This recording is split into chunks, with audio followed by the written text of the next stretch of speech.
Oh, crap. Excuse me one minute.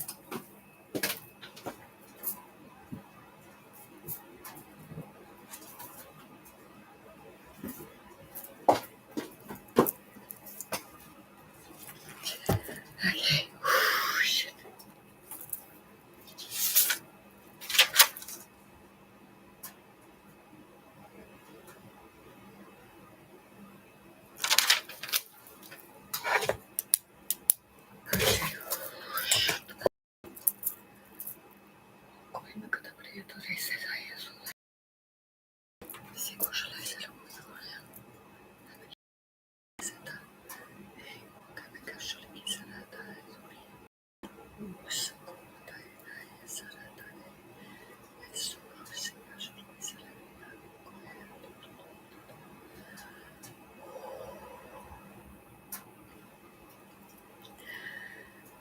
Hi, everyone. I am Tara, aka Spirit Mother, and I would like to welcome you all back to my channel on YouTube, Spirit to Spirit Teachings of Going Within Self, on TikTok, 1974 Enlightened Soul, and I'm also live on my Facebook.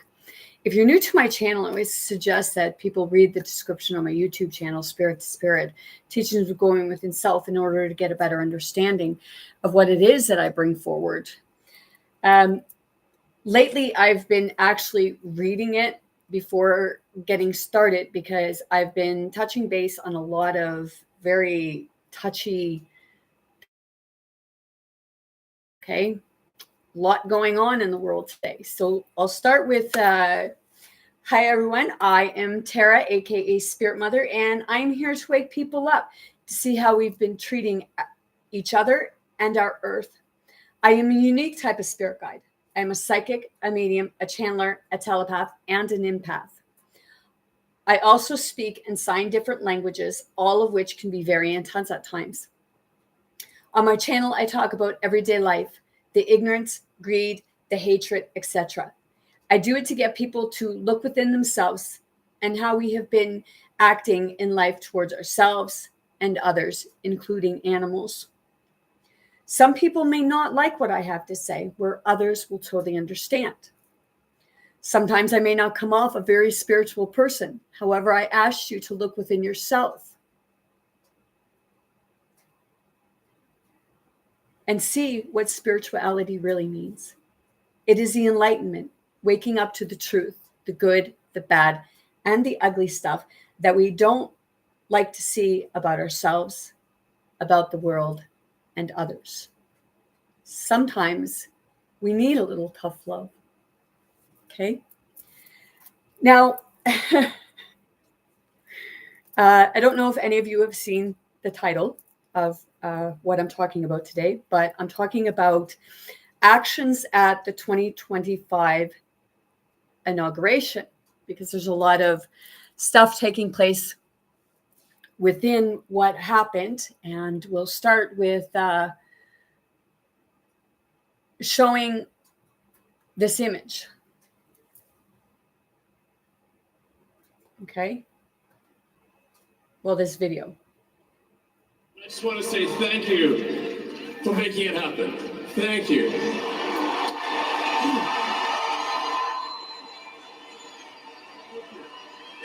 My heart goes out to you. Okay. Now, there is a lot of stuff going on with that. Okay. People are saying that no, it wasn't the Nazi hand gesture and it was the Roman hand gesture, and a lot of people are saying, okay, now I did a little looking. Okay. And if I can, okay.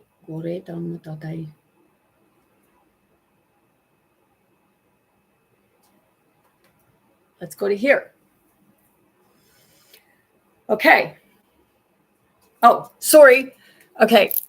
With TikTok, I'm going to go back and show that video again, because this is a lot of what I'm talking about. Okay.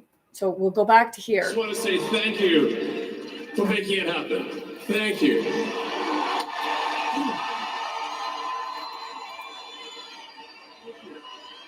My heart goes out to you. Okay, now some say, keep turning back. Like I said, some say that it was the Nazis. Some say that no, it was the Roman. Okay. And like I said, I did some looking. So now we're going to go. Where did I find it? Okay. So I'm going to put TikTok over here because that's what I brought up. Okay. So that, oh gosh, I hate those things. They shouldn't be allowed to put those ads up. There. Okay. Now, I'm reading some of this too. Okay. How great an influence did Roman society have on Nazi ideology? Okay. You know, go do your own research, what have you. Don't go to believe what I bring up. This is LitHub. You know, some people, they don't believe in certain websites because right now there's such a controversy. Like, I don't take either side. And the reason why I don't is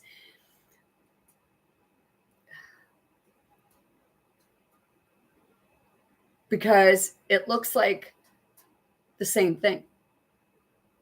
And that's why I looked into it. You know, some people aren't going to like me for this. So I'll bring you, I can move there. Okay. Okay.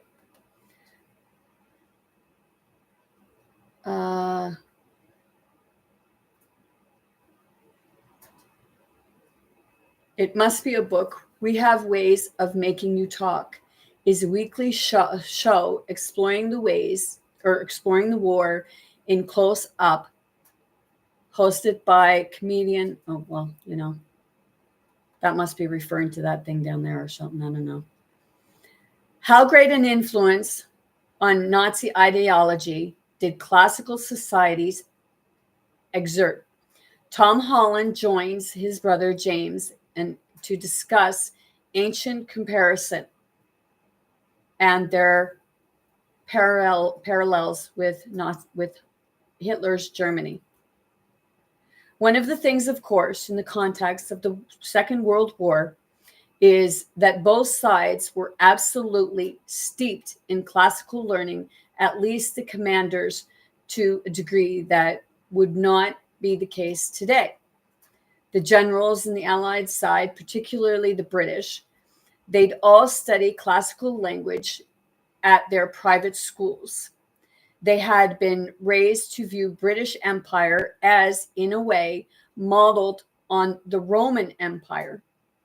They identified very strongly with the figure of Augustus and the figure of Julius Caesar. They saw themselves as the heirs of Roman civilization. Okay. Certain stuff we learned in school and certain stuff we didn't. Okay. But so too did the Nazis, and Hitler in particular hugely admire the Romans for their engineering feats, for their tactical feats. He admired Rome. I mean, he said when he went to Paris, and no, he'd basically forgot Paris, but when he went to Rome, it stuck in the mind, and he saw Rome as the great example.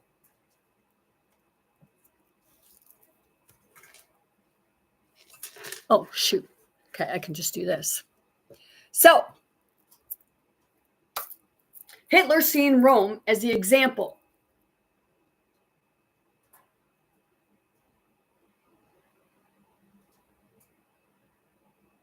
Did anybody like really catch that? He's seen Rome as the example, so he was following the example of Rome. So Nazi is modern day Roman, and the Romans, were they not after the Jews then? You know, you're going to see some weird shit happen. I'm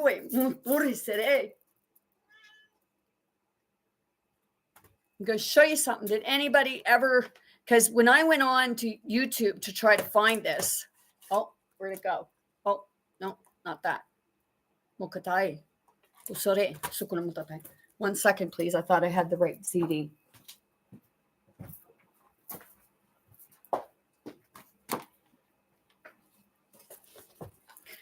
Okay. Oh, sorry, Rolly. Okay, when I went on YouTube to try to find this, okay, I couldn't find it. I just heard, oh, fuck, where did she get that? Well, not rated. You thought you erased it, eh?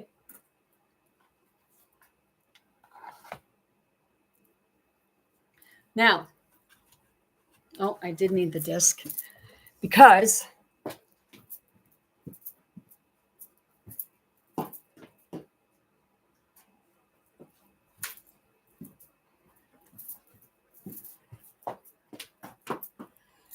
this is going to be sensitive for some. Okay. It is going to be sensitive.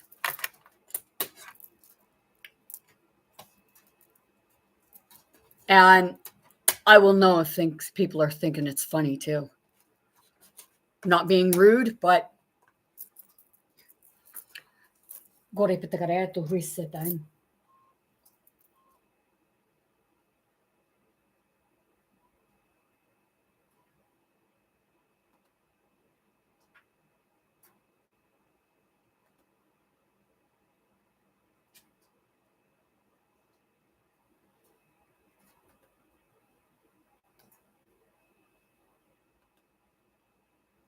skip.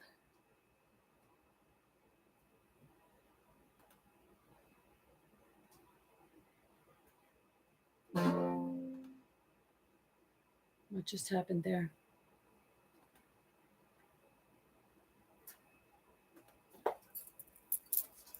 Rolly, excuse me a moment.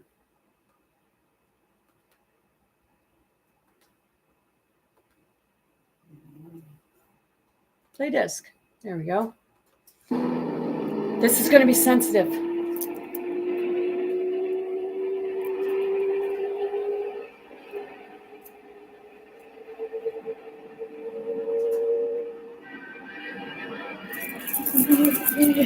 It's okay. It's okay. Flash.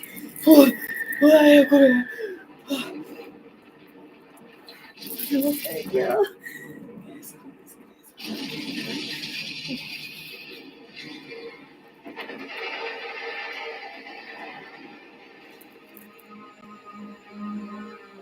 It was history's biggest and bloodiest war. More than 50 million people died in World War II. Hundreds of millions were wounded, made homeless, impoverished, had their lives diminished or ruined. Hundreds of cities were smashed. At least 5 were gutted by firestorms. The cost was incalculable. A half-century has passed, and we are still asking ourselves why it had to happen. There were no feuding monarchs, no trade wars, no arms races, no lack of communication between competing powers. Yet in 1939, the world went up in flames. One man lit the match. His name was Adolf Hitler.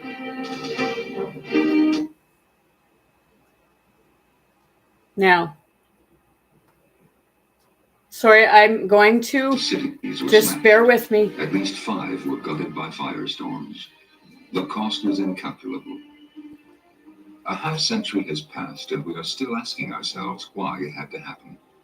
There were no feuding monarchs, no trade wars, no arms races, no lack of communication between competing powers. Yet in 1939, the world went up in flames. Anybody see that hand gesture? I know that my window, I have no curtains. So we'll minimize that. We'll minimize that. And we'll show that. And then we'll show that.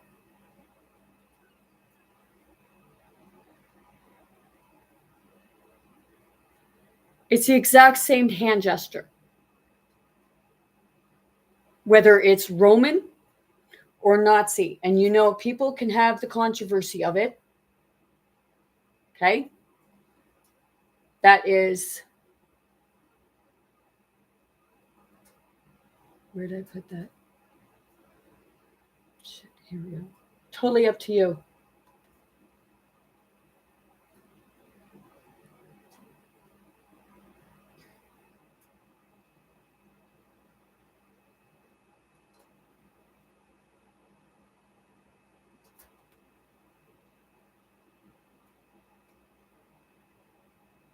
See? Same thing.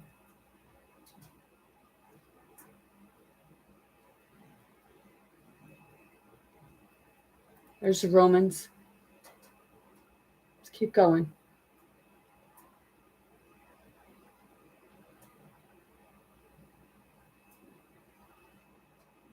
Now,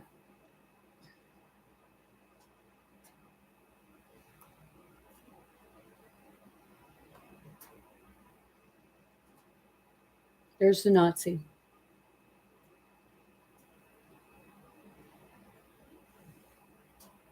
And what's over here?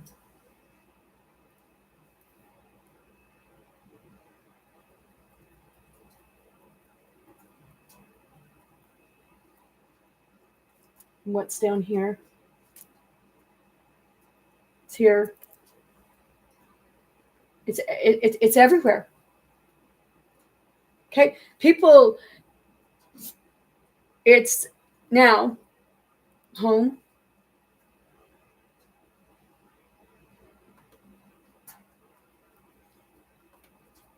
Who do these hand gestures remind you of? Huh? The fist up, the pointing, the pointing. You know, I can feel that.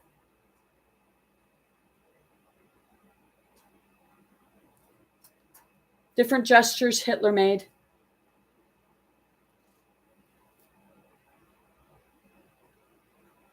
They look very similar gestures to the president that people have voted in. See, some people, they know who he is. He's from Germany. His ancestors are from Germany. Okay? Now,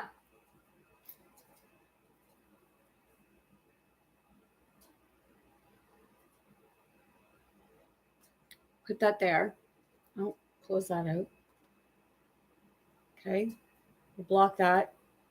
Some people may be like, well, why are you bringing this forward? Here's Donald Trump.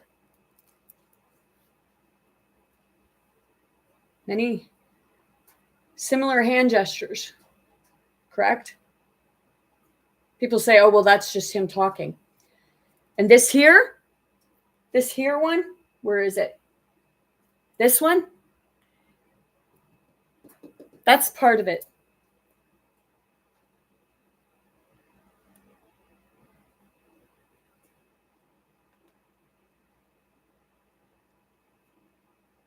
Oh, not that yet.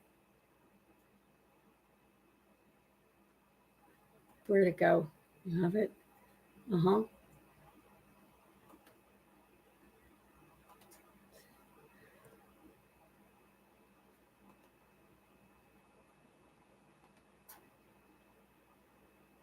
the different shit.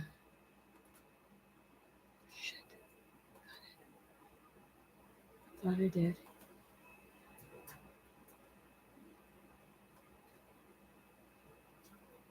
Shit.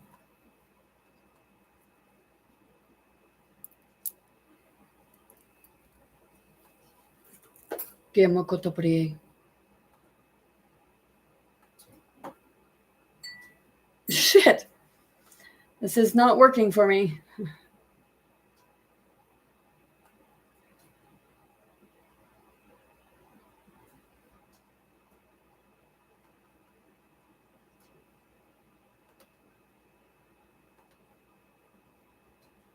Is that the one? Nope. I know people are wondering, like, what are you doing? I'm looking for something. I thought I had it already up.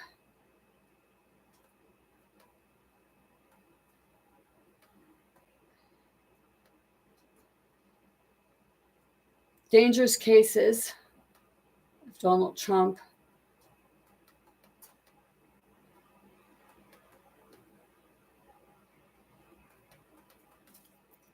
Okay.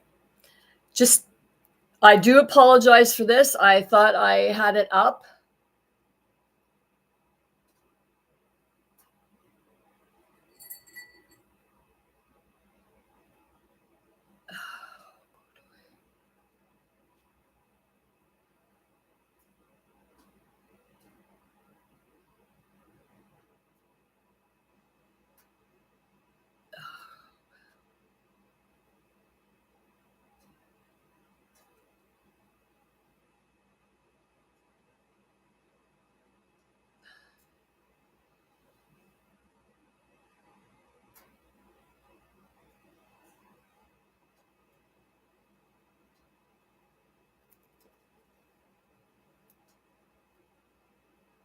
I think so.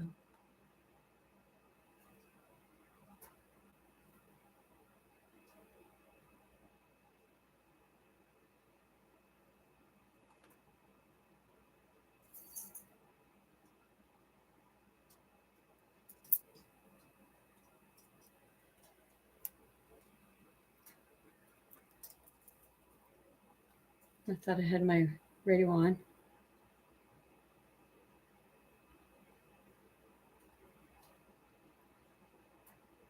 See, I wonder why they have those other people in there.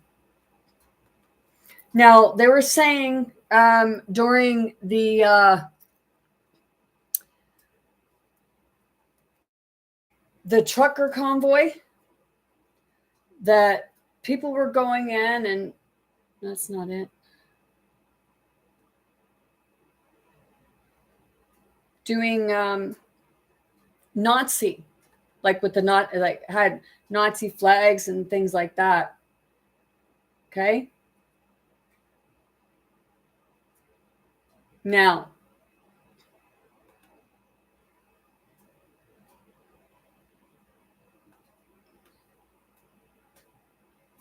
that's not there. I had it up. But some of the symbols that have been used. You had it. I know I did. What one was it?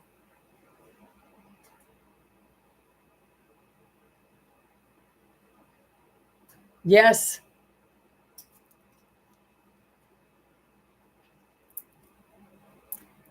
I do know what I'm talking about. Now, the Roman and Nazis, Germany, or what have you. See, they said that they were at war together at one point. Okay. But it was taking, like it said, it was taking pieces out of it. See, people said that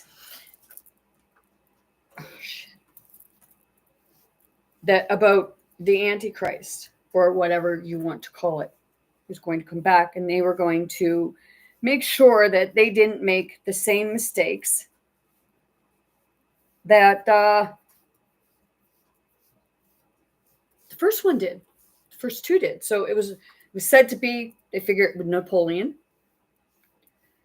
And then, it was Hitler.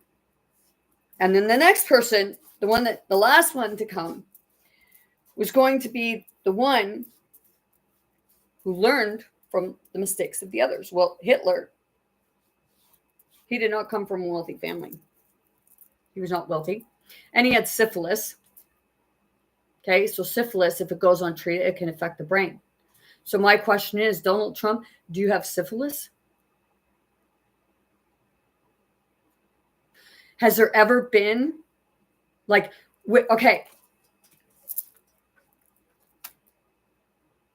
the ones that get into the presidential powers, okay, whether it be in Canada or whether it be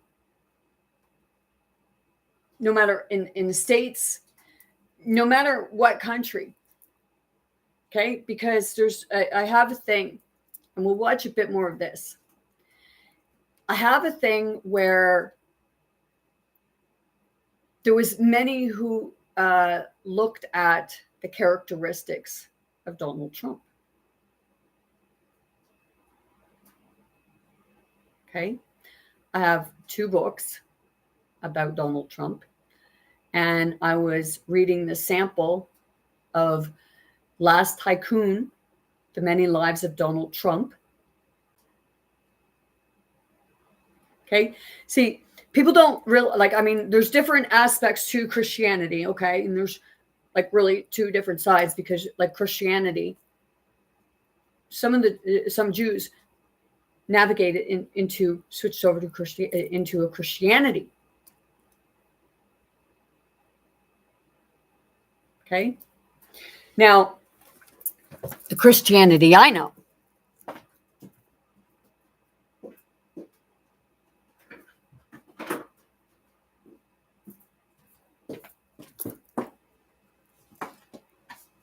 lot of people say that Mary Magdalene was the one that started Christianity. But which Christianity did she start?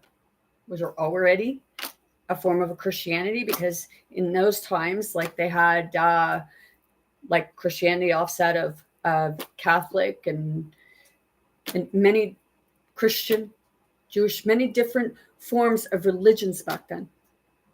I know he's home now, so he's going to affect my algorithms like he always does. So that's why I say I swear he's Trump, because first off, before we get into this, I'm going to show you some pictures that I took off the internet. Okay? It's pictures of the inaugurations.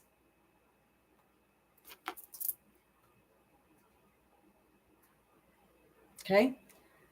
So let's start.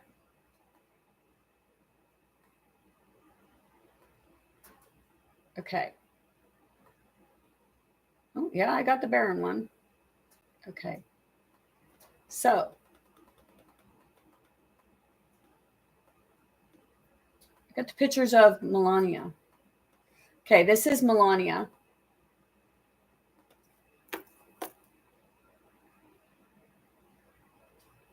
When she first met Donald Trump. Sorry. This is Melania when she first met Donald Trump. A young, very vibrant model. See, Donald Trump went after his first wife, Ivana, his second wife, Marla, and now this wife. And from what I understand, he met each of them at a party type thing, either a bar or one of the parties. Don't like me, I don't care. So now, let's go to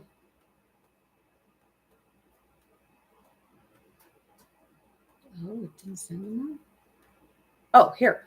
Let's go to the first inauguration. You see that?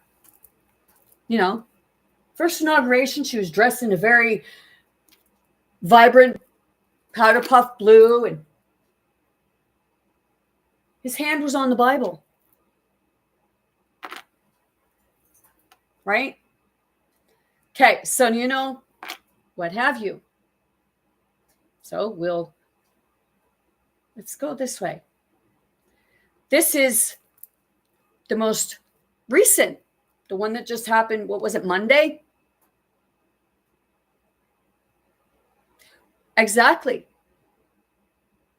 His hand's not in the Bible. His hand is down here. It's not in the Bible. And she's all dressed in black like she's going to a funeral. So let's, we'll go to the first of it. Let's do this. And we'll have a gander. Okay? So let's go up here. Because I did do different things. Okay. So we'll start on this one. Very beautiful, very vibrant. She's smiling. Okay. This here's the inauguration party. And if you look at this one, okay, she's holding her head and she's crying. She's holding her head like this and she's crying. Did she get hit? I'm allowed to ask that question.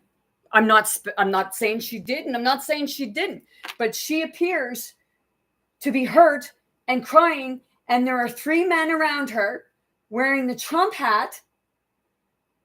And then this one here, is he not? He looks like one of the actors, and he's taking a picture, laughing because she's hurt. Is it speculation? How about you go look up the picture? And then you tell me if it's speculation. So let's go to the next picture. This is her in, I believe it was 2022, 2020 or 22. I didn't have the dates on them, which, I should have had a slideshow. Okay. So this was roundabout between 20 and 22. Very healthy, vibrant looking. This is her at the inauguration.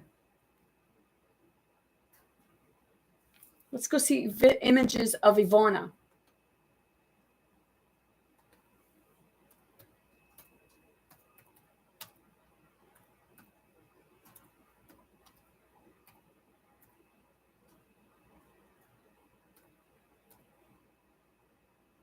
Oh, how do I spell it?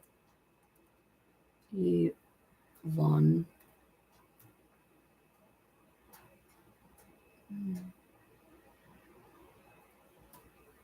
Oh, let's do it this way.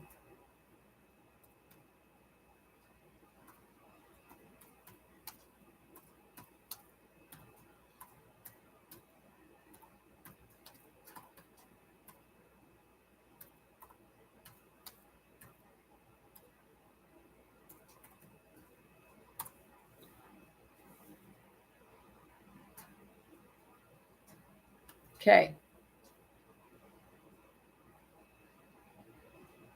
See,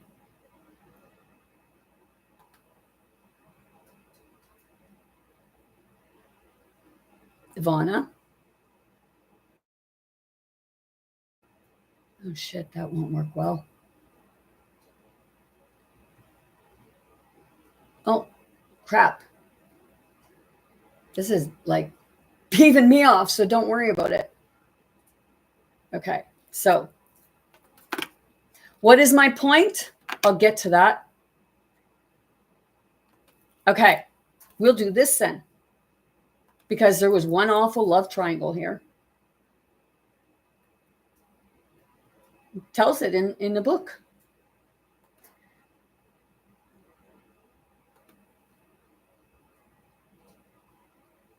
Well, that ain't what I was looking for.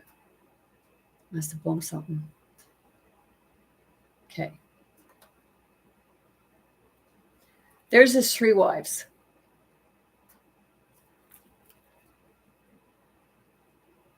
Okay. From what I read in the last Lost Tycoon, she was spiritual. And she met Donald Trump through a guy she was dating. Okay, she didn't. I don't. She got affected. But that one and Melania, they did.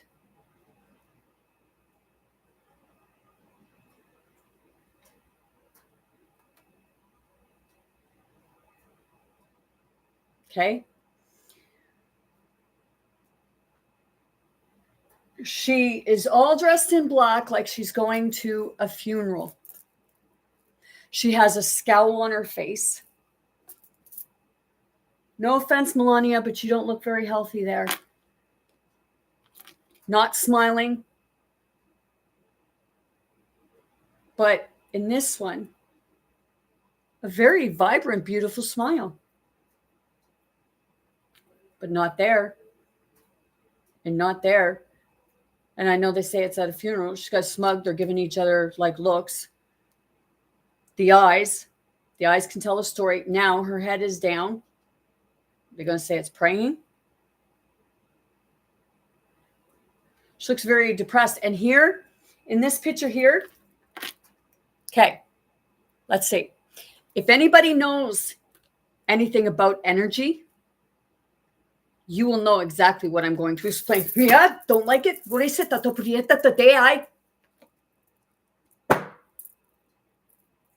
Now, this here will keep me grounded. I had a friend make it for me. Now, I'm going to point something out. Okay, for all you people that know anything about energy, you have a look at this scene. Really have a look at it. Look at this young man right here. And look at what's happening here. He's pointing at him like he's scolding him. Seriously. This young man does not look at, and look at Melania. Okay, see her stance? Her stance here. Do you know what's happening here? She's blocking his energy here from hitting their son. And she's pushing it away by her palm out. Fucker. Yeah, I am a fucker. Watch this. I do that. When I'm blocking energy, I will put my hand out and I will deflect it.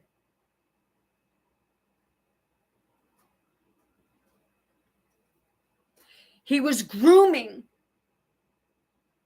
his son. That is a pure example of what's going on there. And people can tell me that it's not.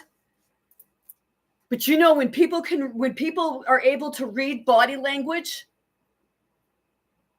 and I can feel it all. I can feel the the thoughts that would have been going through their mind.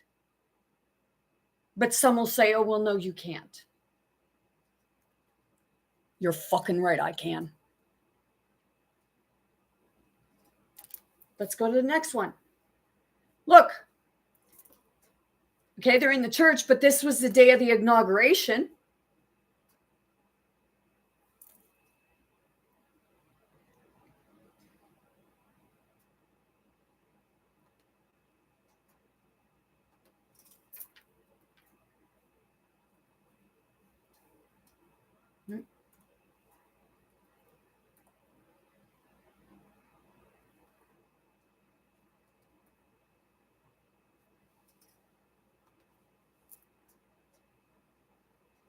So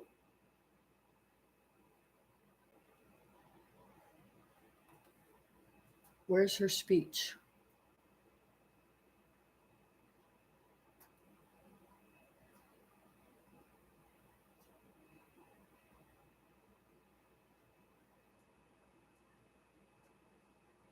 which she's all in her right not going to apologize. Now, I'd like to find the video. Let's go.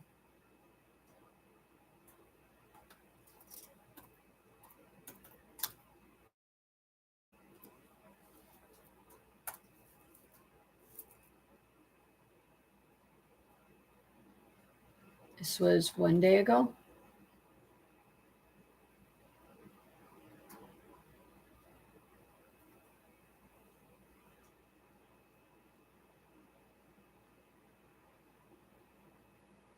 Commercial.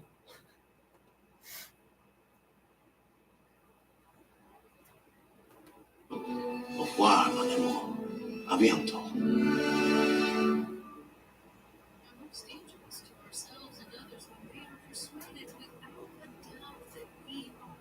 Oh, that's very bad reception. We'll go there because that's bad reception. Is this going to show it?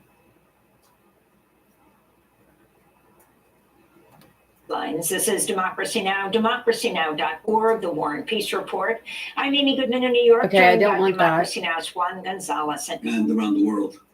Okay, Birds this is, Episcopal Bishop. no, this is Marian not what I'm looking Eggerbody. for either. On Tuesday, Check it on, okay, on YouTube? Yes, okay, because you're not going to find it in the news. Okay, oh, here we go. Okay. Let's go YouTube. Back.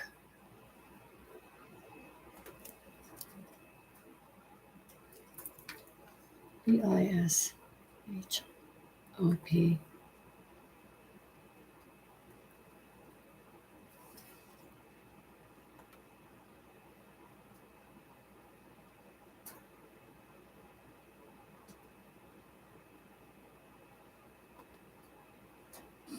Let me make one final plea, Mr. President. Millions have put their trust in you. And as you told the nation yesterday, you have felt the providential hand of a loving God. In the name of our God, I ask you to have mercy upon the people in our country who are scared now. There are gay, lesbian, and transgender children in Democratic, Republican, and independent families, some who fear for their lives. And the people who pick our crops and clean our office buildings, who labor in poultry farms and meatpacking plants, who wash the dishes after we eat in restaurants and work the night shifts in hospitals, they may not be citizens or have the proper documentation, but the vast majority of immigrants are not criminals. They pay taxes and are good neighbors. They are faithful members of our churches and mosques, synagogues, wadara, and temples. I ask you to have mercy, Mr. President, on those in our communities whose children fear that their parents will be taken away, and that you help those who are fleeing war zones and persecution in their own lands to find compassion and welcome here. Our God teaches us that we are to be merciful to the stranger, for we were all once strangers in this land. May God grant us the strength and courage to honor the dignity of every human being, to speak the truth to one another in love, and walk humbly with each other and our God for the good of all people in this nation and the world. Amen.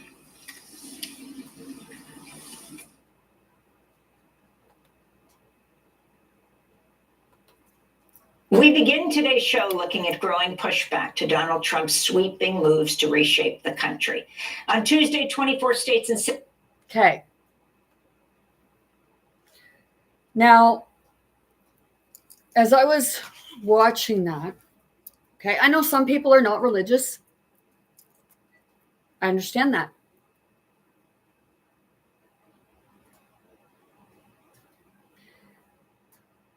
And that's fine, because you don't have to be religious to know right from wrong, to have values and morals. What I seen there was nothing wrong with what she said. She was making a plea.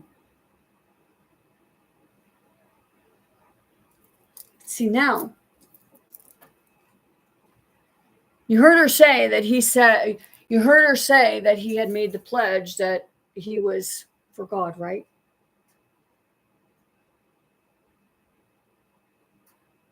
He said he was with God.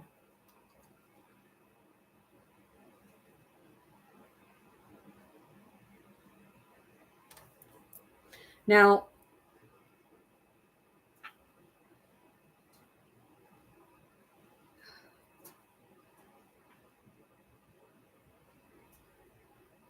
my ex-husband doesn't believe in this stuff of what I bring forward with regards to spirit.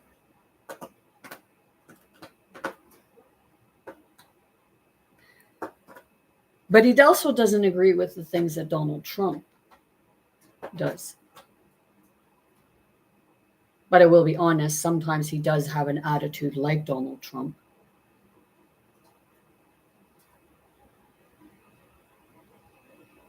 It's that pompous assness.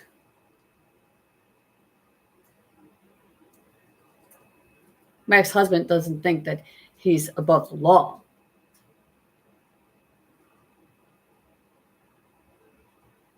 But he's constantly back and forth with things. What you see in that picture is how I feel a lot of times when I'm around my ex-husband.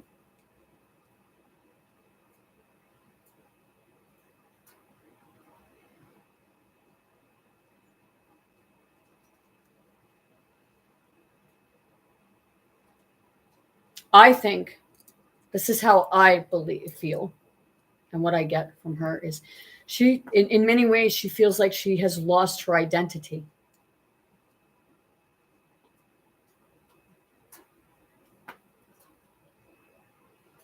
She's got to follow this man.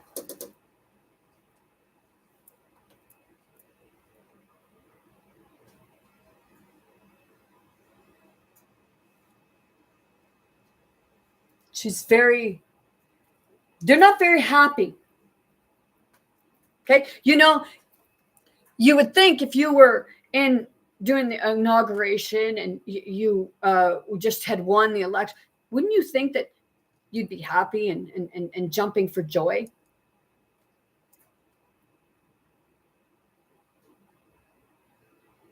None of them look happy. People are saying of the way that Ivanka is dressed. Well, I seen pictures of Ivanka when she was little and Trump had her hand. In my opinion, for her age, she was dressed in clothes that, maybe a 20-year-old or more would be going out to the bar in. People say that at the inauguration, she had on a green outfit that resembled something about Mary, some movie.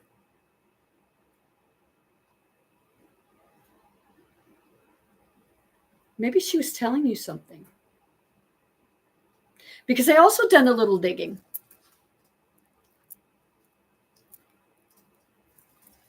And, well, not and, oh,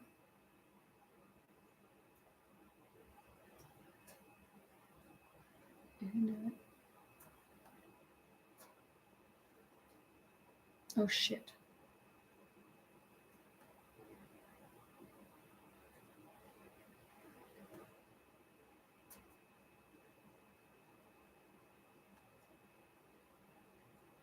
It said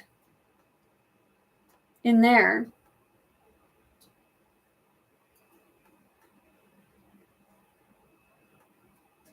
Let's just put that there for now. I'm going to open up. Oops.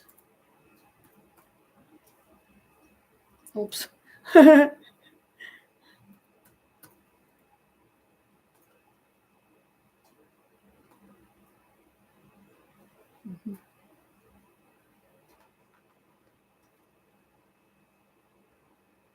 Let's go. I don't care if people know my name.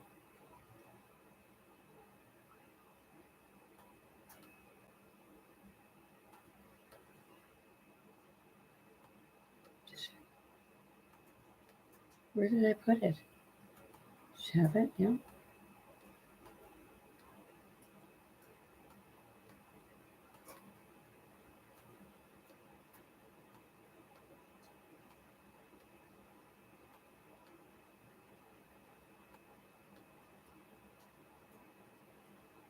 Here we go.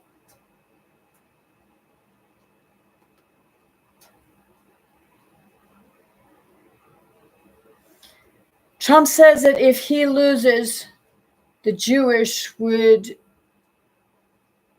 have a lot to do with it. Now, where is it?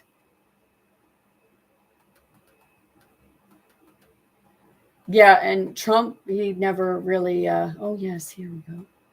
I forgot about this stuff up here.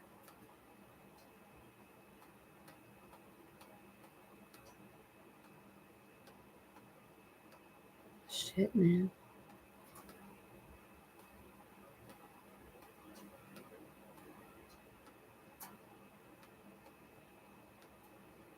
Okay. I'm going to have to go in here and find it again.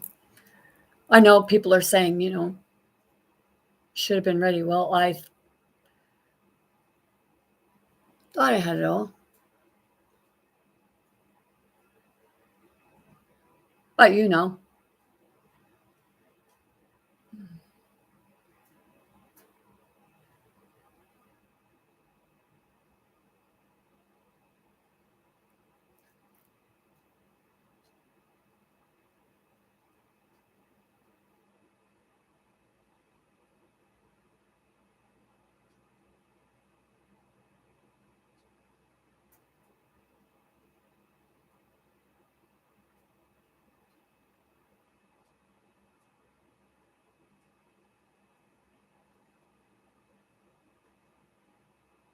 But wow, I did do a lot of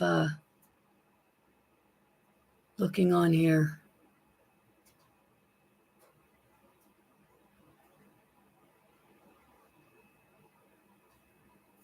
Oh, gosh, yes.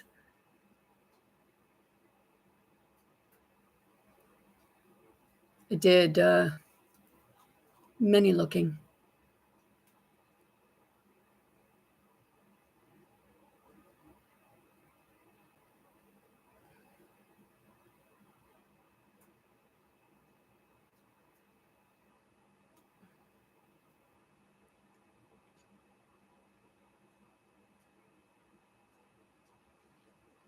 Are any of Donald Trump's family members Jewish?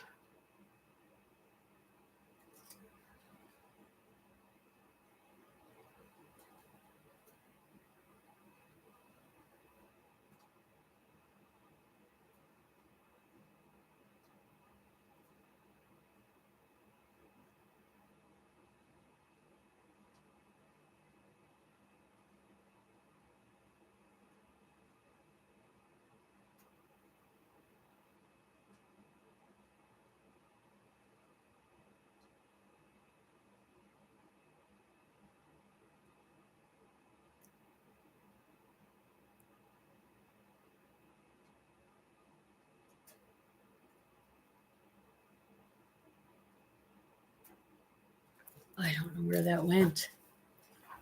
It's there. Che la monto corre brigata, tutto reta.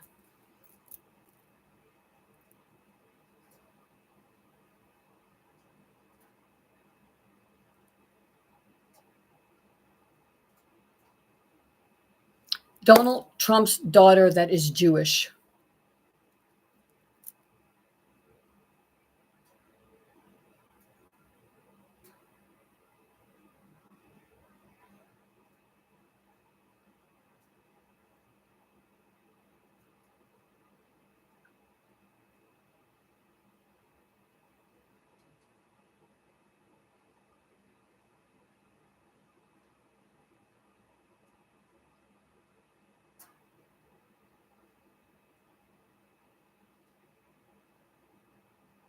She's for women's empowerment. Okay.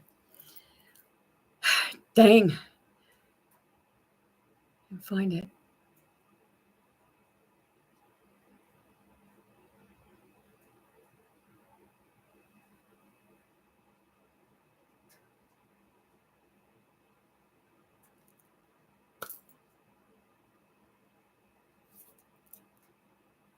Yeah, this is.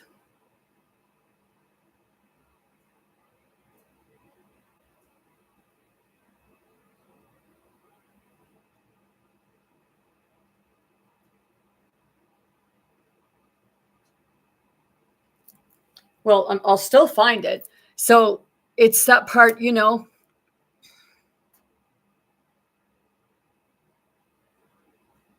Because when I said about it, I went to Ivanka, and I did read that she was Jewish.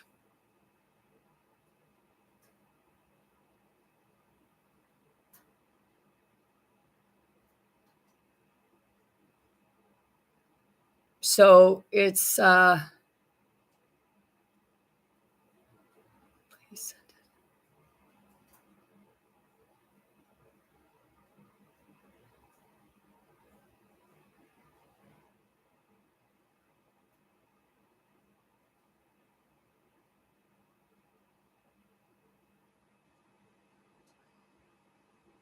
I know it's like she's just sitting still. Yes, right now I'm at it's like kuri se namoto tareta inutu I sukule pejale la kuri toto robrea. A lot of controversy between the hand gestures, which it is actually, as it says in there, that it's both Roman and Nazi, because the Nazi was really taking, like, looking up to the Roman.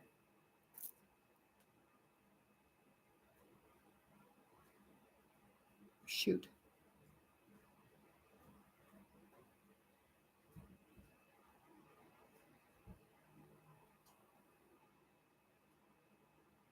You know, I can feel you.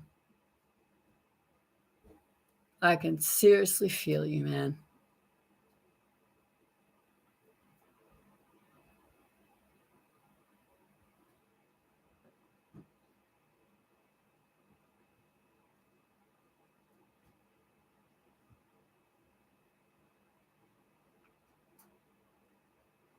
Well,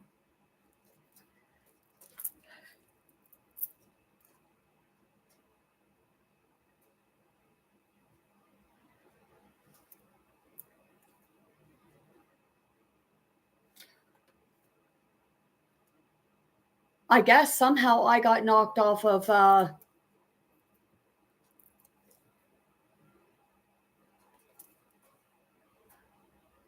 TikTok.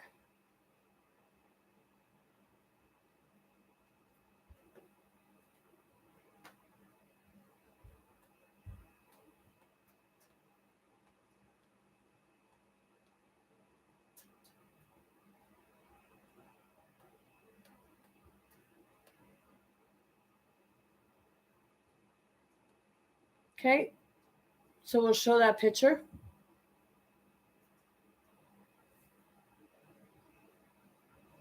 And it was also saying in many different things that Melania, excuse me if I pronounced it wrong, Melania was very protective of her son. She didn't really want him speaking in public. And my question would be, why? Why would you not want why would she not want her? Afraid he might say something out of character. That's the funeral. That's the picture we showed. This is another more recent picture. You know, presidency would put quite a strain on you, but I showed that one.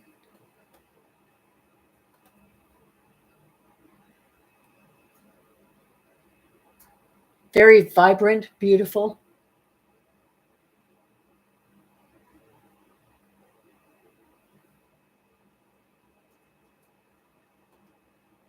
Let's keep going.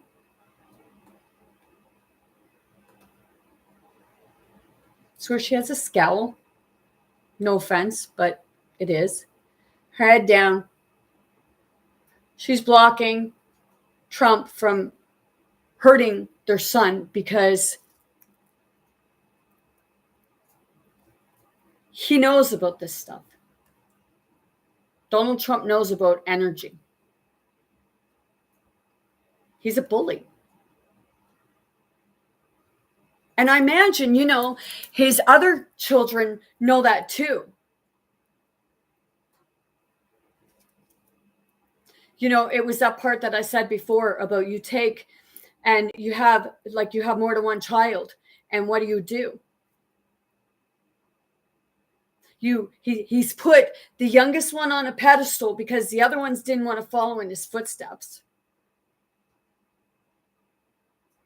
So he puts the youngest one on a pedestal and grooms him. And then, because that's pure, like that's not a happy child.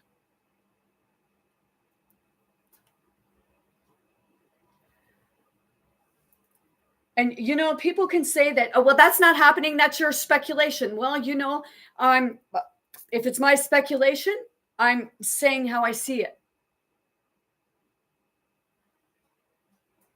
It's called observation. And if people don't think that I don't know what's going through their mind in these images, or what's going through their mind when they're doing the inauguration or they're doing this stuff and what have you, you're freaking right, I do. My ex-husband, he'll mock me for it, but he knows damn well because the other day he was sitting in front of his food, holding his hand over the cover of his plate, and he was praying to God. How do I know? Because I heard his prayer, and he didn't speak it aloud. Because he was praying about me.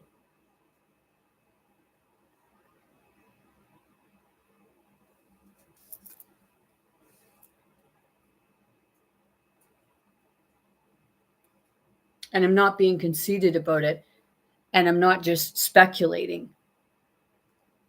But he wouldn't tell me even if it was, because he says you can't do that. He even said, there's like psychics aren't real. Mediums aren't real. Like having a vision and what have you. Well, it's that part of, man, if you think that shit's not real, then you go tell it to the fucking CIA, because that's how they were doing a lot of things. They had cameras, but they also had remote viewers. And that's all coming out now.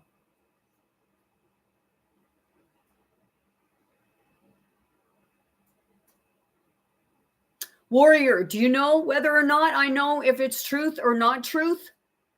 Well, I guess we'll see, because all the truth is going to come out. So are you going to shit your pants when it comes out? Just asking.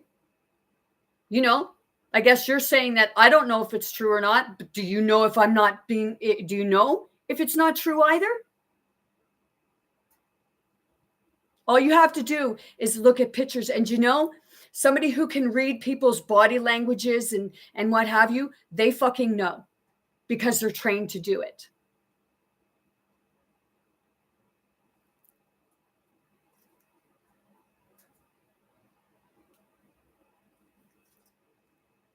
Spirit trained me.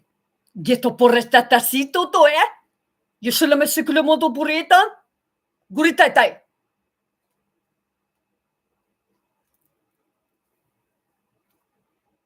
Now, see the way her legs are? Okay.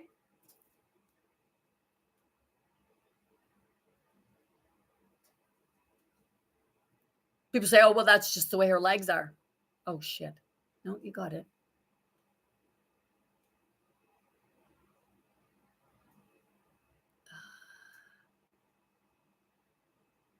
Audio, shoot.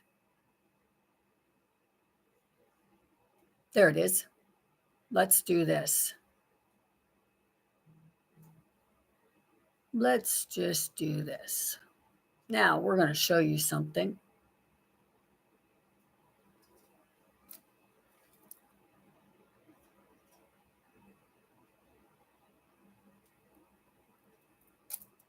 So, you see the way her legs are, right? Sorry. See the way her legs are right here? How many of you know what that actually means? Are you going to say, like, she's crossing her legs because she's going to pee her pants? No. Let's go here. We'll come back to that.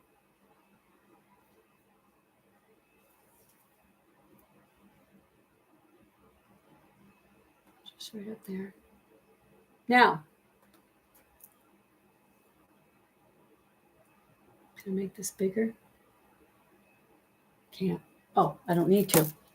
So let's read that for you. See the lady, legs crossed? Standing cross-legged. If you interact with them, you would find that one or all of them are unfamiliar with others in the group. While open legs can show openness or dominance, crossed legs shows a more closed, submissive, or defensive attitude, as they symbolize deny any access to the genitals.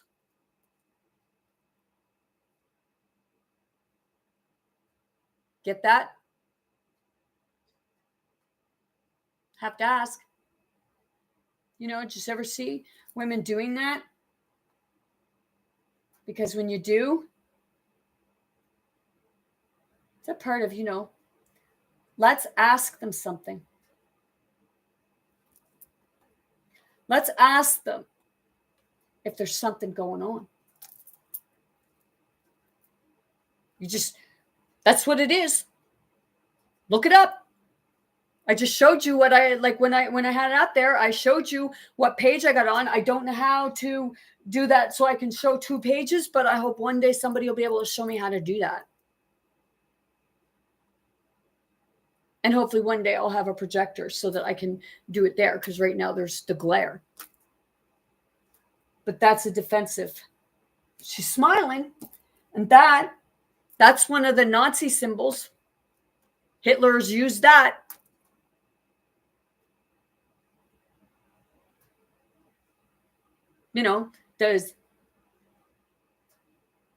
Then Hitler's always also used that gesture of the fist. This. Go look it up. No, she's actually not walking. And I know what it's like to feel intimidated, because I've been in that position. Sometimes you'll have a really sad, nervous face. But they're putting out for women these different signals for if they're in trouble, or men if they're in trouble, especially when it comes to the trafficking aspect of it.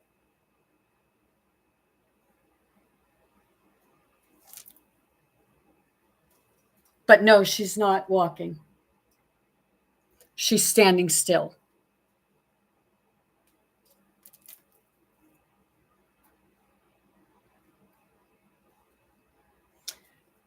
There it is. Like I said, his hands on the Bible. And in this inauguration, it's not. Everybody was dressed in nice clothes. There's what I was talking about with regards to the green dress. It was a Mary about a dystopia. And she's for women and children. But what's she telling everyone? Because they do come in signs and signals, symbolic. And symbolic doesn't always necessarily mean hand gestures or written signs. It can be the way somebody appears, how they look, how they stand, whether or not they have eye contact, or whether their head is held low.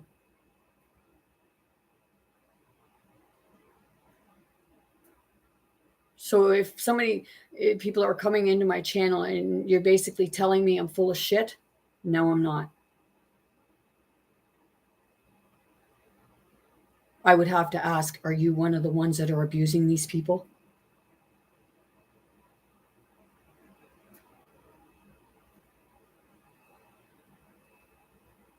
Fill you in, we're talking about actions from the 2025 inauguration.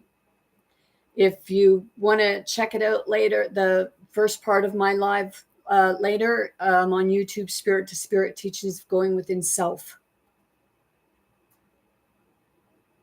I always suggest that people read the description on my YouTube channel to get a better understanding.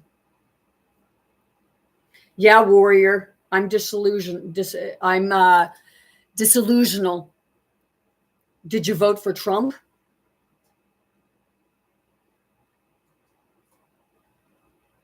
Seriously.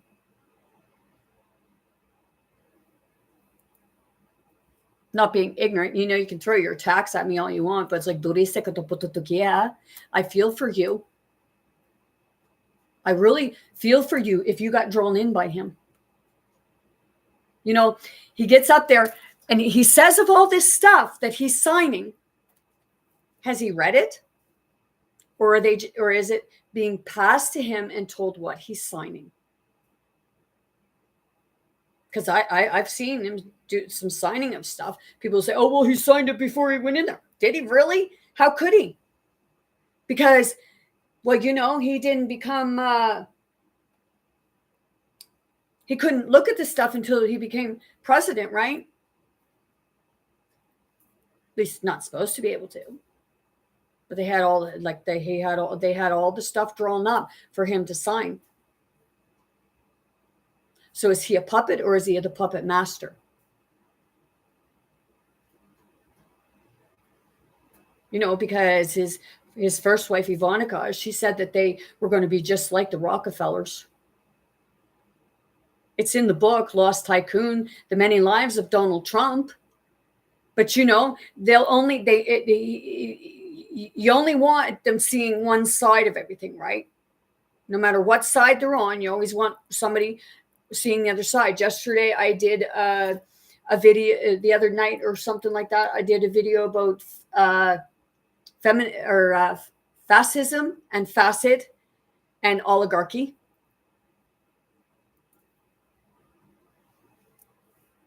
Seriously. If somebody wants to try and choke me, but I don't know if it's somebody trying to choke me or it's because somebody has a throat chakra and they want to speak up about something. I didn't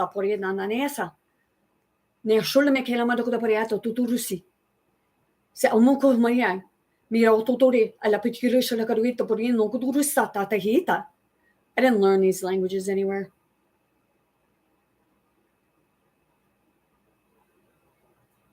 I submitted to God, not to that man or to any other man.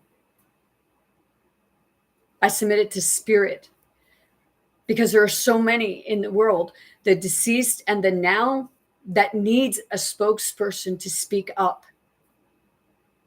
I don't work for God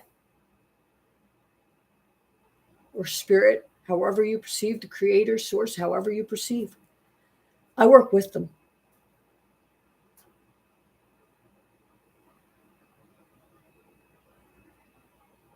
And how I work with them is because I give them the ability to speak through me.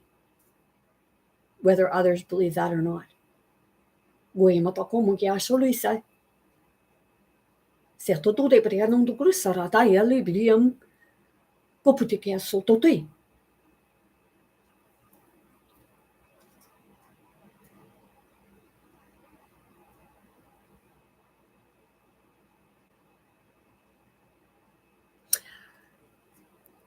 I speak many different languages come through me.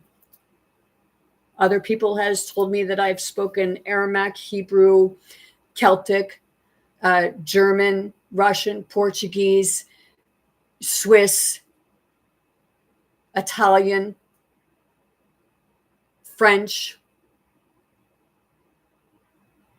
Many different languages come out. I call it spirit.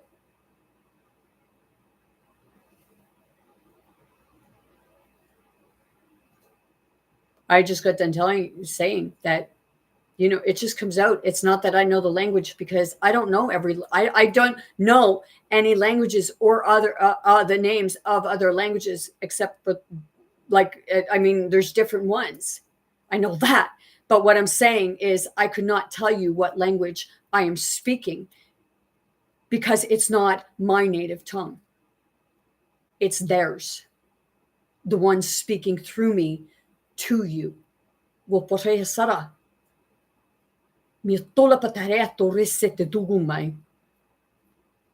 Some of it's even cosmic, depending on who wants to speak. When I say spirit, it's everything.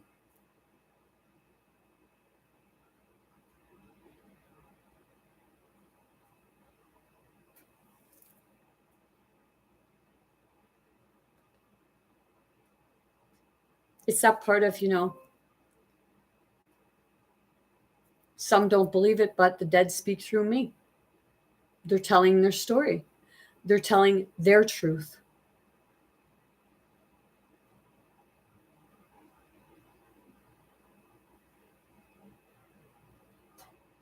And I don't always get the names either,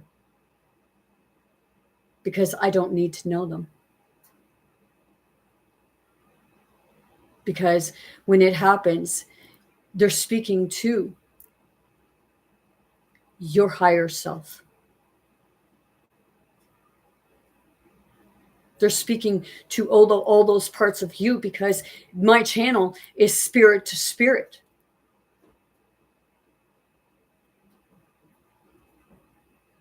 It's not person to person. It's spirit to spirit. Because it's that aspect of you are your ancestors. Whether, some affiliations will say, well, that's not real. Well, even the ones that are religious will say that's not real, but yet it's in your Bible. But they'll tell you it's not. They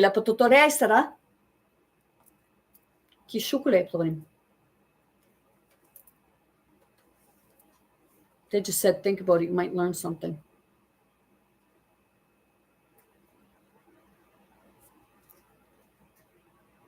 So there's the Bible. Hand on the Bible. Not on the Bible. And she looks like she's going to a funeral.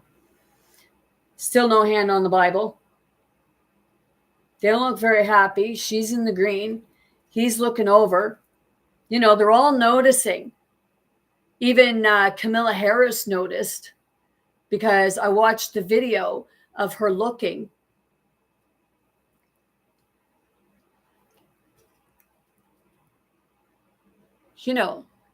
Some will say that God doesn't get you to swear or wants you to swear on the Bible. Okay, well, hey.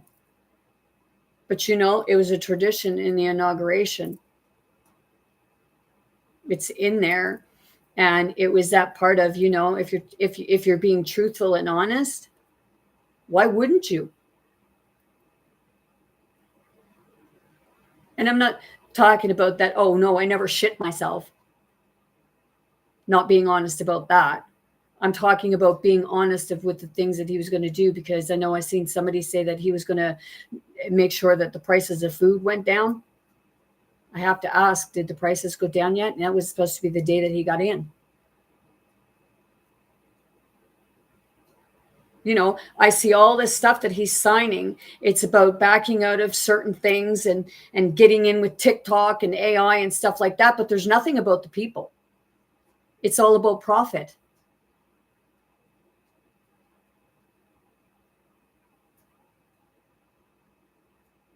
So, you know, do I have so much anger? You don't know me. The spirits have anger.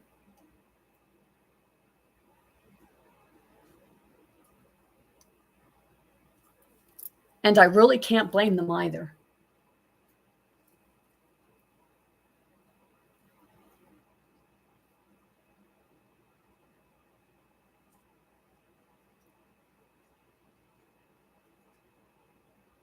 I sound so angry. Well, you know,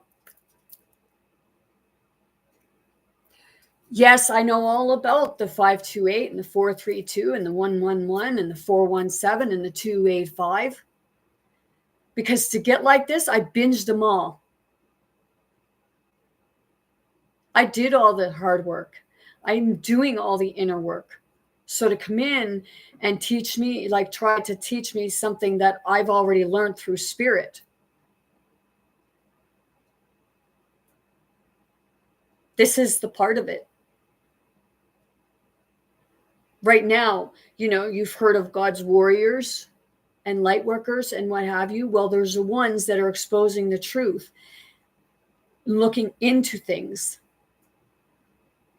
And they're the ones that are the healers. I said before, you know, maybe there was a Jesus and a Yeshua, and Jesus was the one going after the system, and Yeshua was the one healing the people. You know, you say that Jesus died on the cross. Okay, so maybe one was of man and one was of God. You say Jesus died on the cross. Okay, think of what it said about Jesus and Lazarus. Maybe it was Yeshua that went in and brought Lazarus back to life.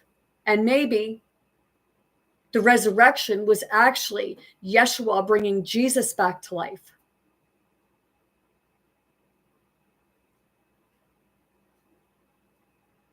Did you ever think of that?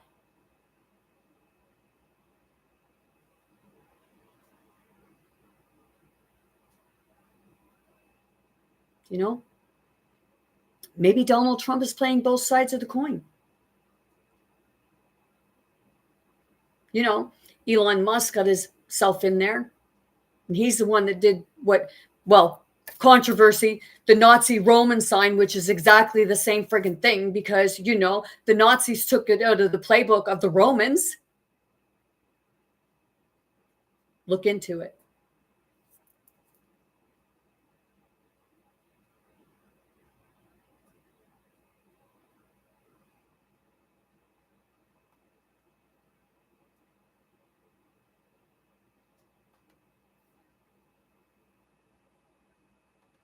Because the Hitler looked up to the Romans. You know, they say Napoleon was French, but he kind of did the same thing, right? And some did say that Trump likes to refer to himself sometimes as being like Napoleon.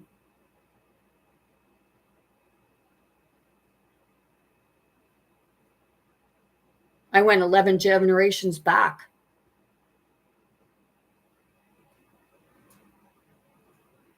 On my great-great-Grammy's side. And every one of them were rabbis.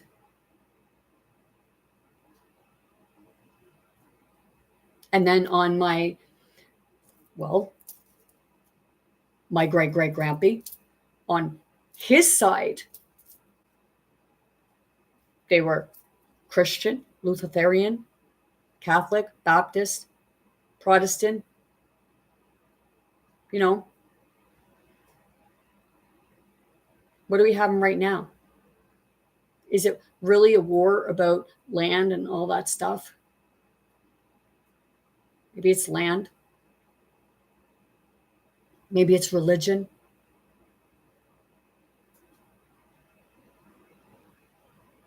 Maybe it's about it's about the 1%ers against the 99%. And I felt that in my body. Because it was like it was like a stuck in the heart. And there was a release. So if people think that I don't know about energy and you want to come in and tell me 528 hertz, my heart is open. So warrior, I appreciate the gesture.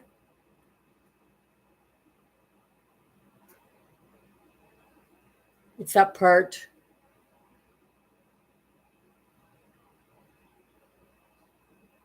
You know, you have no clue who I am.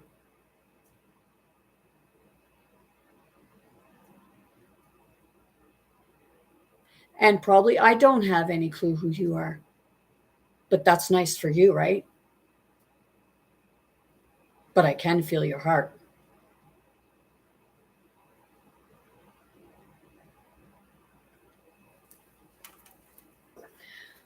But see, the thing is, Donald Trump learned it from his father, and his father learned it from his father. Because when Donald Trump's father come over, he was running a restaurant that had a brothel, and then he went and did something else, and then he come back to a restaurant that had a privacy box room things for women, for ladies. So they kept the tradition going. The grandfather, he was involved with the government, parts of the government. He evaded going into the military in Germany.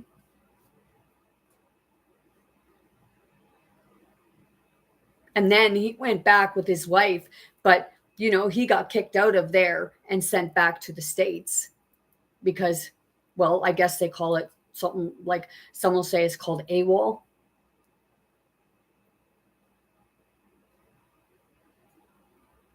Evading your duties.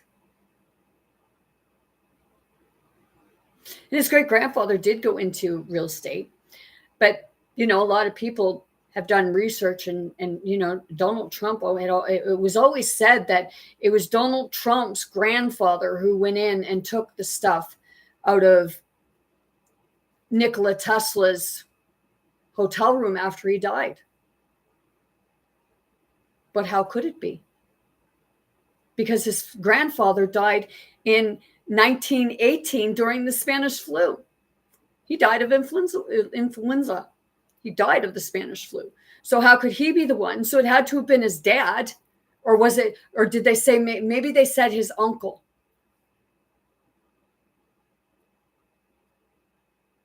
So what are they going to do? Like, they stole Tesla's stuff, so now they're going to come back and make all this stuff, and then they're going to claim it as their own? They like to do that, right?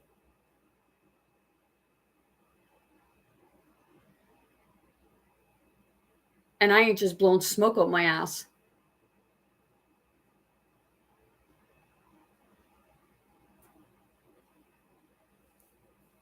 Somebody didn't like that. I felt that. If you look back on your own childhood, you might be able to relate to this stuff. And you might be able to understand signs of body language because you would have experienced the same thing.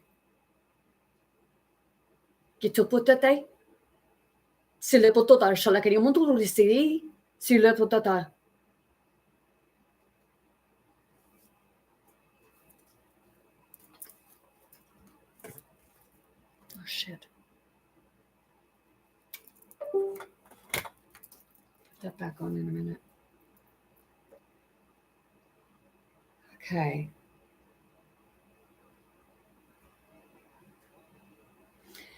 In fact, actually, also the great rival that had to be overcome. Oh, I'm continuing on from where I was reading. So when he was looking to rebuild Berlin, he wanted to outdo Rome. Hitler.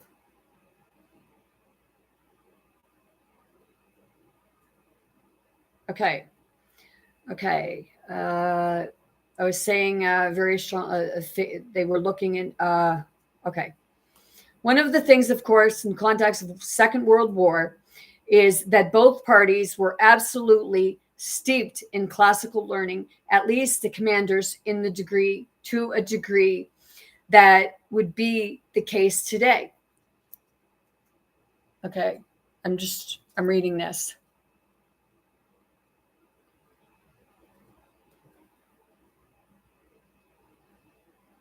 The generals on the Allied side, particularly the British, they'd all studied classical language at their private schools. They had been raised to view the British Empire as, in a way, modeled on the Roman Empire. They identified very strongly with the figure of Augustus and the figure of Julius Caesar. See, they see the British Empire like the Roman Empire.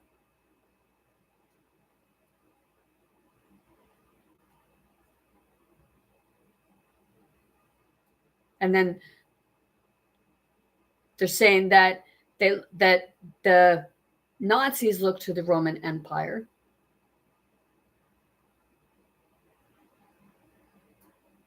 And on that video, it said that there was nothing going on for there to be a World War II.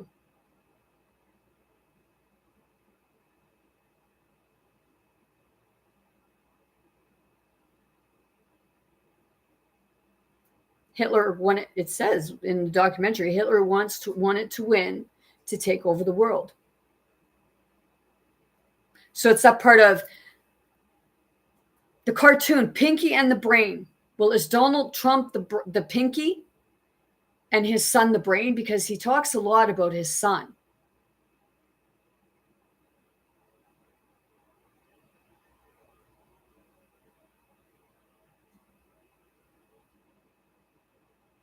Does he not? He says about how his son knows computers and that all quite well. And the Baron, where'd that go? The book.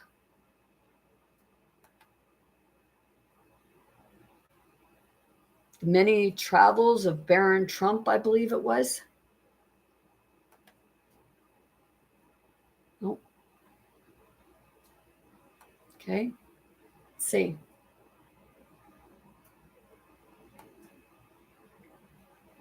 Let's go in here.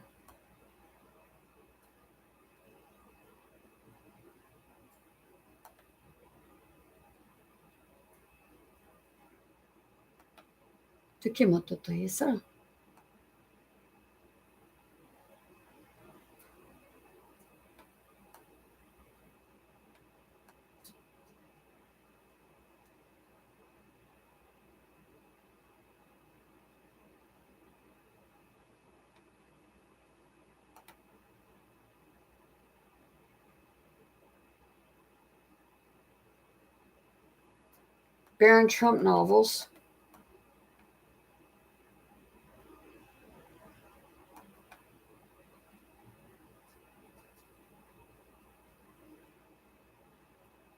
Oh, shoot.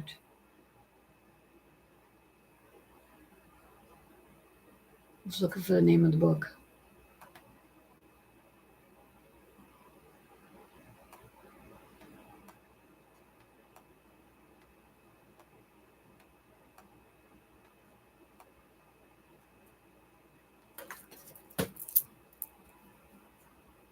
Thank you. The book's about Baron Trump.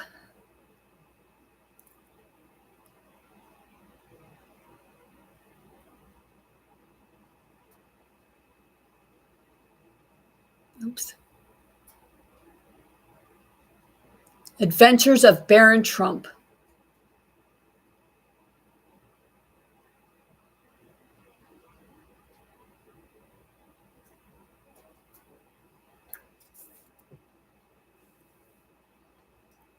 Oh, I have to.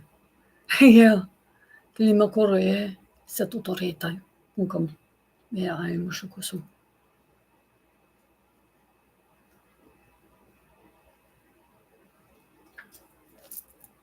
So let's go back all the way down to the bottom, and we'll bring that up. The Baron Trump Collection. Travels and Adventures of Little Baron Trump and his wonderful dog, Burglar. And then Baron Trump's Marvelous Underground Journey. What's that sound like? Underground Journey. Does that not sound like the Underground Railway?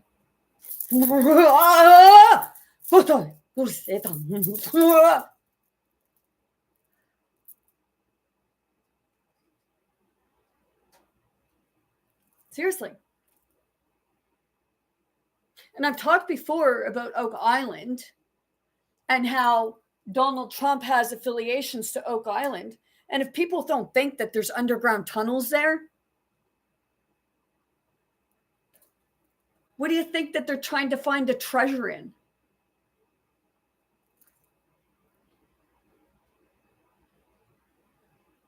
Do you know there's so many tunnels in the world that people don't know about, even the ones that they think that, they're finding more and more?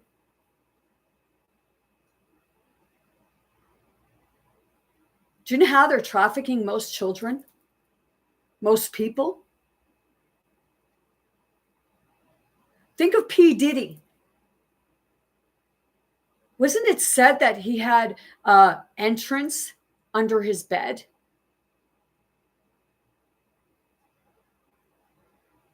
And how many of you forgot that Donald Trump was associated with P. Diddy and Epstein? Think of it. His father had the brothel and private boxes with the ladies. It's prostitution, right? Is that not trafficking? Seriously.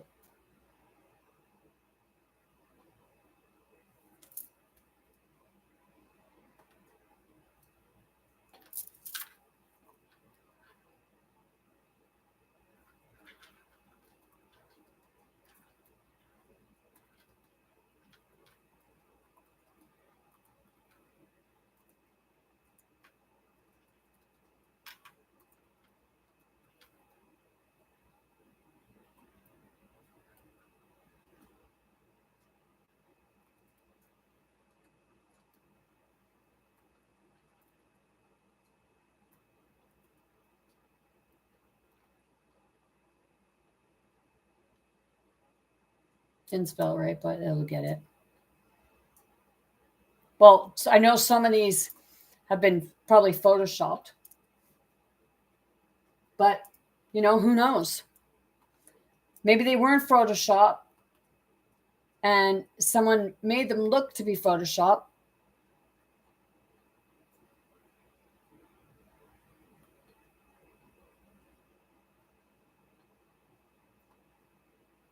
No, I actually look at the picture.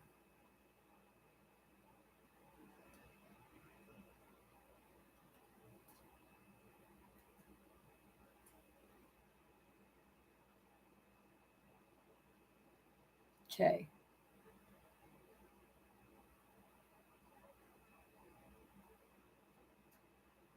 See, Donald Trump and Justin Trudeau, did they really not get along here?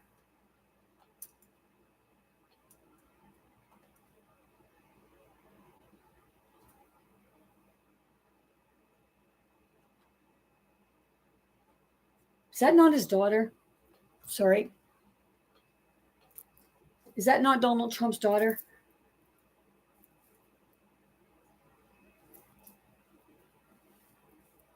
Are you going to say that that was Photoshop?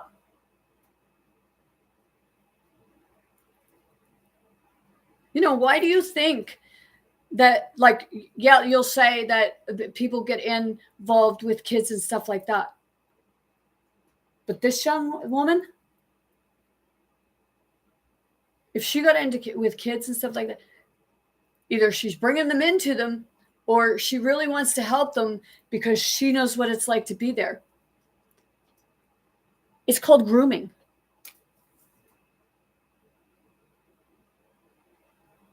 Am I speculating? I'm seeing what I see. You're going to, like, seriously, you're going to tell me I'm speculating? I was a child of rape, molestation. I was an adult that knew what it was like to be roofied, to be intoxicated, to be under the influence and not using the proper awareness. Because it's that part, you know, you think it's not going to happen to you until it does, right? And then we're told we have to live in denial of it. Or you get groomed because you're being trafficked. It's for entertainment purposes only.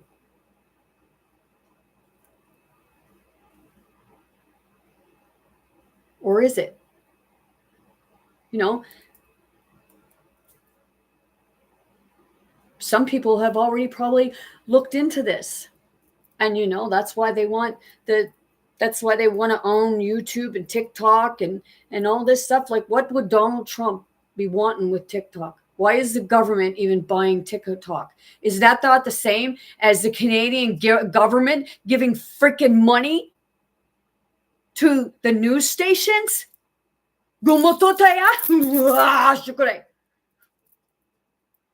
Seriously. Think about it for once.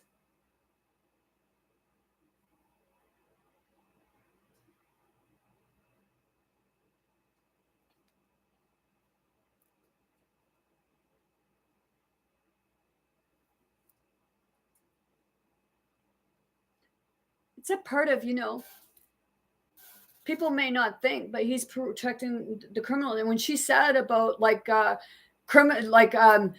him shipping off the immigrants that he says are not registered immigrants or what have you. Well, my question is, if they're not legal immigrants,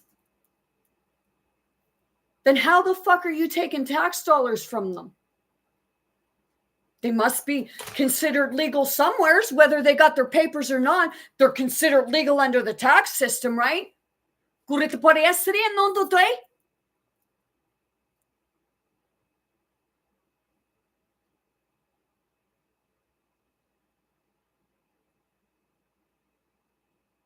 Should we be paying taxes the way we do? Fuck no. It's not the little people that are working in the government that's taking all the money. It's the bigger wigs that own the big businesses and corporations. Yeah?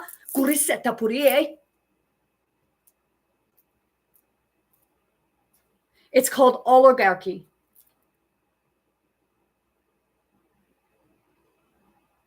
And I looked up, and, you know, all these different systems that they integrate into your society, which is the actual systems integrated into society.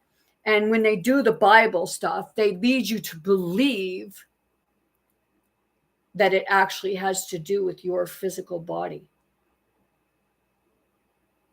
You know, the meditation, prayer and meditation, that's, but, you know, you get in a system in there. If you're,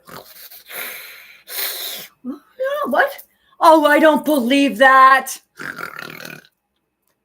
Or you'll say something about it, and then off back to sleep again you go, and you don't remember.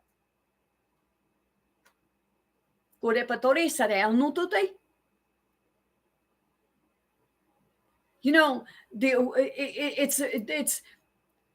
it's about embracing and looking at your own shadows. But has he admitted to anything? No, he's just denied it. And he said that every time it was the other side, but I have a video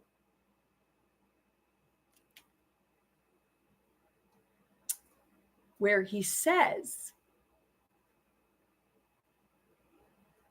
and let's play it.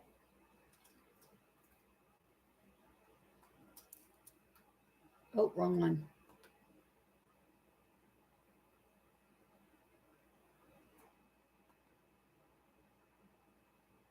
Oh, rewind. TikTok is back. And as of today, TikTok is back.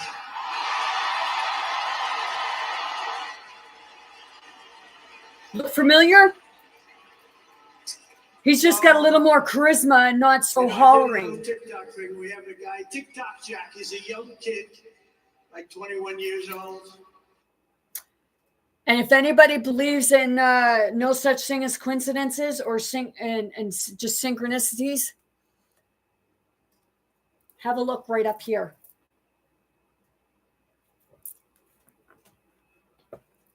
Didn't somebody just a minute ago, like a few minutes ago, tell me about 528 hertz?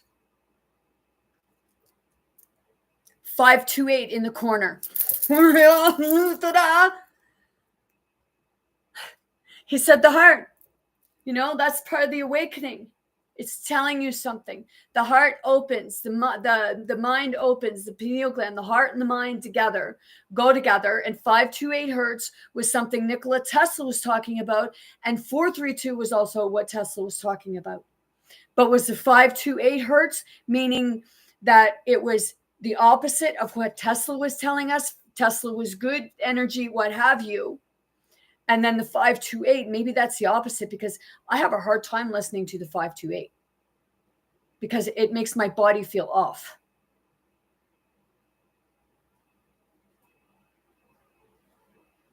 So is he trying to tell us that, you know, maybe that is the Antichrist? Because he's total opposite of Jesus, but he portrays himself to be all high and mighty and that he's all there is and that he is your savior.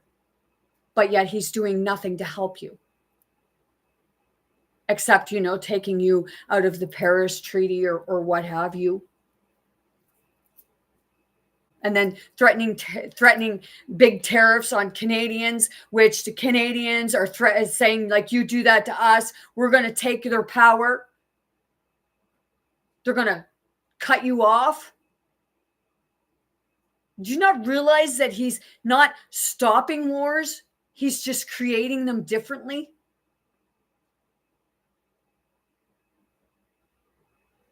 But to his, because anybody goes against him, he'll send that he calls it the deep state.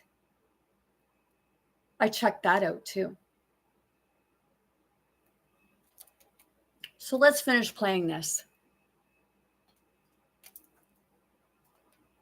And we hired this guy, like 21 years old. And we hired this guy, and I went on TikTok. Can you believe what I'll do to win an election? He just said it. Can you believe what I'll do to win an election? It was your words, asshole.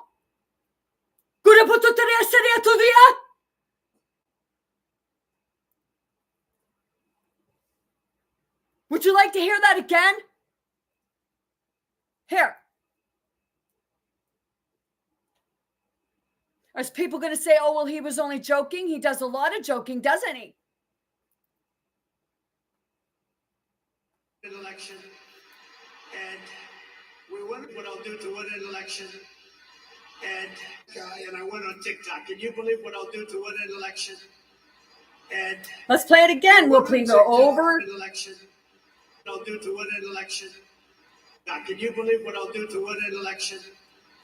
And we went on TikTok, That And was Republicans have never won live. the young vote, the youth vote. They win a lot of votes, but they never won the youth vote. We won the youth vote by 36 points. So I like TikTok. I like it. I like it. I had a slightly good experience, wouldn't you say? Romney lost it by 40 points. Not so long ago, we won it by 36 points. That's a very big spread. But I said we need to save TikTok because we're talking about a tremendous. Who in this audience goes with TikTok? Many? Yeah, very popular. And frankly, we have no choice. We have to save it. A lot of jobs. We don't want to give our business to China. We don't want to give our business to other people. And I said, TikTok without my approval, meaning the president's approval, because Congress gave the president the right to make a deal, do whatever he wants. And they did that a long time ago when they had a different president. They didn't know that I was going to be the president, I guess. So I said very simply, a joint venture.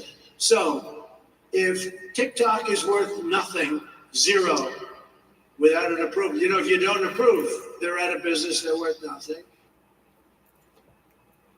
Did you notice he's only talking about making a profit? If you do approve, they're worth like $1 trillion. They're worth some crazy number. So I said, I'll approve, but let the United States of America own 50% of TikTok. I'm approving. 50% of TikTok. Okay, let's see. How many realize that when you go live and you get gifts and what have you, from what I understood is TikTok takes between already 40 to 50% of whatever it is that you make on TikTok. Sit with it. Sit with it.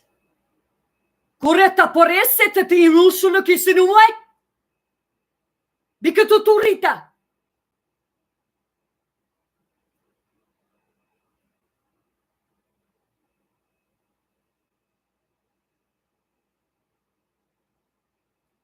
Seriously.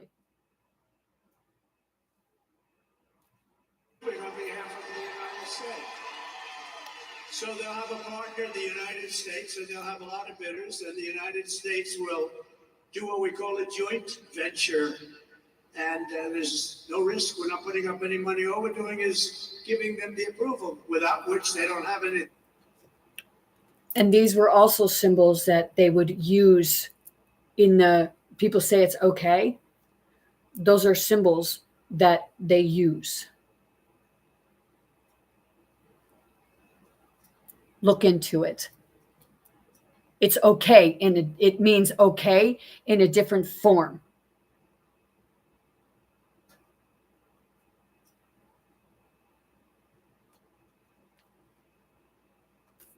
So I don't know. It sounds like that works. What do you think? Good? So whether you like TikTok or not, we're going to make a lot of money. I want to bring in NBC News Now morning anchor Savannah Sellers, who's been following the developments on TikTok today. In Savannah, we just heard from the president-elect where he talked about TikTok is back, certainly taking credit for blocking the ban, essentially, or for keeping TikTok around. You were listening to the president-elect's comments. What stuck out to you? Absolutely, Gabe. Not only is he taking credit, TikTok is happily giving him credit. Most of these notifications that they've been sending out to users when it was going dark, when it was coming back online, are saying, we will be back because of President Trump, and we are back because of President Trump's efforts to save TikTok. What really stuck out to me was getting a little bit more details here on what he's saying about the U.S. owning 50%. Specifically, the fact that he said, we should see a lot of bidders. To me, what that means, he is going to say is okay, is that ByteDance, the parent company, owns 50% of it, remains involved, and then some type of American owner gets involved, whether that's a company, whether that's an individual. Let me walk you through some of the names that have been thrown around. Elon Musk is something that has been floated. Now, it was floated. Other outlets reported this. Bloomberg, the Wall Street Journal, saying that he had spoken with the the Chinese government had spoken about Musk potentially taking a stake in it. There's also a billionaire named Frank McCourt. He's paired with Kevin O'Leary from Shark Tank. A couple options we could see Trump try to bring to ByteDance. This has been a truly historic week in the United States. 3 days ago, I took the oath of office and we began the golden age of America. The recent presidential election was won by millions of votes. Now, if you look up things within the Nazi,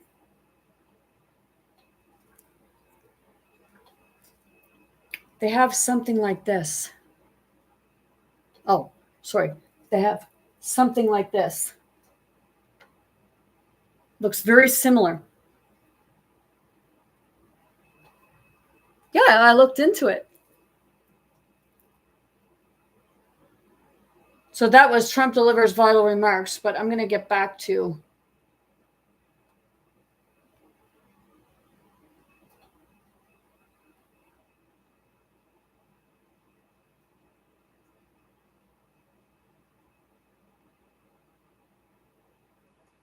where is it?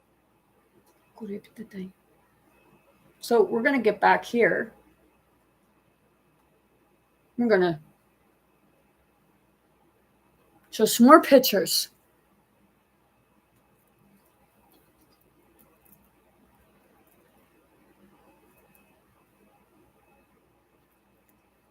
Okay. I don't know why I get back there again. Oh, I was talking about this one.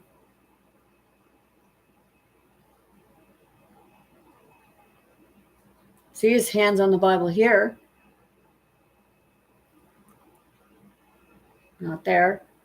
There's a salute that, people are trying to say it's the Roman. Well, maybe it is a Roman, but, the Nazis used it from the Roman. And look at his face. Does that look like a man who perceives himself to be happy for the people, or a smug look? Looks very aggressive. Other people have been doing the research on Musk's family too, with regards to Africa.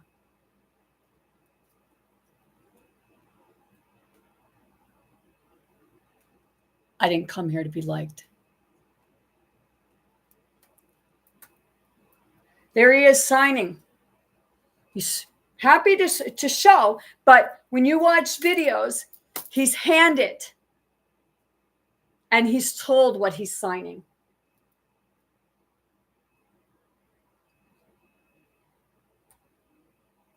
Okay, so, oh shit, I have to go back to here, into here, back into here. See, if people think that I can't read people, their intentions and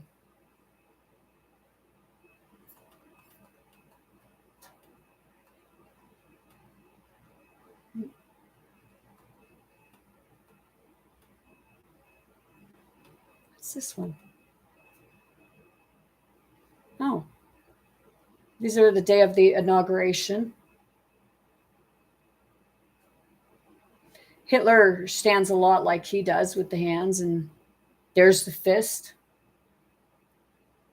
Another way of the fist. Elon Musk also does the same sort of things right here too. Very much of a demeanor.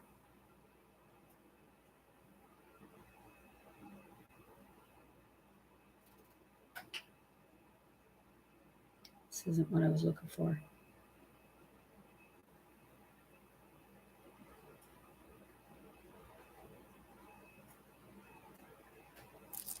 It's like you could ask, is he, no, this isn't.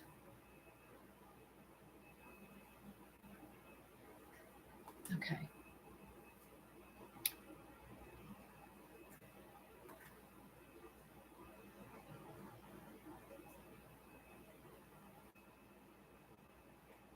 Yeah, there's the one where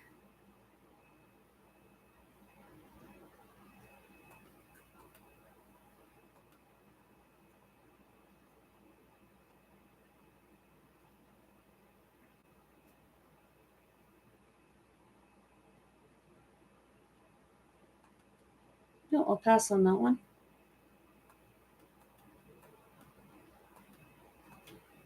Trump says I was looking at that. Trump says if he loses, the Jewish people would have a hand in it. Oh.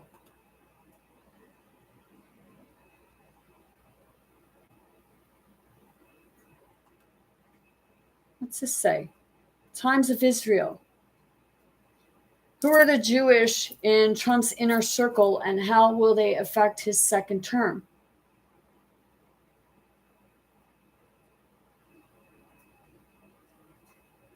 This is what I was looking for. JTA, Stephen Miller, David Friedman, Gerard, Ivanka, his daughter.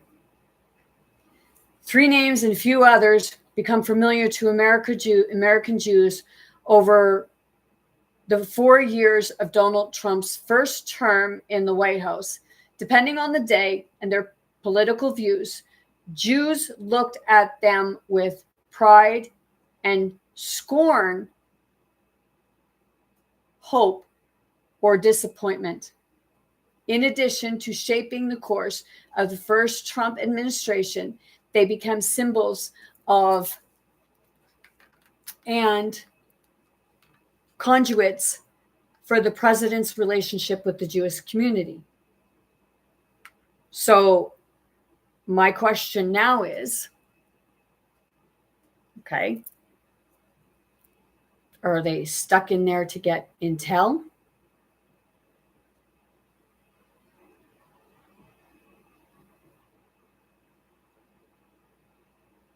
Or,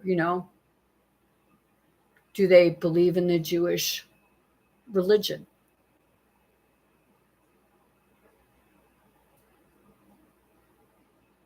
I know what my body felt when I said those 2 things.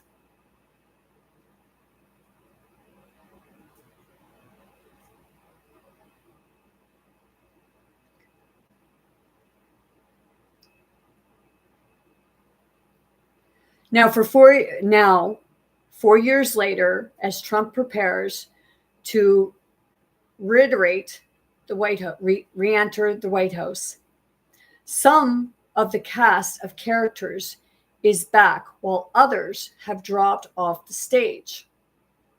Other Jewish figures are making their entrance for the first time. Some come from Trump's time in the worlds of media and business, others from his decade in politics, still others from his family.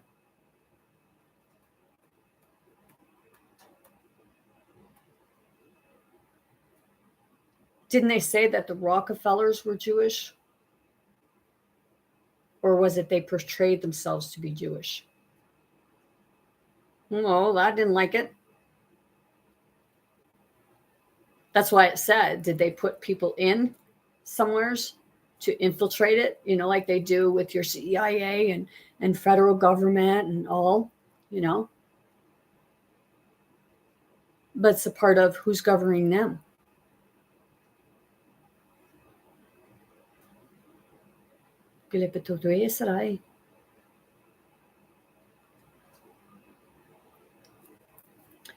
Here are the Jews to know in Donald's inner circle. Jared Kushner and Ivanka Trump. No 2 Jews drew more attention than Trump's daughter and son-in-law, Ivanka Trump and Jared Kushner. Coming to the White House from the social circles of wealthy New York City millionaire life, the couple was seen as a relatively liberal, moderating influence on a president who had never before held office. They both served as a White House advisor and took central roles in the administration. Kushner, in particular, had a wide-ranging profile spanning everything from negotiating a new trade deal with Mexico and Canada, to running Trump's 2020 re-election campaign, to brokering the normalization agreements between Israel and several Arab states known as the Abraham Accords. Now I want to take you back to your Bible, Abraham. Yeah. Okay.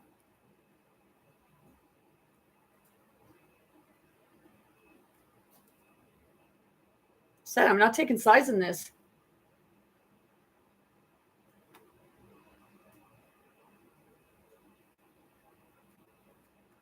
The wealthy's been doing it to each other, and the people are locked in the middle, and then they're trying, like some of them are deciding, we'll just run the poor people. So they think.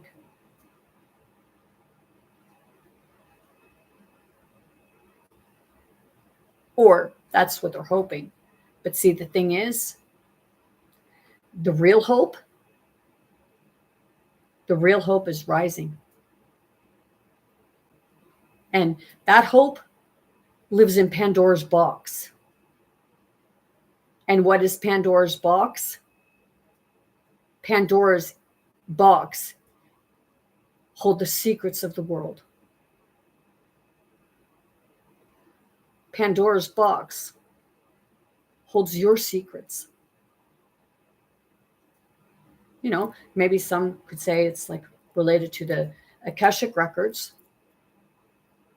But where do you hold the Akashic records?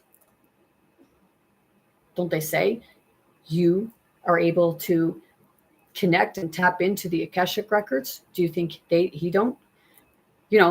Nikola Tesla had a time machine made, but they said it was Trump's family who went in and got it.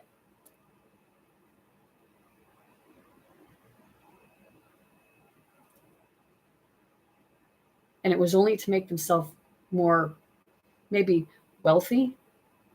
So let's keep reading. They were also in some way the Jewish face of the administration, making appearances at Jewish sites and hosting members of the cabinet for Shabbat dinner, particularly at the beginning of Trump's term. Their Jewish observance. They have attended Orthodox Nyaguri, Nynagogues, and send their kids to Jewish daycare. Drew, Curious, and Circuity.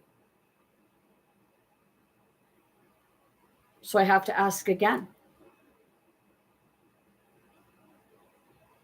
Did they get put in there to get intel, information, to observe the community?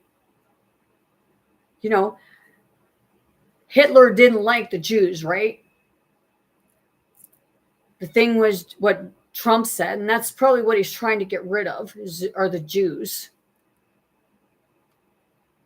or ones affiliated with them.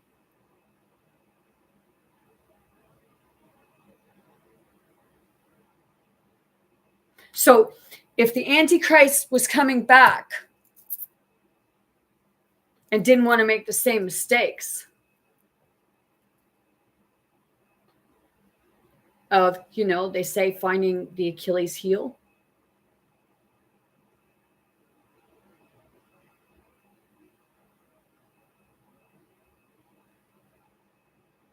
See, some people, we get blinded.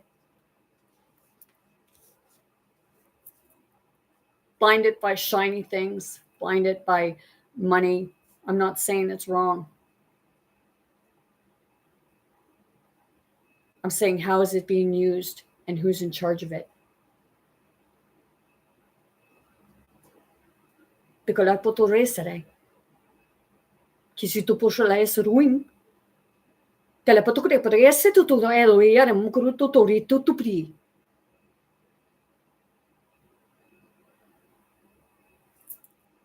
There's two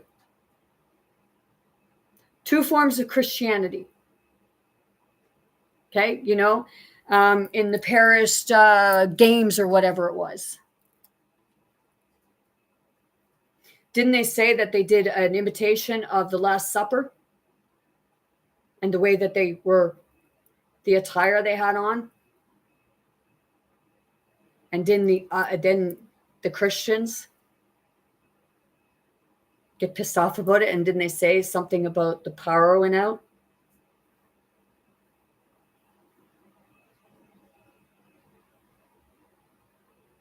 Seriously.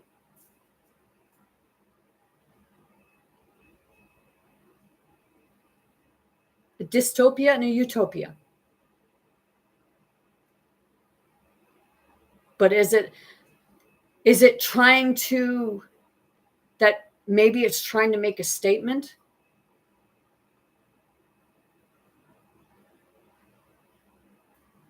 Because right now, a lot of the LGBTQ, whatever, however you put it, I call it two-spirited.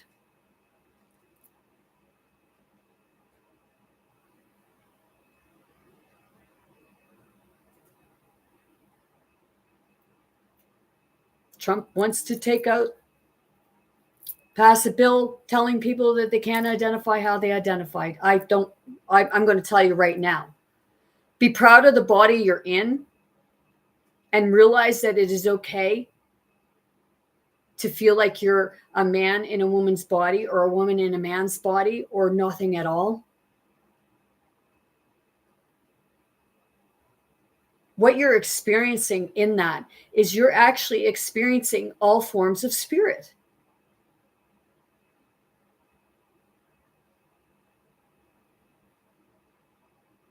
You're a woman, you're in a woman's body, you're experiencing a masculine.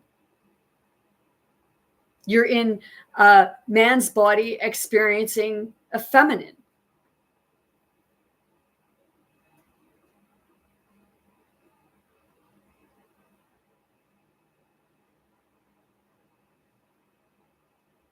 It's not about going and having your body mutilated. Do I believe that like doctors should be charged if they do that for people? In a sense, yes, I do. Because there are so many people that had it done and they're coming forward now and saying they wish they hadn't had it done.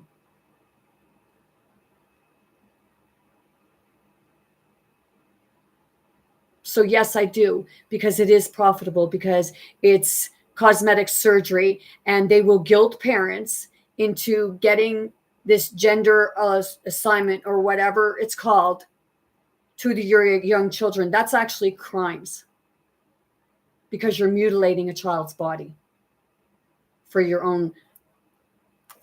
their selfish purposes, or sometimes it's the parents that want it done.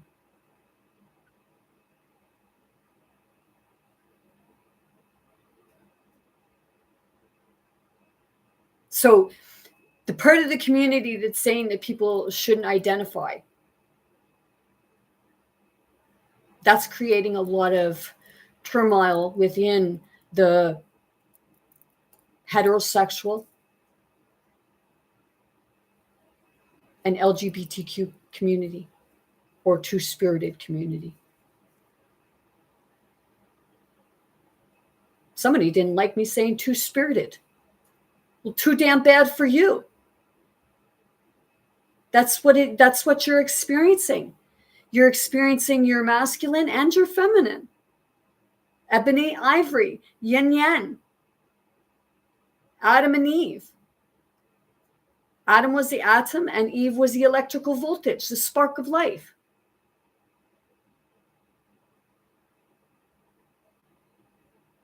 I don't need to read a book to get this stuff.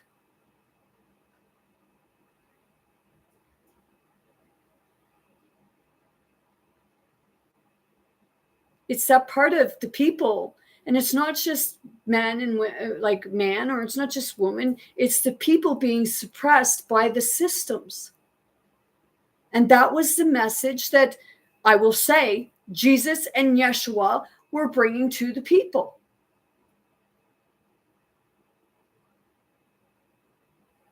Humans can lose their way. So maybe for a bit, maybe Jesus lost his way. And that's why they said when he went to his hometown, he couldn't show what he was able to do.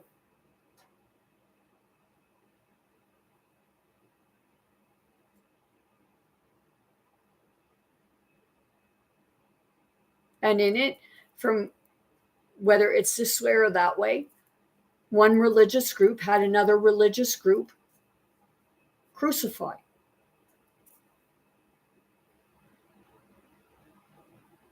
But then you could ask, was it a crucifixion? Or was it an extradited? Or not extradited? Or was it when you get kicked out of, you get kicked out? Some groups say he wasn't crucified, and some say he was. But the crucifixion comes with ridicule. So if you're being ridiculed for your beliefs in God, source, spirit, creator, universe, what have you, you're being crucified for it because you don't believe the same way that another group believes. But the true Christianity that Yeshua was teaching, maybe some will say it was Jesus who was teaching it. Either way, wasn't it said that she kept it going? But I went into a Baptist church. They even, just before that, they had gotten up and they had said that prayer and meditation, Jesus said, prayer and meditation go hand in hand. But they wouldn't teach how to pray. And they wouldn't teach a meditation. I even offered my services for free. But no. So I told them, well, I guess your church is not for me. At one point, the female pastor told me, like, you can, if you want, you can join our church. It's that part of, if I want to join your church, I don't really need your permission because the church is supposed to be a place to go to be with God. Ugh!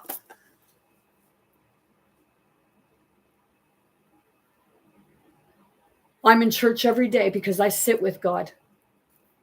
And I don't have to be in another place. I can be outside. I can be here. Church, that part of church is meant to be community where everyone is welcome, not just certain people.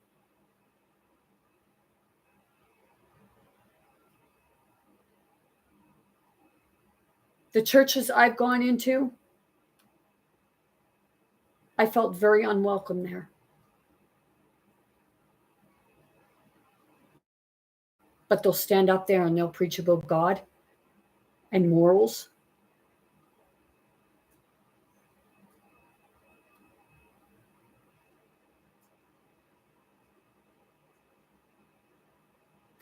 One church helped me.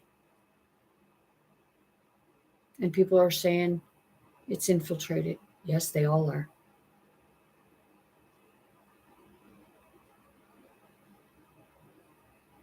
One church helped me in 99. They knew exactly what I was experiencing. And they did an exorcism. That was the Catholic Church. And they too spoke tongues.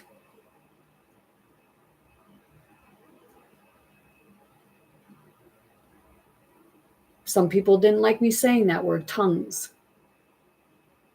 Well, that's how most people say it is if you're speaking a language that nobody understands. But I call it speaking the language of spirit.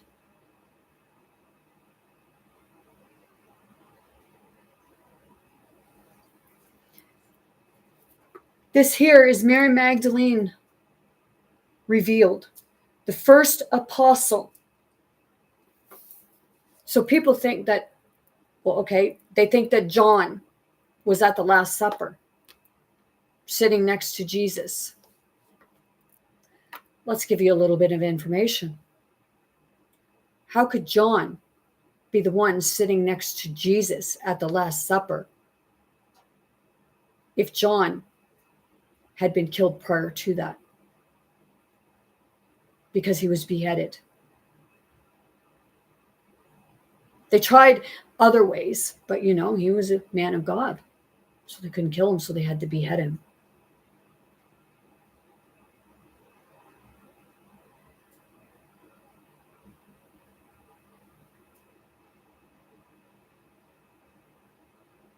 So how could it be Mary?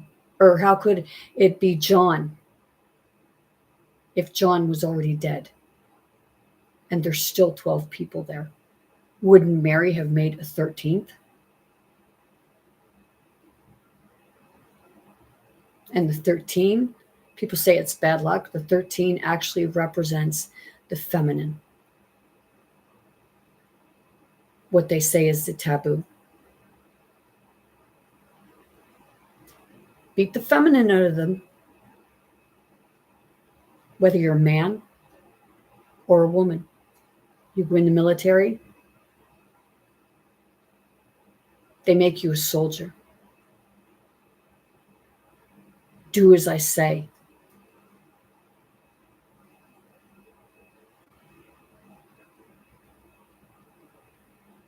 That's a soldier. A warrior.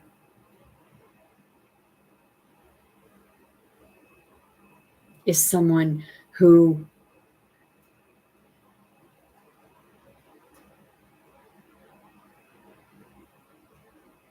it's not standing at attention. A warrior is somebody who does something right. A warrior is somebody who does what's right and in the best interest of everybody, not just for a few, and not for a system.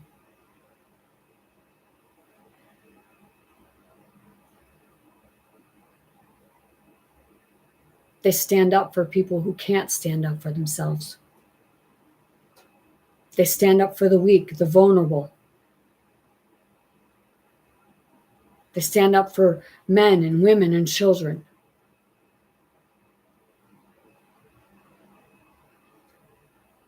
They don't stand up in a podium and say that they're all holier than thou when they're saying that they're going to get rid of people.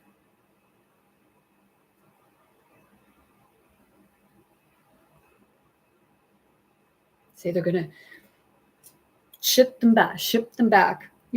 How about instead of fighting with them, and I know there's a corrupt in there, but the corrupt ones are not the ones fleeing. The corrupt ones are the ones that, parts of your government brought in.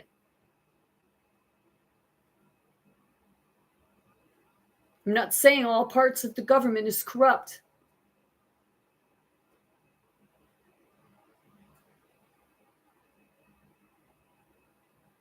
I'm saying that the ones that you put in that are affiliated with businesses and wealth and everything like that, they're for personal gain. Because they say all this stuff that they're going to do, and then they get in and then they don't do hardly any of it.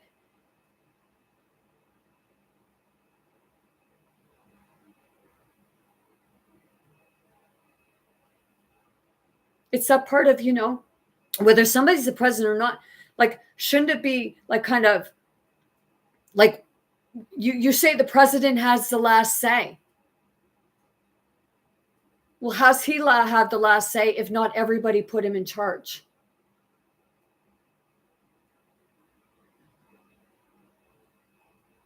Seriously.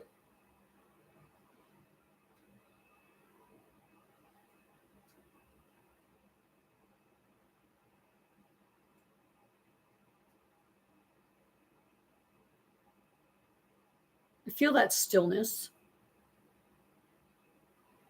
sitting with it.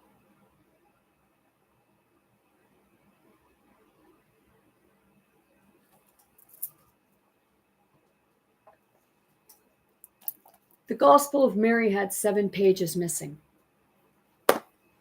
Who stole those 7 pages? Let's see.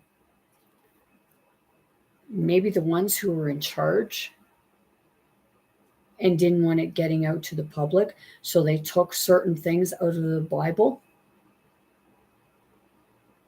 and manipulated it. Because I read the other day when I was reading something about Jesus said that sex is sinful.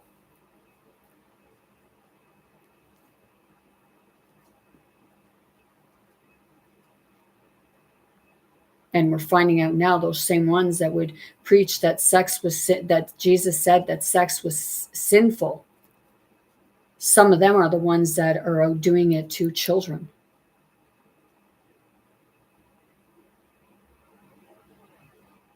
And I said, it's not all corrupt.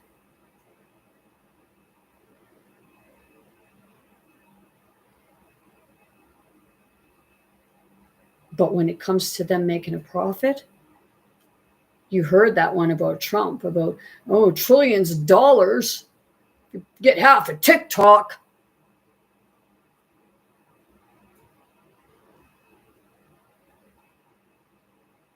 Seriously. You know, I can feel that in my body. It's like right around here. So, you know, hey,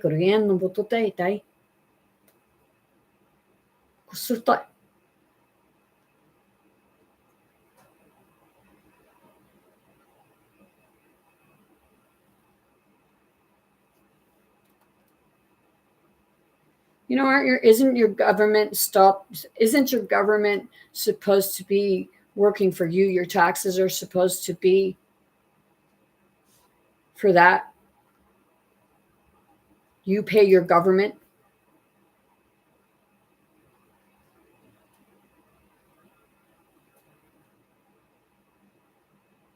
Your government's supposed to work for you, but yet you're the one out working your ass off and starving. And the ones in the higher up of the government, it's going to fancy balls and parties and inaugurations, swearing in, and you know, there's always the tradition you put your hand on the Bible. So, like, you know, Trump, why ain't your hand on the Bible? You know, if you're not lying, if you're not, you know, scheming, what have you, because a lot of people know differently. Or is it that you're seeing the same inauguration that's said to be in different timelines, but it's the same thing happening at once? And you're seeing both sides.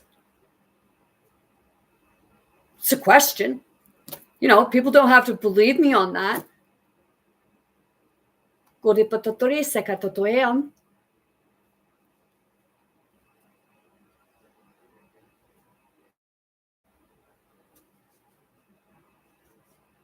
like a movie. Because it's almost laughable sometimes. And I know people going through it don't think it's funny.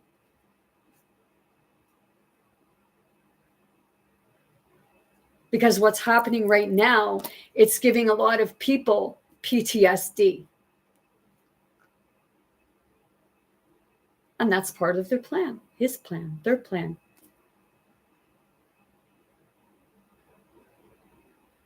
Because as long as you have PTSD, you're going to look for that savior.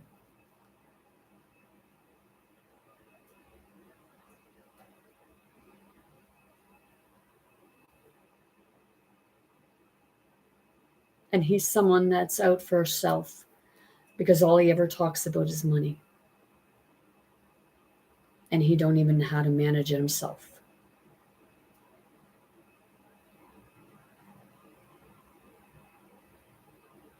The only thing he knows how to do is cheat, scheme, lie, and manipulate.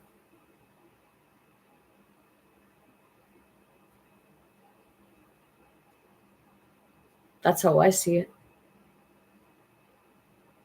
Maybe you don't see it that way.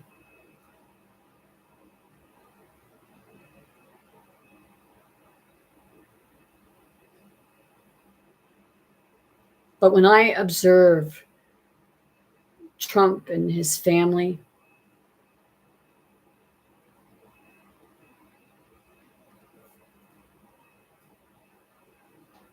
and others, I don't take everything at face value.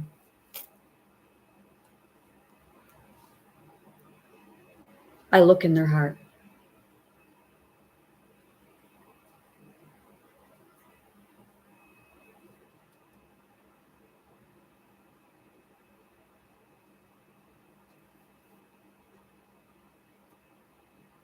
After Trump's 2020 loss, the family moved to Miami and sat out Trump's most recent re-election campaign. Ivanka, who campaigned with her father during his previous 2 election campaigns, said after Trump's campaign announcement in 2022 that she and Kushner would step back to focus on family life. Kushner said he would focus on his business and the couple's children.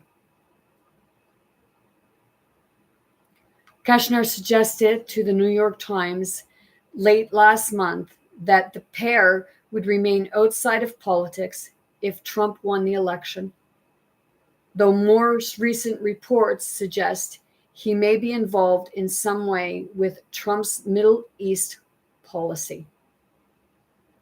During the campaign, the couple appeared at several events, including the Republican National Convention and Trump's victory.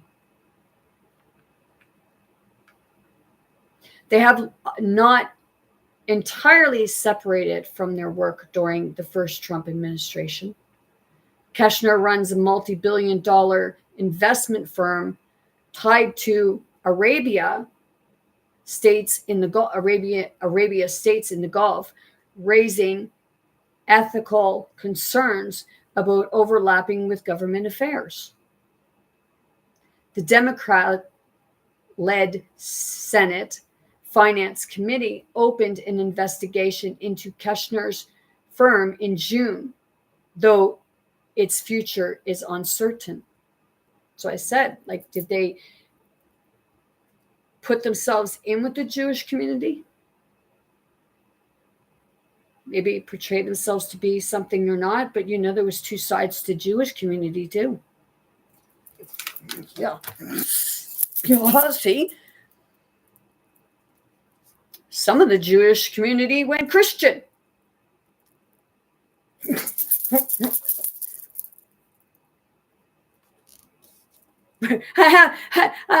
2 people that says, what do you look into that stuff? For this exact reason of what's happening in the world today. Because future proofs past. We're going through the same thing of the past. They said it would be a 7-year war. Okay. So Donald Trump got in 2016. He got out in 2020, right?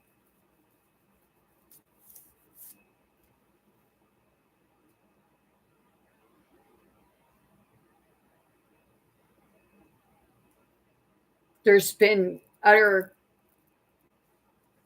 chaos, but they'll blame it all on Biden. They'll blame it on Barack Obama, which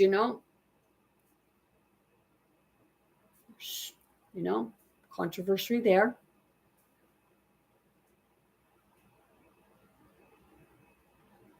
So, it's that part of why did Michelle Obama not attend Jimmy Carter's funeral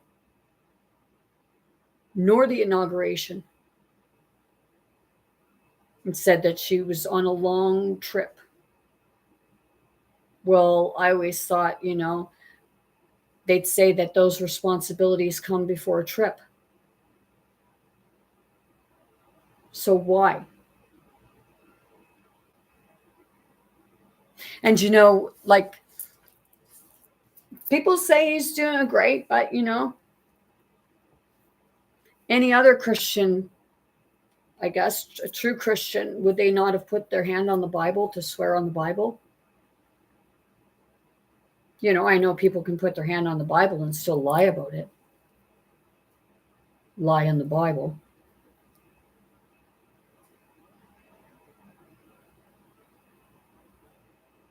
When I went to court to swear on an oath, when I was going for custody of my son, yes, I did. Because I did tell the truth, the whole truth, and nothing but the truth.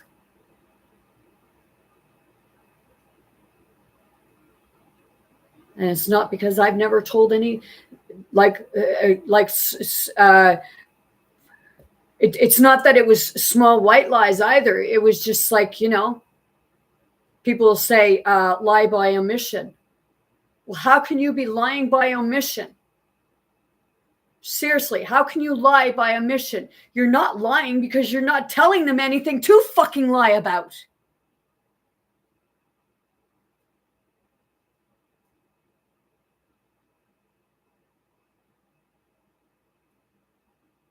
If somebody said something, you were like, I don't know, but you knew.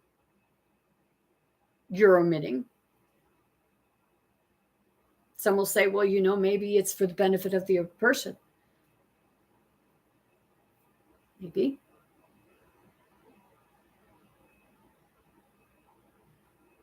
But nobody's perfect.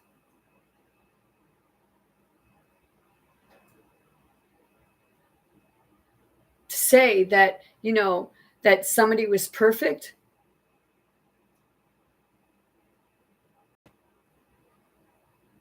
and you have to always be like them, you gotta always be perfect.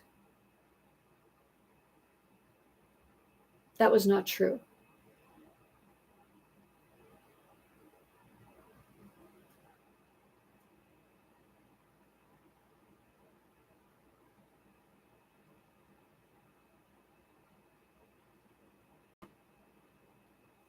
Because somebody is saying about that people have to be perfect,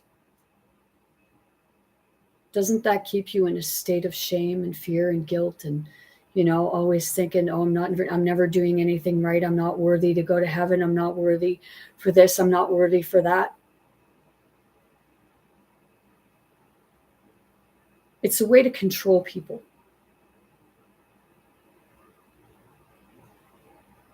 It's, are you happy with yourself, your light, and your shadows?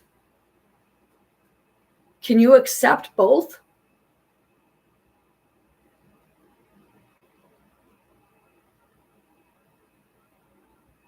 Because when you accept both your light and your shadow, then you're accepting the true God goddess. And some people didn't like me saying God goddess. You think God was just a man? God was no gender. We all God experiences himself itself through every one of us. It's called the Christ consciousness. And the ones that become enlightened and understand it, they become like Christ.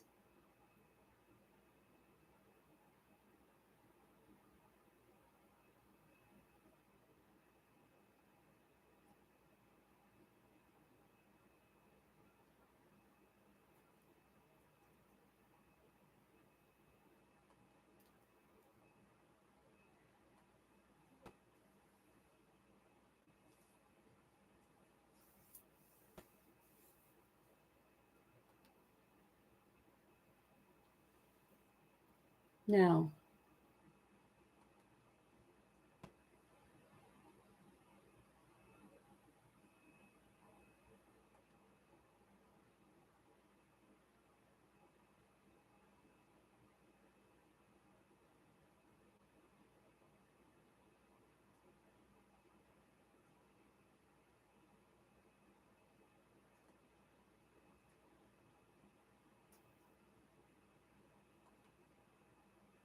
Okay, that's about TikTok. I already did that one. It's like, hey, I can only do it.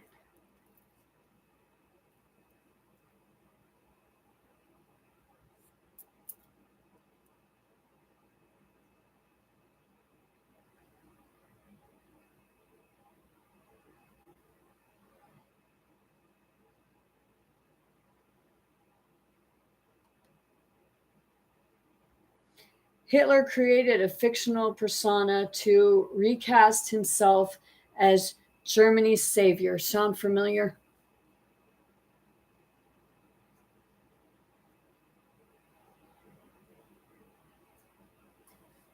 Seriously, you might want to go watch the movie Back to the Future Back to the Future 2. When the character Biff goes back, he's from the future, and he goes back from the future to the past and gets a magazine. Or when Michael J. Fox, Marty McFly, he goes to the past and meets his father, but then when he comes back, he's in the same year, but in a dystopia. And Biff is in a tower surrounded by gold-plated stuff, and his wife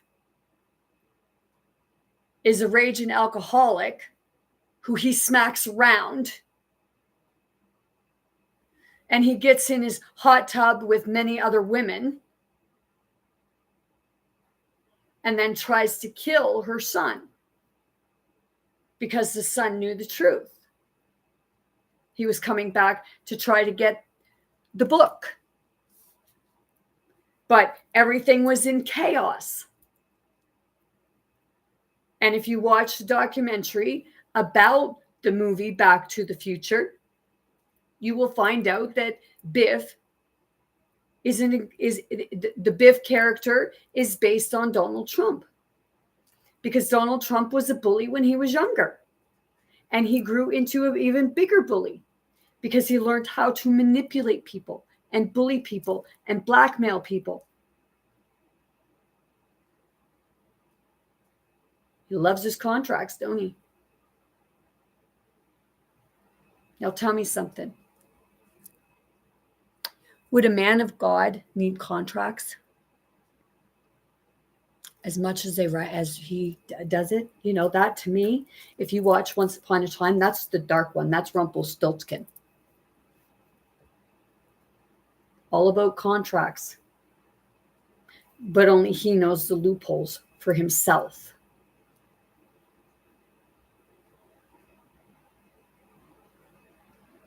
So to the ones that, said like, I don't know why you're looking into that stuff.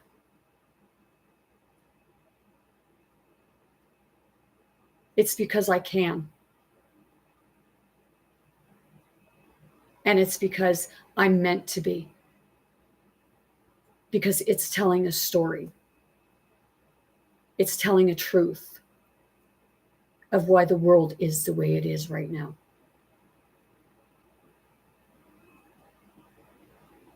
And I'd hazard to say sometimes, those spirits are enlightened and some of them are awake. And, it's that part of the untold stories. Those spirits don't want their stories told.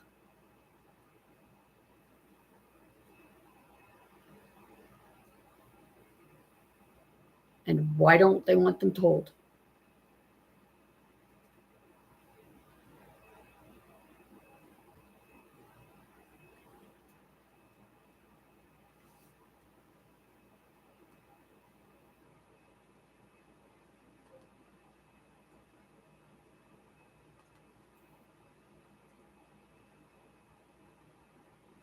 Okay, I haven't seen that yet.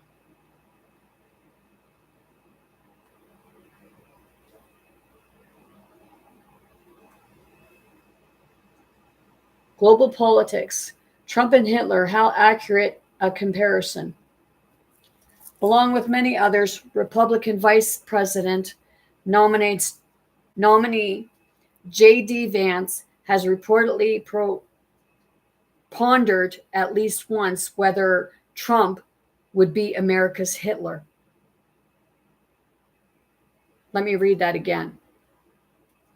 Along with many others, Republican vice presidential nominee J.D. Vance has reportedly pondered at least once whether Trump would be America's Hitler.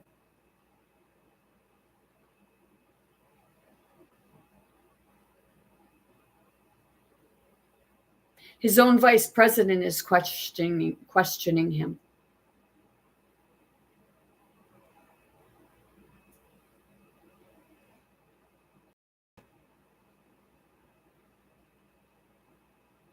And he said in that video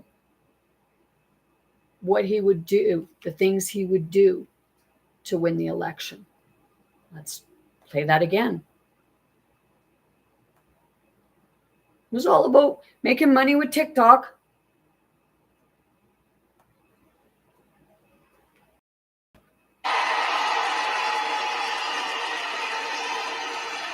Let's start from the beginning. And as of today, TikTok is back.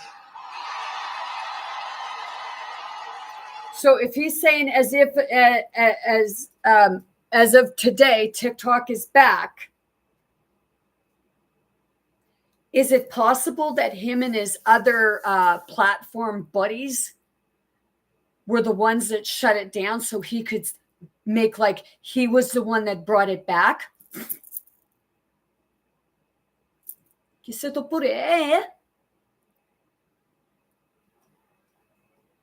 play that for you again, hey?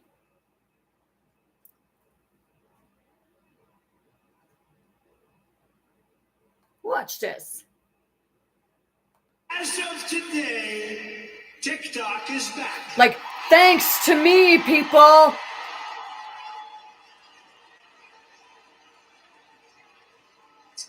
So, I did a little TikTok thing. We have a guy, TikTok Jack. He's a young kid, like 21 years old.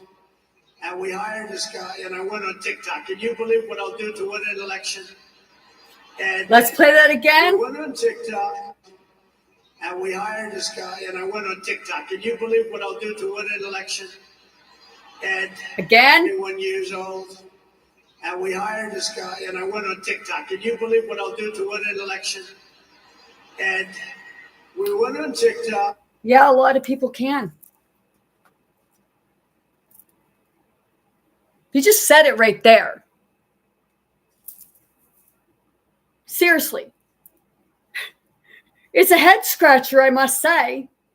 And, I know that they're affecting the algorithms because before I was getting like 700 and 800 views. And now I'm down to only getting like 71 views while I'm live. Like, seriously, do you think I was fucking born yesterday? But see, the thing is, I know that you perceive yourself that you may be stopping people like myself from affecting their algorithms.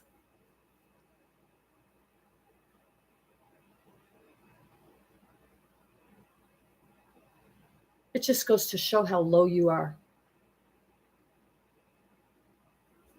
And how low that you could most likely go. Or try to go.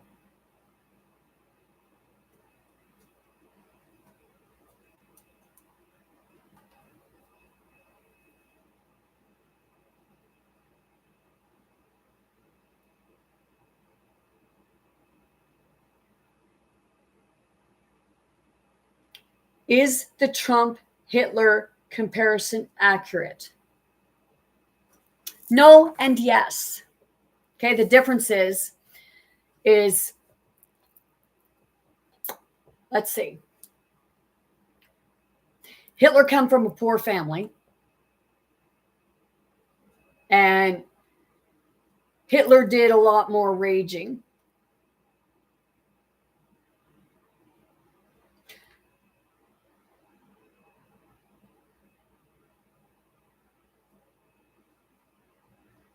And he had books burnt. And there was genocide.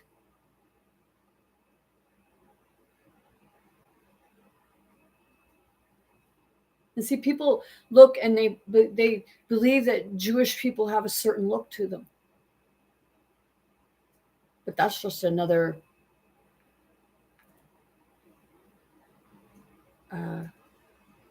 stigma, or just another, I don't have the word right.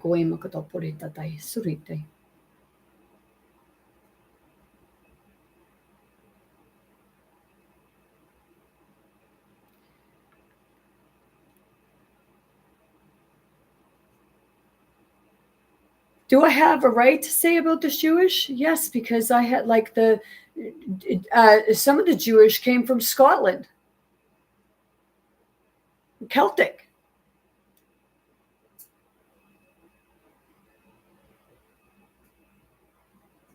You know, didn't they say that they come in and they separated the Jewish people in all different ends of the earth?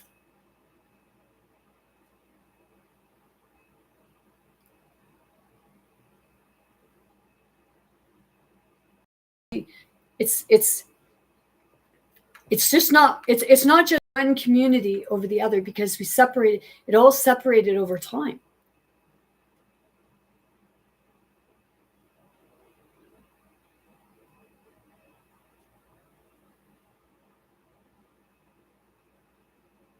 We're all fighting with one another, that we're not taking the time to see the actual truth of what's been happening.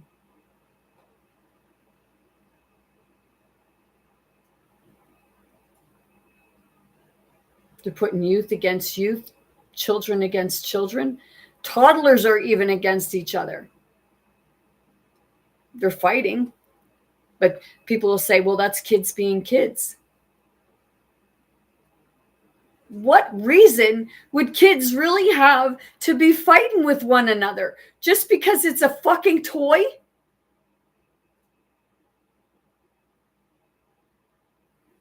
What you're experiencing with this is spirit to spirit. That's why, like, all of a sudden, two kids will start fighting over foolish things.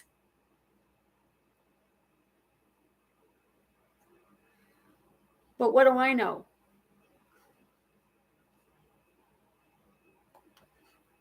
I know plenty. I may not know everything, but I know plenty.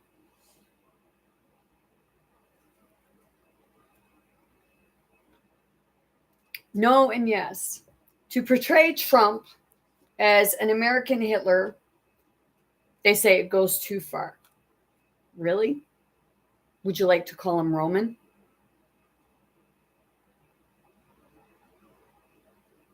Or would you like to call him Napoleon? Seriously.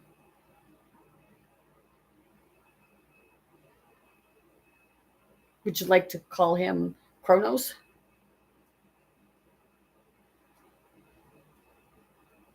Or maybe they call him Hades, the god of the underworld. Or maybe they call him, but is he the god of the underworld?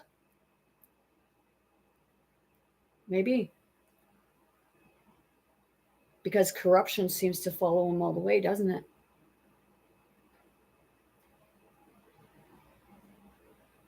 People aren't born corrupt. They're not born ignorant. They're not born greedy, as some say. You might be born sick because of all the shit that's being put in the mother's body, that's going through the placenta and going directly into the baby's bloodstreams, because I read that most people, when conceived, they're twins. One just gets absorbed into the other.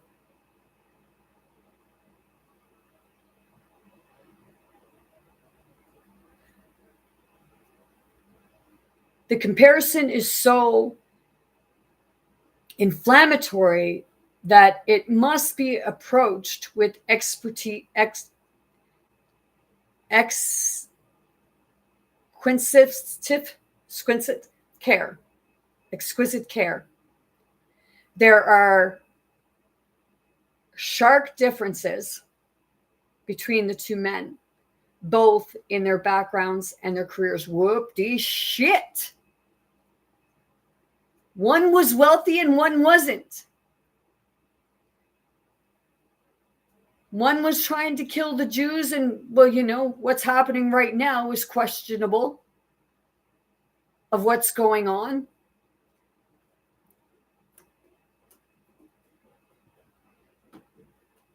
A child of privilege. Trump was raised as a child of privilege. So he don't, well, you know, does he know what it's like to have nothing? My ex-husband the other day, he told me, you don't know what it's like to have to sleep out in a tent in the winter. Well, let's see. So I told him, hey, I slept out in my camper, which is like a tin can, in like, well, -10.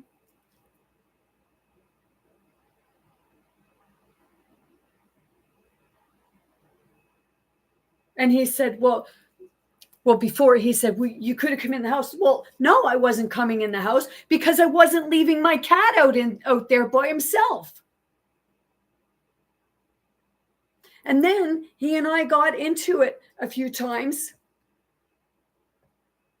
And he had told me to get out, and this was in the middle of winter. I had no place to go.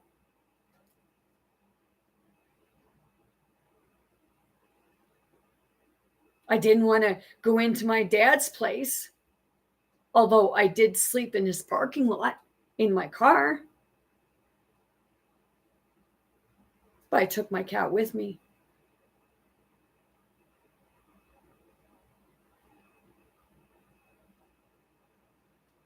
And I've even eaten out of the garbage.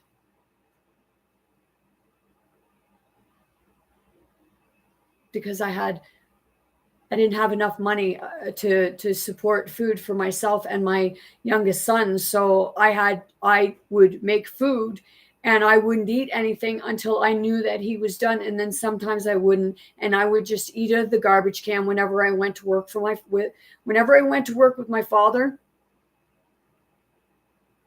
And I'd be upstairs and I'd go to the kitchen. I've even eaten apples that were bit off of, sandwiches and stuff that were in the garbage. So it's that part of, you want to look at me and tell me that I don't know what something is like. You can go pound sand or go fuck yourself.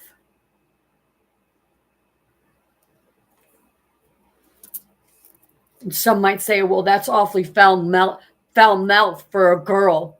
Who said I'm in my feminine right now?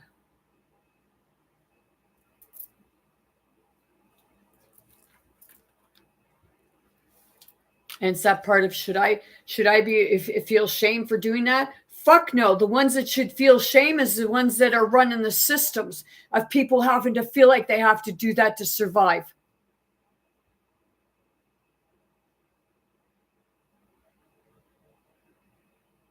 So I guess you don't know me at all.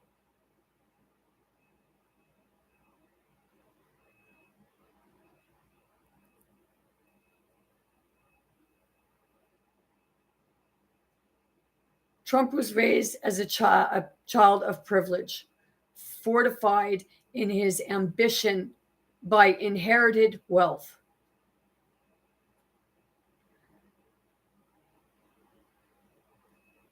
Hitler was born to a family of modest means.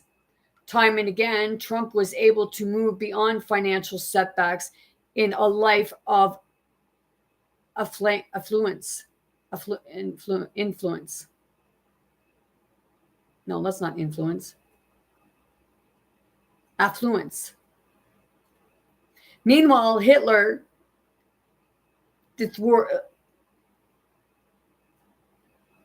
deathward in his hope to become a noted artist, experienced severe hardship on the streets of Vienna. Though trained in military school before college, Trump evaded wartime services by invoking bone spur disability. Holy shit, man! You watched the movie Once Upon a Time? And Rumpelstiltskin gets drafted to war? And just he finds out from an oracle, okay? And the oracle tells him that they're going to be riding in it on a cow. And what ended up happening is that freaking Rumpelstiltskin, because he didn't want to die, he didn't want to go in and what have you, he took a sledgehammer that was leaning up against one of the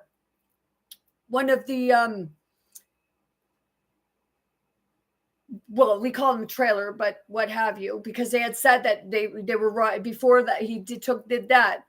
They told him that he'd be riding in on a cow. Well, the cow represented the saddle for the horse. Grab your cow, which it was the saddle. So when they all left, he took a sledgehammer because he went to try to get the oracle. And he got the oracle was no longer there because he wanted to know knowing the future. So the oracle was gone. He took the sledgehammer, and what he did, anybody ever see the movie Misery, where she tied his legs together and she took the sledgehammer and busted his legs?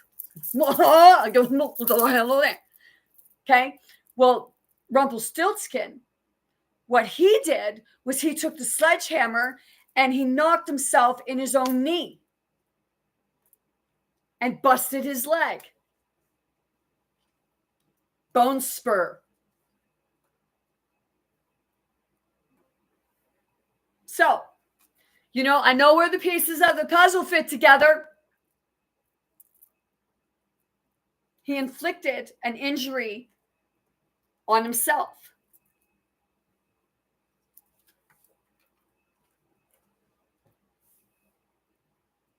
So it would be that part, if you're hurting now, well, I guess you shouldn't have done it, hey? Hitler served honorably as an enlisted man in the First World War, suffering serious injury, including temporary blindness. I'm not picking sides because it's,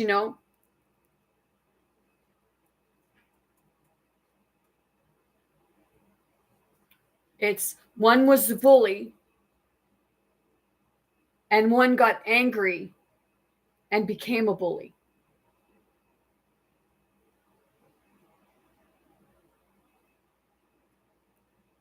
But I know Trump's life wasn't all that grand either,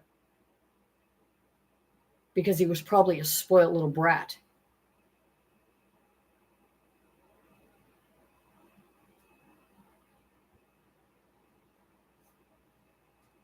And I know in my physical world who those versions are too.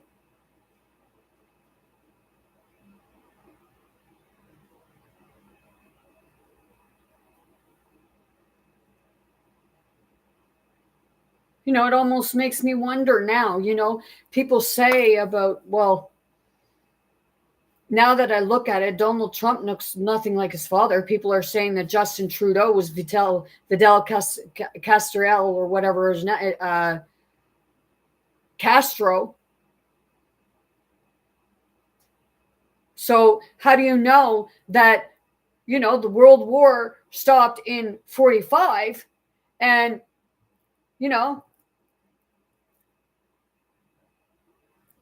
Trump's family was originally from Germany, so maybe they were going to Germany, and maybe Adolf Hitler is actually Donald Trump's father. Holy fuck! What the? God damn it!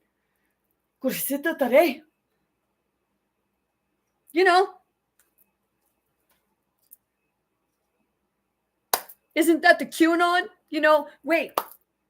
Are we not supposed to be asking questions? Is that why he's blocking this? Is that why you want 50%, right? Escolher secreto tudo, é?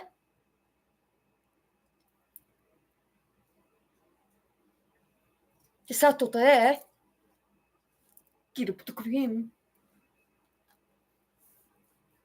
know what? I'm not allowed to ask questions because I know that when I go off here, it's probably going to say, oh, you only had about 13 or maybe 36 viewers or what have you. And it's that part of, you know, hey, that's what you think.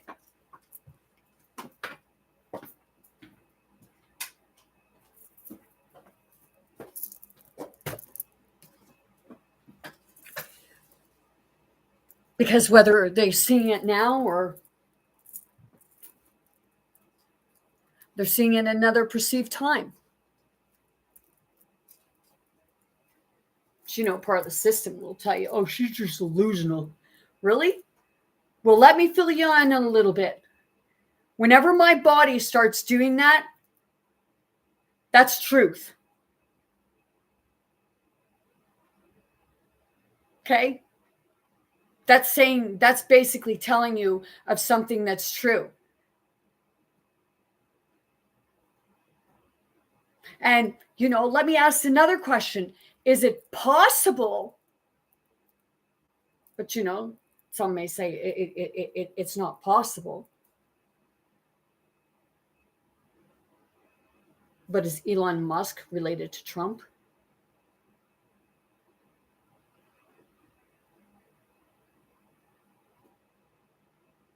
Is he his son?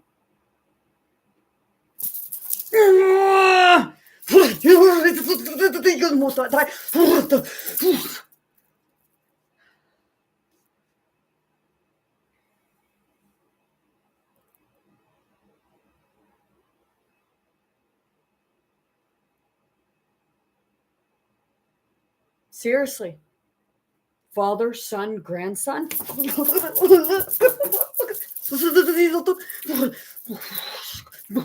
Yeah? Who am I? People look at me like I'm fucking out to lunch. Good for you.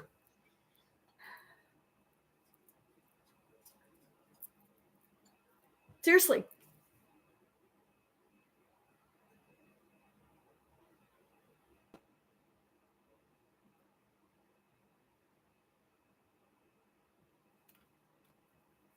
The person did tell me, you know, you think the son is bad, the father's worse.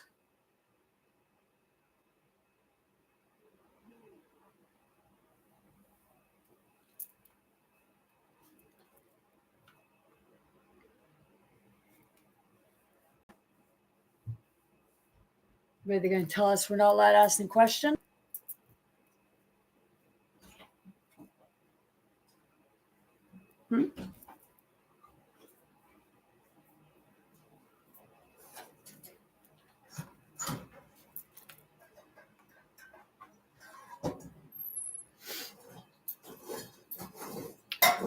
The insider versus the outsider.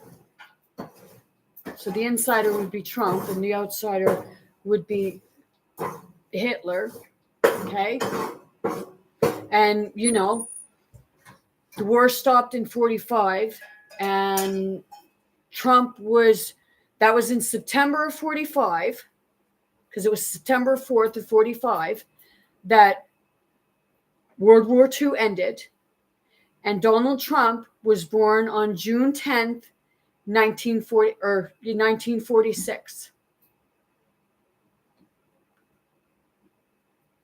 Coincidence?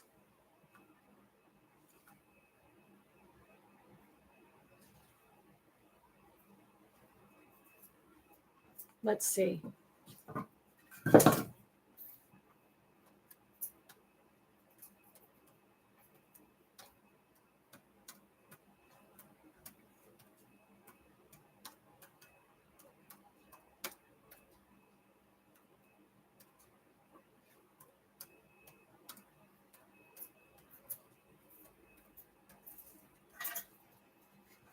Oh. I went to put my finger on the screen to tap. You know, that's pretty bad when like we're so hooked into these screens that sometimes if I'm reading a book or something like that, I'll take and I'll go to stretch the page.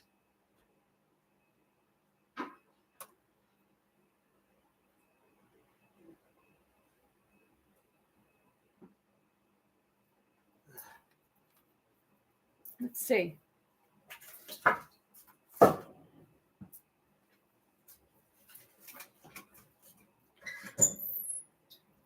To me, Donald, oh, you might say the chin, but it's questionable.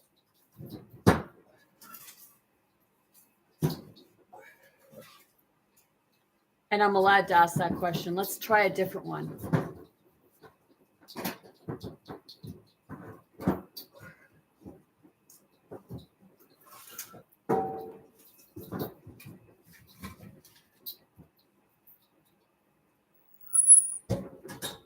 What about this one? Oh, well, where'd that go?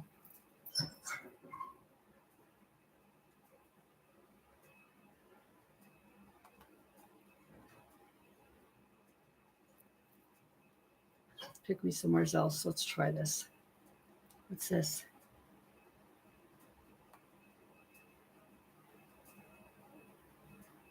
Like father, like son, President Trump lets others mourn.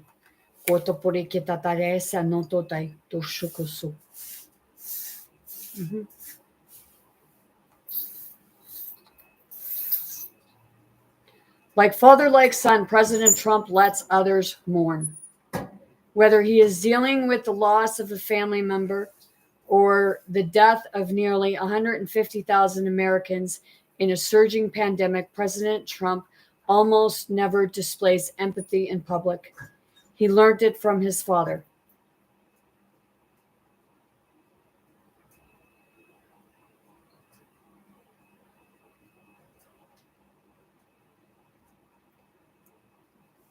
The church, Fifth Avenue, Manhattan, was packed with developers, politicians, and New York celebrities. More than 600. Okay. The Marble Collegiate College, that can't pronounce that church, on Fifth Avenue in Manhattan was packed with developers, politicians, and New York celebrities. More than 600 in all. The funeral for Fred C. Trump, the builder whose no-frills brick rental towers transformed Brooklyn and Queens. 3 of his 4 living children, who had given up listening to the sermons of the church's most famous minister, Norman Vincent Pearl, offered loving condolences to their father. Then it was Donald Trump's turn. So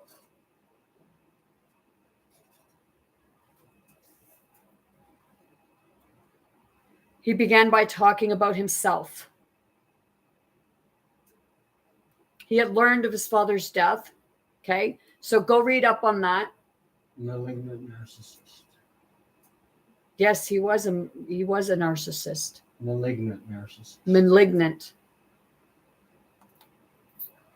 Like the cancer. See, it's love the enemies, but it doesn't mean that you let them get away with it. When you love someone, you actually try helping them and not for personal gain. Sounds interesting.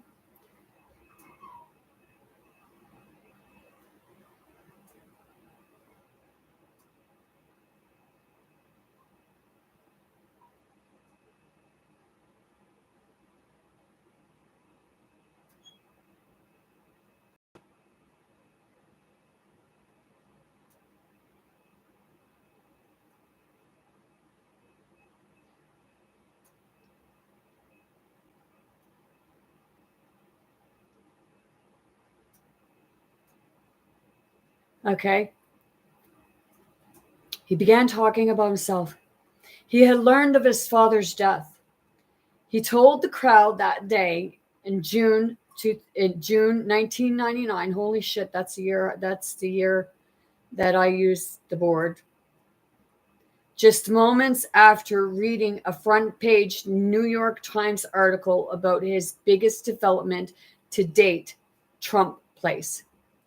Donald started his eulogy by saying, "I was having the greatest year of my business career, and I was having breakfast, thinking of how well things were going for me." When he learned of his father's death, Alan Marcus, a former political relations consultant for the Trump organization, Donald's eulogy was all about Trump and everything, and everybody in Vincent Pearl's church knew it.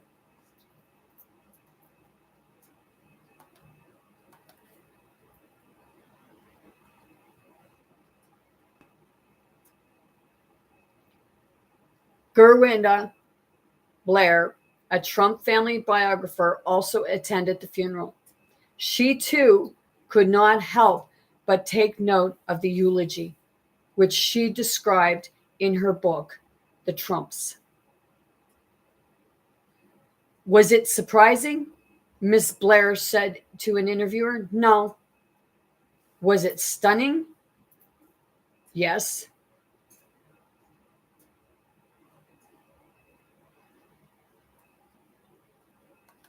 I gotta check something.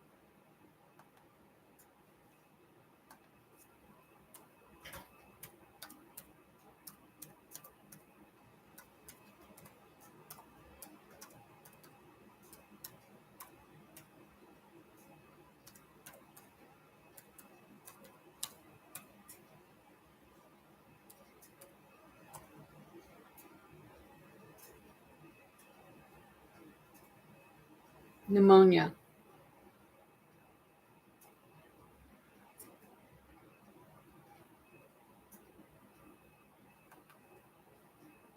You know, I can't help but wonder sometimes about certain stuff. When it comes to people, oh, shit.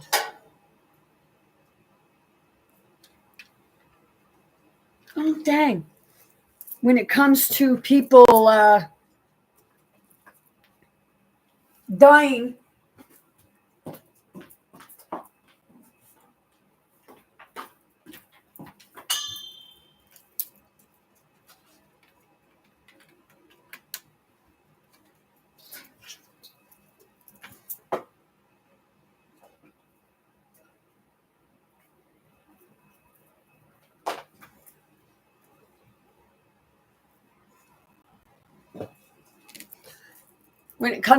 dying, from respiratory problems. Okay? And I say that because I researched something because, you know, Donald Trump, he come in and he said that, you know, it's like they're on a witch hunt. Donald Trump, my question to you is, you know, you say about a witch hunt, are you the fucking warlock?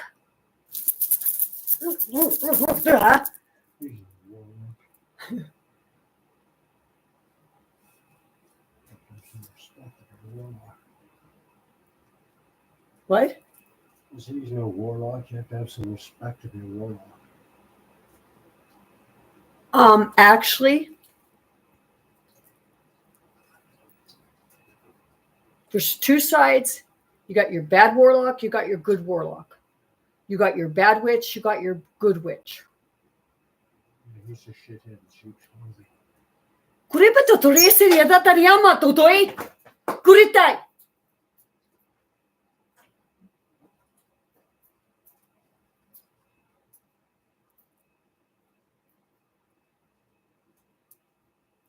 Okay. It's that part, you know, he says about a witch hunt. Now, let's do this. Because, you know, I did a little bit of digging. Okay. I connected George Washington to my 6th great granddaddy because they would have been doing business together. It would have been like a preacher. Would have been trading. So now they said that George Washington, he died of a throat infection. Okay, which I looked that up, and it's extremely rare that somebody would die from a throat infection. Okay, and he had all the signs of something else. He had all the signs of being poisoned. Okay, we'll say it. You say about the chemtrails. You say about heavy metals in the chemtrails. But could it also be Rickon? Because, they use that.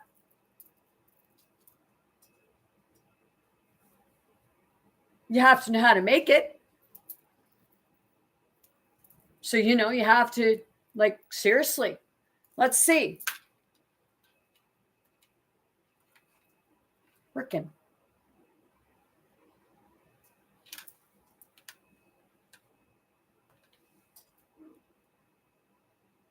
Okay, it's from the Castrol bean.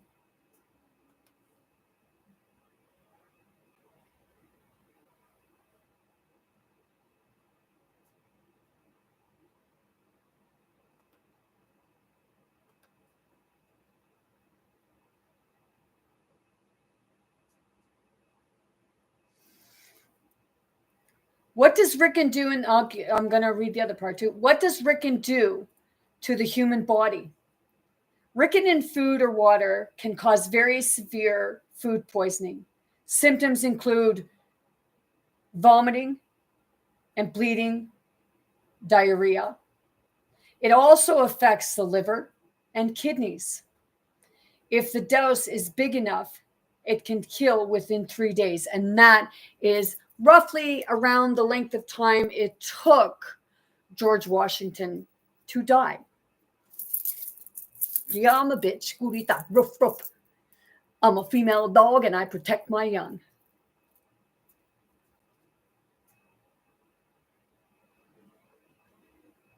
One milligram of Rickon in food or water can kill an adult.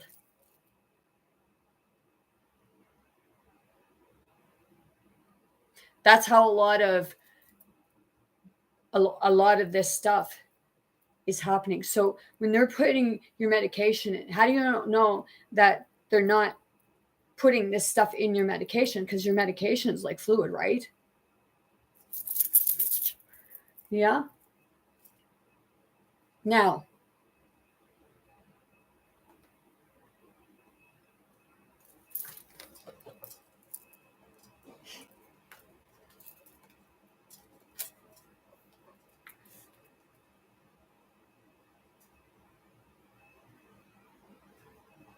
okay. Rickon is a lectin is a carbohydrate binding protein and a highly potent toxin produced in the seeds of the castor oil plant. Rickonitis communis, the moderate lethal dose, LD50, of Rickon for mice is around 22 milligrams per kilogram of body weight via intraparenteral injection. Oval exposure to Rickon is far less toxic. An estimated lethal oral dose in humans is approximately 1 milligram per kilogram of body weight. Rickon is a toxobolinum. What is that?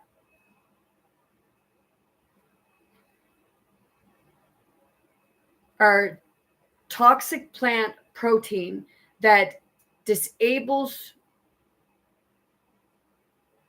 Well, shit, that looks like the weed plant.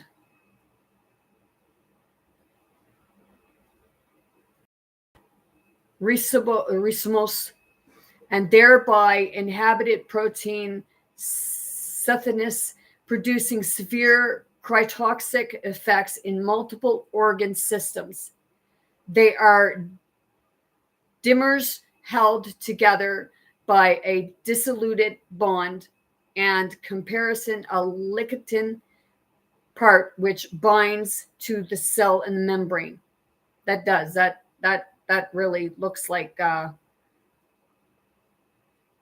it looks similar to the weed plant.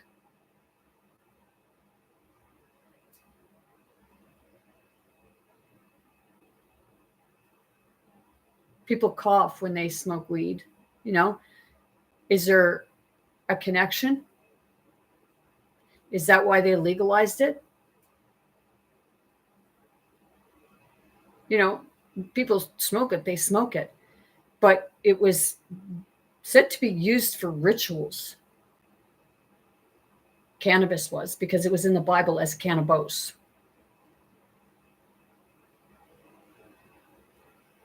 And was first described by Peter Herman Stillmark, the founder of Listichology. Rickon is chemically similar to robin.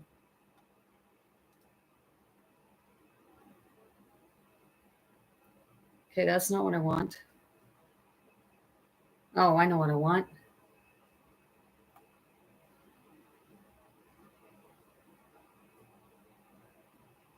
Yeah, have a look at that. He likes his two women, right? Because Ivanka and his first wife and Marla, it was a triangle. You know, were they having threesomes? They were. That's entirely up to them. But, you know, maybe I should do a video of the impact that relationships can have when threesomes are involved.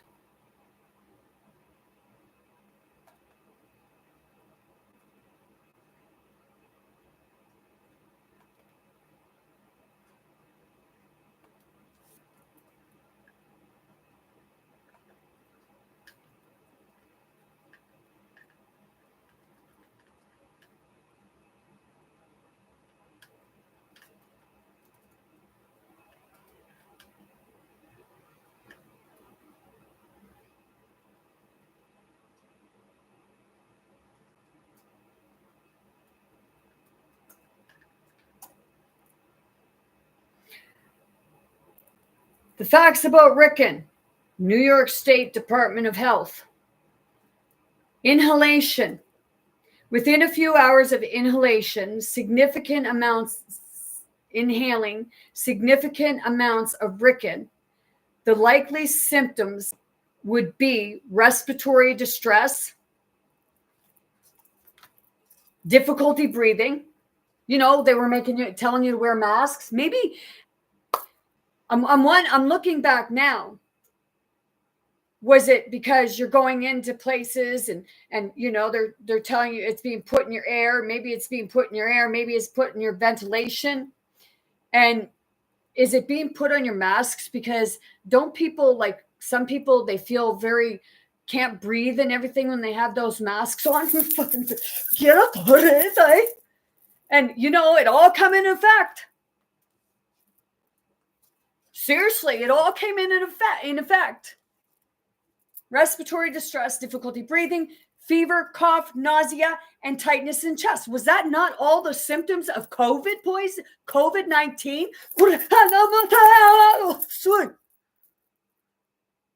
Seriously, more people have been having respiratory problems since then. Wake the fuck up, people. I'm not being rude. You know, Agent Orange. Put a little smell in it.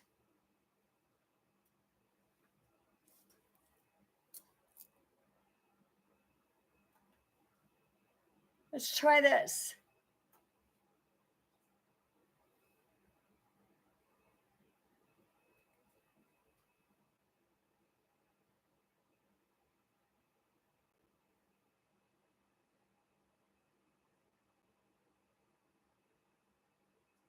Okay, let's start. Shit. Okay. What is Rickon? Rickon, ricin. Wow. There's sin. See? Over here.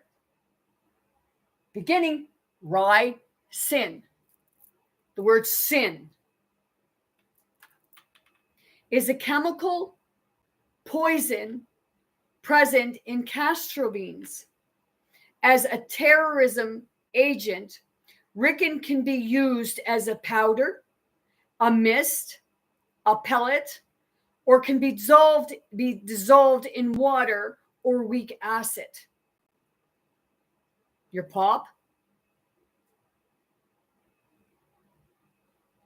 You know, they're putting chemicals in your city water when you're hooked up to the municipality. Oh shit, put that down.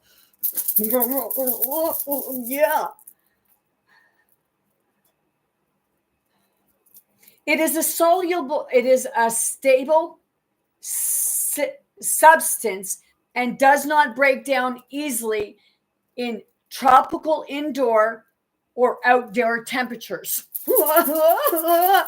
Chemtrails.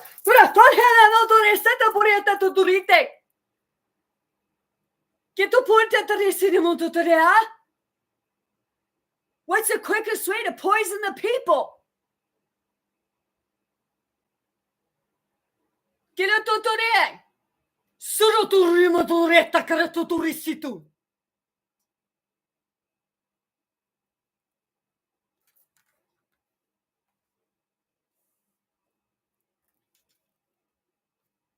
Tropical indoors or outdoor temperatures. So let me see.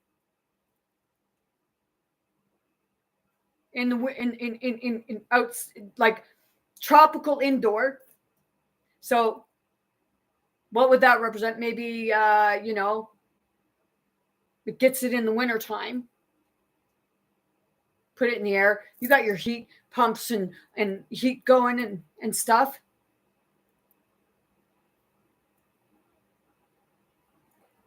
It's bringing air from outside, is it not?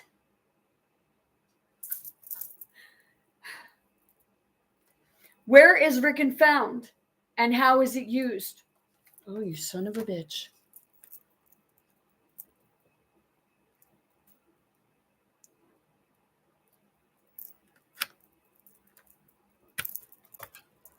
Excuse me.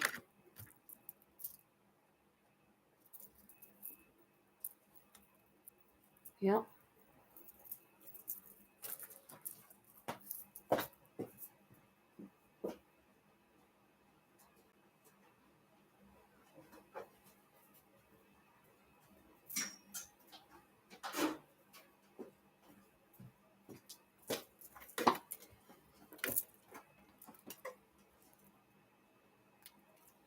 Excuse me, please.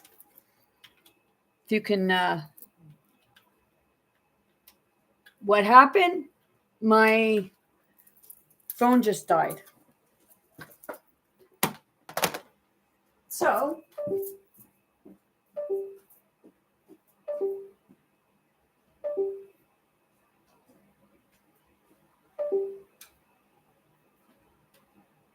oh, right here.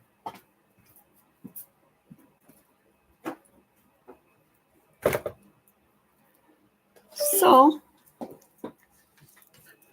why does that keep doing that?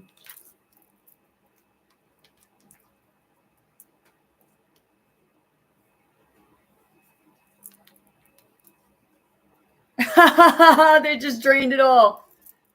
Well,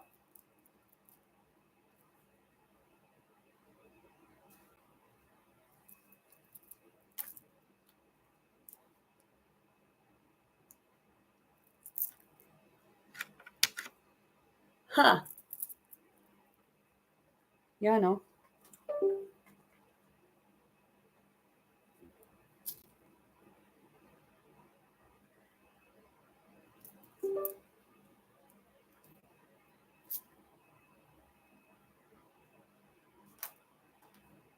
See,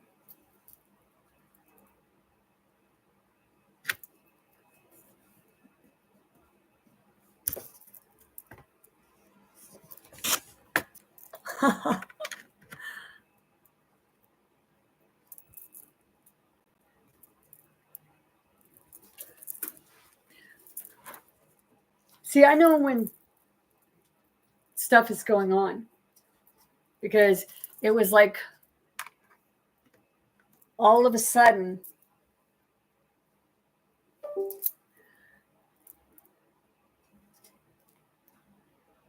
my phone and tablet went tits up and my boobs up. And my phone, it's not charging.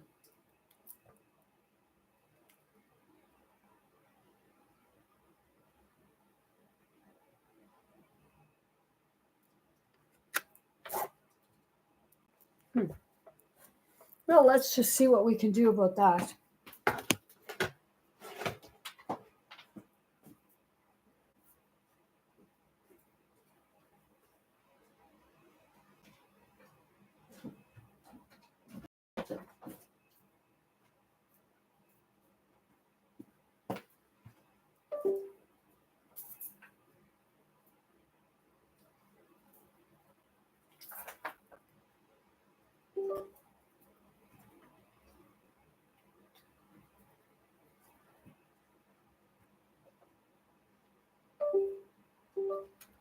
Well, we'll take that out of there.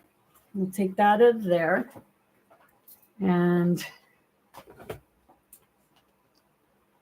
we'll put that there.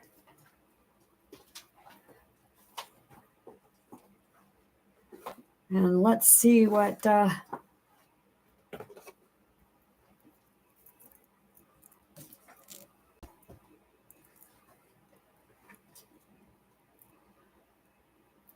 wow. You know, they must really want to keep me off TikTok. Oh, look at that. Just popped up. So let's see. After I showed and said they must really want to keep me off TikTok, I'm going to start over with this.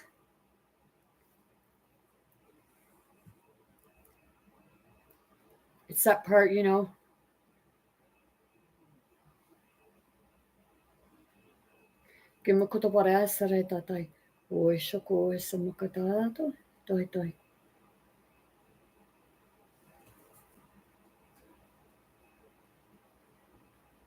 See, I don't understand why I can't bring up my TikTok on my other stuff on my tablets. Why it won't let me do that, but it'll let you go on your phone and your tablets and that. But to get on my computer, it won't allow that. But you can go watch videos.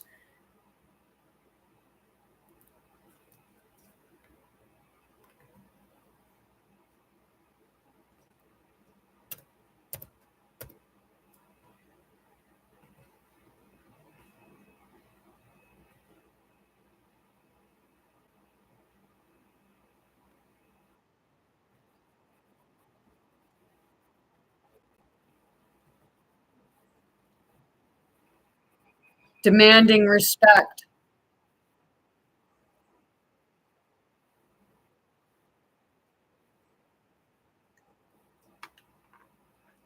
Let's see. He said you could always become a saint. Let's try this. Can't see it, but hey.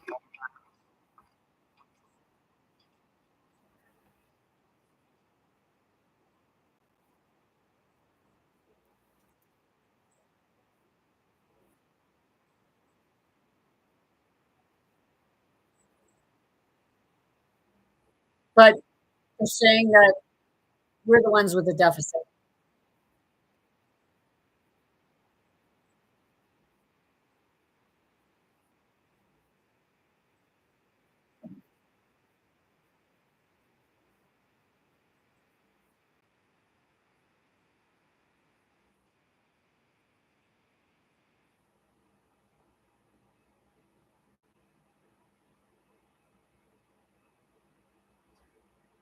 Let's try this.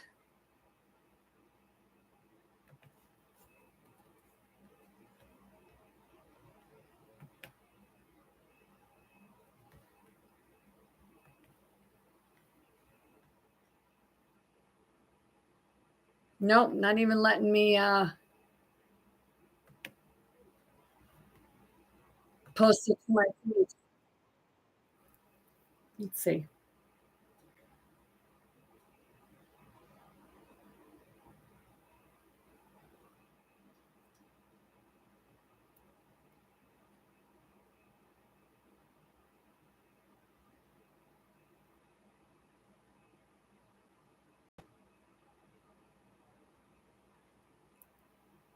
I'm just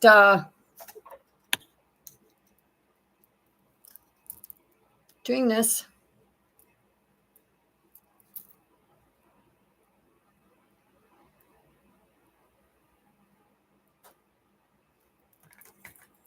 Thank you.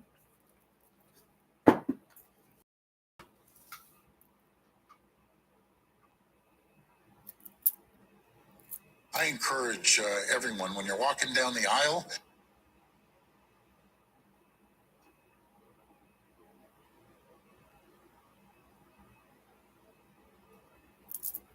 Let's fix this.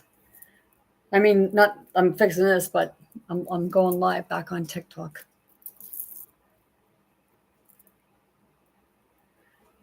No, it helps me ground because it's Virginia creeper, and then there's crystals, and crystals help with the crown chakra, the chakras, and the Virginia creeper is like a ground, and it grounds me. Okay. Let's go back to here. Okay. 3:44 on the timer as I said that.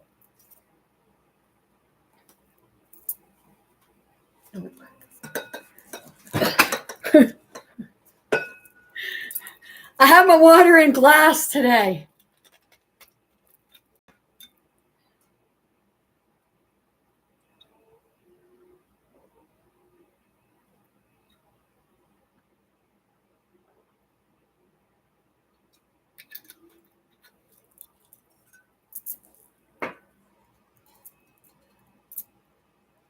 Okay.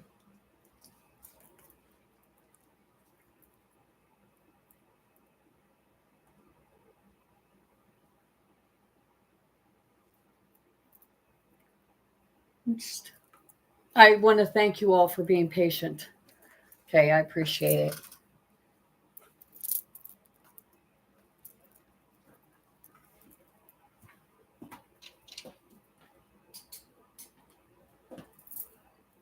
Close.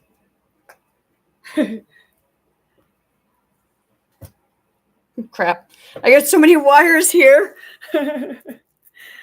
Hi, everyone. Welcome back in. Sorry about that. Apparently my phone died, which was strange because I had it plugged in for the charger.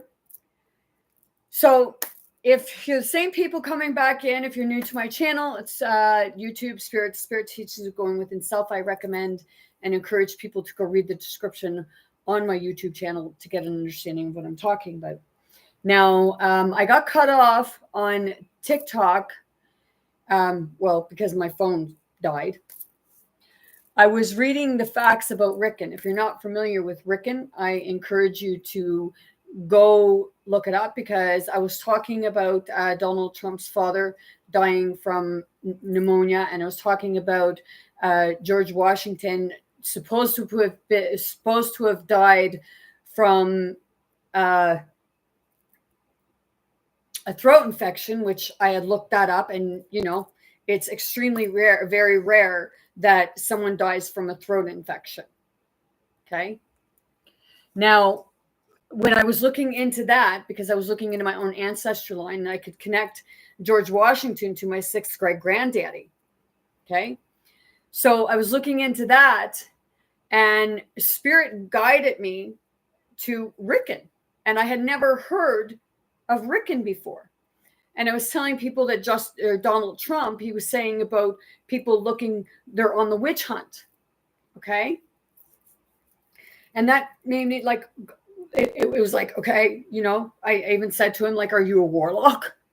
Because you got your good warlocks, you got your bad warlocks, you got your good witches, you got your bad witches, as it's perceived.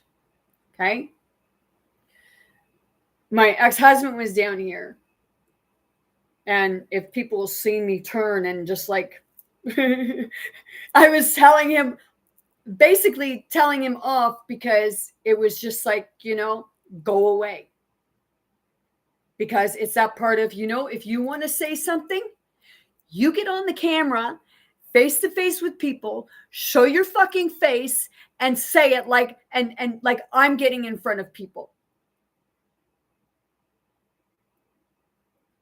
Seriously. Oh,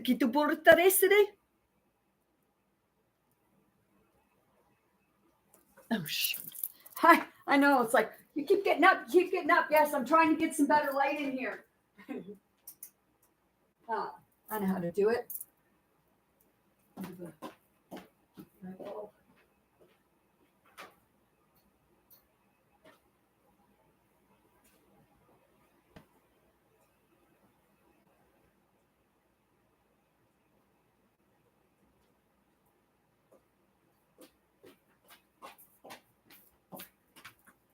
I was actually talking about the actions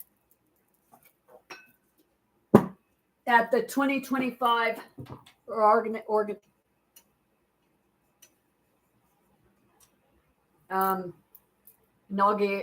inauguration.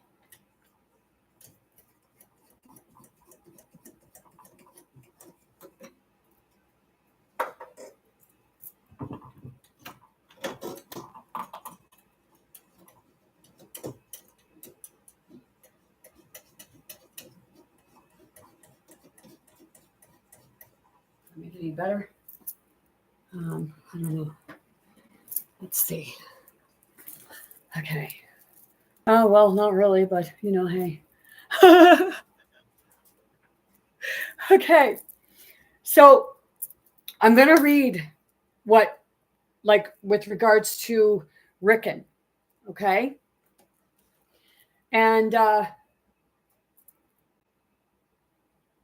it makes you question a lot of things.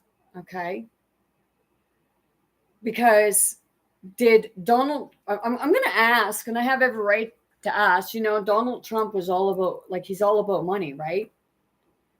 That's all you ever hear him talking about, is how he's going to do this and make this much money and that much money and sign this contract and that contract and get this and get that.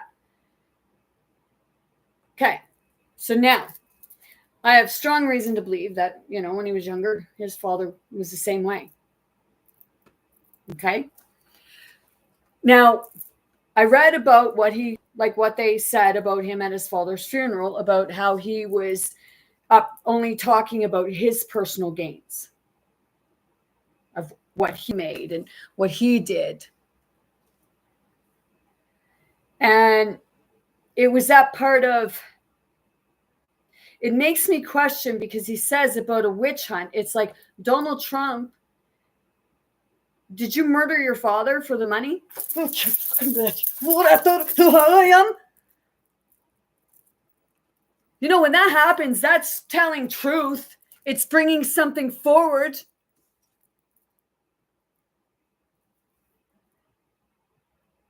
Because what causes pneumonia? What symptoms do you get from pneumonia?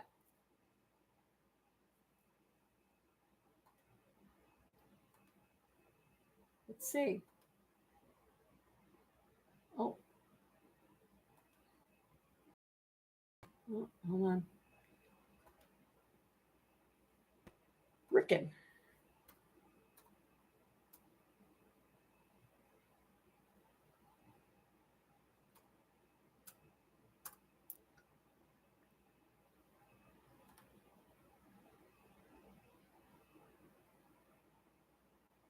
Can I get that other part?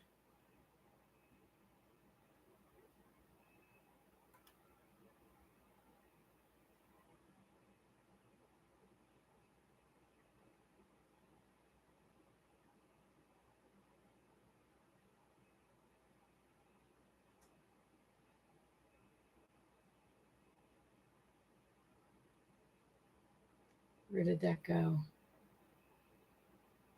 Here. Search history.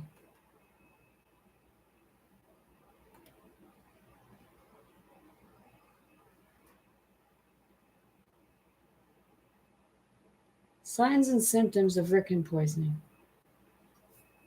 Signs and symptoms of Rickon poisoning.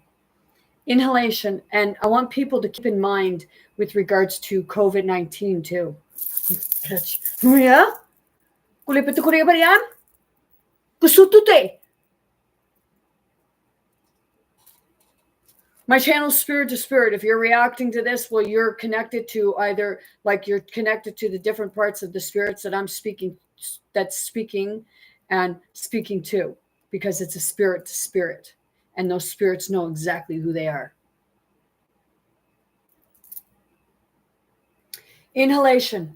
Within a few hours of inhaling significant amounts of Rickon, the likely symptoms would be respiratory distress, difficulty breathing, fever, cough, nausea, and tightness in the chest. Was that not all symptoms that people were experiencing during COVID-19?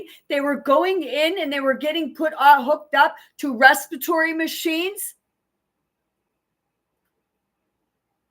And my question is, was there other stuff in the respiratory machines too? You goddamn bitch.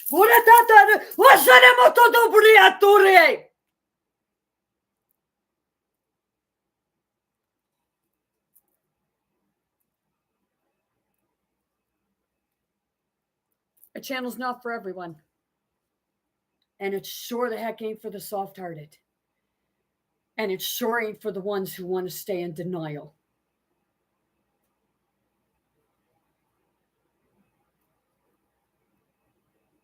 What, because I don't have a university degree that says I can do this stuff?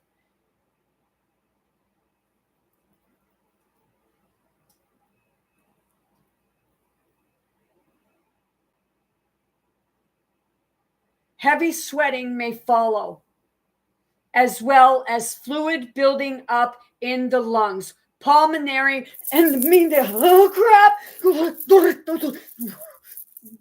Damn it! Good day.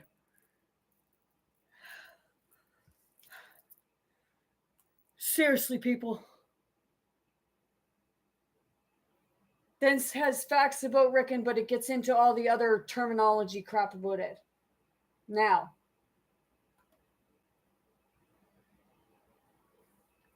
the facts about Rickon.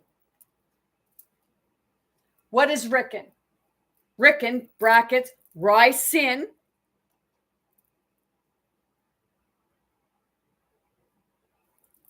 The word sin.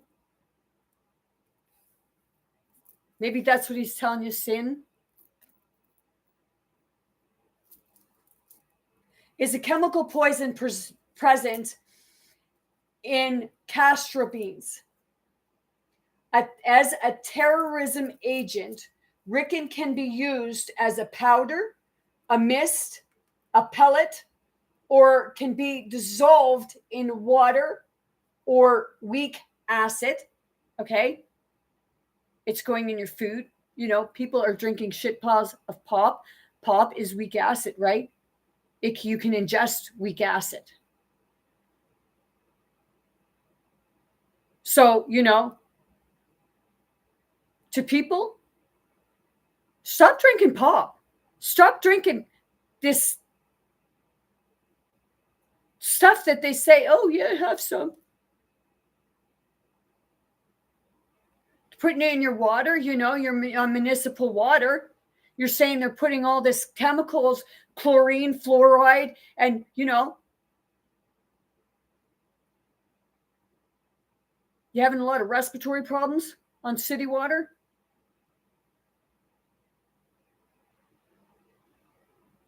You know, what's the quickest way to poison people? People need water to drink, right? Fucker. Yeah.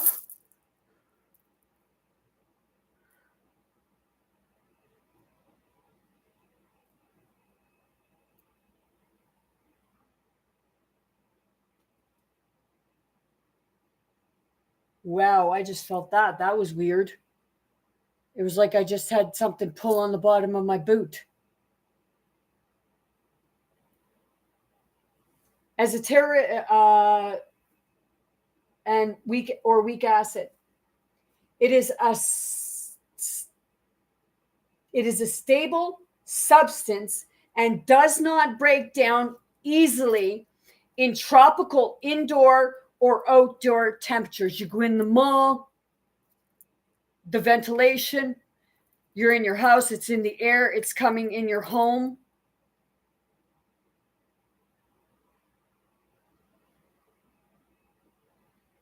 You know, it says powder or mist. And the past couple of years, you know, I broke things down. I was decoding stuff. And it said about enchanted. When I decoded it, it brought me to the words enchanted, suffocate, and many others. Photographic, psychic, all that stuff. It brought me to those words.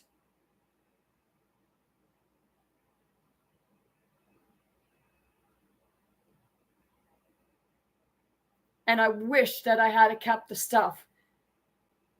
But because I was still kind of on the fence, I was stupid enough to believe, because I even come to the word of decoding something that the man from Cannabis Combat had put up on YouTube. I had been decoding that, and I got Fauci's name, and I had no fucking clue who these people were.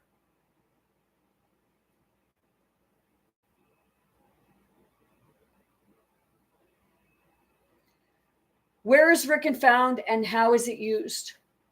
Castor beans are grown and produced throughout the world to make castor oil. Rickon is part of the waste, mesh, produced when castor oil is made. Rickon has some potential medical uses in treating cancer. That's what it says here. It's the part of how is it used, same as magic mushrooms. How is it used? Is it used in microdosing, or is it used to get that quick high and fucked up feeling?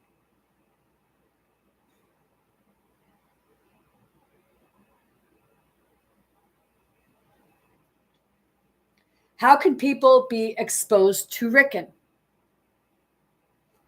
Accidental exposure to Rickon is highly unlikely.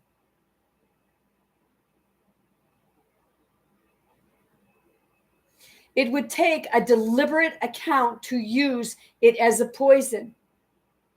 People can be poisoned by breathing in Rickon mist or powder. What are you seeing going on in your skies? You know, what are we spraying in our air with our aerosols and stuff like that? You're putting it on your body, gets in your bloodstream. But, you know, people won't believe that. Well, you know, how's your respiratory? How's your body feeling? Or do you care? Because if you don't care about yourself, then, you know, if you have children, do you care about them?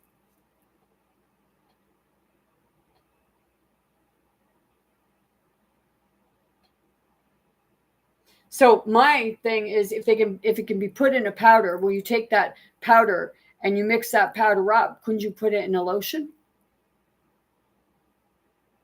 And you're putting that on your children's body? And then you're told, oh, it'll like keep your kids from burning.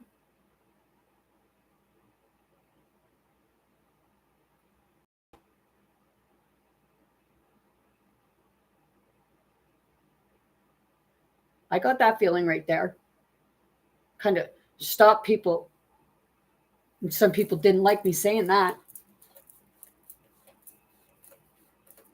You know, think of what, like, Okay, you're a mother, you're breastfeeding.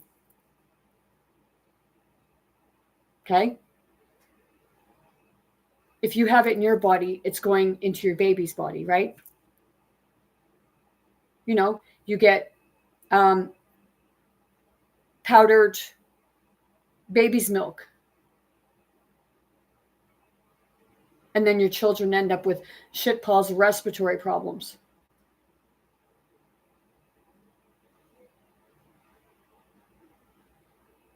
And, you know, they have to know how to make it, but, you know, they make it from, what did it say? The waste of castor beans.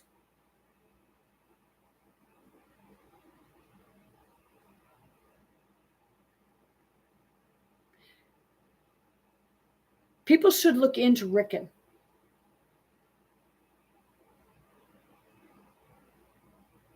He says about a witch hunt.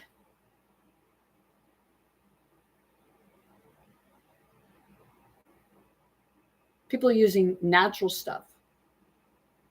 They're not the bad witches. I mean, you can do stuff.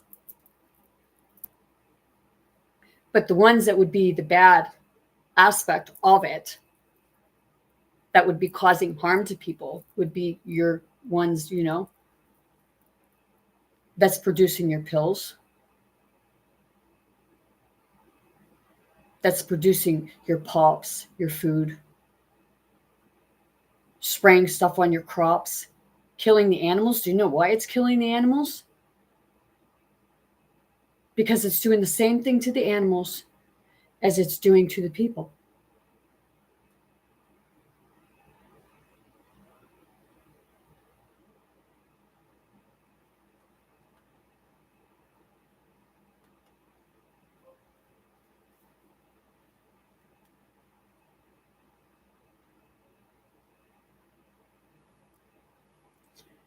People can, accidental exposure to Rickon is highly unlikely.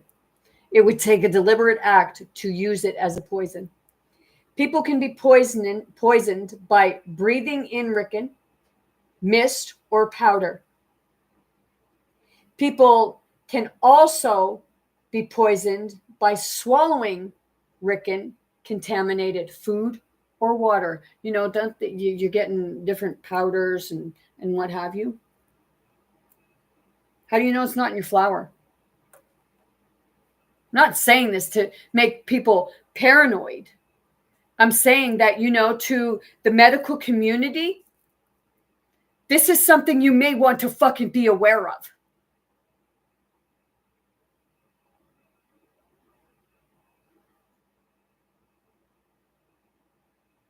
Because I'll have to say, I'm not a doctor, but probably 9 chances out of 10, that's what's happening with people.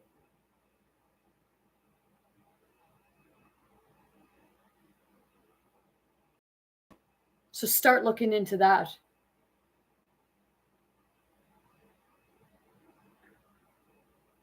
Start seeing how to help your patients.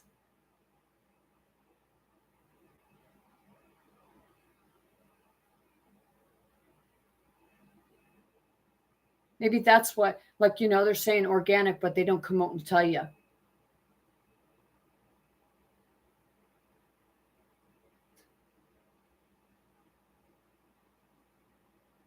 And that's probably why your crops are dying. That's probably why, like, everything is the way it is, and animals are dying and what have you. It's because, you know, you're told Agent Orange, that's a chemical, sends off a smell and what have you. You know, it's told, you know, with gas, they have to put the smell in there.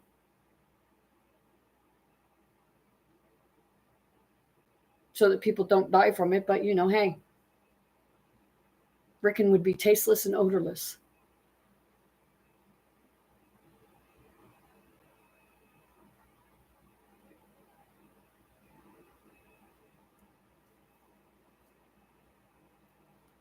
Rickon may enter the body through the skin. Set your creams.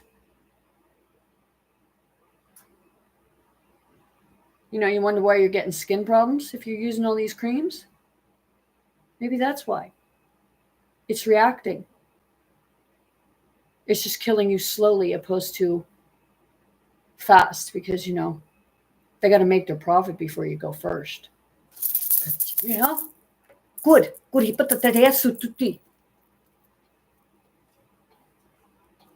Rickon may enter through the skin when combined with certain chemicals or in the skin or if the skin is damaged. Pellets of Rickon or Rickon dissolved in a liquid can also be injected into people's bodies. That's what she said. Yeah. Did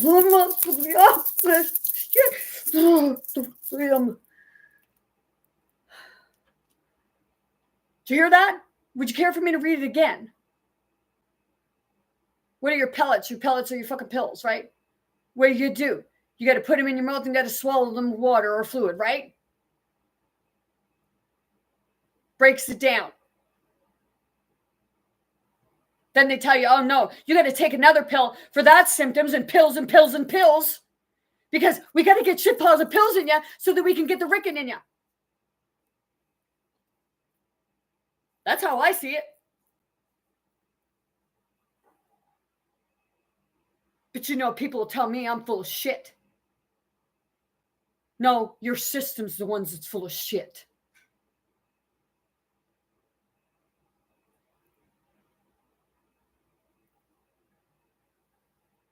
Let me read that again. Rickon may enter the body through the skin when combined with certain chemicals. Put your lotion on. Now I know why I stopped using lotion, why I stopped using all the other body wash and stuff. You probably got it in everything right now.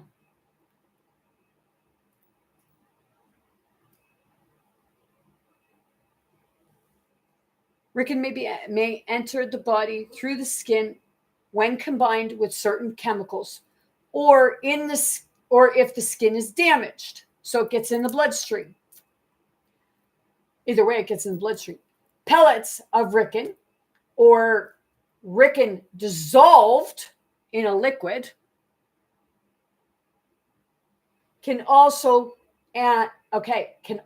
be injected into people's bodies. Go get your needle. Go get your needle. You need to get your needle. You can't do this if you don't have your needle. How many people got the needle and then afterwards felt sick, really ended up getting it over and over and over again? Maybe that's what they should be searching for.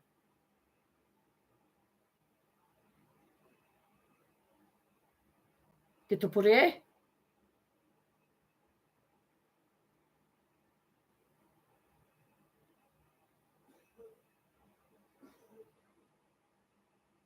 Well, you get the vax, but don't throw shit on somebody else who doesn't, because it's really not your fucking business.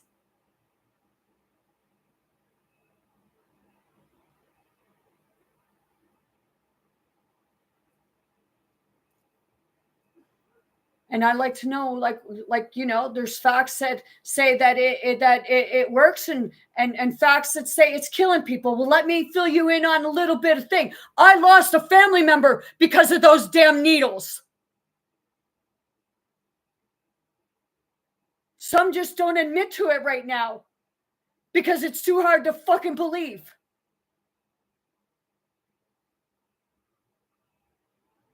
Anybody ever hear of paradoxics?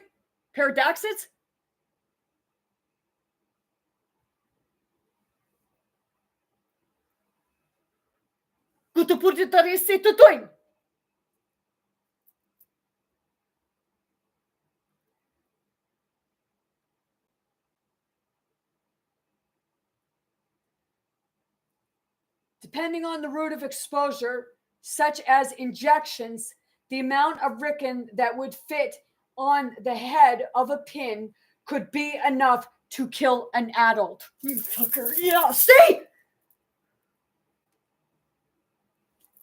They could even fucking dip it in it before they put it in.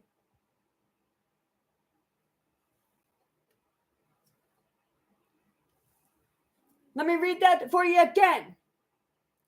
Depending on the route of exposure, such as injection, the amount of Rickon that would fit on the head of a pin, let me see here.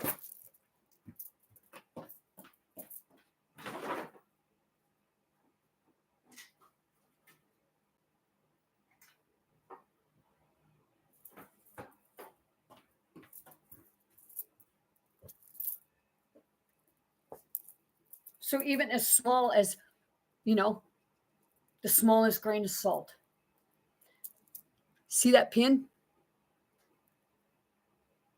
See it? Okay. Right there. Just that little bit. Just that little bit. Let's read that again. Depending on the route of the exposure, such as an injection, the amount of Rickon that would fit on the head of a pin, the pricky part, could be enough to kill an adult. You getting that? It's right there. You going to tell me I'm wrong? Or are you going to say, oh, well, that's a fake site. Is it a fake site? No, it's not. Because this isn't the first one that I've gone to. And it all says the same fucking thing. And you call yourselves doctors? Not being rude. It's a legitimate question.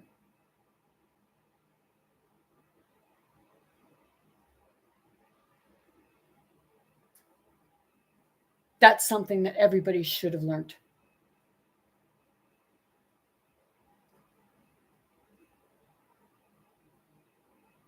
Because Rickon is a chemical poison.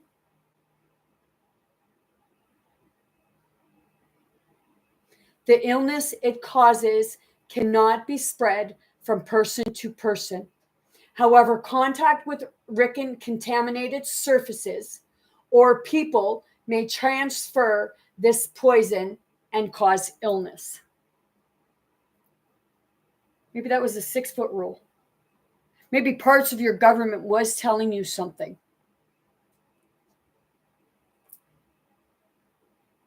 6-foot rule.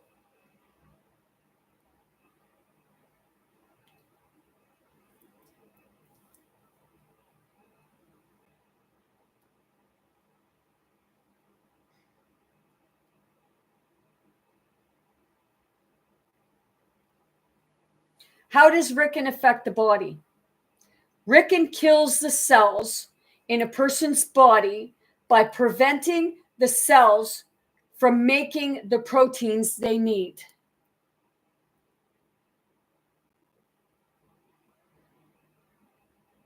Did you catch that? So when they're checking your proteins, do they ever think to check Rickon?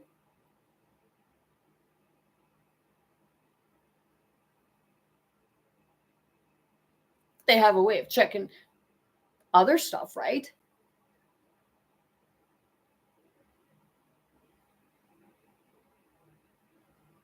But if that got out, holy shit.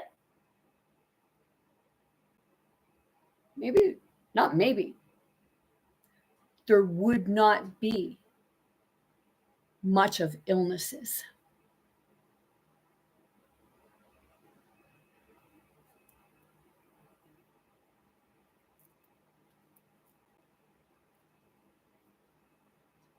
Are you going to say you're debunking me? Before you say you debunk something? Or you go by somebody that says they're a fact checker and they're debunking it? I did a video, and some of those fact checkers, they were affiliated with the same people doing it, causing the problems for people. I did it on my live from last week. I was 10 hours straight.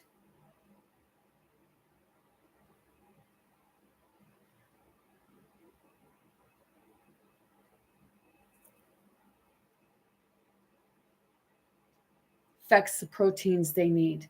Maybe that's why we keep eating, trying to like get as much protein in our body as we can, because our body's not making the proteins right. Oh shit! God damn!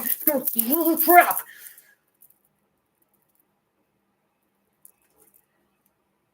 But you go vote for the wealthy.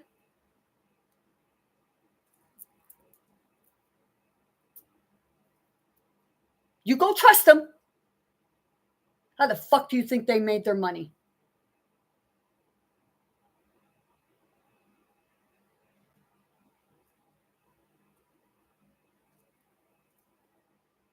What are the signs and symptoms of Rickon exposure?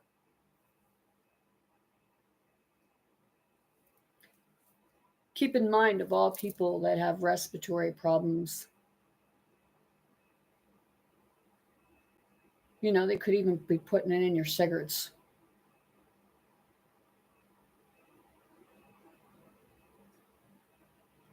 Think of the people with that end up dying from respiratory problems.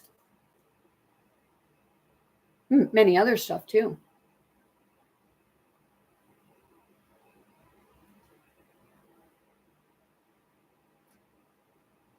Wouldn't that be affecting your immune system? All parts of it? It even said in other parts that it goes directly to your liver and your kidneys. And aren't they the ones that mainly function the most? They're the ones always working in overtime. I have a cousin of somebody that I know that, you know, I think it's liver problems you're having. Why don't you tell them to check you for Rickon?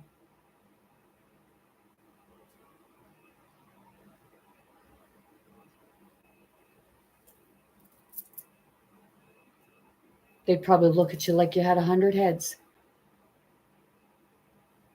That's when you tell them, go look into it.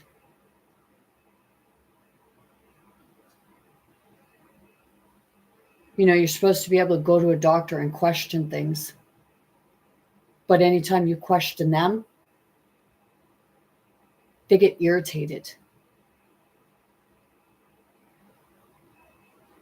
I know from experience.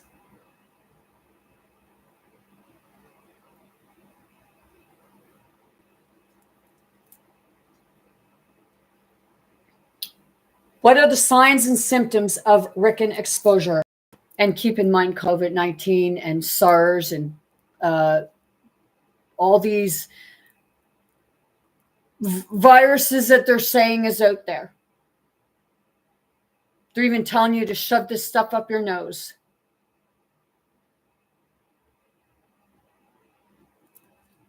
You know, is it testing positive so they know if you got Rickon poisoning? Because I know somebody that took one of those strips and put it in a glass of water, and they're on city water, and it come up positive. Yeah, I am. Spirit to spirit, and those spirits know exactly who I'm talking to. And if you're reacting or experiencing anything from it, you're experiencing those spirits. Specific effects of Rickon poisoning depend on whether Rickon was inhaled, swallowed, touched, or injected. Inhalation. Within a few hours of inhaling significant amounts of Rickon, the likely symptoms would be respiratory distress, difficulty breathing, fever, cough, nausea, and tightness in chest. Heavy sweating may follow, as well as fluid building up in the lungs, pulmonary edema.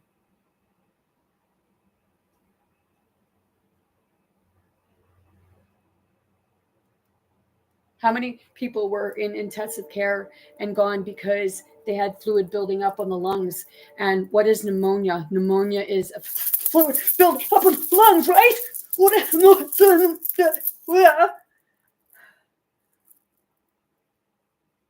Right?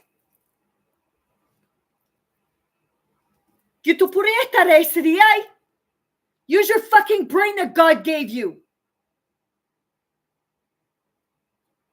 Instead of allowing somebody else to hijack it and say that it's this and it's that, I pretty much guarantee that the biggest problem is ricket poisoning.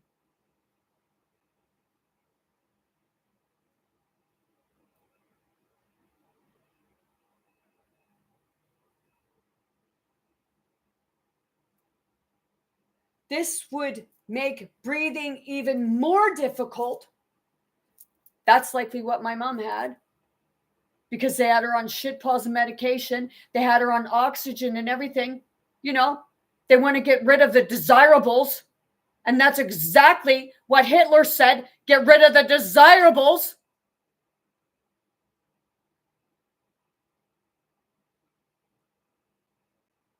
Got a mental health issue? Here, we got to get rid of them. And they've been doing that in the Sexual Sterilization Act since 1928. Go do your homework.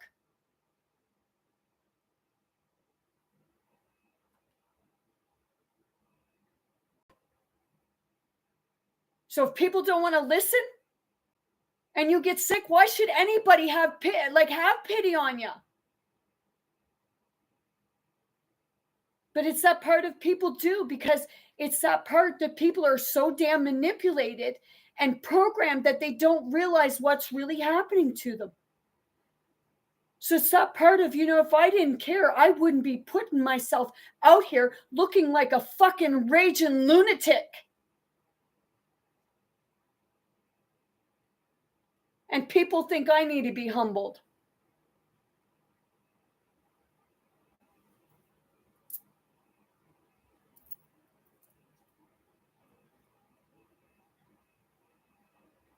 This would make breathing even more difficult, and the skin might turn blue. Finally, low blood pressure and respiratory failure may occur, leading to death. Ingestion, if someone swallows a significant amount of rickon,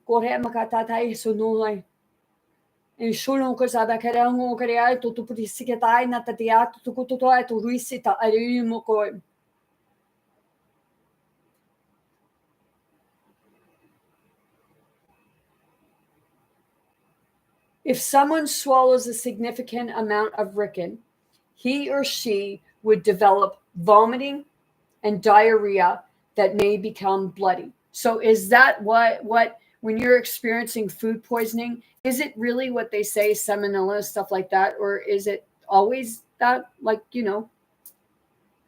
this is saying all the signs that you'd have if you had rickon poisoning. So maybe rickon poisoning is the poisoning.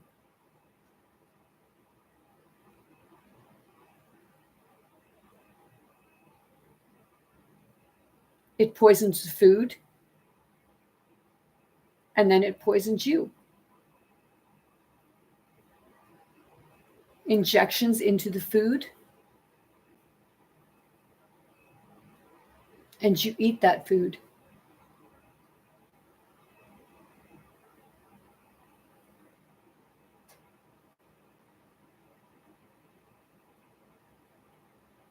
If someone swallows a significant amount of rickon, he or she would develop vomiting and diarrhea that may become bloody. Severe dehydration may also, followed by low blood pressure. Other signs or symptoms may include hallucinations, seizures, and blood in the urine. Within several days, the person's liver, spleen, and kidneys might stop working, and the person could die. What happens when people go into death, right? What shuts down? Their liver and kidneys, spleen.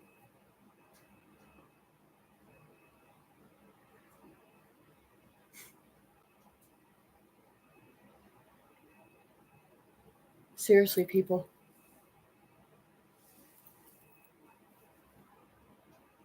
And the person could die.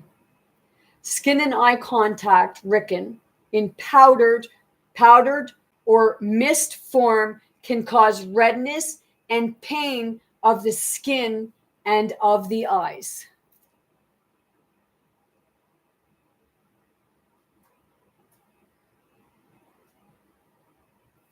Get a rash from somewhere?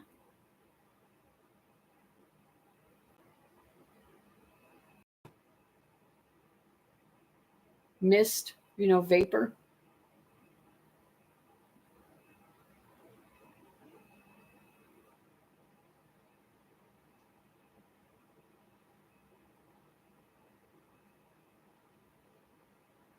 Our body has to have zinc, copper, iron, mercury. It all has that in its body. We're told heavy metal. It's heavy metals, but is it really? Is it that it's heavy metals? Or is it actually Rickon?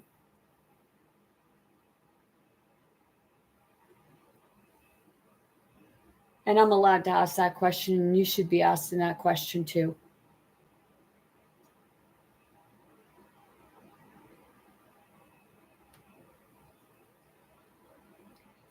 Injection. Injection of a lethal amount of Rickon first causes the muscles and lymph nodes near the injection site to fail.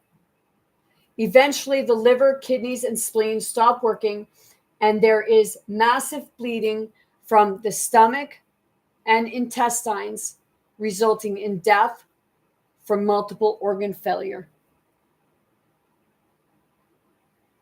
So maybe when you're doing your autopsies, you might want to check that.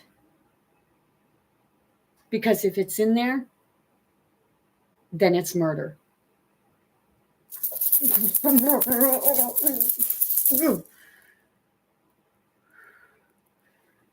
They call it modern day genocide.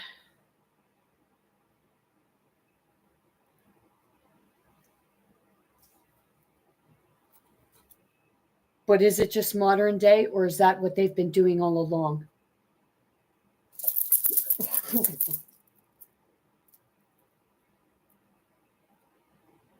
And telling you, it's something else, hey?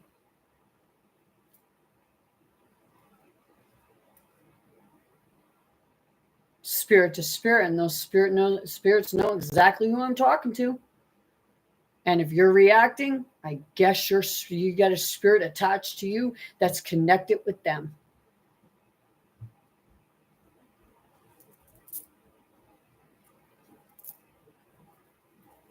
Death from Rickon poisoning could take place within 36 to 72 hours of exposure. However, death from Rickon poisoning will probably not occur if the victim lives longer than 5 days without complications. Now, you think about the ones that go in the hospital.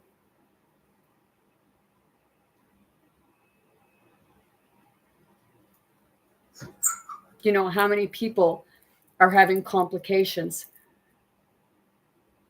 from COVID-19,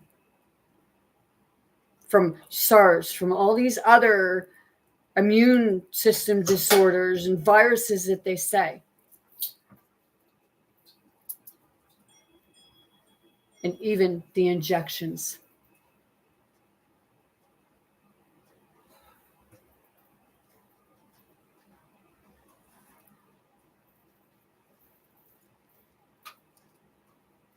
What can you do if you think you may have been exposed to Rickon? Now listen to this. What did they tell you to do during COVID? Taboo word, man. Or would you like me to call it coronavirus? Does that got a little bit better of a ring?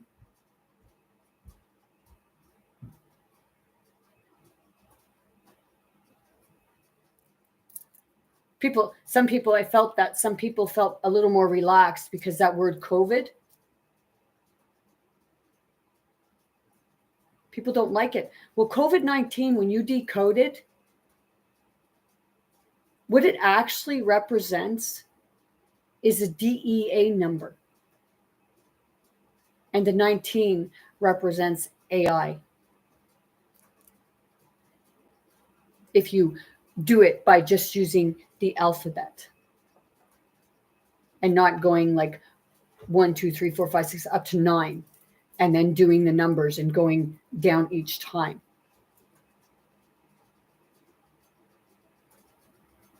I did it by just using the alphabet. Normally, the number 1 to 26, or however many numbers there are in the alphabet, because each language, maybe it's different. Hey, wait, okay, hold on. You're gonna get on my pants? Come on up.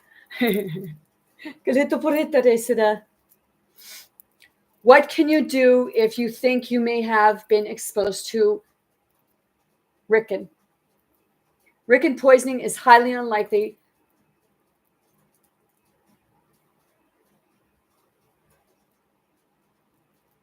No widely available tests exist to confirm that a person has Ricken in their body. Maybe the COVID tests are telling you. But maybe, when you got to shove it up your nose, maybe it's giving it to you. Who knows?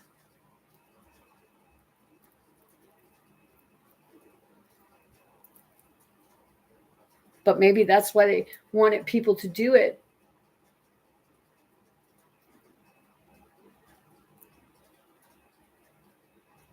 So that they wouldn't be around people to be able to spread it by touching somebody.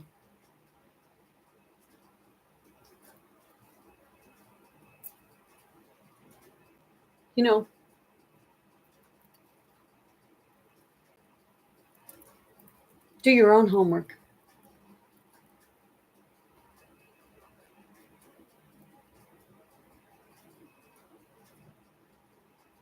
Ricken poisoning is highly unlikely. No widely available tests exist to confirm that a person has Ricken in their body. And up top, it said about a terrorism agent said how they use it.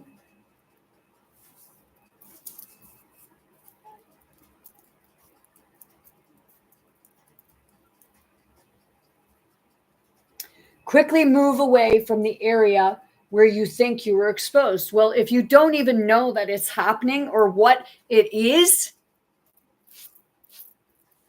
then how are you fucking supposed to know? But, I'm telling you right now.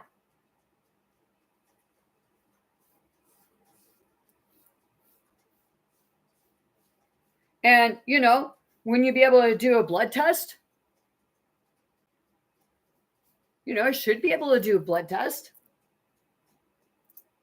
They can do blood tests for everything else, right? So why can't, like, for other things, like they say salmonella poisoning and colon, fecal whatever, E. coli, they can test for that stuff.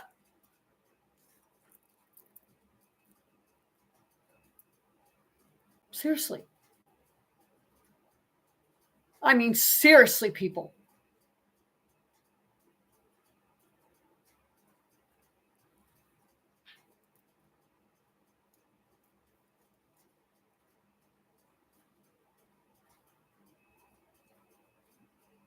Ricken poisoning is highly unlikely. Well, it's more likely than what you realize. No widely available tests exist to confirm that a person has Ricken in their body. I don't care if you liked me saying that.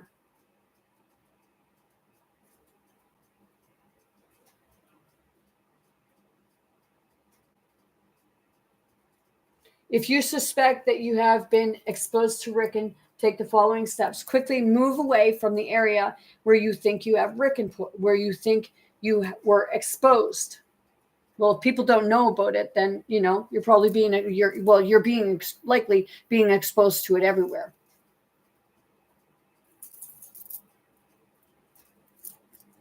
If you are near a release of Ricken, immediate emergency coordinations may tell you to either evacuate the area or to shelter in place.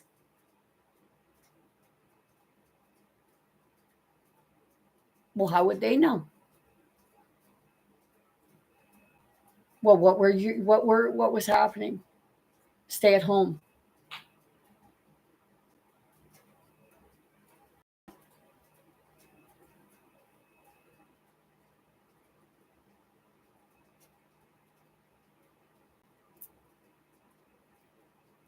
So I say, think of what happened in COVID when we all got locked down. They were going and they were spraying it on bus seats in some places and saying, "Oh, well, we're We're fumigating or not fumigating. We're sterilizing." Were they sterilizing it? Were they sterilizing or were they putting this stuff all over the place?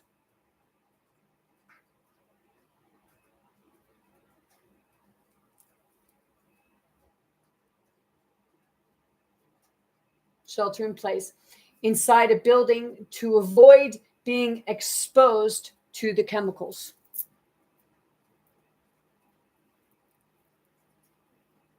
So I say, not all parts of your government is bad. It's weaning out the corruption. It's weaning out the ones that want to kill. So, you know, if you go look up the Sexual Sterilization Act, if you want, I'll even do it here after I read about Ricken. Being exposed to chemical. For more information on evacuation during a chemical emergency, see facts about evacuation, and then it gives the site. For more information on sheltering in place during a chemical emergency, see facts about sheltering in place, and then it has its cdc.gov/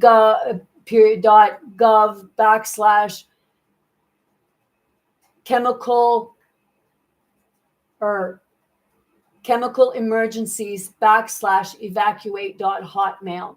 That's for facts about evacuations.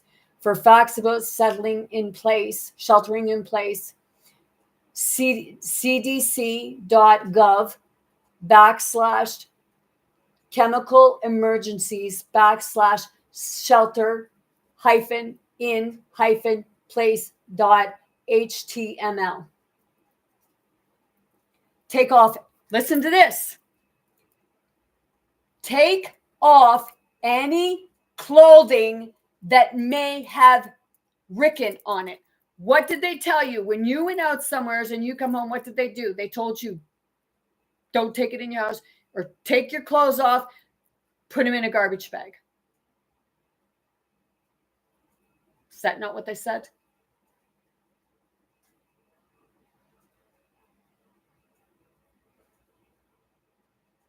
Okay, so take off any clothing that may have Ricken on it. Clothing that is removed over the head, like a t-shirt and sweaters, should be cut off the body instead to prevent further exposure.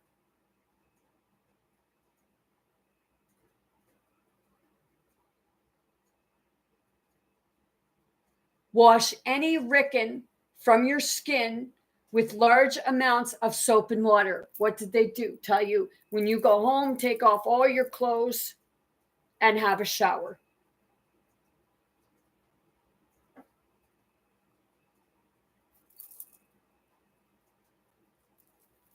Remove contact lenses and put them with the contaminated clothing. Do not put the contacts back in your eyes, even if they are not disposed contacts. Eyeglasses can be worn after you wash them with soap and water.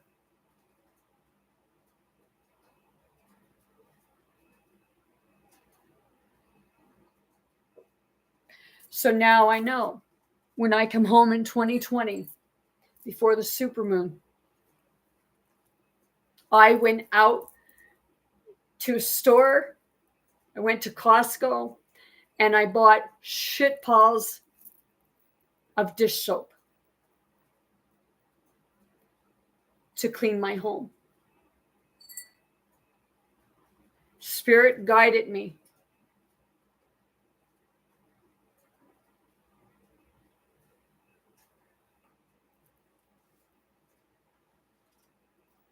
I had a couple people go with me to get the stuff so that they could help me bring it in.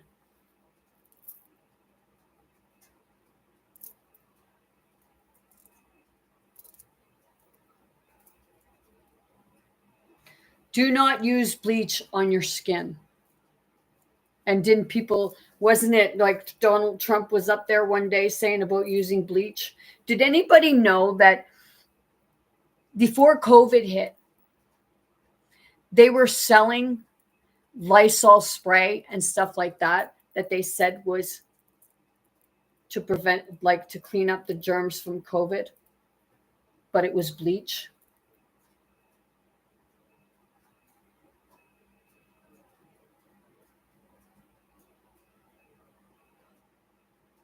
Because it was like a Clorox bleach or something like that.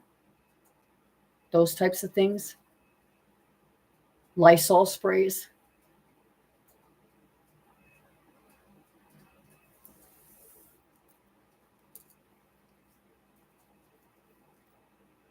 Place your clothing inside a plastic bag and seal the bag. Is this not holy shit? Is this not all the stuff they were telling us to do during COVID?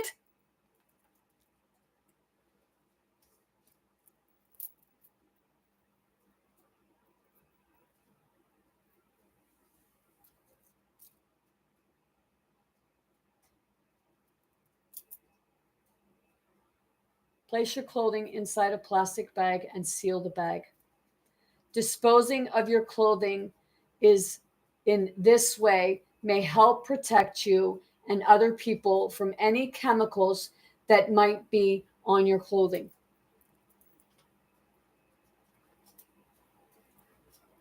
So, if we were doing, we'd really have no clothing.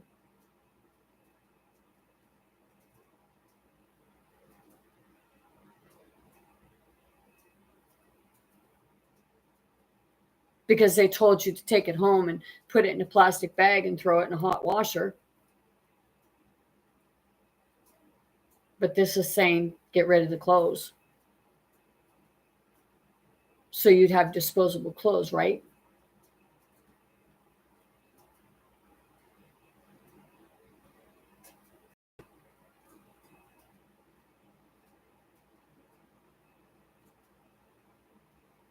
Seriously.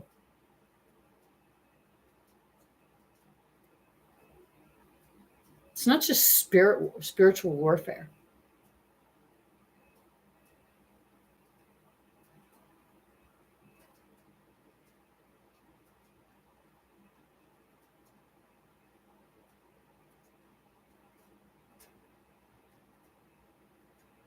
Quella patukure essere. Esse que no moto por deixar que sa rototei.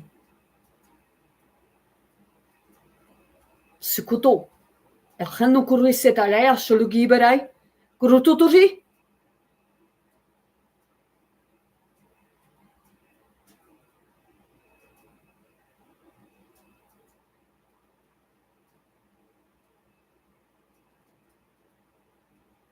Some of them had to get the message out there somehow.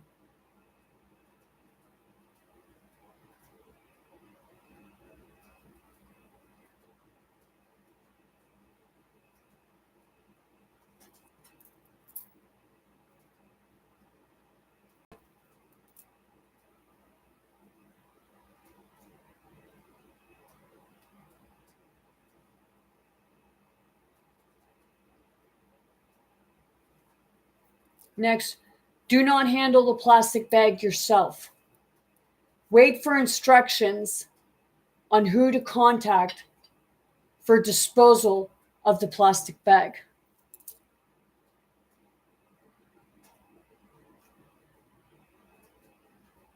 So they would have told everybody that, you had to, you can't dispose of it yourself.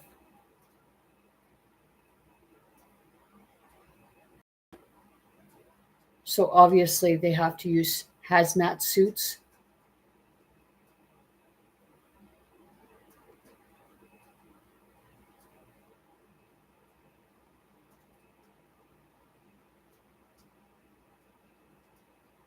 Seriously.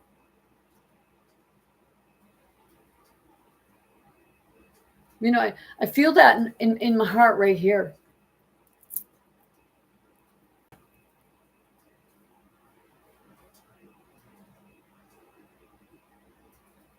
Because the ones doing it are really the ones that put into place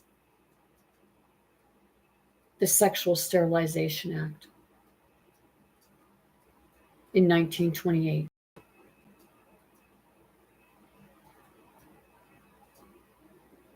If I can remember correctly, it was right around March 21st, March 22nd of 1928. And then here, was it a couple of years ago? It was like around between March 21st and March 26th. I think it was around the 24th. They had brought in a thing where, they would give mental health, they would do assisted suicide for mental health patients.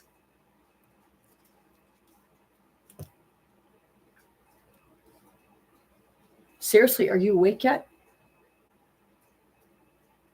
Kutuporeta reisirie. Kutotorem. Siotoi. Kela putute esarai. Yusule kisere tuturisiri pututore amno tuturai sarai. Kitotai.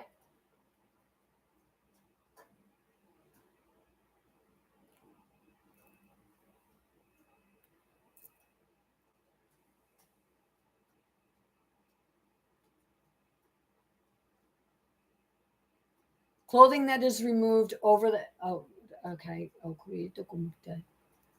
Do not handle the plastic bag, okay? Wait for disposal of the plastic bag. Seek medical attention right away. Dial 911 and explain what has happened. Well, how can you explain what is happening if you don't even know that it's happening to you? That's being left in the dark. And it's time to see that light at the end of the tunnel.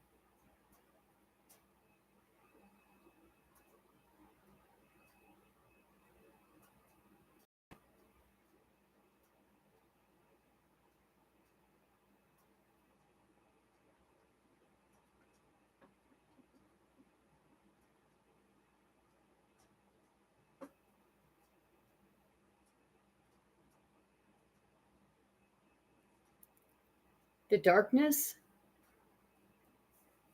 is the part of,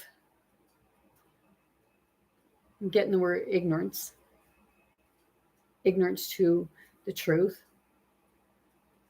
And people say, well, how do you know that's the truth? Because it's called common sense. No such thing as coincidences, just synchronicities. Is this not all what they were saying about COVID? Seriously, people. I'm not saying you're stupid. Because how can you be stupid if you're just blinded? Because you're trusting someone to be honest with you.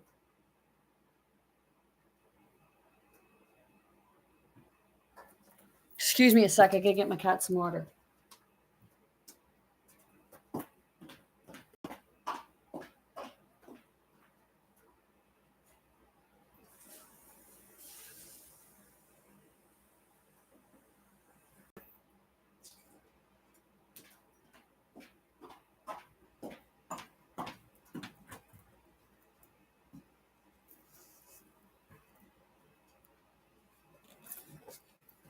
I know. I went from like doing about the inauguration of the actions at the inauguration, and you know, the actions of the inauguration brought me to the Ricken.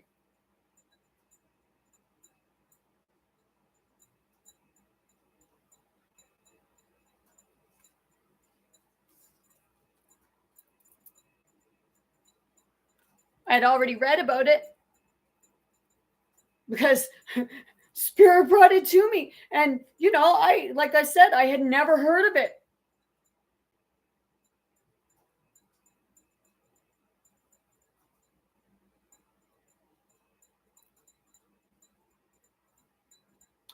How is Ricken poisoning treated?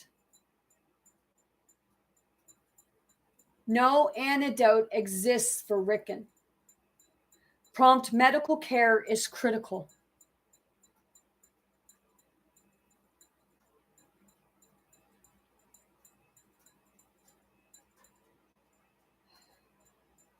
Ricken poisoning is treated by giving the victim supportive care to minimize the effects of the poisoning.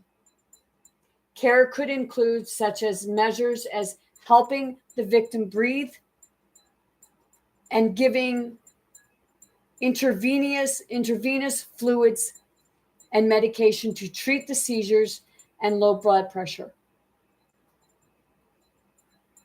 Well, if it's in the pills,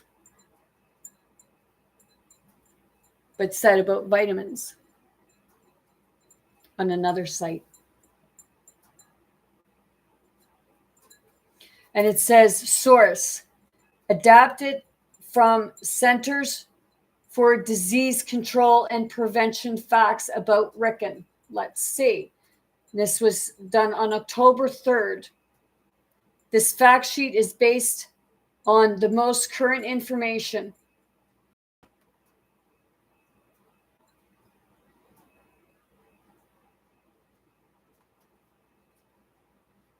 Chemical CDC, Ricken, chemical fact sheet. Key points: Ricken is a natural poison that can harm the body. Signs and symptoms of Ricken poisoning depend on whether Ricken was breathed in, swallowed, or injected. If you are exposed, get medical care. Background: Ricken is a poisoning found naturally in castor beans.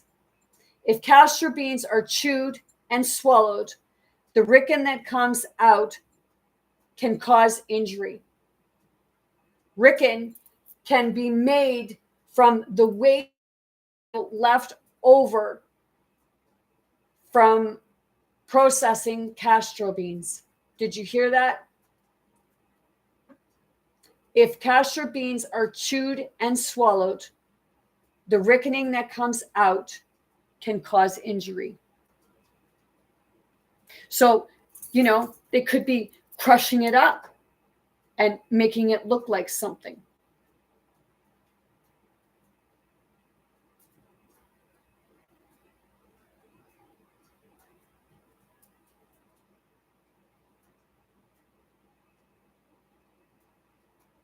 Ricken can be in the form of a powder, a mist. I know some of this may sound like it's repeating.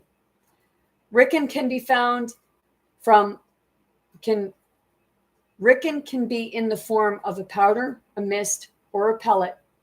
It can also be dissolved in water or weak acid. It is stable under normal conditions. However, it will not work if temperatures are over 80 degrees centigrade, 176 Fahrenheit. Where it is found: castor beans are processed throughout the world to make castor oil. Ricken is part of the waste mash produced when castor beans is made. Ricken has been used in experiments in medicine to kill cancer cells. In the 1940s, the US military experimented with using Ricken as a possible warfare agent. You fuckers.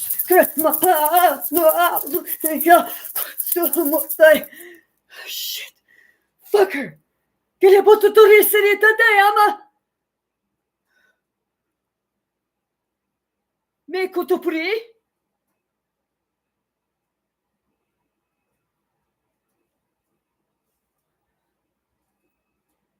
Let me read that again.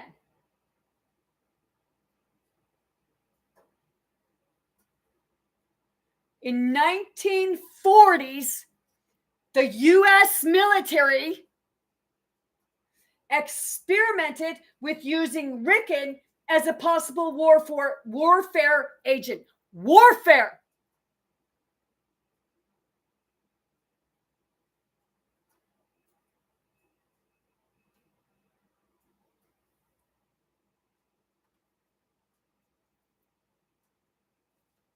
Oh, you can actually see it up there. Is someone going to say, well, that's wrong? Not everything is bad.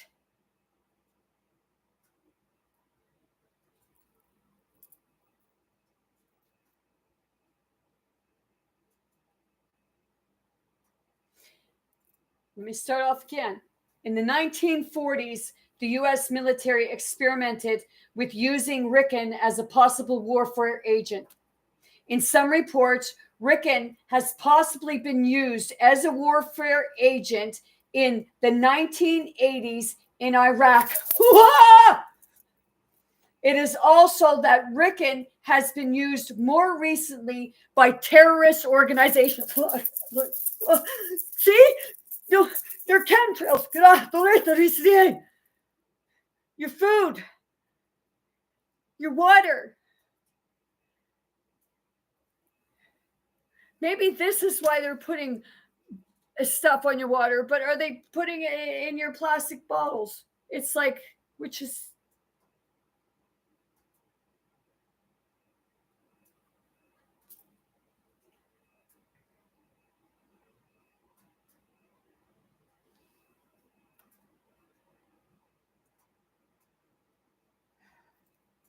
It is also that Rickon has been used more recently by terrorist organizations.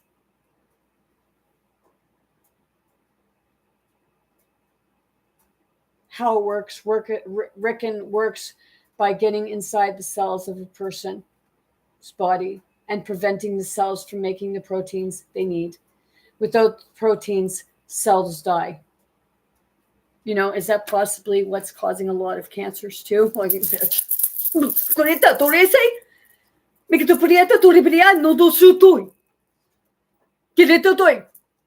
Are you getting it yet? You know, people say they're looking for something or someone or what have you, but I'm here to tell you, you know, if the truth bit you in the fucking ass or was staring right in your face, you damn well still wouldn't believe it. Or would you?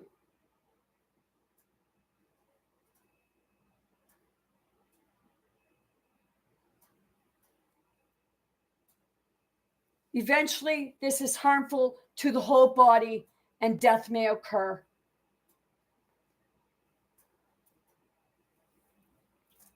Signs and symptoms. This is from the CDC. So I think was it CD?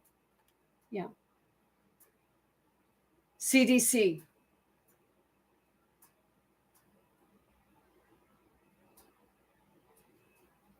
Signs and symptoms. The major symptoms of Rickon poisoning depend on how much Rickon someone was exposed to and how they were exposed. Many organs may be affected in severe cases. Death could happen within 36 to 72 hours. Well, that's about roughly the time that the amount of time that George Washington had died. And put it to you this way, George Washington was a farmer, a wheat farmer, I believe it was. And, you know, he would be going out in the rain many times.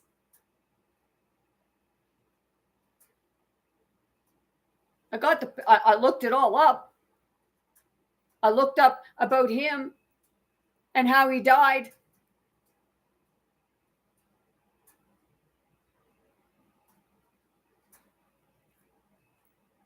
And then I looked up other people affiliated to him.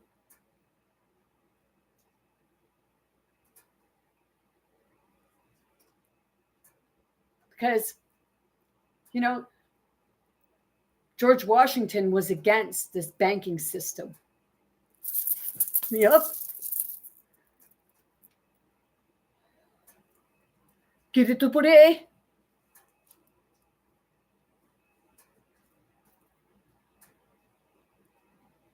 Death could happen within 36 to 72 hours, depending on how much Rickon someone was exposed to and how they were exposed. Effects of Rickon poisoning depend on whether Rickon was breathed in, swallowed, or injected. Breathing in Rickon. First symptom of Rickon poisoning by breathing in may occur as early as 4 to 8 hours. It may occur as late as 24 hours after exposure. Sound like what they're talking about with food poisoning? See? You know, when my body goes through that, that's telling you truth. Do you think this is fucking fun? Do you think this don't hurt? When it goes violent, it hurts the head. But I bounce back. Because I understand what I'm experiencing. And, well, people don't want to hear it, but spirit protects you.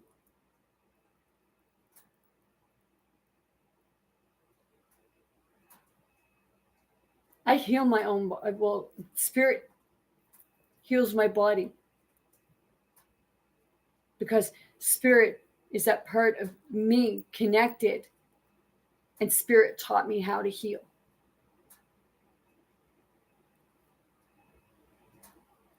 That's who I'm grateful and appreciative to, spirit. Because it wasn't a doctor. It wasn't a physical person.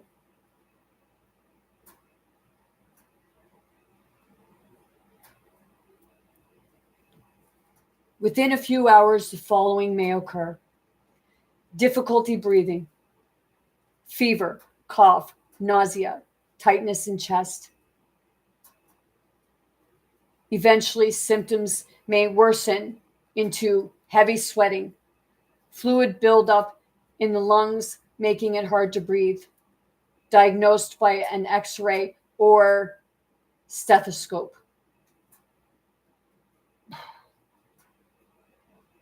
Think about it. They see fluid on the lungs. Bet you 9 chances. Well, I won't bet you because I don't bet. But I can inform you that's most likely what it is that caused it. Blue skin, low blood pressure, respiratory failure. All of these symptoms can lead to death. If you know you have been exposed to Rickon and have trouble breathing, seek medical care. And they say about the hospitals were overrun and what have you.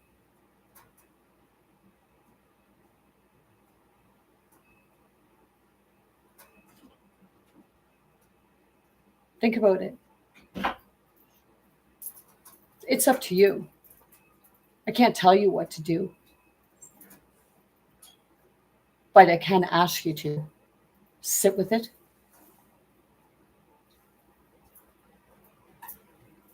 I'm talking about Rickon and Rickon poisoning if you're just coming in. Something you might want to look up. And it pertains to the Sexual Sterilization Act too, which I will get to that. Swallowing Rickon. If Rickon is swallowed, first symptoms you usually First symptoms usually occur in less than 10 hours. So you start experiencing what you would be told or you would perceive to be a food poisoning.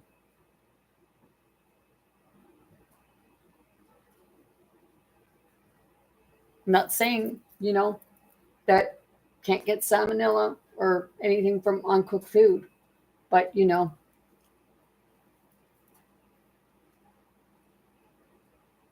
people are getting an awful lot of food poisoning lately, aren't they? A lot of stuff being recalled, ain't it? Maybe they're realizing that it's Ricken and they're finding out and it's all being recalled. Because I actually went to the superstore the other day to buy a flat of eggs, and the eggs had been recalled. And they always use the thing, salmonella, E. coli. Why don't you just say it's Ricken? Because that's likely what it is. But what do I know? But I think the CDC is telling us.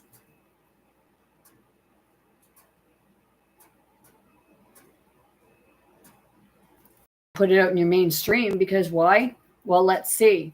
Because it's bought and paid for by the wealthy. The ones that are more in charge of running your countries.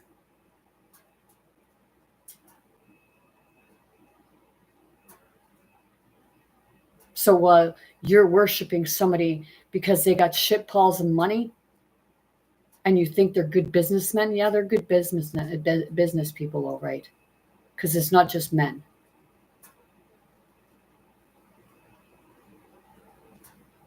But maybe men are leading the way. But see, the thing is, you find out differently what's really going on when you read about the Sexual Sterilization Act. Because it's your doctors, it's your psychiatrists, it's your leaders.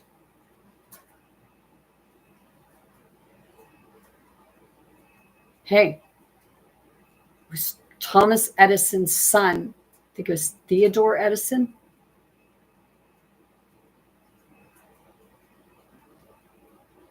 Had something to do with regards to maybe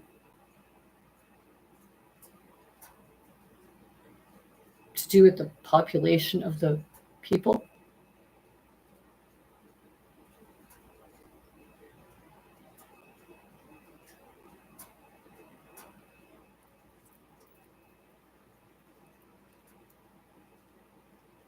Seriously.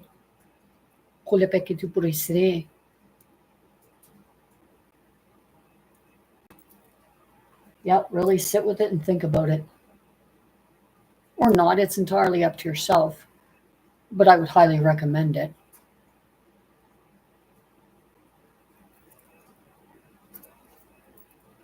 Swallowing Ricken. If Ricken is swallowed, first symptom usually occurs in less than 10 hours. Symptoms include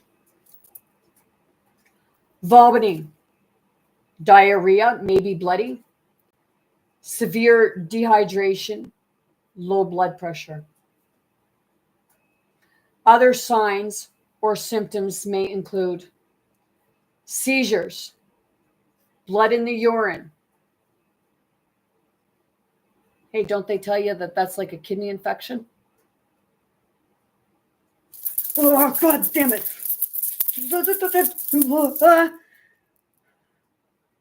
Not familiar with my channel? Go read my YouTube channel, Spirit Teachings of Going Within Self. The description.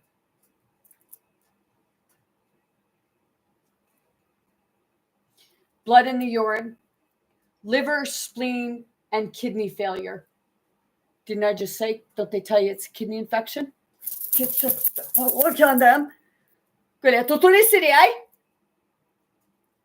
Spirit to spirit, no spirits know exactly who I'm talking to or about of what you're doing. So if you're experiencing something from this, then those spirits are connected to you.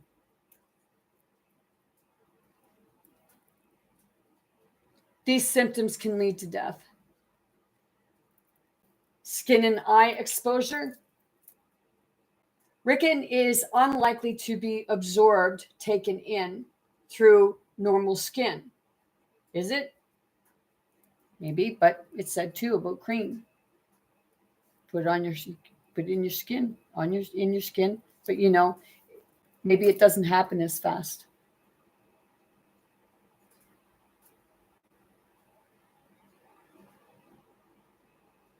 But it's the part asking ourselves why our children actually have respiratory problems. Because what is it?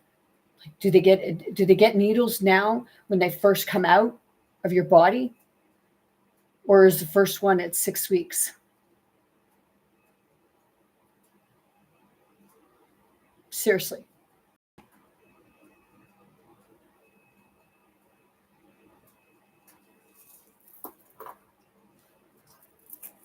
Touching Rickon or products may cause redness and pain on the skin and the eyes.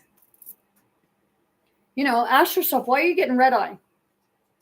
Why do we get red eyes? They say because they're dried out, right? Maybe it's something else.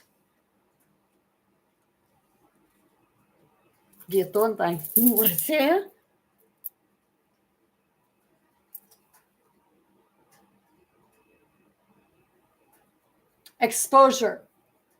Rickon poisoning is not contagious, and accidental exposure is not likely. They know what they're doing. And earlier I just said that they use it as warfare, and it started in the military in the 40s, and they've used it as most recently as 1980s.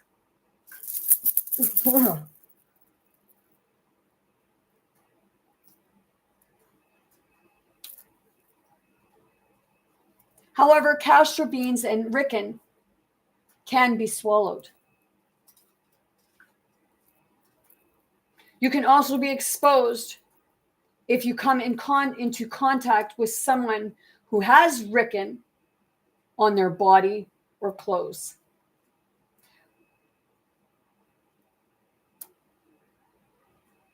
You know, is that why you see them elbow bump now? It's questionable.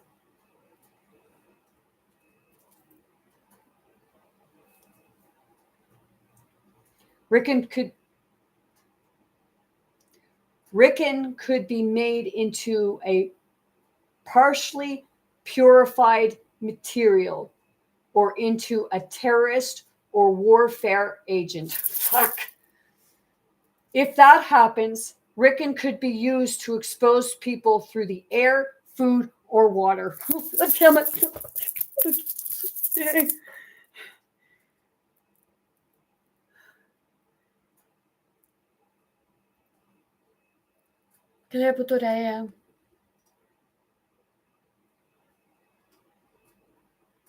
In 1978, Georgy Markovu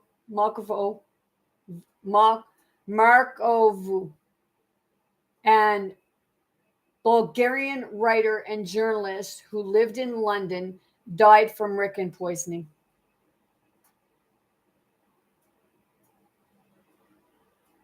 He was attacked by a man with an umbrella. The umbrella was made to inject a poison Rickon pellet onto Markov's Markov's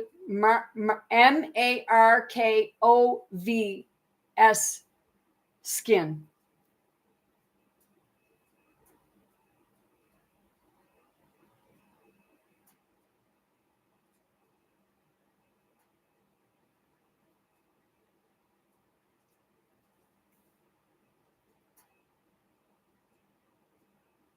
What to do if you are exposed. I'm reading this again because, you know, people didn't believe it. It may have not have believed the other site, but this is a CDC site.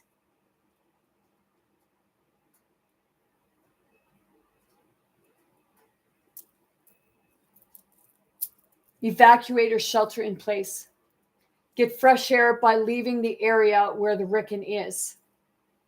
If Ricken was released outside, move away from the area. If Ricken was released indoors, get out of the building. If you think you were exposed, take your clothes off, wash your body, and get medical care as quickly as possible. If you swallowed Ricken, do not force vomiting or drink fluids. Call 911 and tell them what happened. Well, it's that part of how do people know if they've been exposed to it? Well, I'll tell you right now. Take for granted that if you're experiencing this stuff, you've probably been exposed to Ricken.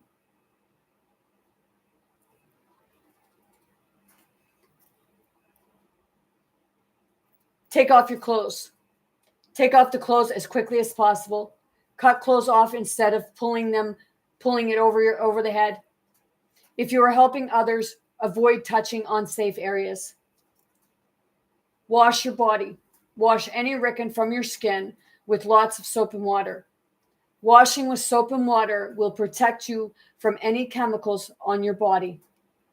If your eyes are burning or your vision is blurred, rinse your eyes with plain water for 10 to 15 minutes.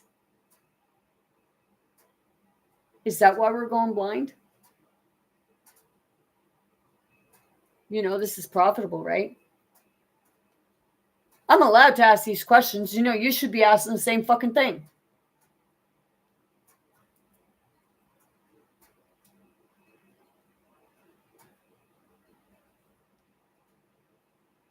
Actually, no, the earth isn't overpopulated. You've been programmed into the dogma. So I must say, if you think the world is overpopulated and you think that people should be sterilized, shake your head.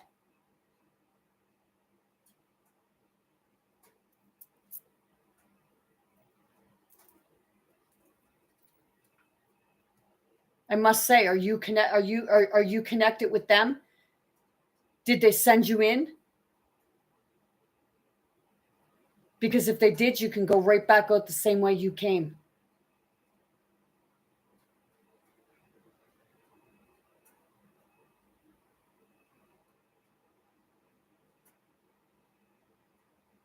If you wear contacts, remove them and put them with the dirty clothing.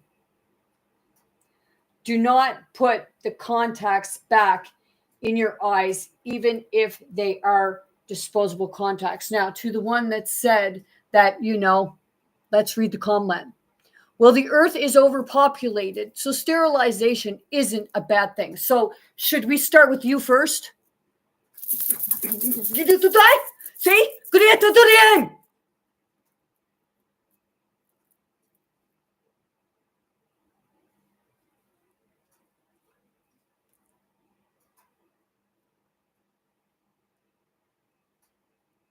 If you wear eyeglasses, wash them with soap and water. You can put your eyeglasses back on after you wash them.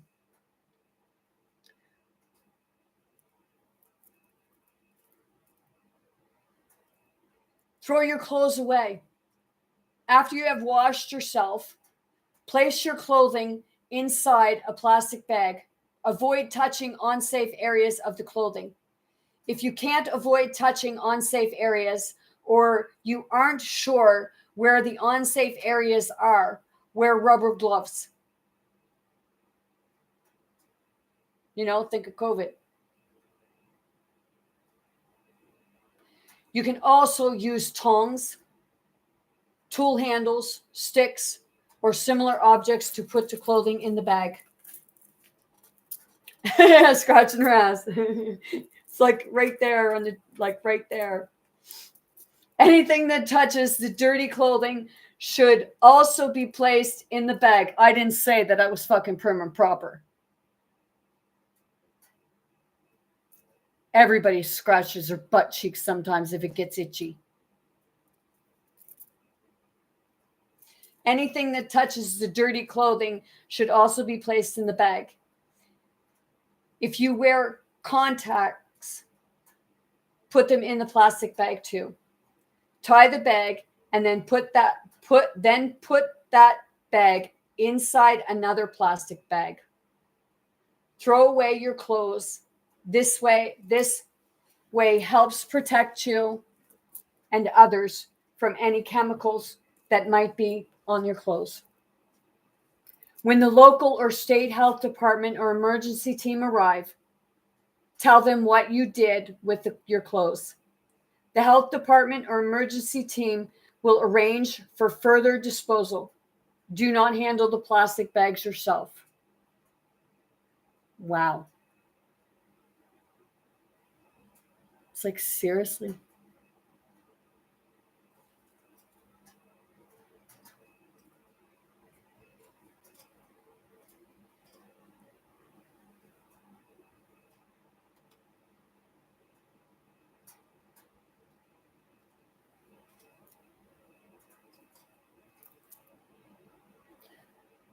Go read it yourself. CDC Ricken. Okay? Because I just got done telling you that it started with the U.S. military in the 1940s. And they used it. They used it in the 1980s. It's warfare. Chemical, biological warfare, what have you.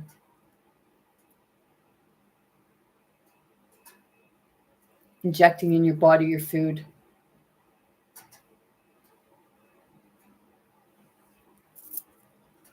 It's like living in World War II,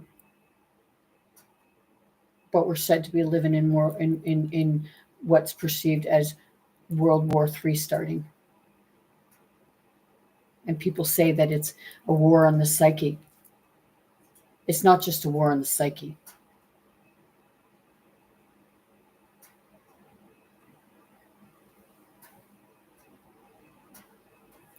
Response by authorities. And you know, I feel that right here. So,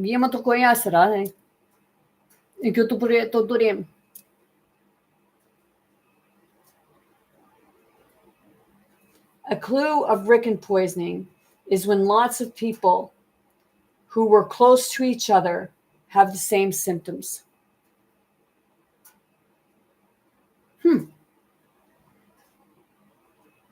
Sound familiar? Seriously.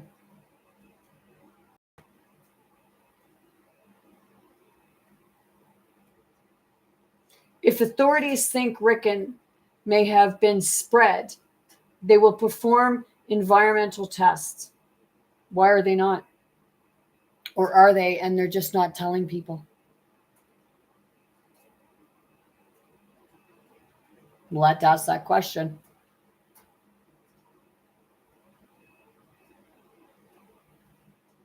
These tests will find Ricken in powders or materials. Sounds a lot like SARS, right?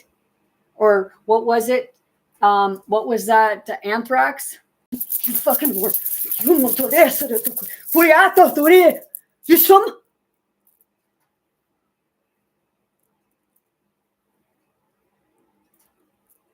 You to put it. Some.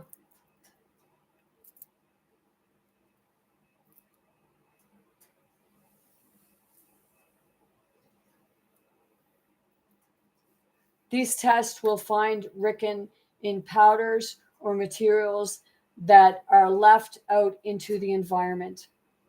People who live in these areas may also be looked at for signs of Ricken poisoning.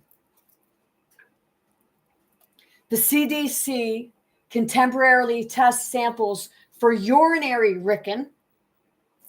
See? Why aren't they testing it?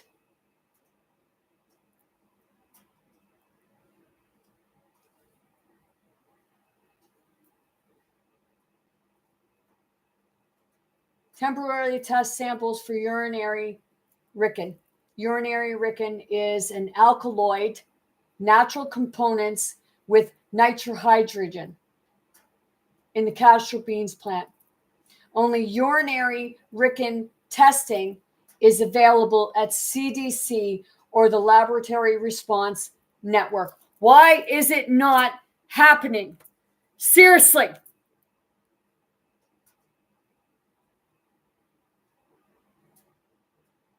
And why are people not questioning this now?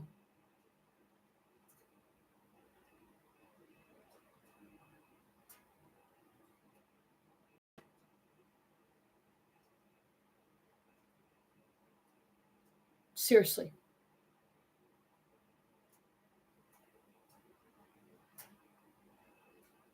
Some, you stay in the dark, right? It's easier to stay in the dark and when we live in denial, but then you'll holler at other people and point at other people because, maybe you don't want to see the truth or, oh, well, we all die. Well, if you want to die prematurely, that's up to you, but don't expect other people to want to do the same thing.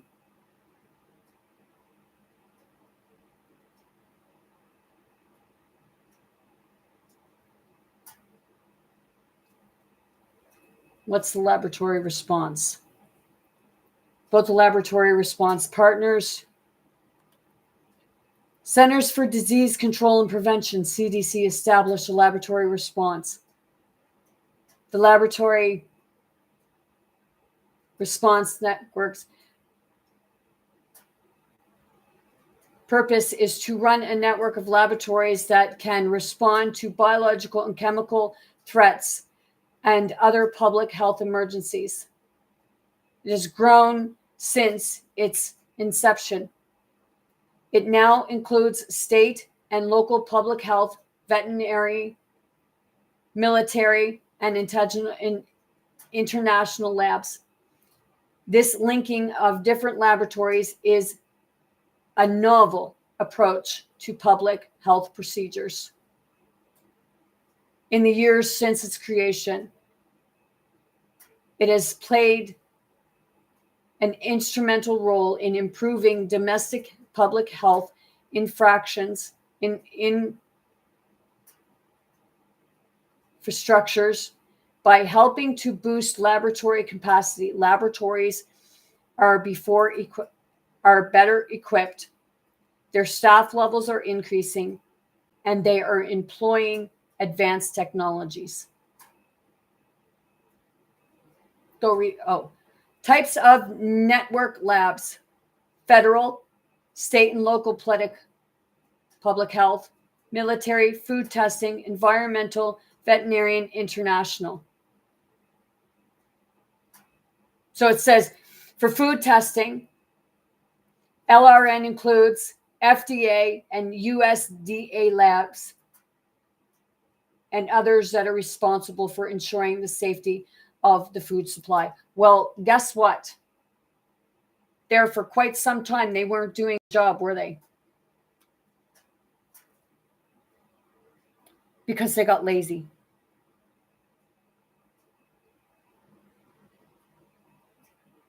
It was easier to just push things through. Less hassle from the big businesses and corporations, right? Especially the ones that, if they planted themselves in there.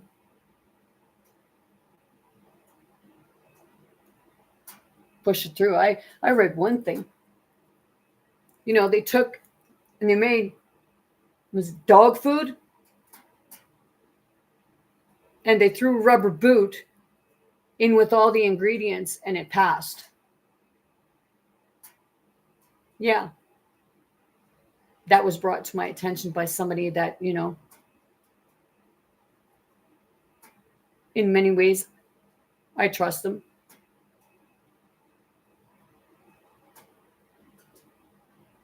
In some ways, I don't. But I do know if they're being honest with me, even if they think that I don't.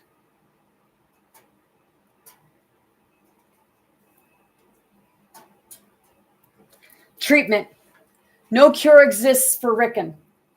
The most important thing is to do is avoid Rickon exposure in the first place. Well, like I said, if you don't know it's there, how are you going to avoid something you don't know about?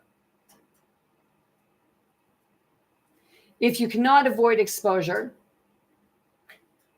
it's intentional. They said it has to be intentional.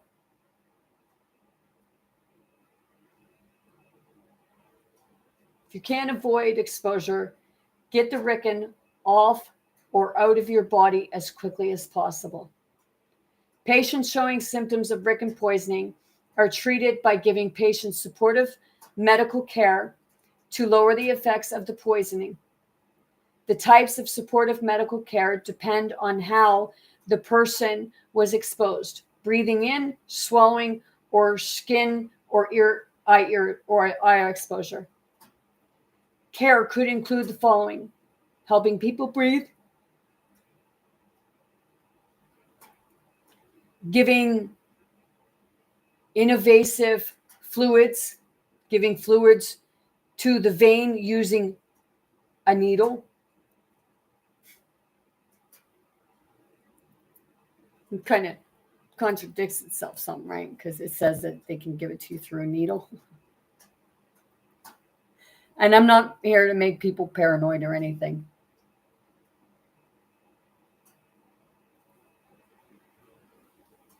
Giving medications to treat issues like seizure and low blood pressure. They've been finding like they give CBD oil to infants with seizure disorders, actually help them.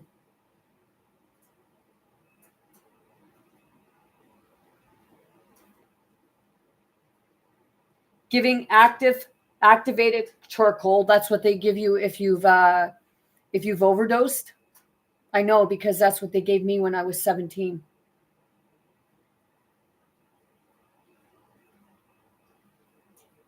And I actually have activated charcoal in my house.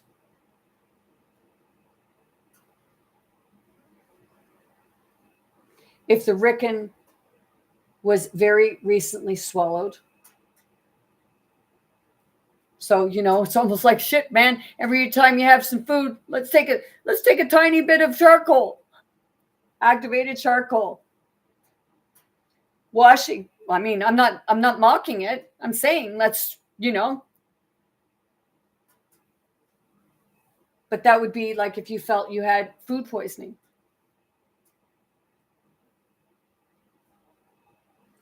Washing out their eyes with water if their eyes are irritated. People want information. Here you go. More information. You can contact one of the following: Regional Poison Control Center, 1-800-222-1222, Centers for Disease Control and Prevention Public Response Hotline, phone number 800-CDC-INFO, teleprompter 888-232-6348, email inquiries cdcinfo@cdc.gov.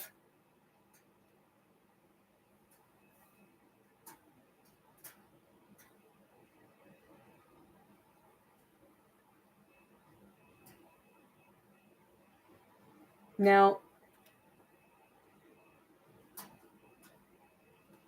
it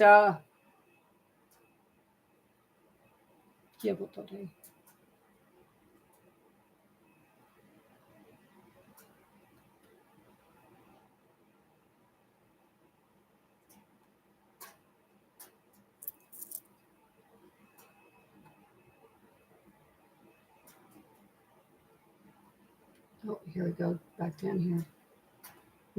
Now let's go back to C.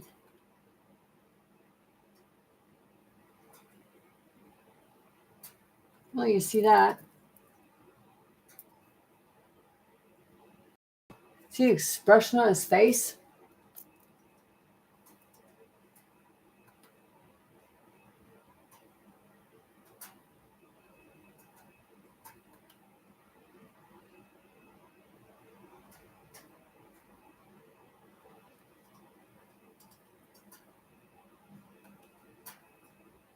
I had that.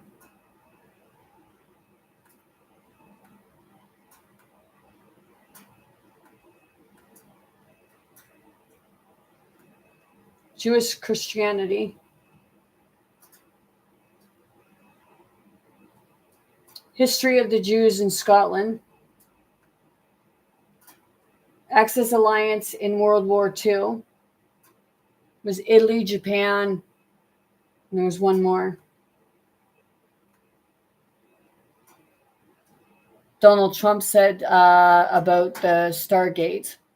There was a Stargate project, and that has to do with AI. Let's go to deep state.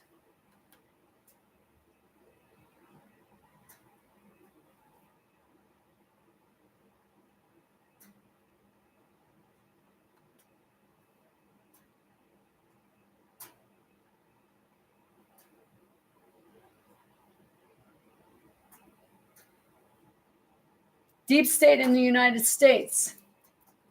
According to an American political conspiracy theory, the deep state is a consolidated network of members of the federal government, especially within the FBI and CIA, working in conjunction with high-level financial and industrial entities and leaders to experience power alongside or within the elected United States government.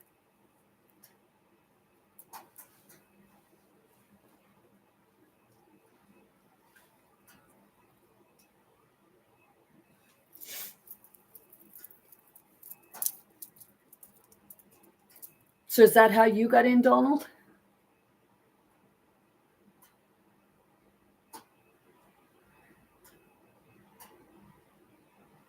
Seriously.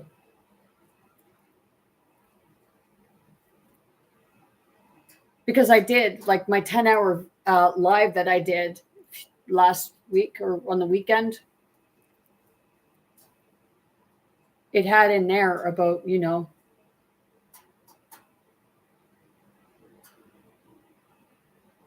got put in there.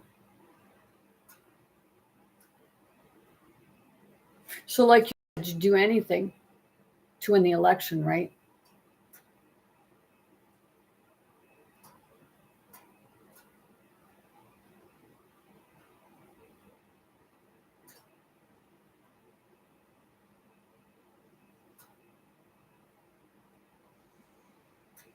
The term deep state originated in the 1990s as a reference to an alleged long-time deep state in Turkey, but began to be used to refer to the American government as well, including during the Obama administration. Hey, when you read up about Hitler, it states something in there, some things in there about Turkey.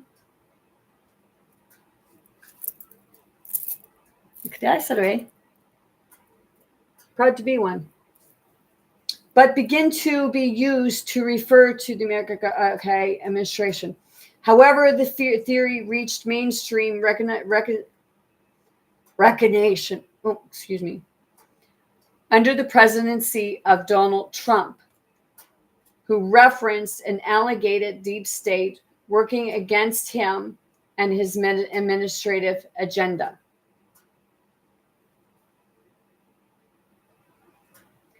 The term has precedence since at least the 50s, including the concept of the military-industrial complex, which possess a cabal of generals and defense contractors who enrich themselves through pushing the country into endless war.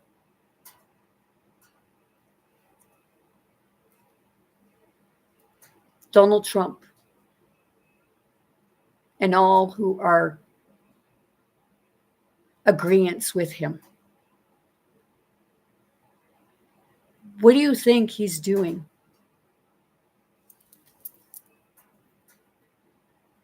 Trump, you're saying about sending people away back home. Like I said, you don't mind getting their taxes, right? You don't mind getting their taxes, but how many times have you evaded taxes alongside your other buddies, whether they're man or woman?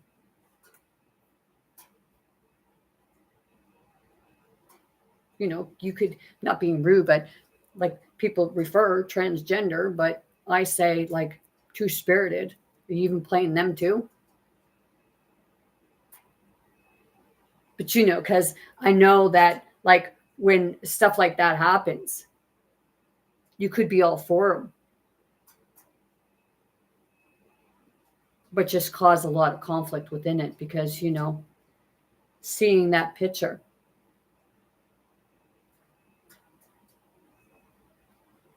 Being the businessman you are, you have a lot of, probably a lot of dirty connections. Given that your father worked for the mafia. It's in Last Tycoon, The Many Lives of Donald Trump. Or are you going to say that's a lie too? Because everything somebody says against you, it's a lie. But everything you say about everybody else is the truth, right?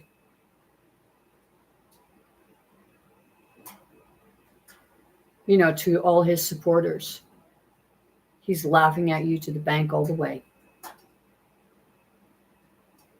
Especially, now that he figures that, they get TikTok, you should 50%, right?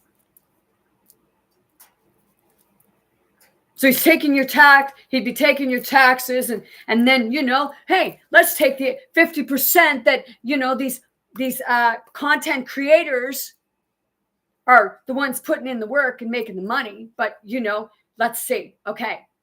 They take 40 to 50%. So they're taking 40 to 50% already through your earnings when you use the platform. And then because you made money, you're supposed to claim that on your income tax.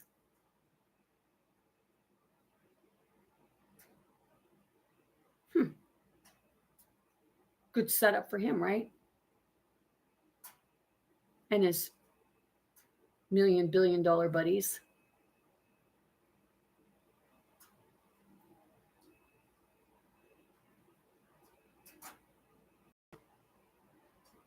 Seriously.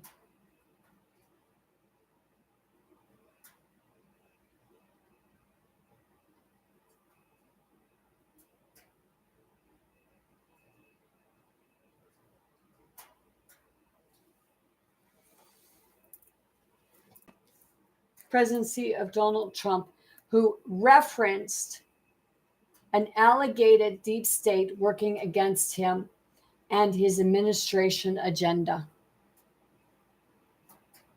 What? Maybe because they were working against you because they didn't want an oligarchy?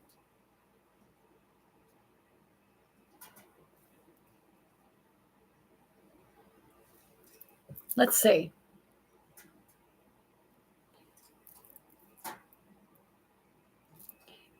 Meaning of oligarchy.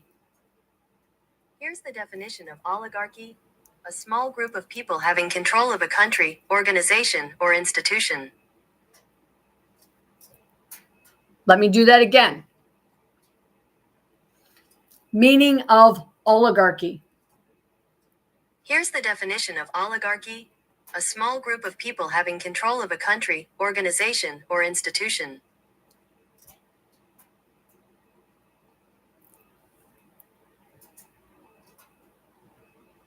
I know you tried shutting me down. What's that part of? Kishum.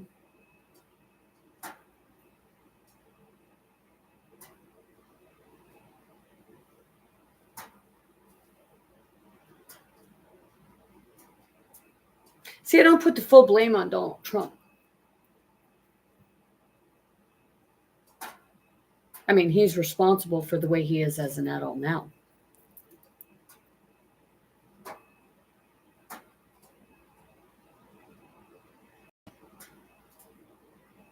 But it's that vicious circle of what, breaking the circle.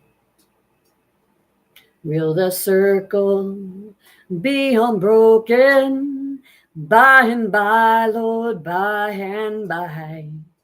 There's a better home awaiting in the sky, Lord, in the sky. But does it mean literally in the sky, or does it signify in the crown chakra? Bitch. Huh? Seriously. You're on a hamster wheel. Will the circle be unbroken? Breaking the chains. Hamster wheel. They call it the rat race. The movie. They have you off racing for money and what have you like that, and they're betting on you, and then they're sitting there watching you as you go along. Hey,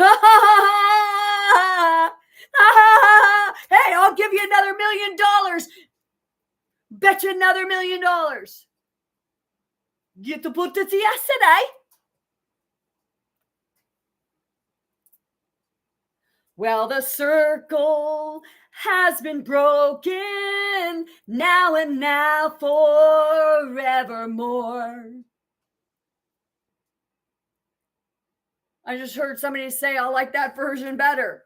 Que se te por esta te se dio, ¿no? Que se le quería todo el sultan.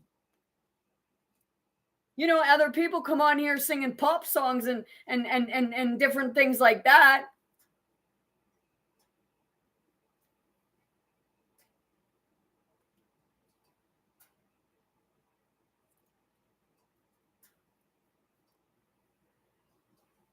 Oh, pushing the country into endless. Okay. The term has preceded since at least the 50s, including the concept of the military-industrial complex, which possesses a cabal of generals and defense contractors who enrich themselves through pushing the country into endless wars. Okay? War is profitable.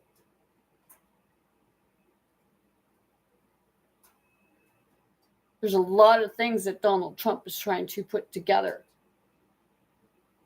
And it's not to create peace. Although he'll lead you to believe it's to keep peace.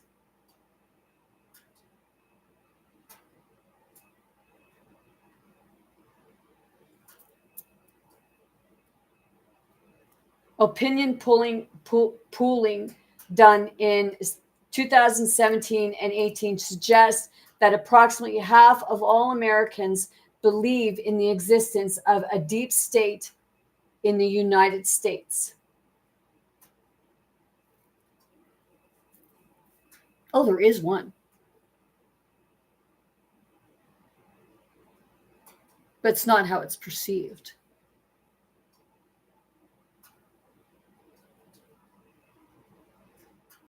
Because it's those parts of the ones that have most of the money.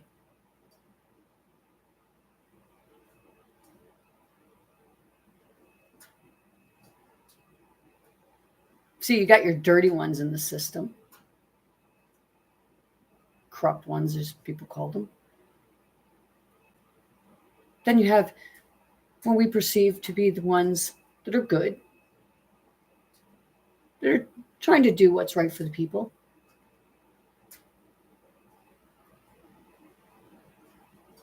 And then you have the ones that are monitoring it all. That is actually for the better of the people.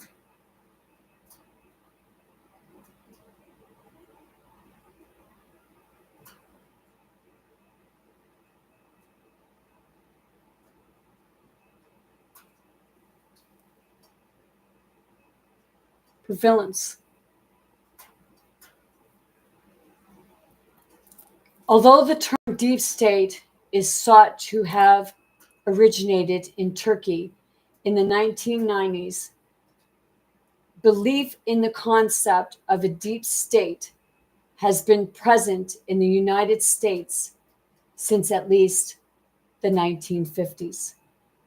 A 1955 article in the Bulletin of the Atomic Scientist quotes Americans sharing their belief in the existence of a dual state, a hidden national security hierarchy, and shadow government that monitors and controls elected politicians.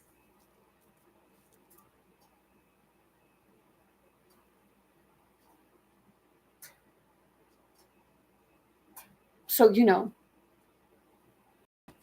Donald Trump, you like spying on everybody else, but how do you like being spied on?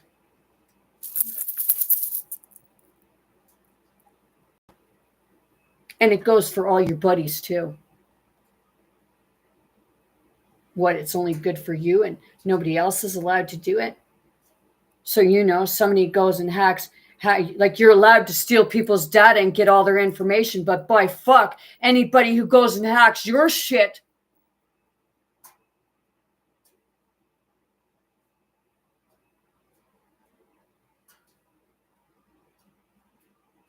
is that the part of, they like to say, do as I say, not as I do?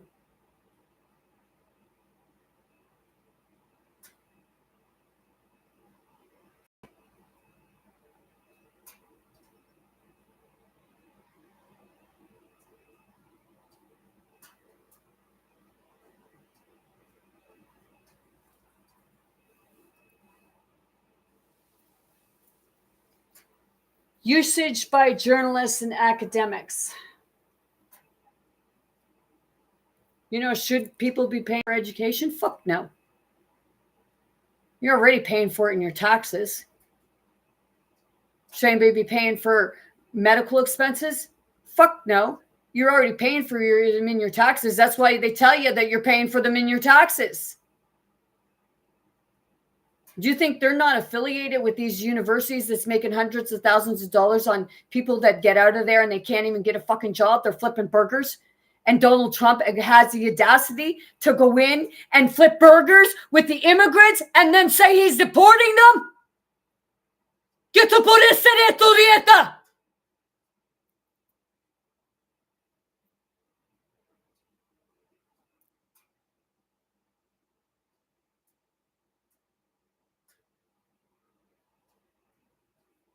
Fucking seriously.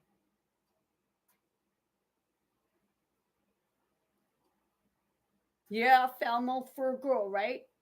Well, I didn't say I was in my feminine.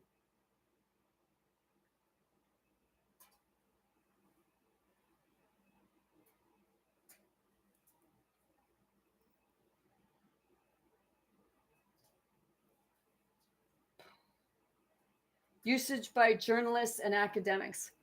Political scientist George Friedman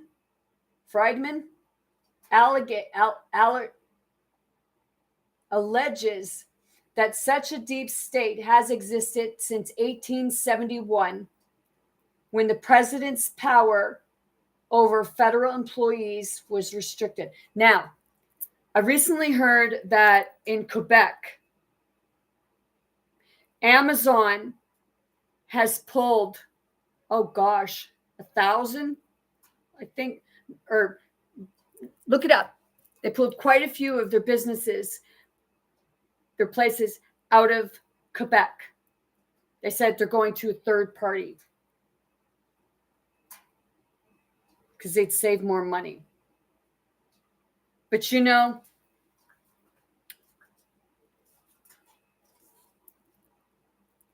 was it actually because they were forming unions? And just Jeff Bezos has a really poor reputation for the way that the employees are treated.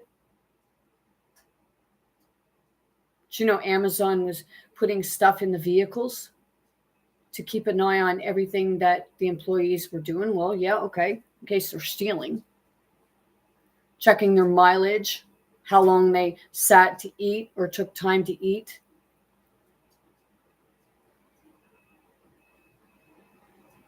Monitoring.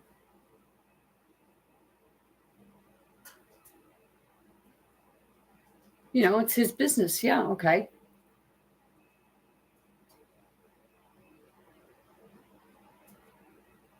But from what I understand, the employees aren't very well. And, you know, if you're pulling, they say that, no, they didn't take out the one with the union because a union. They said because it would help to get a third party. Well, isn't that putting in a middleman? Wouldn't that, instead of saving, it's saving more money. Well, would it be saving more money for him? Or would it be making him more money? Because then the prices would go up, because then you'd still have to pay the middleman. You'd pay their middleman that would, you know, work for dirt cheap. Seriously, people.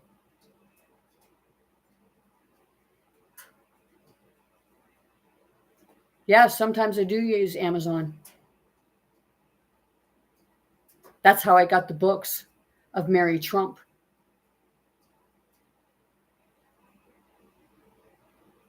And that's how I got all my other books, unless I went to Indigo or something like that.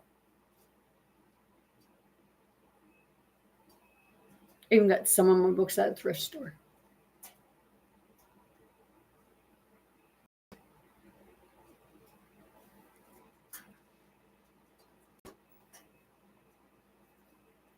Political scientist George Freeman allegates that such a deep state has existed since 1871, when the president's power over federal employees was restricted.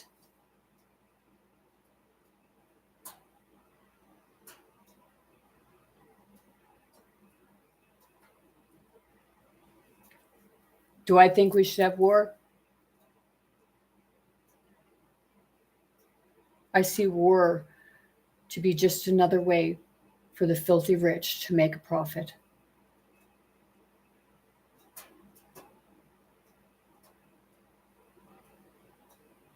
Historian Fred W. McCoy argued that the increase in the power of the United States intelligence community since the September 11th attacks has built a fourth branch of the U.S. government that is in many ways autonomous from the executive, and increasingly so.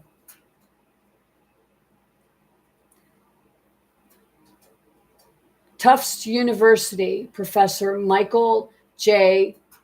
Glennon stated that President Barack Obama did not succeed in resetting or changing what he calls the double government, and points to Obama's failure to close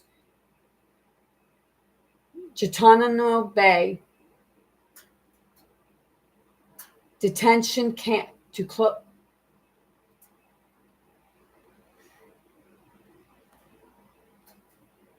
Tufts University professor Michael J. Glennon stated that President Barack Obama did not succeed in resetting or changing what he calls the double government, and points to Obama's failure to close the Guantanamo Bay detention camp, a major campaign promise, as evidence of the existence of a deep state.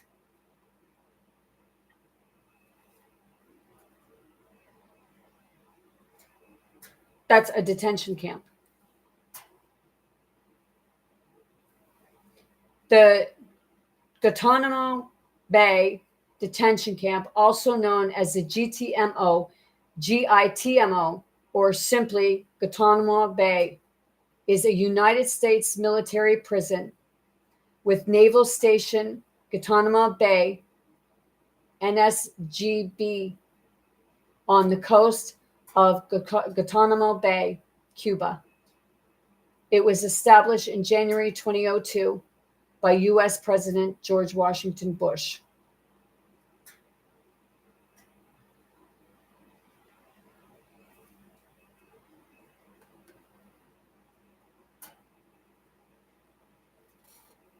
Guantanamo Bay Detention Camp, also known on the coast, illegally enemy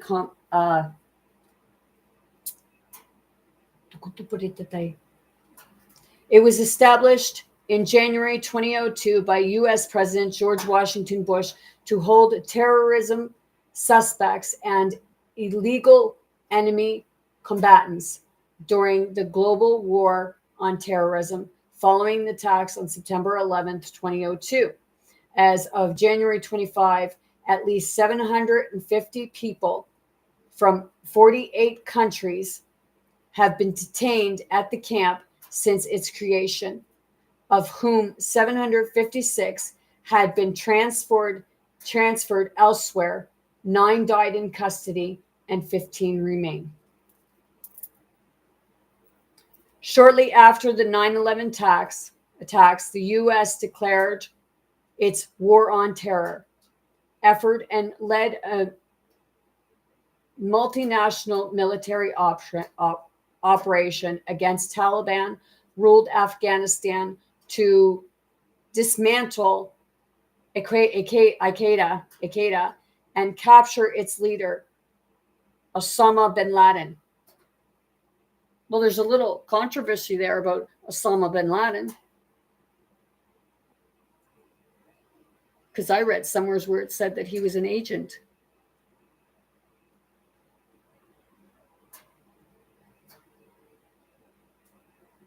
He was investigating.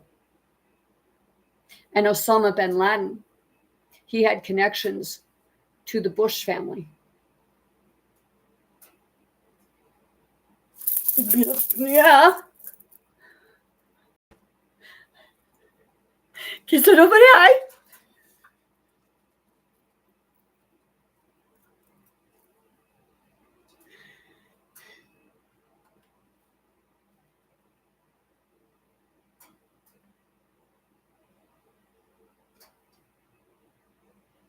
You know, go watch my 10-hour video. You know, I didn't play all the videos like I played all the videos. But I stop sometimes and question things and ask questions about things. That's a lot of stuff that is hard on the fucking head. They tell you that phrase of see no evil, hear no evil, speak no evil. They want you to do that because they're the fucking evil, or how you perceive it to be.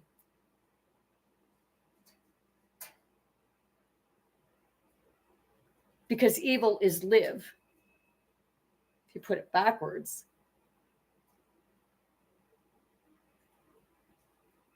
But it's that part, you know, the darkness, the shadow. You know, they say the shadow government, the shadow people. They live in the dark. They live by the see no evil, hear no evil, speak no evil. It's not about tearing the world apart.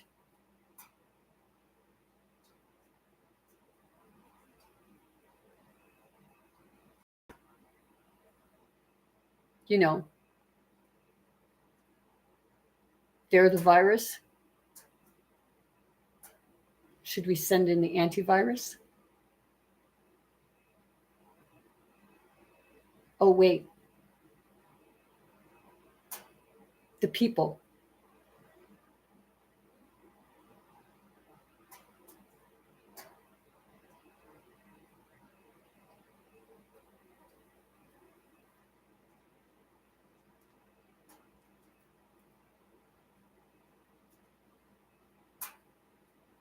During the invasion on November 13th, 2001, President Bush issued a military order allowing for the indefinite detention of foreign nationals without charge and prevent them from illegally challenging their detention.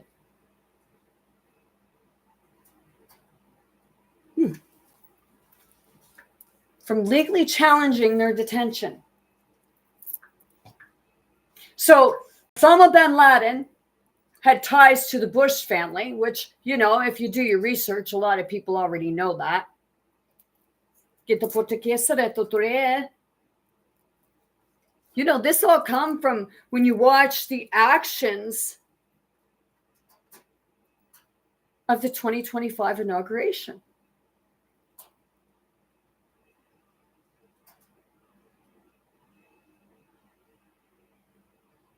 Anybody ever hear of Spartacus? He was a slave, like a slave.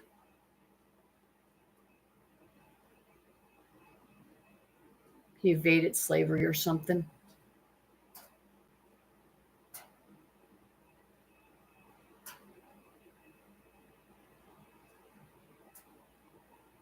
You know, because back a while ago, I heard that with regards to it, Spartacus went rogue.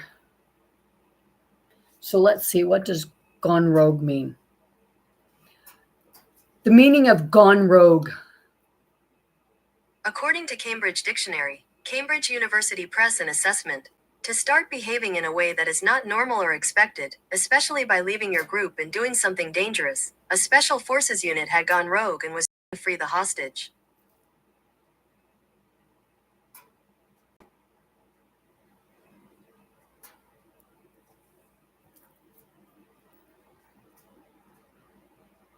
So, you know, people like myself and you, ones that are looking in, we're considered rogue. No matter, like, the sides.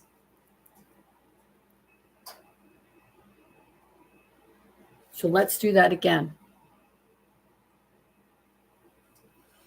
Informal, to start behaving in a way that is not normal or expected, especially by leaving your group and doing something dangerous.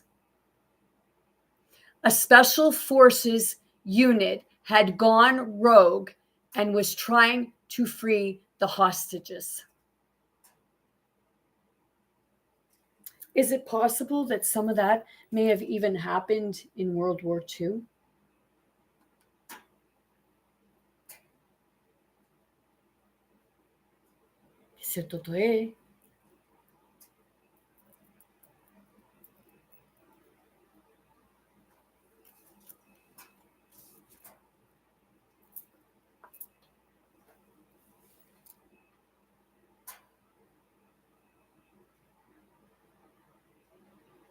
Detention.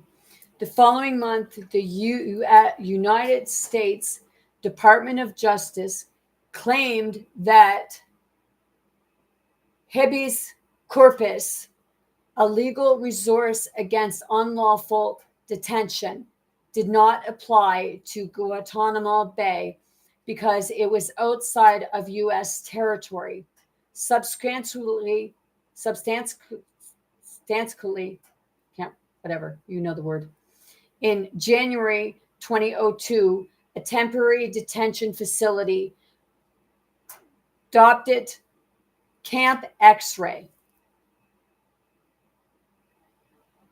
dubbed Camp X-Ray. Let's see what Camp X-Ray is. Camp X-Ray was a temporary detention facility at the Guantanamo Bay detention camp at Joint Task Force 160 on board the United States Naval Station, Guantanamo Bay. Did anybody catch that? Let's go back.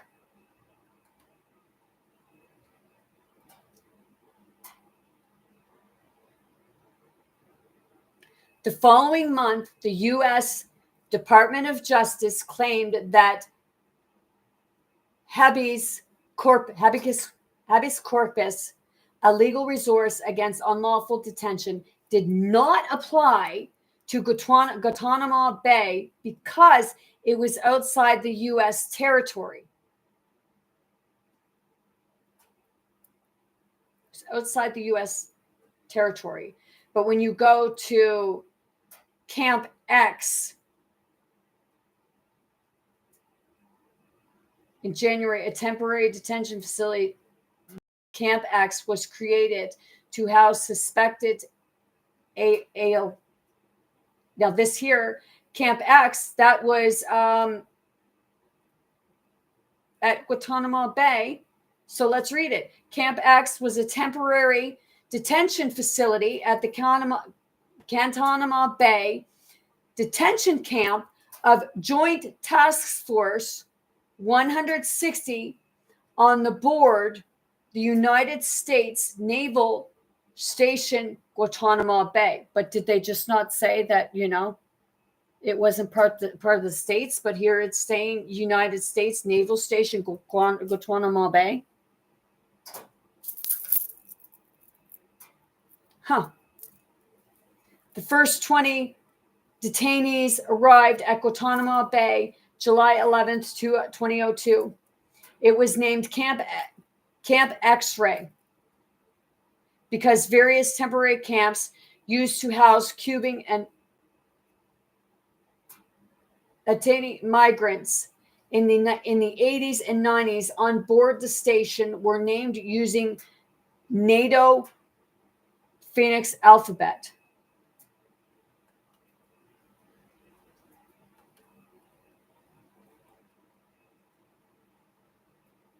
And that's it right there.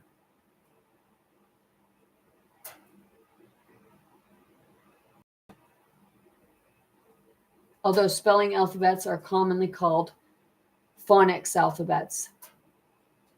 They're not phonics in the sense of phonics transcription. Okay?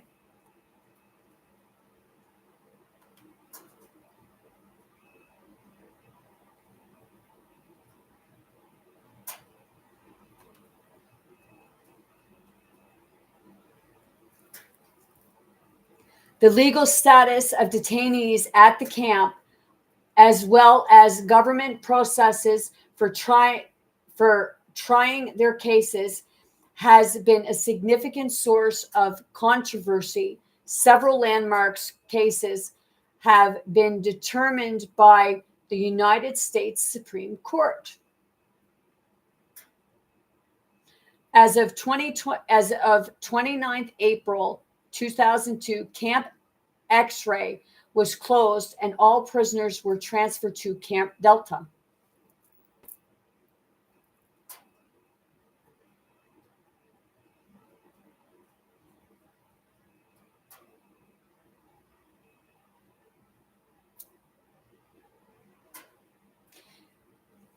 I had a dream and it felt so real.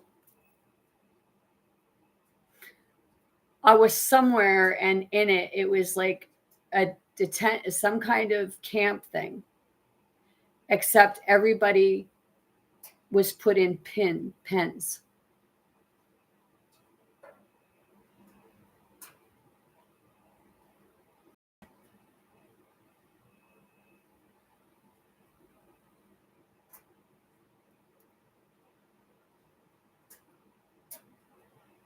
I just heard somebody say slaughtered like hogs.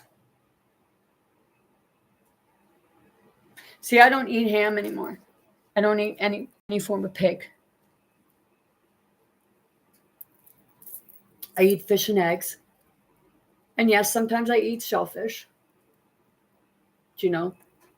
Certain, they would say, no, not shellfish, but I eat fish and eggs. But the reason why I stopped eating any kind of pork, pig, what have you, is because back in 2020, when I first started going through this, the experience I had, it was like a flash of light. It was like it came from the sky.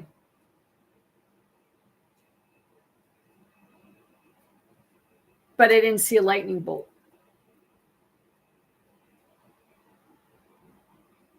And when that happened, it was when I hollered for God's help. Because, you know, in the spirit world, people can be like possessed. It's a jumper, and they try to take over they try to take over your body, your soul, your spirit, what have you.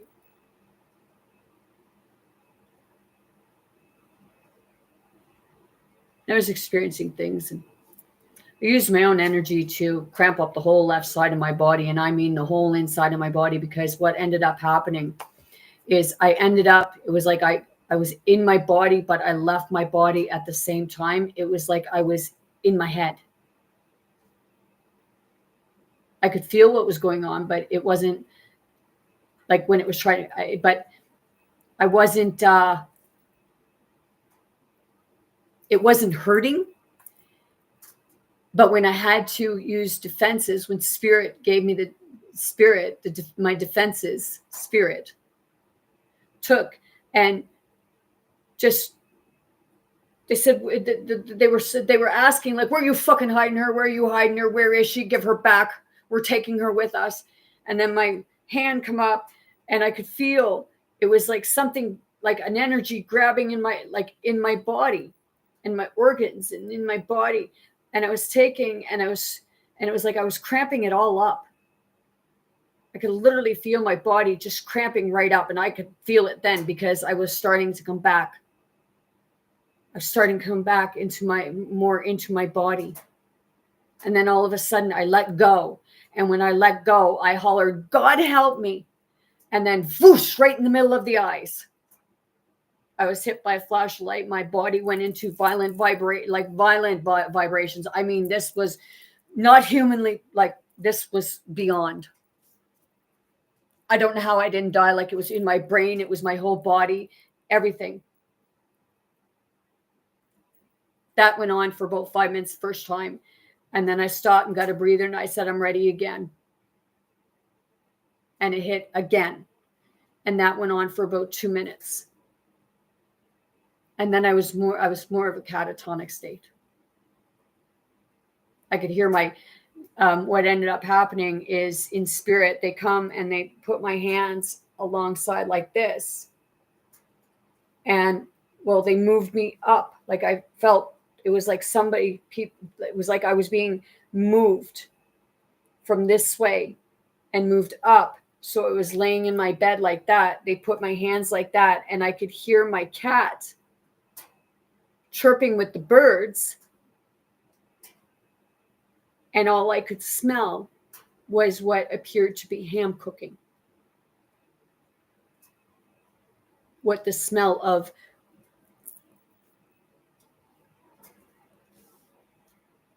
burning flesh.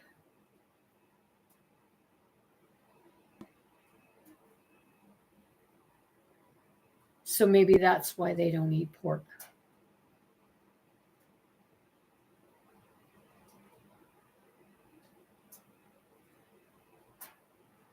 Because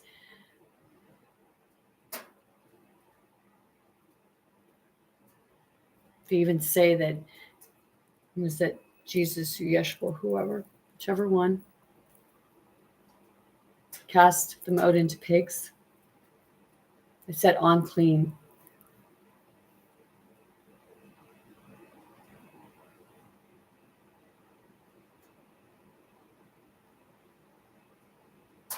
But what was it really? Were people being burned alive? And people hearing the screams and cries out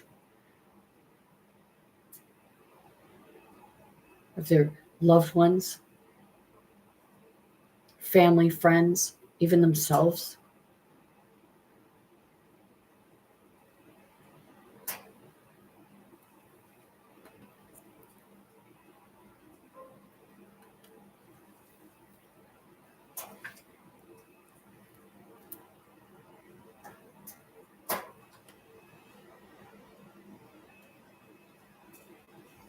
Camp X-Ray was originally built during Operation Sea Signal.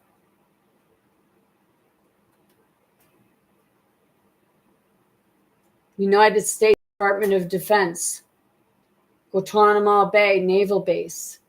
Let's see.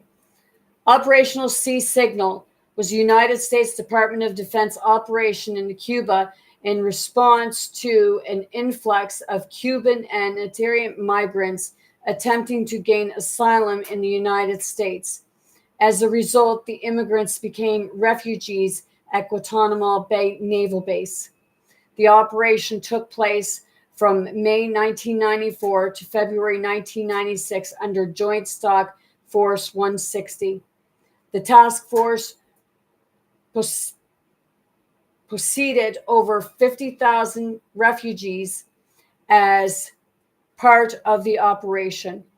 The U.S. Coast Guard and U.S. Navy rescued refugees from the sea, and other migrants attempted to cross the landmine field that then separated the U.S. and Cuban military areas. Soldiers, airmen, and Marines provided refugee camps, security at Guantanamo Bay, and shipped security on board the Coast Guard cutters. This mass exodus led to the United States implementation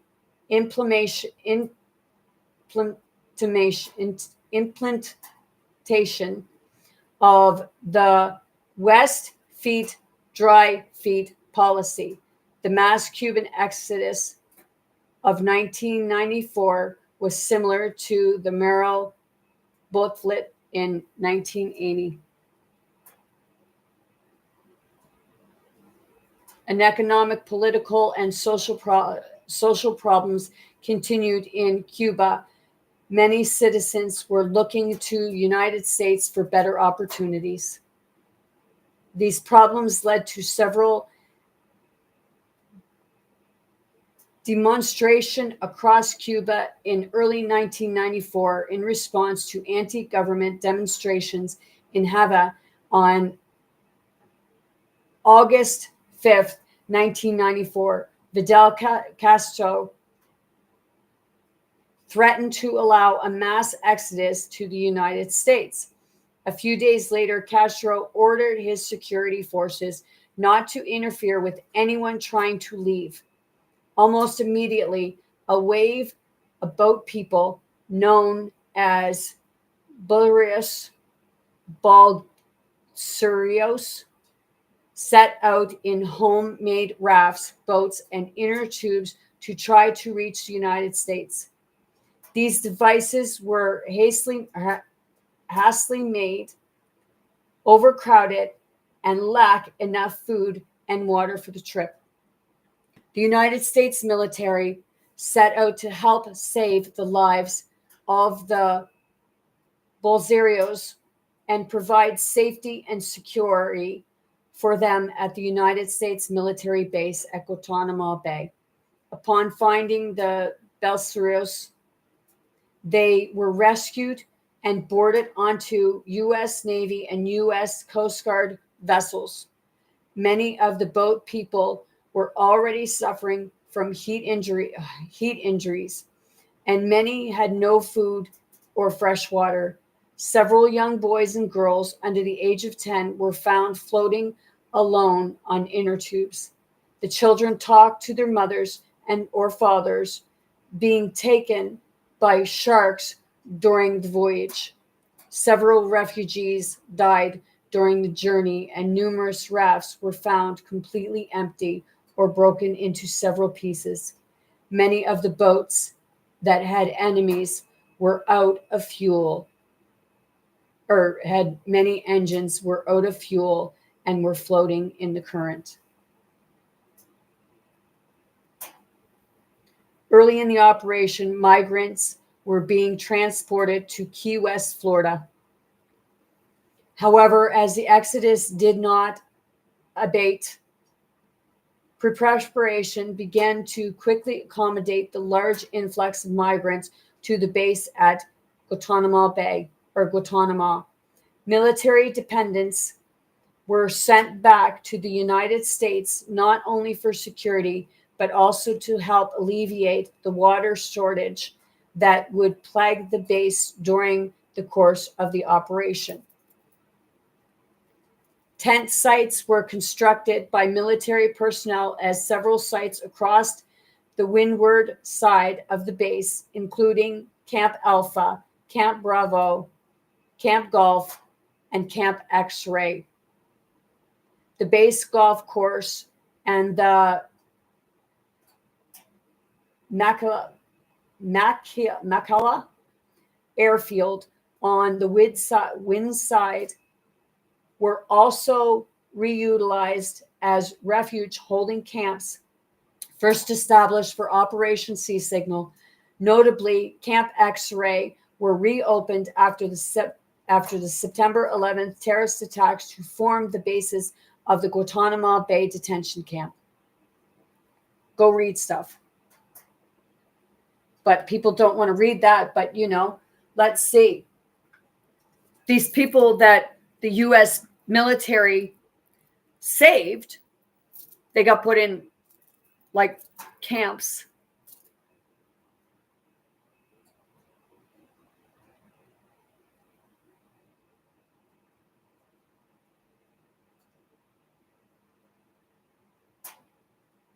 So people are always treated like criminals. And the reason why you have small criminals and what the smaller criminals are a lot of the ones that are actually put in prison and take up a lot of the prison space.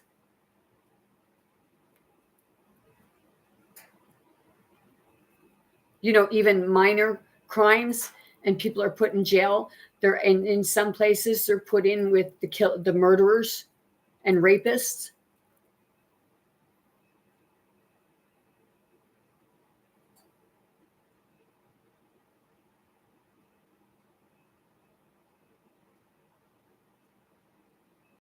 Hey,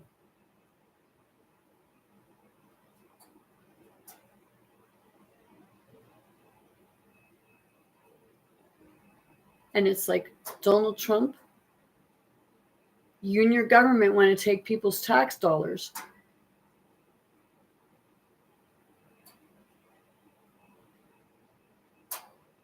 But you want to ship them back?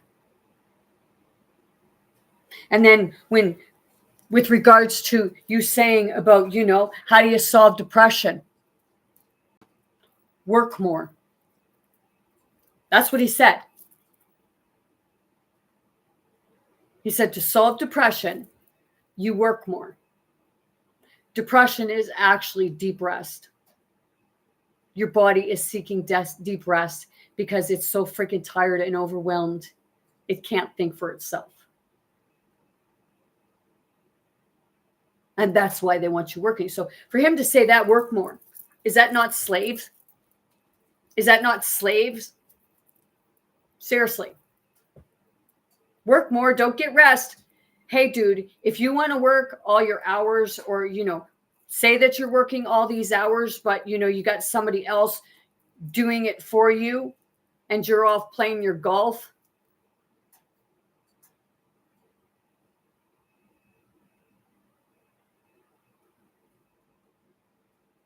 Seriously. It's not just him that does it. Justin Trudeau's just as bad. Pierre Poilievre, he's probably just as bad.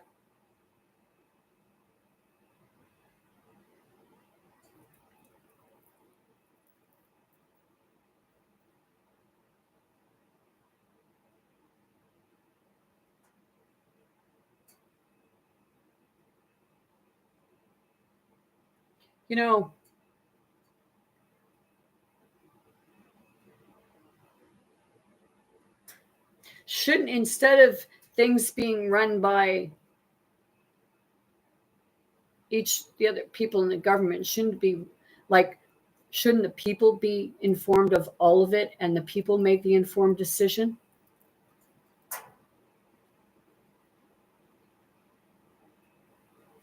But that's not there. It's not put out in the public eye for people like myself and you to really make an informed decision. Because you're putting someone of power who's abusing their power, who's abusing their authority of power, who's committing crimes against humanity on a massive scale, to say the least. It's not just the States. It's not just Canada.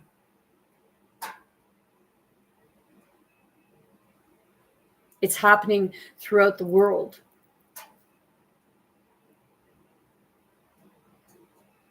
You know, they say that, well, Jesus or Yeshua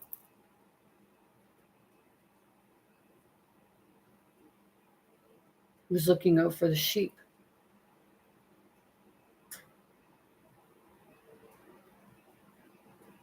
But was Jesus or Yeshua trying to teach the sheep to defend themselves by no longer being a sheep and following a corrupt narrative? It's not about going out and burning buildings down and taking your pitchforks and your bats and your guns and your fucking knives and shit like that and mace and whatever else you want to arm yourself with.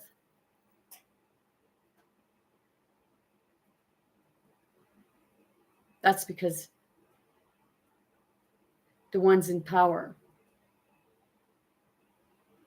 they want you to kill yourself or each other. They want you to unalive yourself. You know, that's what they would say. And right now, my part of my spirit said no. It's not that part of saying unaliving yourself. It's taking your own life or taking the life of someone else. Because if they can get somebody else to do their dirty work, then they can say, oh, well, my hands are clean. No, maybe you didn't do it yourself, but you sure the fuck got somebody else to do it for you.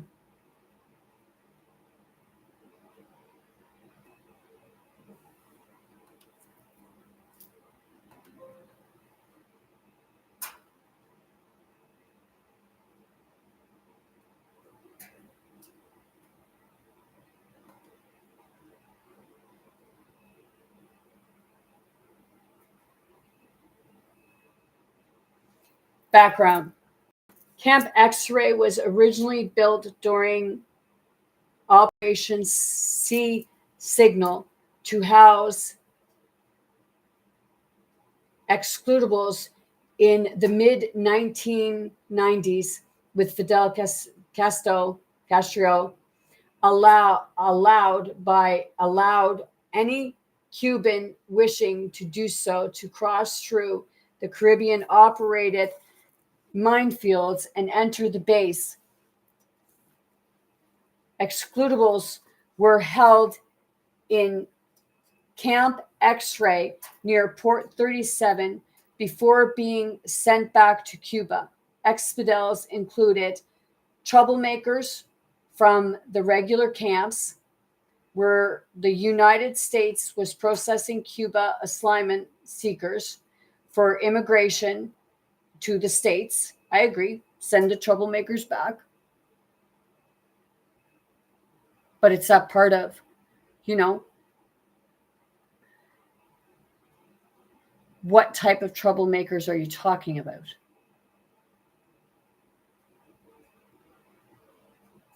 Because are they troublemakers because they're trying to survive?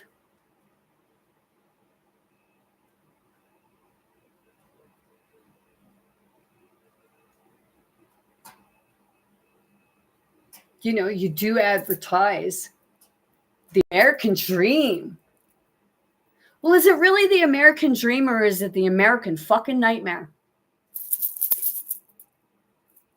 Didn't like it? Oui, c'est pour toi.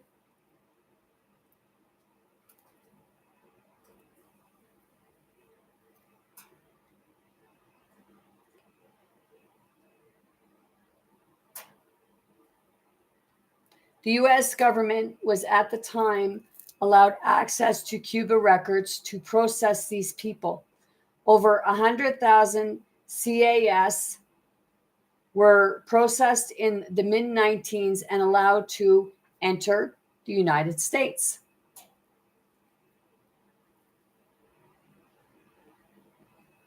During the War on Terror, beginning in the fall of 2001 after the 9/11 attacks, the U.S. reestablished the camp for housing captured combatants. To get the camp up and operational, Naval Mobile Construction Battalion 133.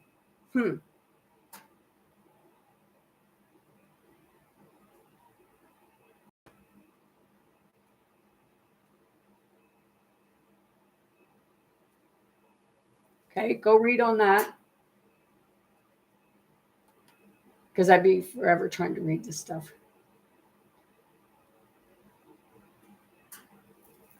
Let's go back to this.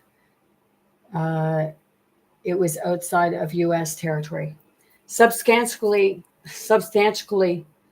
in January 2002, a temporary detention facility captured in Afghanistan.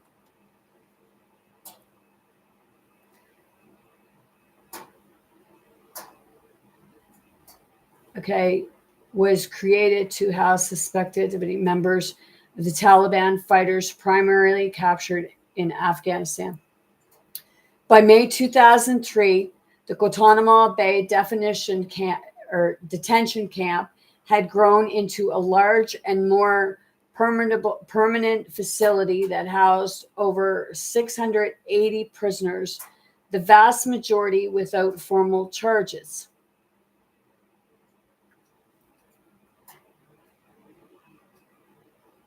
How could they do that? Think about that.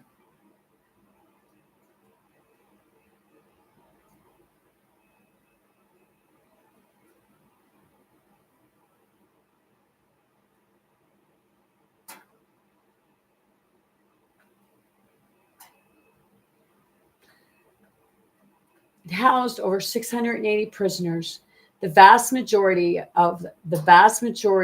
without formal charges. The Bush administration maintained that it was not obligated to grant prisoners basic protections under the U.S. Constitution or the Geneva Convention, since the former did not accede to foreign soil and the latter did not apply to unlawful enemy combatants. Various humanitarian and legal advocacy groups claimed that these policies were unconstitutional and violated international human rights law. Several landmarks U.S. Supreme Court decisions found that detainees had rights to due process and habeas corpus, but were still subject to military tribunal, which remained controversial for allegedly lacking in paramount independence and judicial efficiency. In addition, the restrictions of their legal rights, detainees are widely reported to have been housed in unfit conditions and routinely abused and tortured, often in the form of enhanced integration techniques. Was a program of systematic torture of detainees by the Central Intelligence Agency, CIA, the Defense Intelligence Agency, DIA, and various components of the U.S. Armed Forces.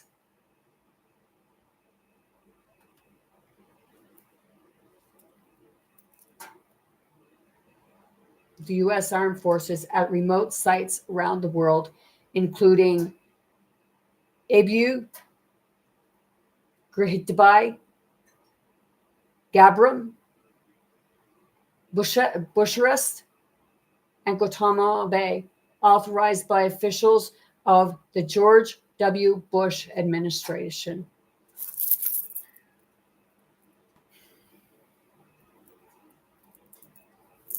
You know,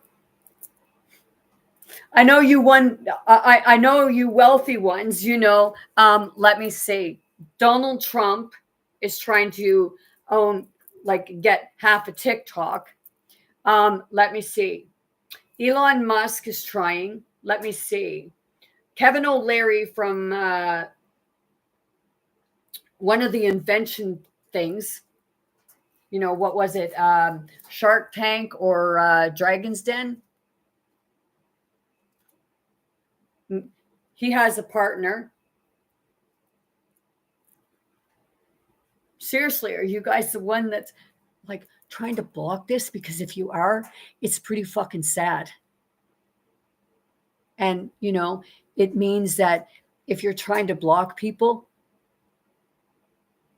you're censoring them. But you say you're fighting for freedom of speech. But you'll say, oh, well, that doesn't work. That doesn't work for us because, you're talking shit about us, but it's okay to talk shit about the other ones, right? Seriously. Kevin O'Leary, why did you get kicked out? Why did you leave Canada? Because there for a while you were saying about how great Canada was. Seriously.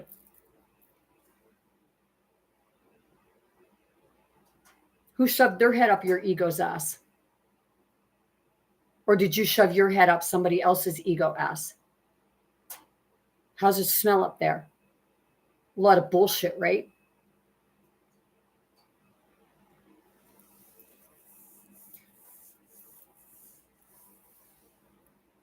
Enhanced inauguration techniques was a program of systematic torture of detainees of the Central Intelligence Agency, CIA, and the Defense Intelligence Agency, DIA, and various components of the U.S. Armed Forces at remote sites around the world, including, I said that under the George W. Bush administration. Methods used include beating, binding in contorted stress positions, hooding, subject to deafening noises, sleep disruptions, sleep deprivation to the point of hallucination, deprived of food, drink, and medical care for wounds, as well as waterboarding, whaling, waterboarding, walling, sexual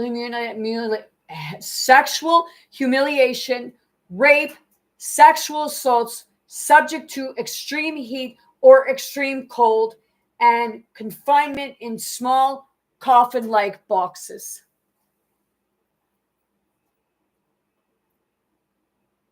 I have to ask the people who've been in the military, is it possible that some of that is PTSD for you too?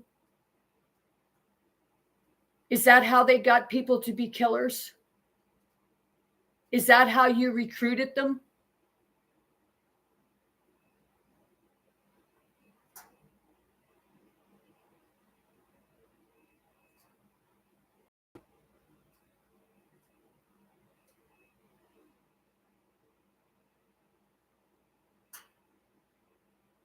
Humiliate them? Everything?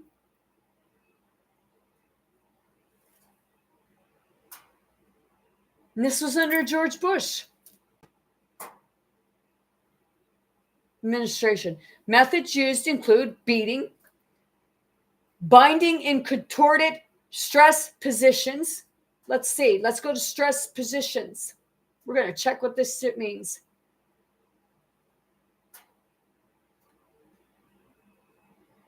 Right there.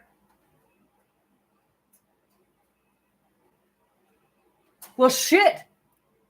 Does that not look like a form? Shit. Does that not look like a form of having a cross on your back?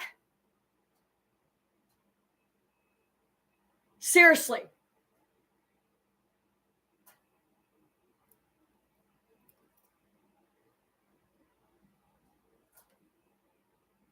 This was under the Bush administration. Stress position. A stress position, also known as submission position, is a form of punishment that places a human body in such a way that a great amount of weight is placed on very few muscles. Sounds like the cross, right? For example, a subject may be forced to stand on the balls of their feet, then squat so that their knees, their thighs are parallel to the ground. These creates an intense amount of pressure on the legs, leading first to pain and then rapid onset of muscle fatigue and tear. Is this how the military used to do things with their people? Seriously, it's a legitimate question. And then they're not allowed to say what they've been through.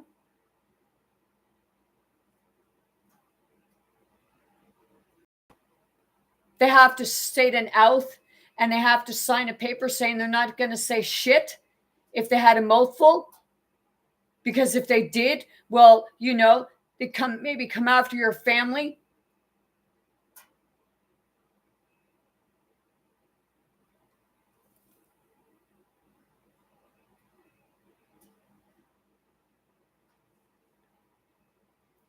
Weight is placed on very few muscles. For example, a subject may be forced to stand on the ball. Okay.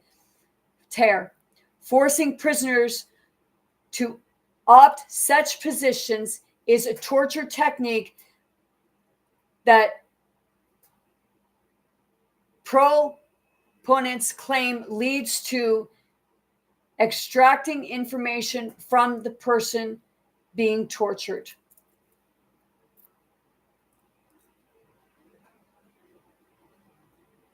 Murgra punishment. Murgra is a stress position right here, right here.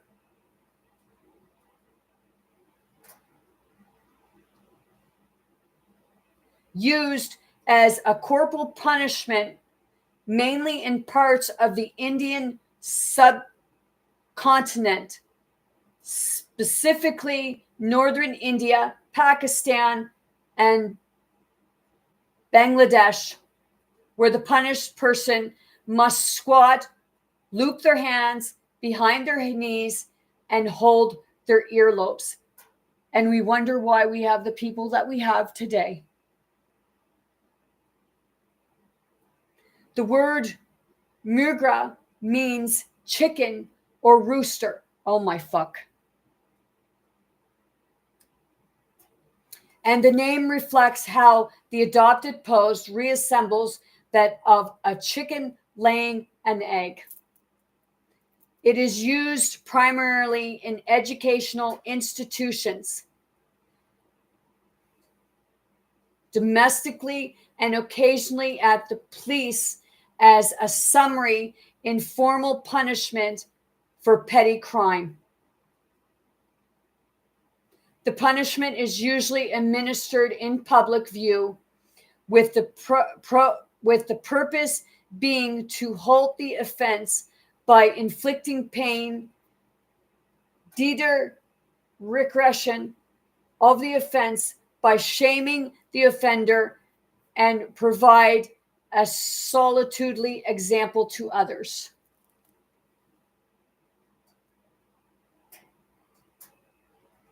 Hands up punishment.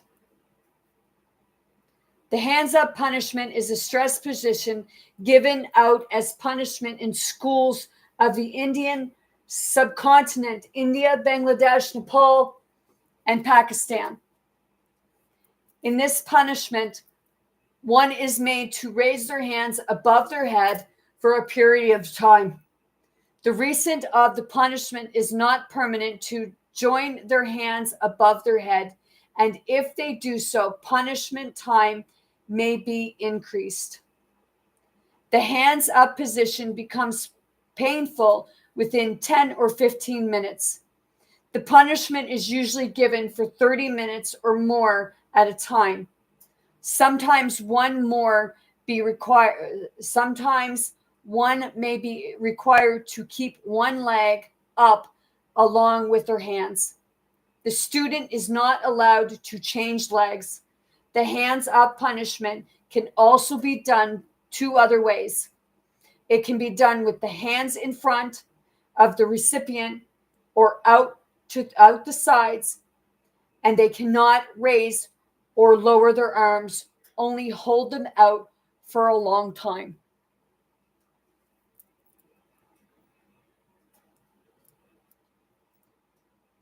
Eritrea, Eritrea, the Eritrea.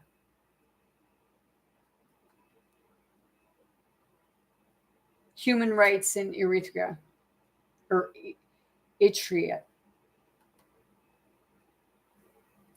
is the 21st century survival, different stress position, torture methods used.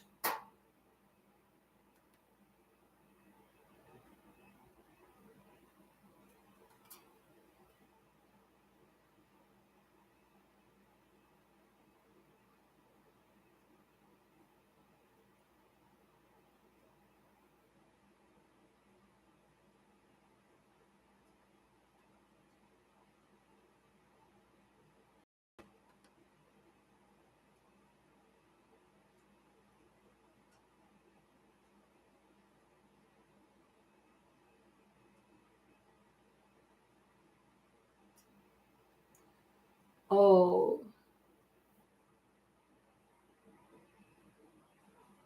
I got to finish reading this. Sexual assault subject to extreme heat, extreme cold. This is why they stopped me. Like boxes.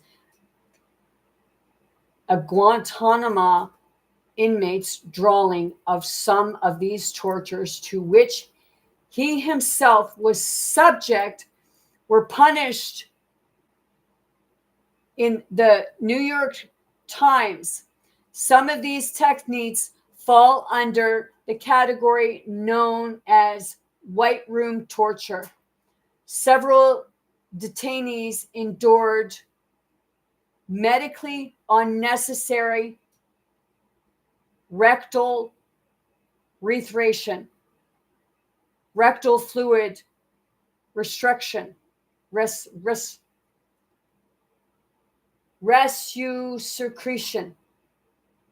and rectal feeding, in addition to brutalizing detainees that were threats to their families, such as threats to harm children, okay, and threats to sexually abuse or to cut the throat of detainees' mothers.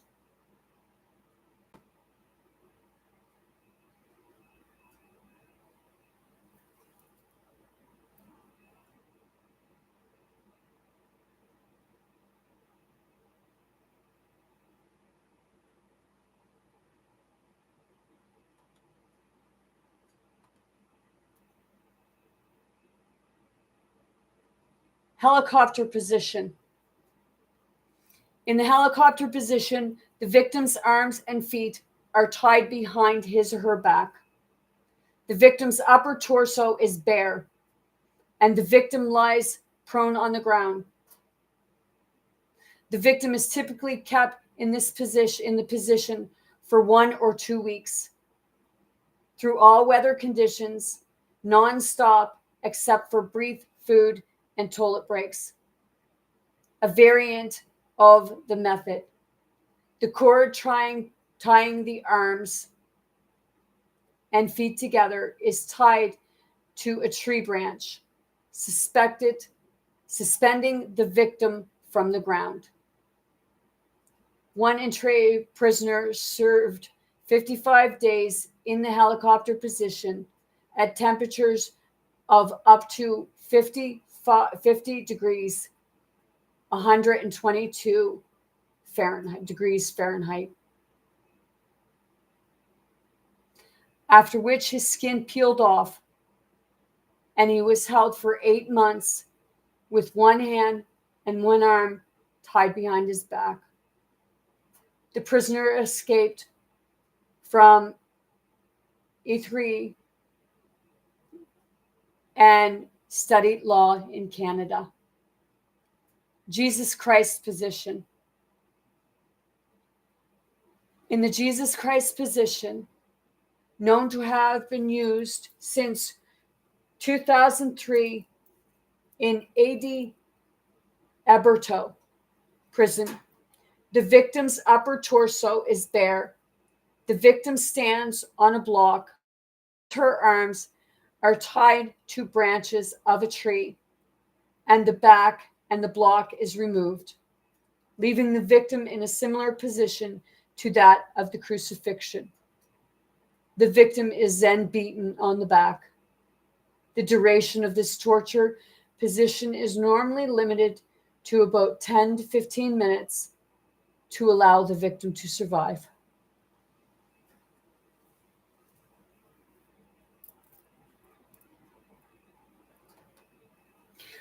When I told my therapist that he's working with, like when he's seeing people, what he's working with is spirit to spirit. Because this is, you may not believe it, but this stuff is, it's parts of us. This hasn't been just going on now. It's been being used all throughout. And this is why we have what's going on.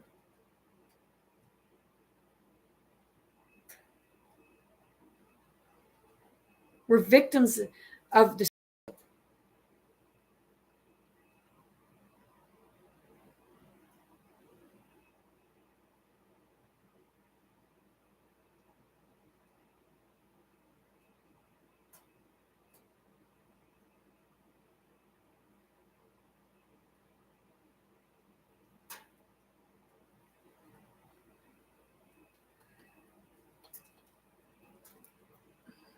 Trump can't even fucking save himself.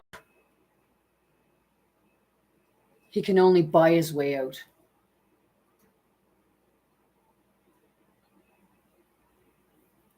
You know, when people come in, you know, if you were a true Christian, if you were truly for the people, you wouldn't be worshiping that man.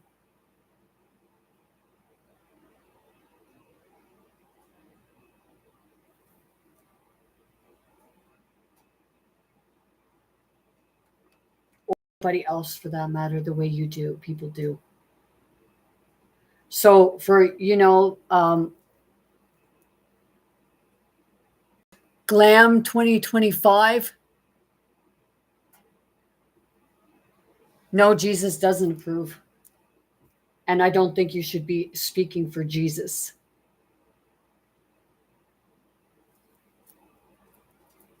Unless, you know, they say Jesus was the Antichrist.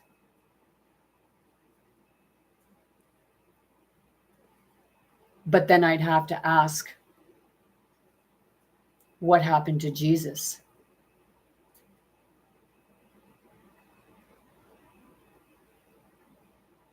Seriously. Did he go, if that is the case, did he go so far undercover?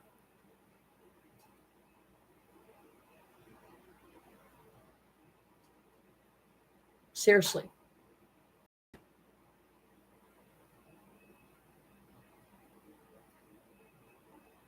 Because I know that, like, a lot of Trump supporters, they say they're Christian.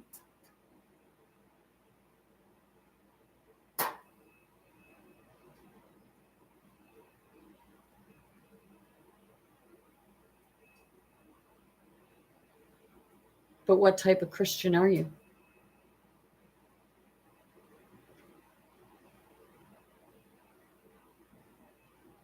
Do you crucify Christ consciousness?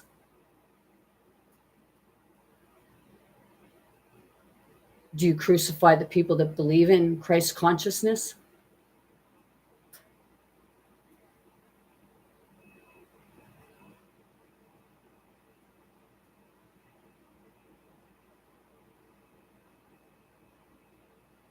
See, it's that part, people like yourself or certain people, they'll come into somebody and they'll say, you need to repent. But see, I'm not going to say you need to repent.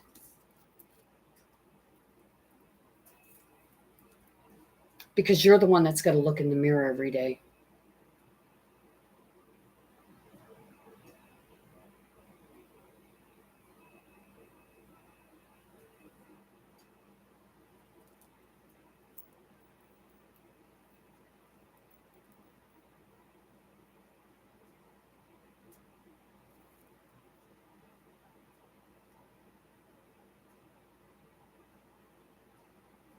Let's see what hooding is. Hooding is the placing of a hood over the entire head of a prisoner. Hooding is widely considered to be a form of torture. One legal scholar considers the hooding of a prisoner to be a violation of international law, specifically the Third and Fourth Geneva Conventions, which demand that persons under custody or physical control of enemy forces be treated humanely.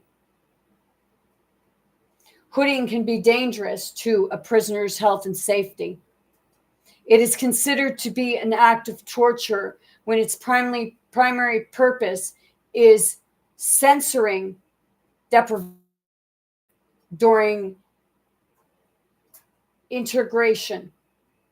It causes disorientation, isolation, and dread, according to the International Committee of the Red Cross.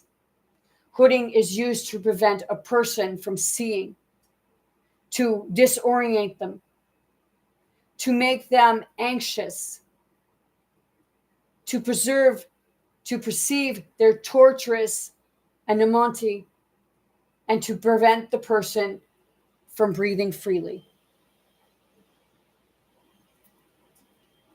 In 1997, the United Nations Committee Against Torture had concluded that hooding constituted torture as a position in reiterated in 2004 after the committee's special rapporteur had received information on certain methods that have been condoned and used to rescue information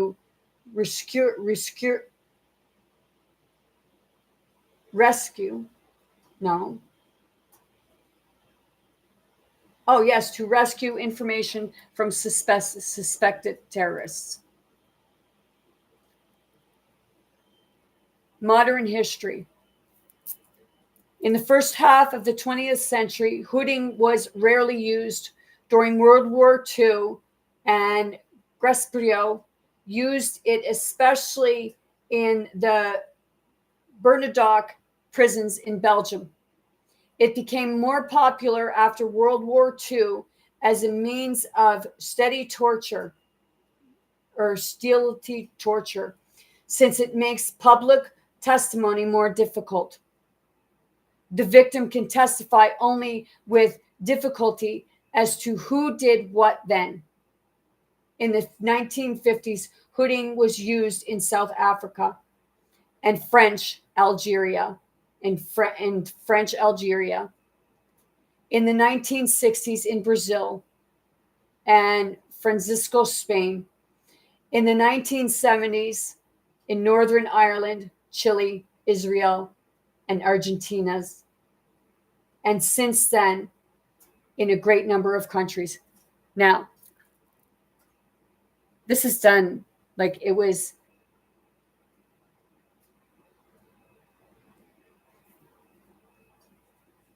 was saying they were using this in the Bush administration, George Bush administration. In some cases, hooding was accompanied by white noise, such as in Northern Ireland. Such techniques used by British troops followed up on research done in Canada under the direction of Donald O. Hebb.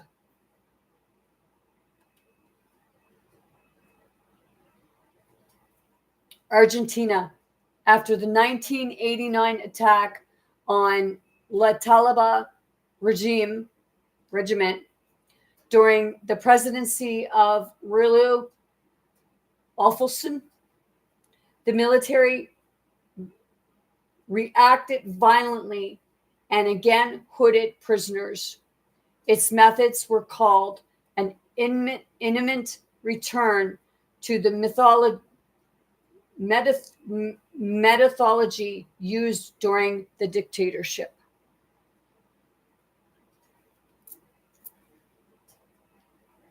Honduras.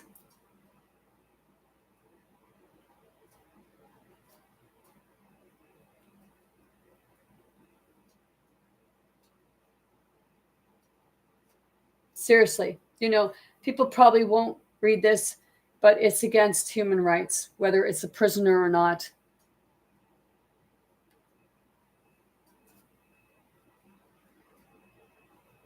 It's that part of, I'm going to say it again.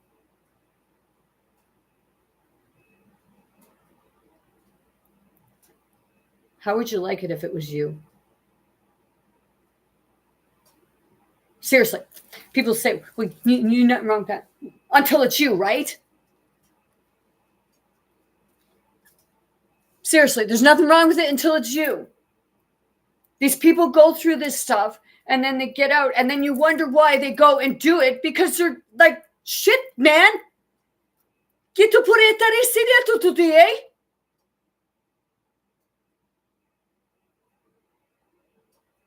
Maybe you might want to turn your fucking TVs off and stop watching all the violence because you're creating it.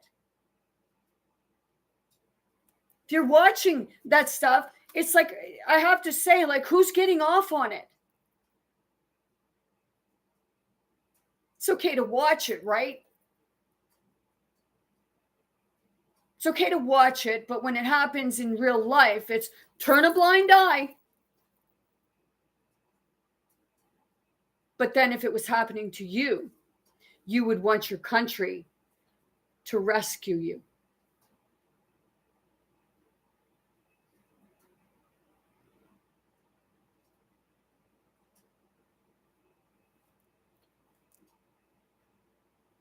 Sleep disruption. Well, we all know what sleep disruption is. Keep waking you up. In the military, you always got to be on your toes. Like all of that. It's like, no wonder my ex-husband's a fucking basket case. No wonder his relationships don't work out.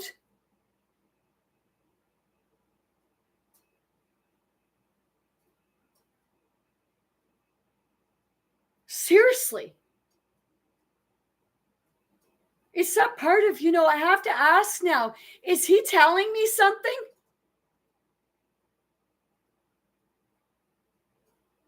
Is he telling me that it happened to him? Or is he telling me that he also had to be part of it because if he didn't do it, then he would have to suffer the repercussions of refusing to do this form of torture?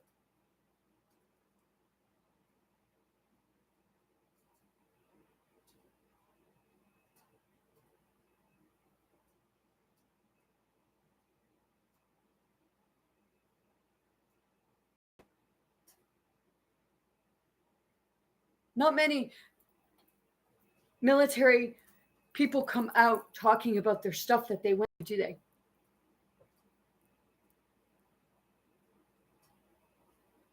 They live with it. They become alcoholics. drug addicts, beating their family. Not saying it's them all. Having all forms of PTSD.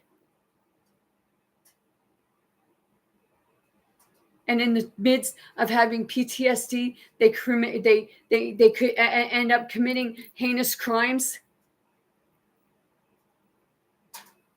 because it's like they're reliving it all over again.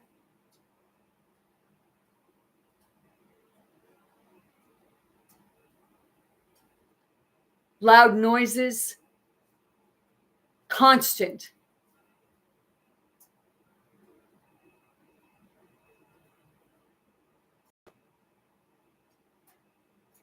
It's that part of, if people think this is okay, where the fuck is your heart? Seriously. It's okay if it's a stranger. But it's a different story if it's you, right? It's okay if it's somebody else's family member. But it's not okay if it's your family member, right?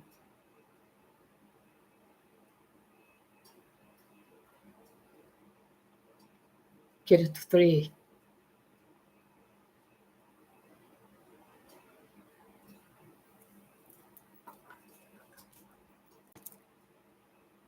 Sleep deprivation. Sleep deprivation, also known as sleep inefficiency or sleeplessness, is the condition of not having adequate duration and or quality of sleep to support decent alternate performance and health. You know, I was talking to someone who was in prison.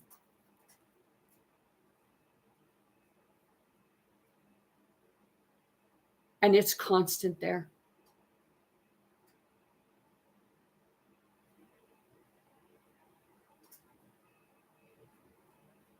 It's not inmates hurting each other.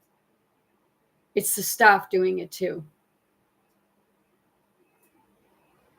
Because most prisons are privatized. So prisons, if they're privatized, then they're profitable. To let me see, the ones that are saying you're a fucking prisoner.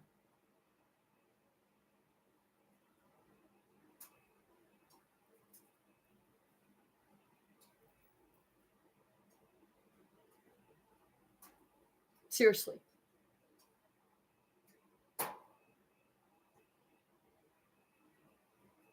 When I get off the phone talking to this person, because when I was talking to them, all I could hear was banging and hollering and screaming and everything like that.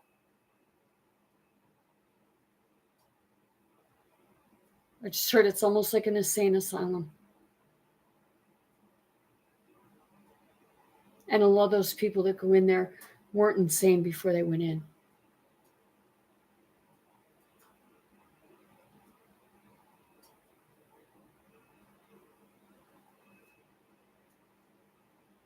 They didn't have all the mental health problems and issues that they have now before they went in.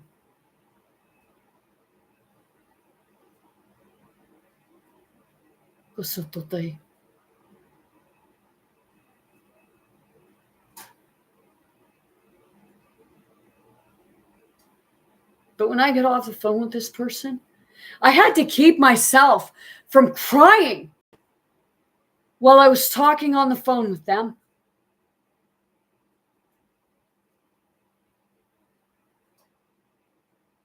And when I got off the phone, I was fucking bawling my eyes out.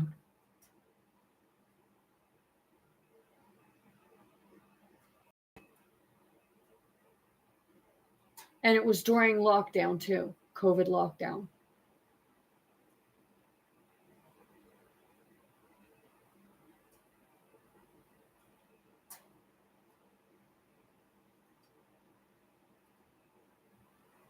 It's like, what? You get an hour? You get an hour out, and the rest of the time you stay in your room?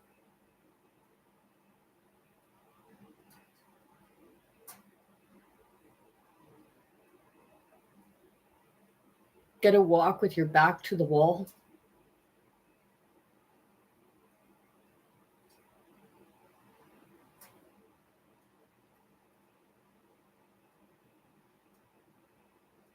And whoever thought that was funny,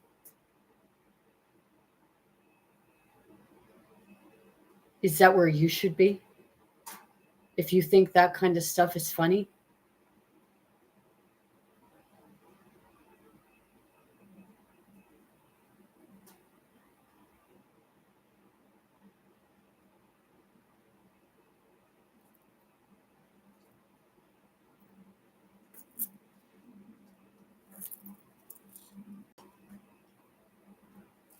Also known as sleep inefficiency and sleeplessness, is the condition of not having adequate duration and or quality of sleep to support decent alertness, performance, and health.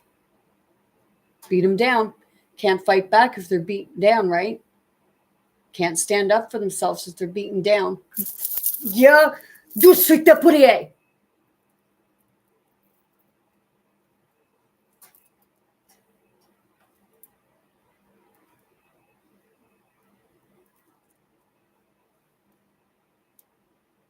It can be either chronic or acute and may vary widely in severity. Do you know,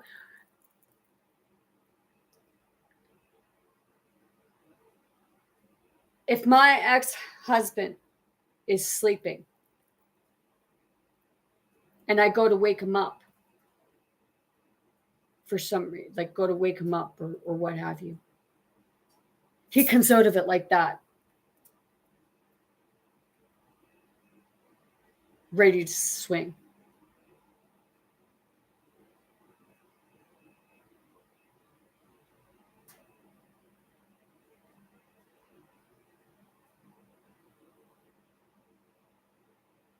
He doesn't know it's me.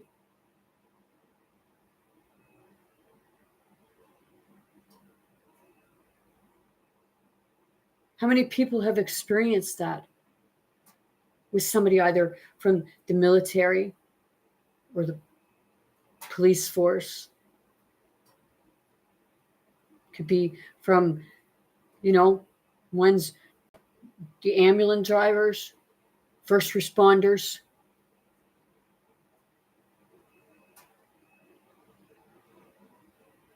It's a lot of the military and people that was released from prison because there's nothing there.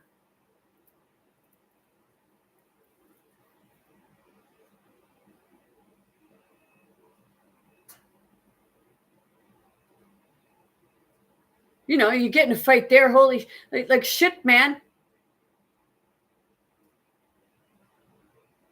Busting each other's heads open and cutting each other and freaking raping each other and everything like that. What the fuck?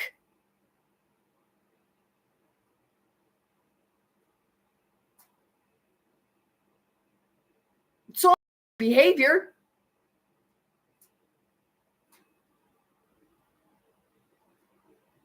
And it's passed down from generation to generation.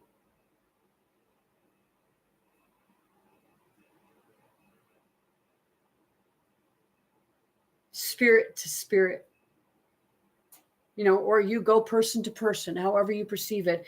But, person to person, everything is actually a spirit.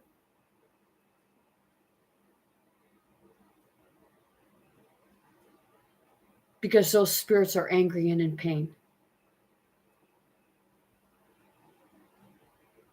Whether they were the prisoners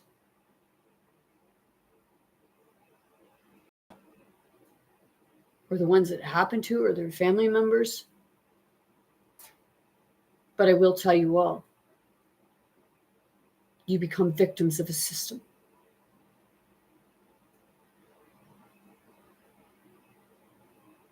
It's that part of when you're going to stop being the victim and start being the solution.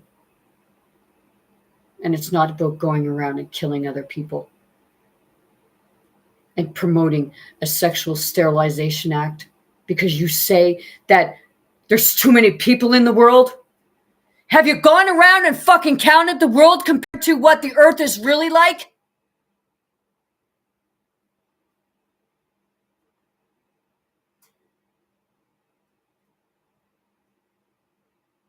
Seriously.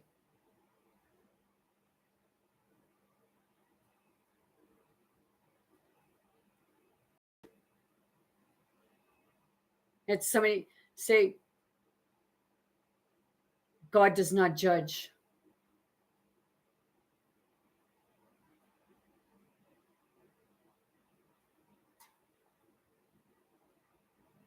Well, shouldn't you maybe judge your own fucking behavior then?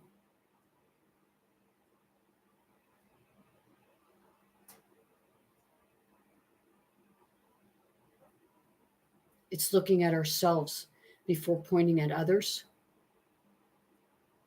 Looking at your systems before pointing at the people that you think are infidels, people who are less than you.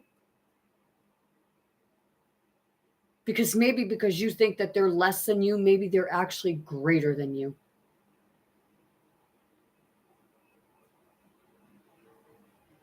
Because maybe they don't think that way about you.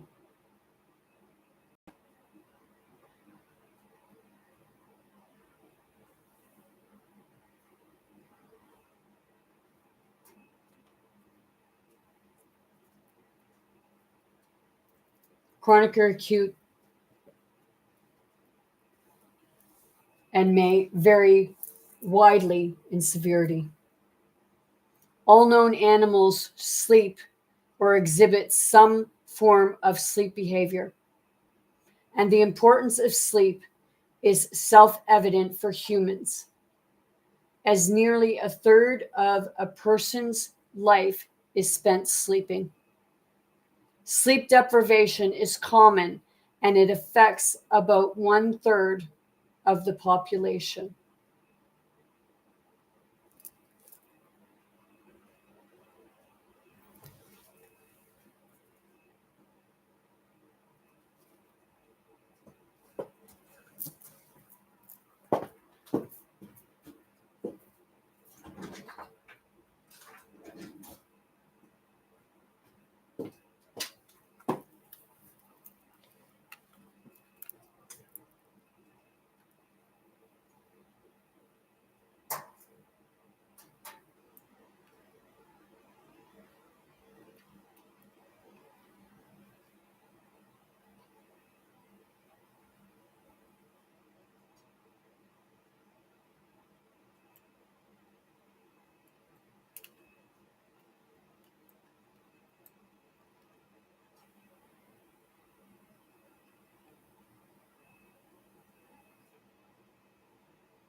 I wouldn't even know how to do that.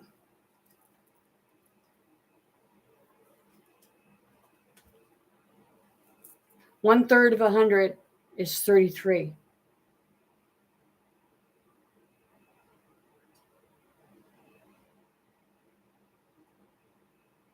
So I guess that would mean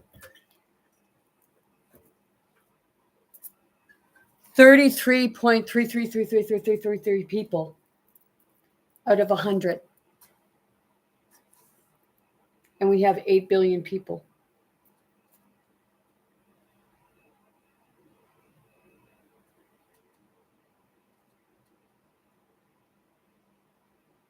The National Sleep Federation recommends that adults aim for 7 to 9 hours of sleep per night, while children and teenagers require even more.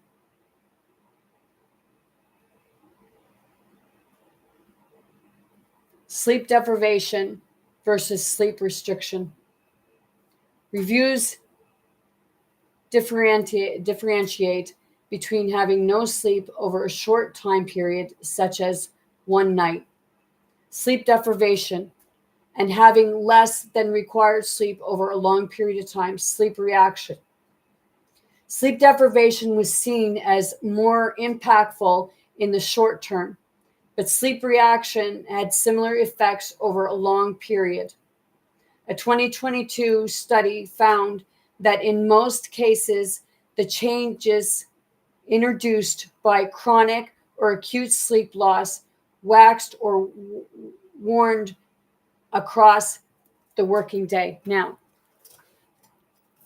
my ex-husband, he probably suffered from this because when he was in the military, he was a hull tech, 22 trades. So he had to constantly, like, something went wrong on the ship. He had to get ready, jump right up.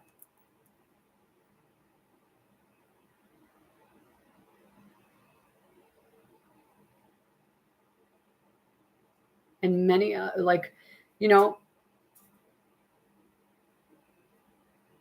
then people will shit on people who are homeless.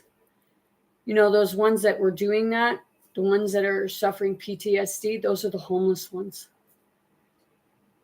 A lot of them. See, when you see a homeless person, I have to ask you, do you know their story?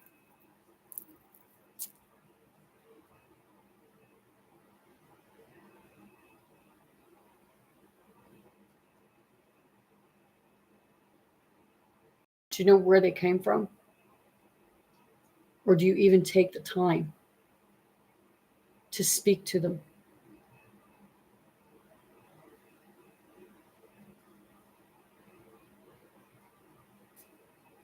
Yeah, maybe some of them are violent.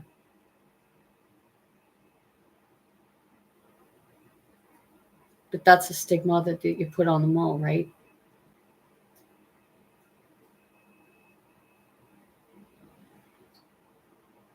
Because, probably, that's the case. Are they getting much sleep?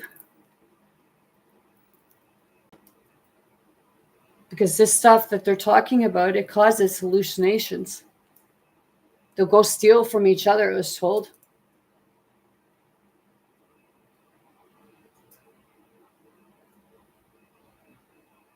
I talked to a couple of them, and they said that when they went to the shelters, 5 o'clock in the morning, the police would come in and kick them all out.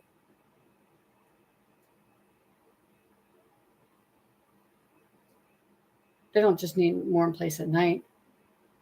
That, they were putting some homeless people in hotel rooms. But see, the thing is, you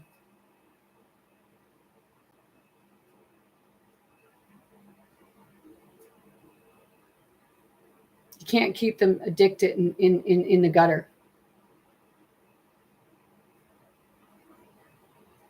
Some people say, oh, well, they want to be like that. Do they really? Do you know if they really want to be like that?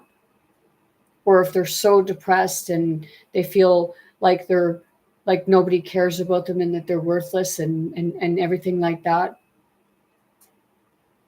Maybe it was somebody that was never given the chance, but they're really fucking intelligent.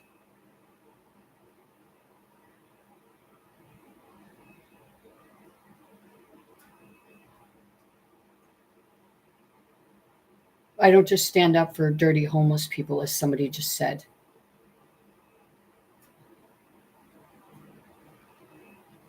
I stand up for everyone.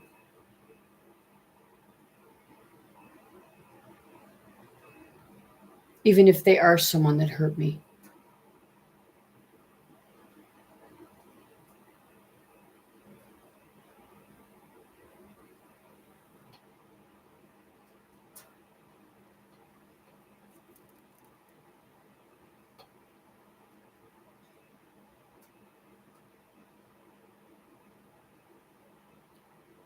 Sleep debt.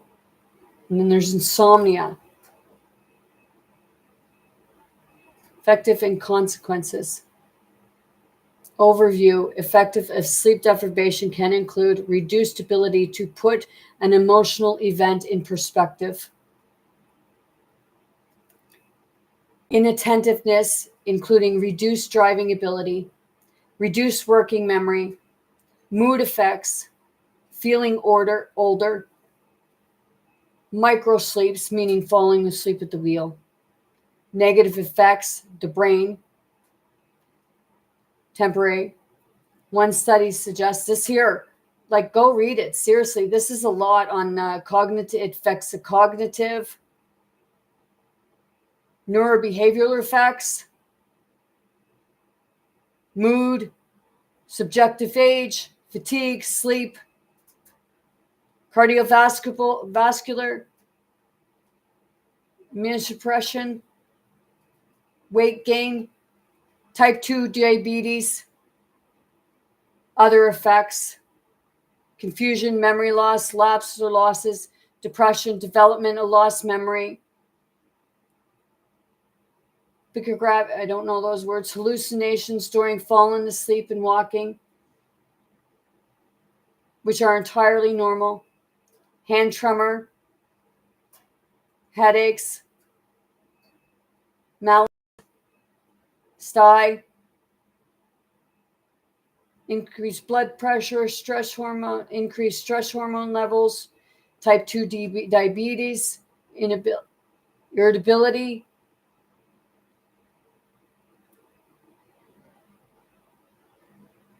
positive effects, increased energy and alertness in some cases. In a subset of cases, sleep deprivation can paradoxically lead to increased energy and alertness. It's the overtired aspect. But then I went through that, man. Holy shit. I went there when I was in Alberta in 2011. I didn't have the means to get my medication. So my body was going through a detox. And you talk about freaking anxious. I could not sleep. My body was just go, go, go. And I was doing everything to put myself to sleep. 5 days.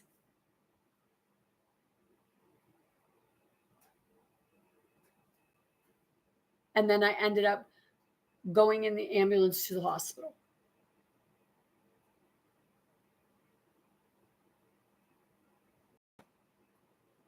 And they had to give me something to go to sleep. And then I didn't get a real good sleep. I was living underneath a man who was abusing his wife, and he was an alcoholic. I could hear them upstairs. And I could hear him slam her to the floor. And I was there alone. I ordered 2 pizzas one night, 2 medium pizzas one night, because you bought one, got one free. And the delivery guy came.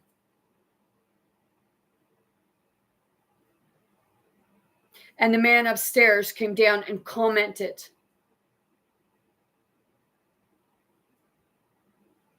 about me taking my own money and buying 2 pizzas for myself to eat.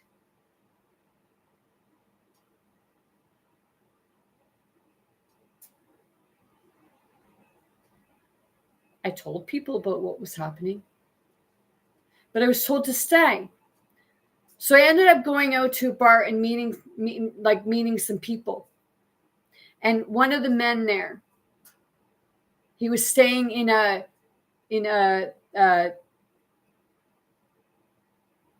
fifth wheel, small fifth wheel. And I told him what was going on at where I was staying. He told me I could stay with him. I didn't have to pay nothing. I could stay with him. He got a vehicle, a truck, so that we could take my stuff out of there.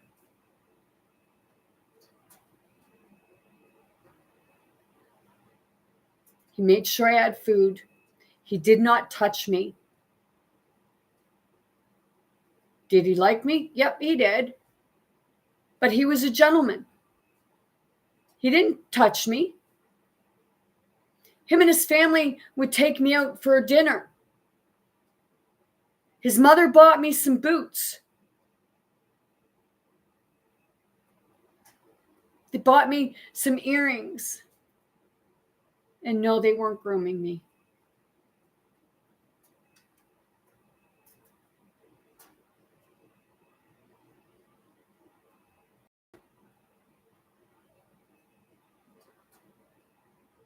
And I gave him my engagement ring. Because no one back home, I kept telling them, I got to come home. I have no money. I got to come home. But they wouldn't help me. So I guess I used my engagement ring as collateral for him to get his money back. But you know what? I really shouldn't have had to do that in the first place. And,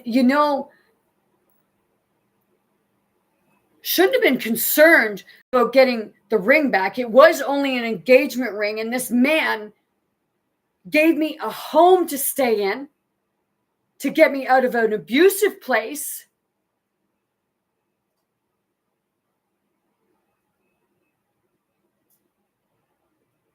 And gave me the money so I could get home.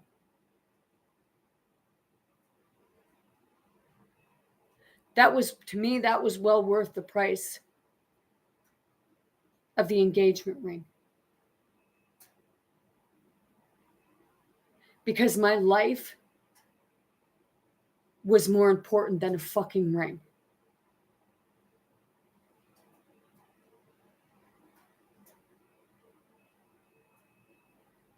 And it was my ex-husband who was pissed off because he sent the money, but I didn't get the ring back, which, you only gave $300. And I was in his place for about 6 weeks.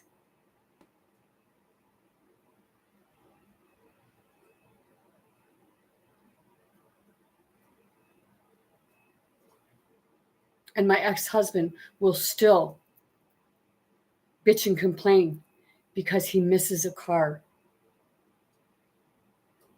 that he had to sell.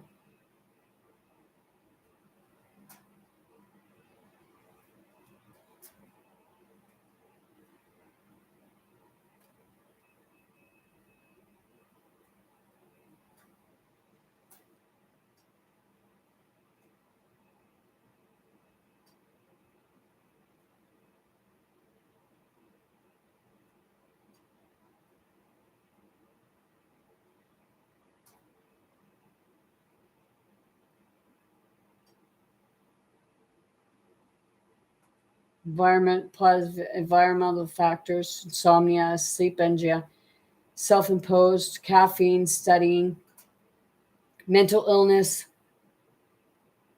hospital stay, time online, shift work, sleep diaries, sleep questionnaires. This is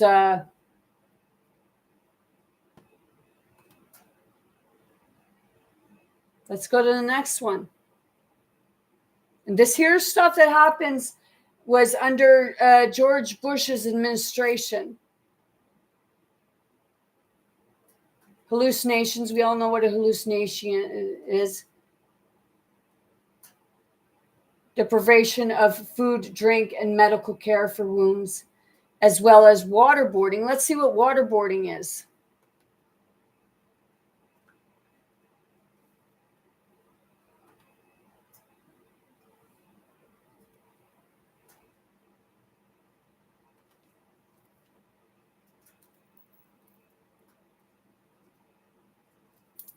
Right, see that? That's waterboarding. And see them laughing? They think it's funny.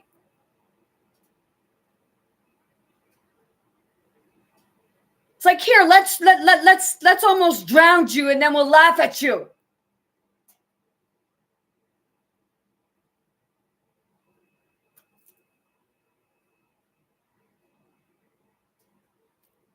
Two men holding him down, sitting on top of him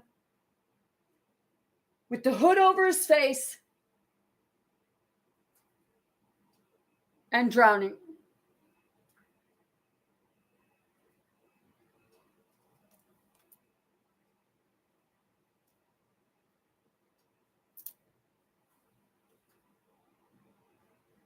And they think it's funny.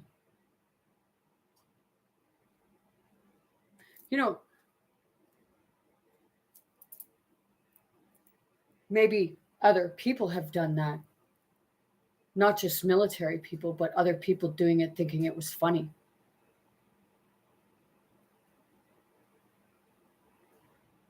You know, it doesn't take a whole lot of water to drown someone.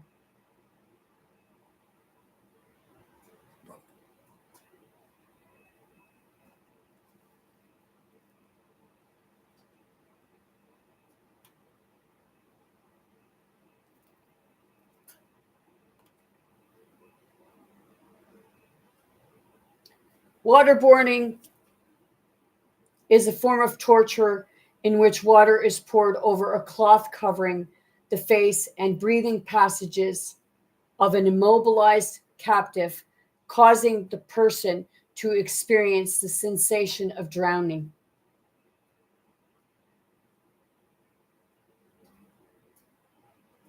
And they think it's funny.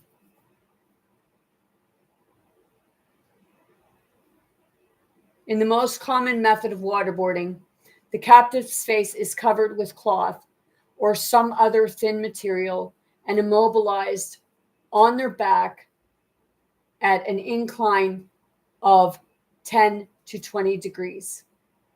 Torturers pour water onto the face over the breathing passage, causing an almost immediate gag reflux, and creating a drowning sensation for the captive.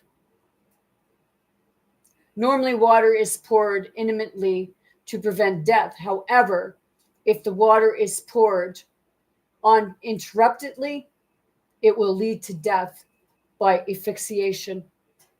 Waterboarding can cause extreme pain, damage to lungs, brain damage, and oxygen deprivation.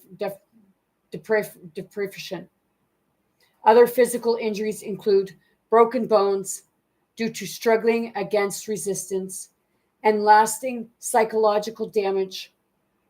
Adverse physical effects can last for months and psychological effects for years.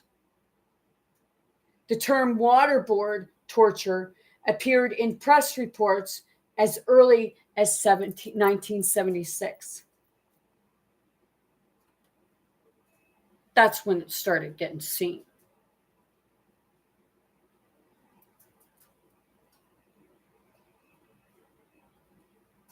Waterboarding has been used in diverse places and at various points in history, including the Spanish Flemish Inquisition by the United States military during the Philippine-American War, by Chinese and German officials during World War II, by the French in the Agrarian War, Argentinian War, by the U.S. during the Vietnam War and the War on Terror, by the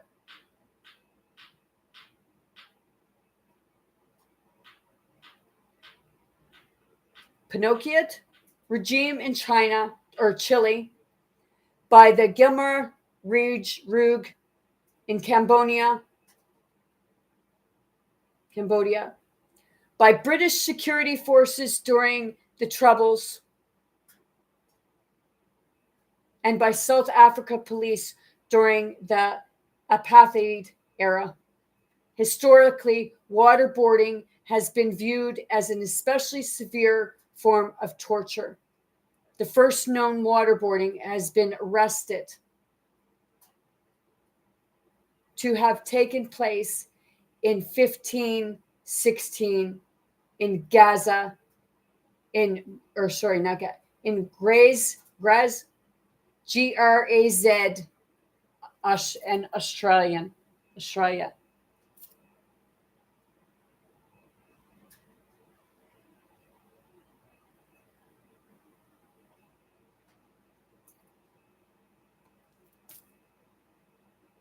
Look at that. Seriously, people. That looks like, what? Pretty modern to me. And they're doing it in the middle of town. And these people are standing around watching. What the fuck is your malfunction?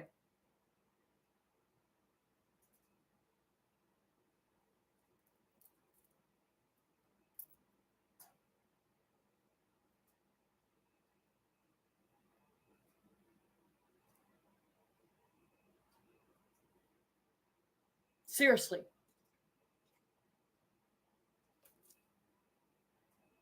He's tied down, can't move.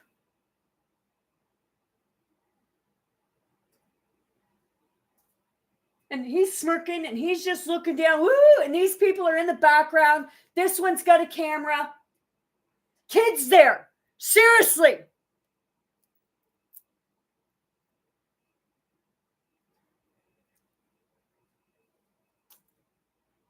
And by the looks of things, they're right next to a church.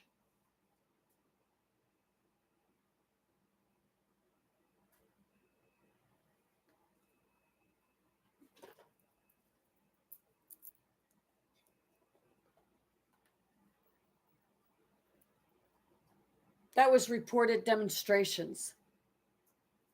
And that was in 2006 and 2007, Fox News and Current TV, respectively, demonstrated. Wow. Did you hear that? Reported demonstrations. In 2006 and 2007, Fox News and Current TV, respectively, demonstrated a waterboarding technique in the video. Each component is held against a board by the torturers. That's a news company. Christopher Hitchcock volunteered subject. Oh, he was a volunteer subject himself, but they're glorifying it.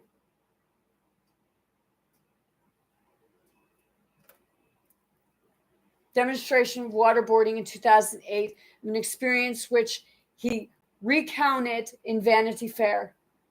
He was bored on a historical board. He was bound on a horizontal board with a black mask over his face. Okay, so, but just even demonstrating that.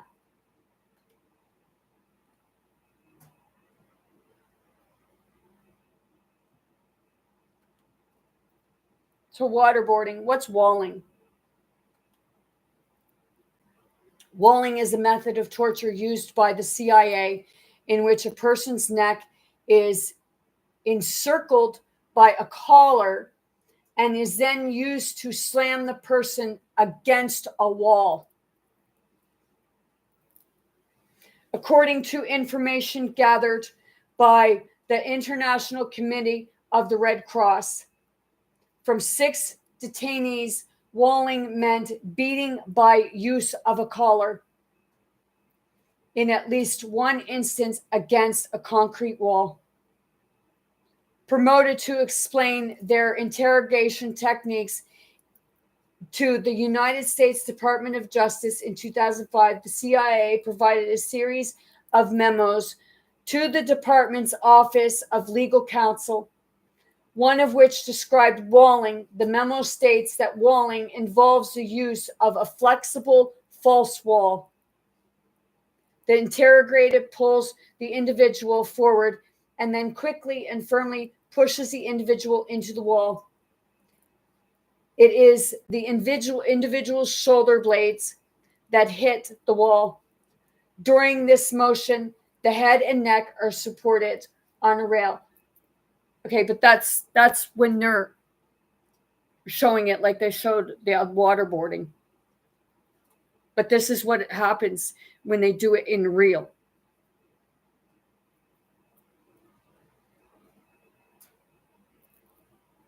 The memo states walling involves, Hood Tower, supported by, okay. Now let's go back. We all know what rape is. We all know what sexual assault is. What is a white room torture? White room torture, often referred to as rape or white torture, also referred to as white room torture, is a type of psychological torture techniques aimed at complete sensory deprivation and isolation. A prisoner is held in a cell devoid of any color besides white that is designed to deprive them of all senses and identity.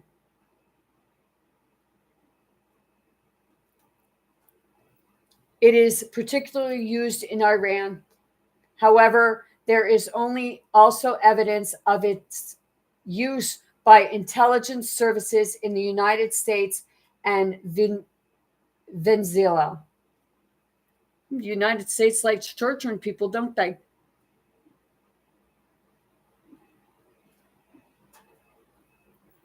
You know, Canada probably does it too. Certain people. But are they like, you know, what's going on? Because it said the British have done certain stuff.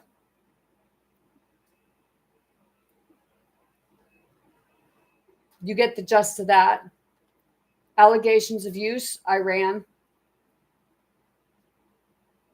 United States, Venezuela.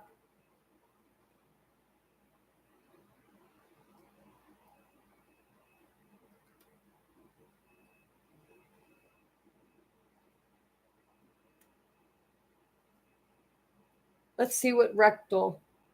This is in a unnecessary rectal. Rectal bulb. To administer smaller enemas. Okay. An enema, also known as a cluster, is an injection of fluid into the rectum or into lower bowel by way of the rectum.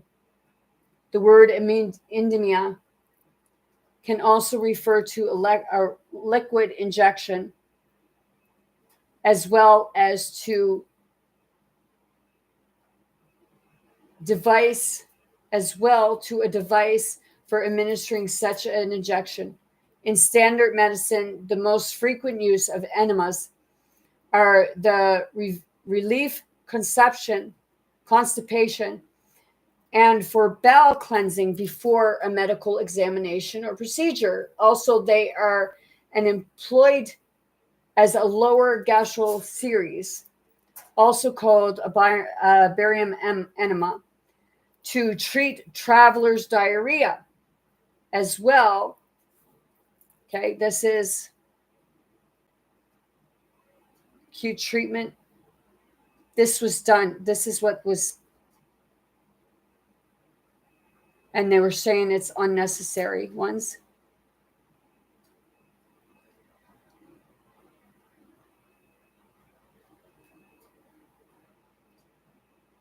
So it's that part, you know, are they making them try almost shit themselves to death?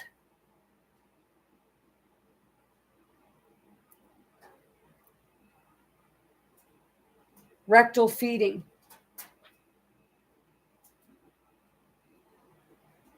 A nutritious enema, also known as feeding per rectum, rectum inclination, and rectum feeding, is an enema administered to provide nutrients.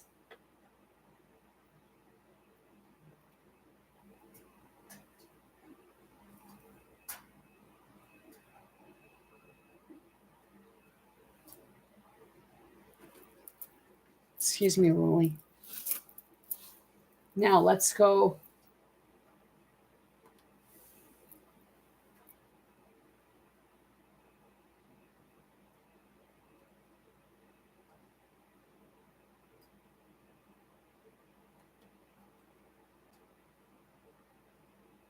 As early as October 2003, the International Committee of the Red Cross warned of deterioration in the psychological health of the large number of detainees. Subsequently, reports by international human rights organizations such as Amnesty International and Human Rights Watch, as well as intergovernmental institutions such as Organization of American States and the United Nations, concluded that detainees have been systematically mistreated in violation of their human rights. So this is the United Nations.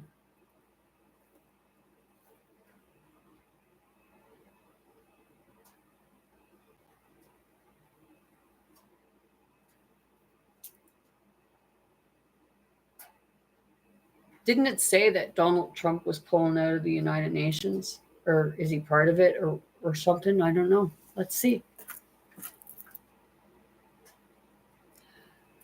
Donald Trump in the United Nations.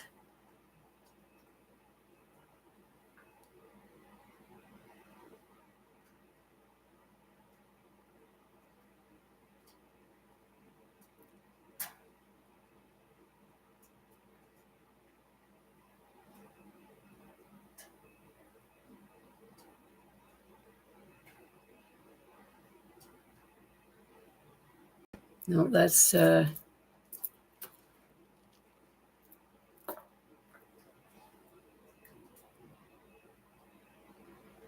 UN News.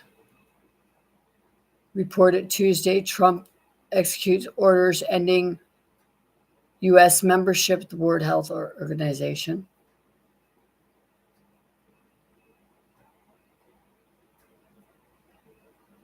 What might be in store for the United Nations under a second Trump? Rough times are ahead for the United Nations with the election of Donald Trump to a second term, although we do not know yet.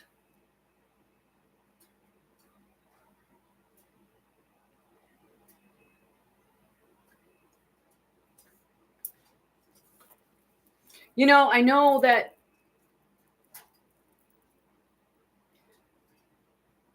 it's infiltrated in everything in some cases.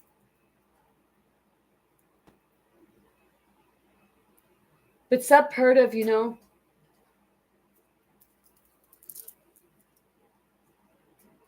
the detention camp at Guantanamo Bay has faced ongoing legal, political, and international scrutiny, along with widespread criticism regarding its operation and treatment of detainees. In early 2005, President George W. Bush acknowledged the facility's necessity, but also expressed a desire for its eventual closure. His administration began winding down the detainee population in large numbers, ultimately releasing or transferring around 540 people.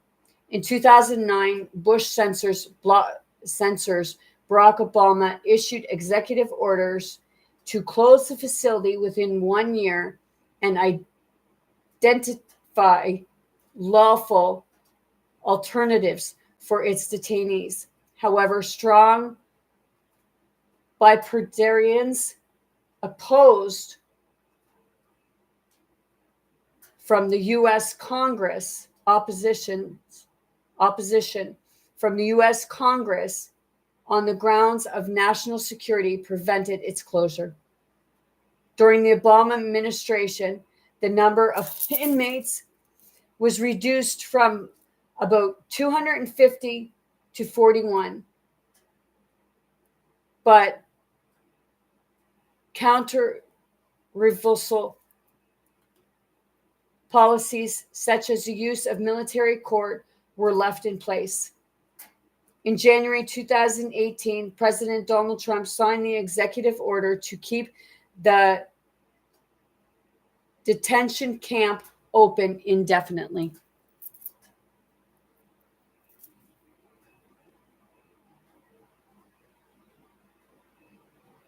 And it's a detention camp Is it not where people are getting tortured?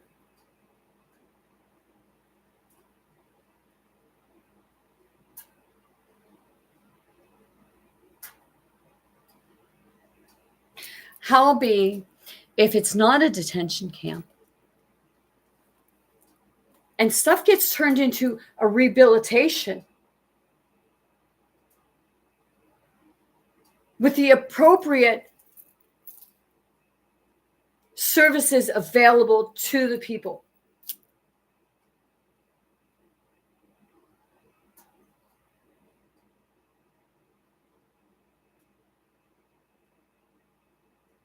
Seriously. Yeah, they have done their crime. People say, well, we suffer because of what they do. Yes. Yes, people do suffer because of the actions of others. And I totally understand that. But do you know what got them to where they are? I'll ask that again. Do you know what got them to where they are? Do you know what they went through in life? Wouldn't you want a chance?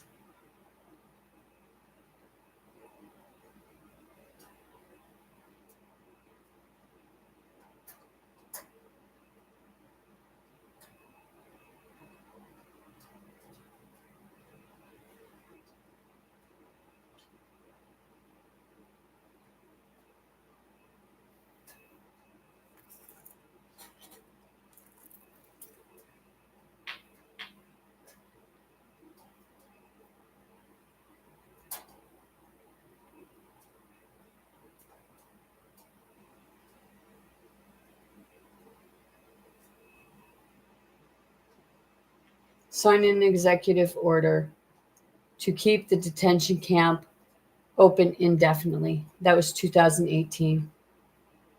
And only one prisoner was reprimanded during his administration. Reprimanded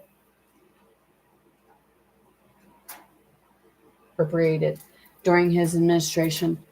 Since taking office in 2021, President Joe Biden has vowed to close the camp before his term ends, although his administration has continued with multi-million-dollar expansion to military classrooms and other Guantanamo Bay facilities.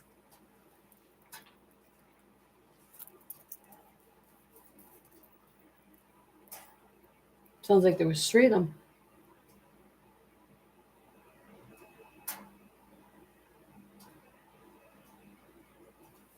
Detainees upon arrival at Camp X, right here. During 1898 Spanish-American War, U.S. forces invaded and occupied Cuba.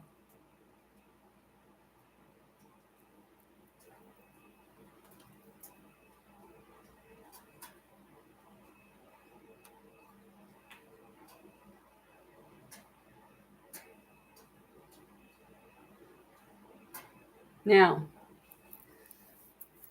this is about the deep state.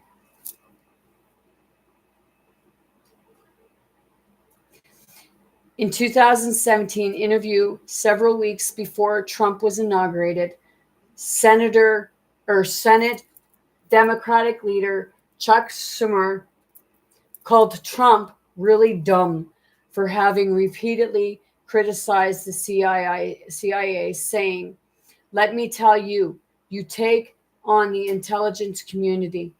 They have 6 ways from Sunday at getting back at you."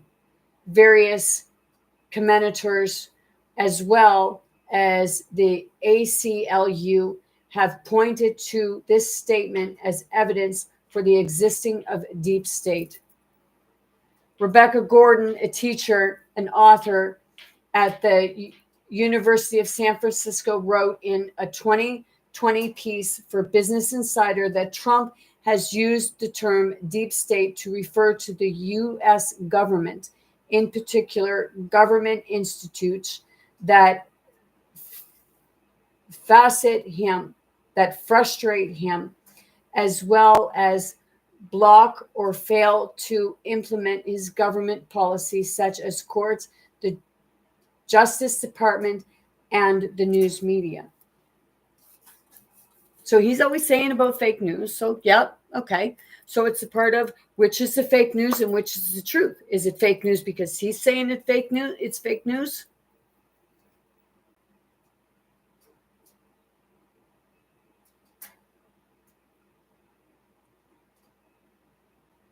Because he stands up on his podium and he just glorifies himself. He gives no credit to anybody else.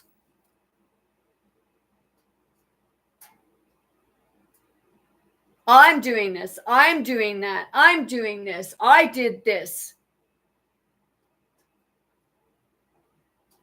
Hey, Stuart, look what I can do.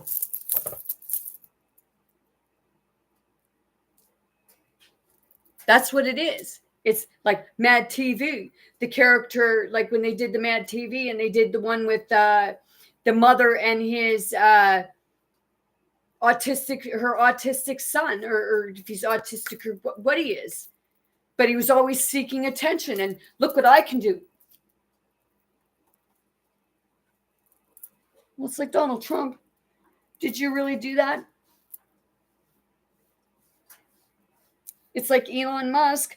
Like there's been a lot of words that, Elon Musk has been taking stuff from other people and claiming it as his own.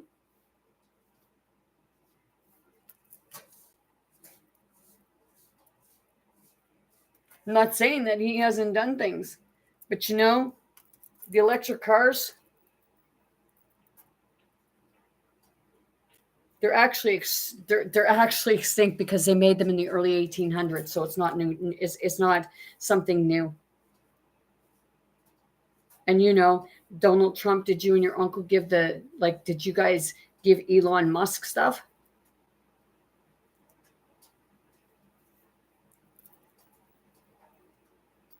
Is that why tech companies are going to try to are coming out now? But see, the stuff is already made. And the true inventors of it should get the recognition for it.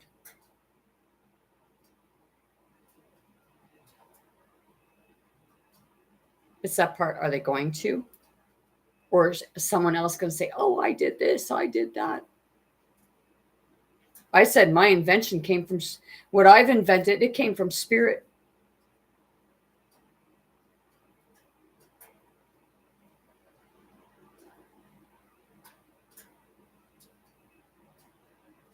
And I say it come from spirit because spirit gave it to me in a vision.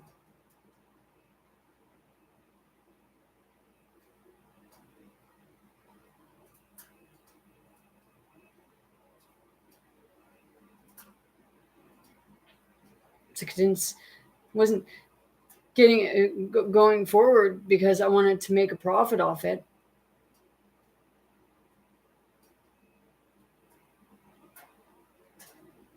It's because I know what it could do for the environment and humanity.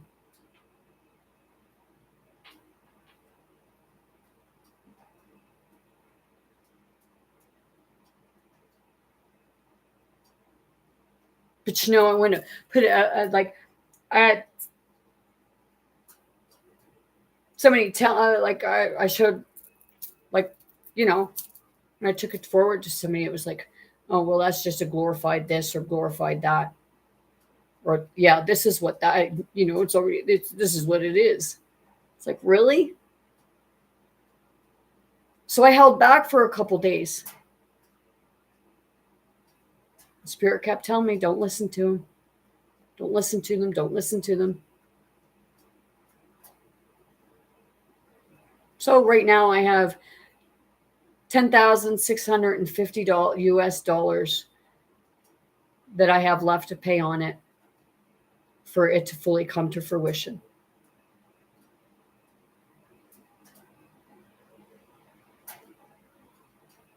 And it's spirits. It's spirit's invention. It's a part of, just happened to be a messenger. When I said about certain things, it was like, oh, okay, well, I didn't even know that I would get anything from it. I just wanted it out there.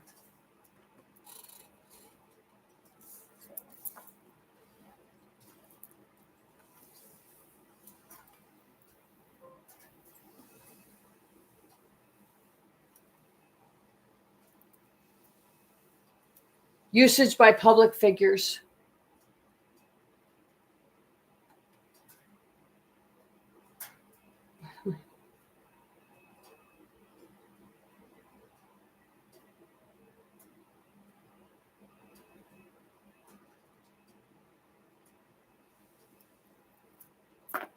In 2014, former congressional staffer Mike Lovikin alleged that there was a deep state protecting powerful vested interests and that a web of entrenched interest in the U.S. government and beyond.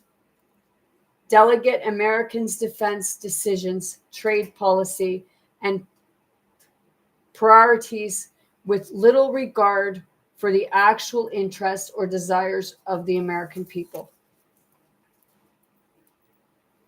Sounds like Donald Trump was all about money. Because, people, do you really think you're going to see that money that he's talking about? There are going to be people seeing the money from it if it took place. But it wouldn't be the common man or woman or child.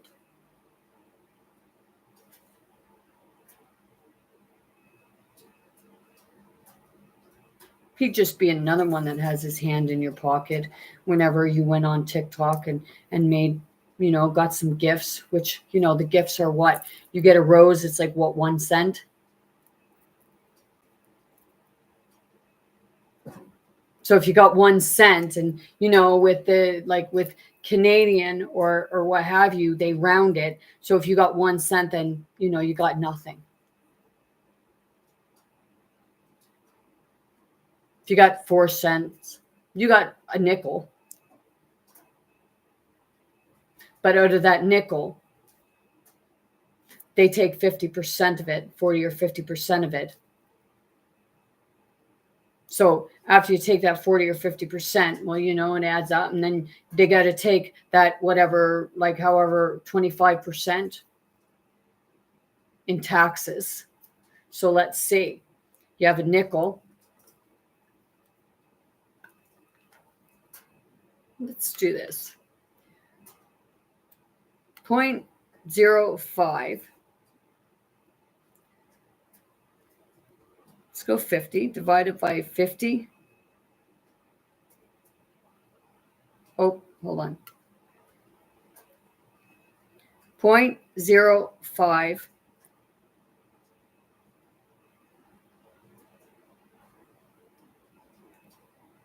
divided by 50 equals 0.001. Let's do this. Calculator. Okay. 0.05, which would be a nickel. Take away 50% equals, 20, okay, yes, 25%. And then take away,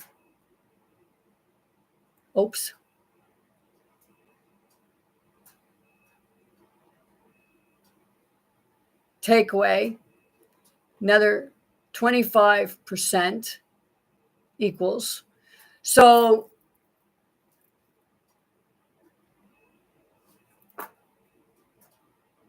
out of that nickel, you get 0.018 cents. So it'd be 2 cents. So, take that again. If it's Canadian, you get nothing.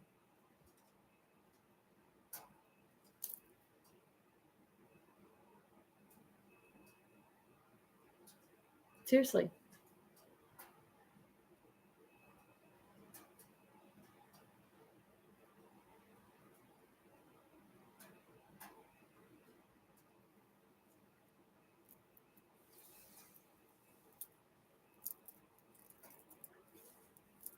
In 2014, Deep State and that a web of enriched interests in the United beyond dictate America's defense decisions, trade policies, and priorities with little regard to the actual interests and desires of the government. Okay. Dictates America's defense decisions. So that would be Trump. He dictates what they got to do, right? He says, I'm the commander in chief. You do as I say. Trade policies and priorities. So he's trade policies. He's thrown out, let's put tariffs and on this country and that country and what have you. They say the states are pulling out from other countries. So why don't the other countries just pull out from the states? And hey, Trump, you like to say about Canada becoming the 51st state. I'm not good at geography, but let's see. How many provinces are in Canada? 10 provinces. Okay. According to Britannic. So Trump, how about you become the 11th province and you not run anything at all?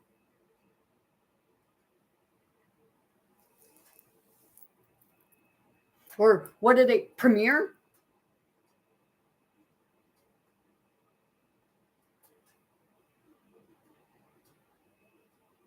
Seriously.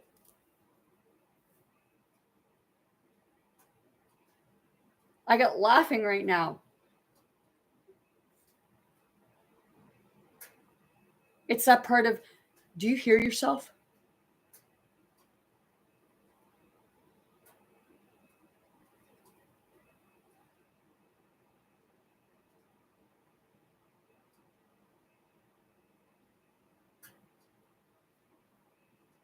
Why don't you stop being the spoiled little brat on the playground and learn how to share?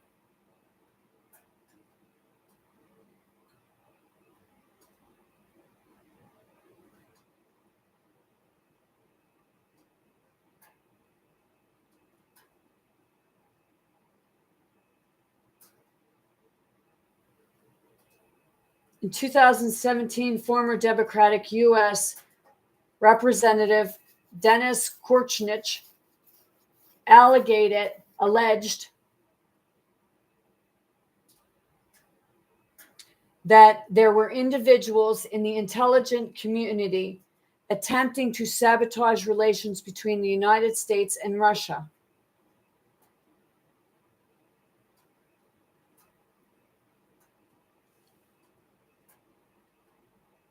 So Donald Trump, and I'll say it, Vladimir Putin, why don't you tell everyone what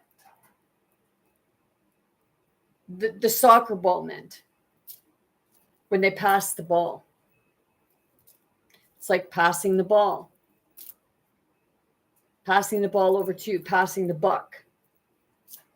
The ball is in your court now.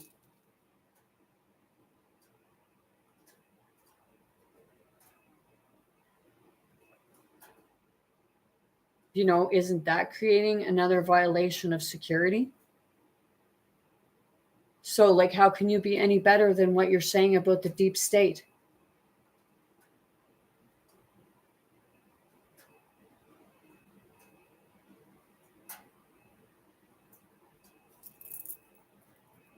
It's a legitimate question.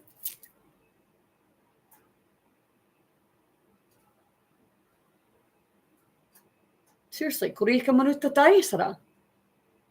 Sukure, kuri mashala ki meso tupuri.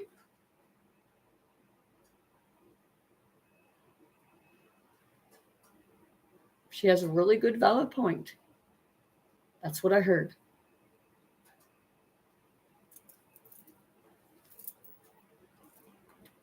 So I must say, are you doing it and you're passing the ball? I'm saying the ball is in your court.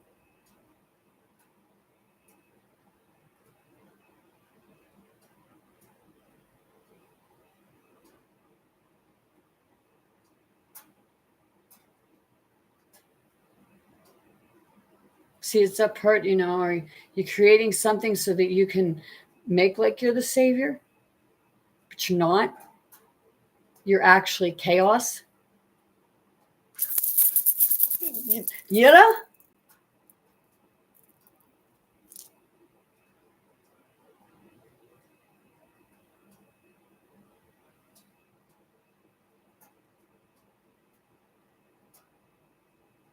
Former NSA leaker Edward Snowden has alleged that there is a deep state made up of civil servants. So what would that mean?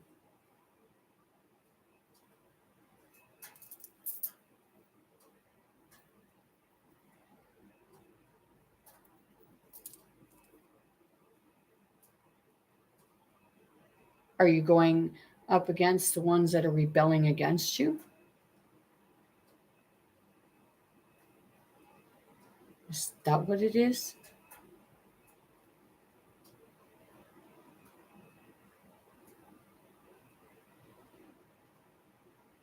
And the one that wants people to see him as being like God.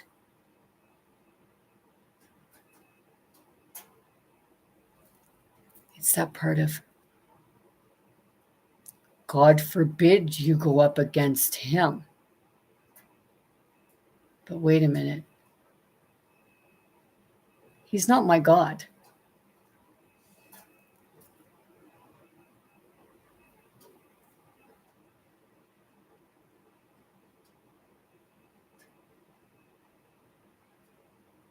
Because I love his.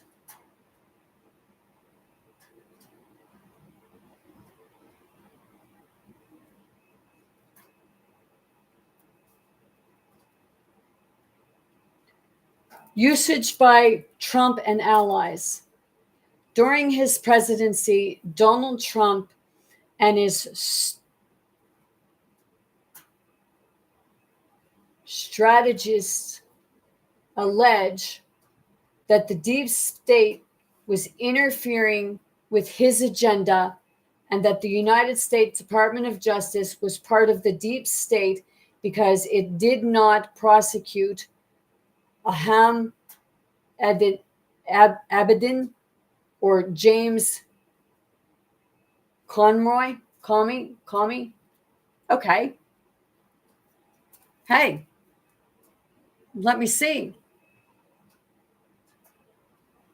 You're a felon, but did they do much to prosecute you? Or do you have, or have you attempted to bought and pay for them?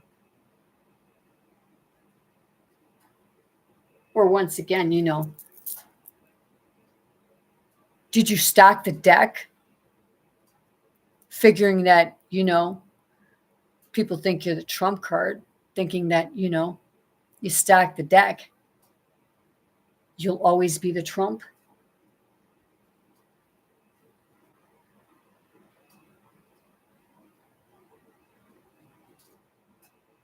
You own a casino. Most games have the wild card.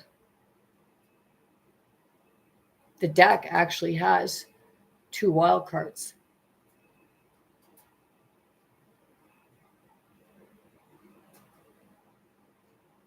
And the wild cards can be anything.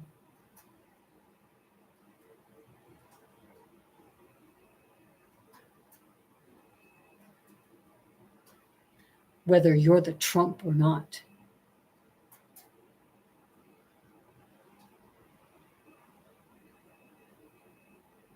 You could be a Trump. You could be you could be a 2 and be Trump.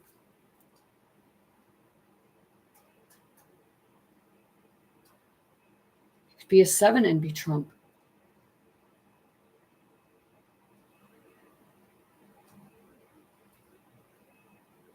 But you could be the king.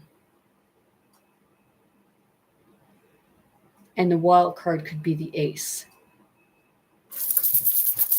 Yeah.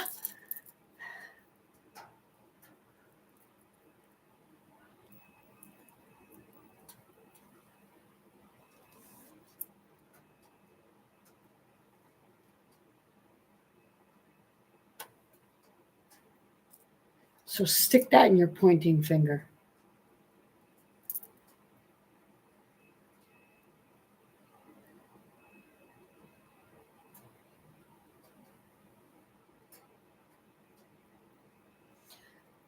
Some Trump allies and right-wing media outlets allegate that Obama was coordinating a deep state resistance to Trump.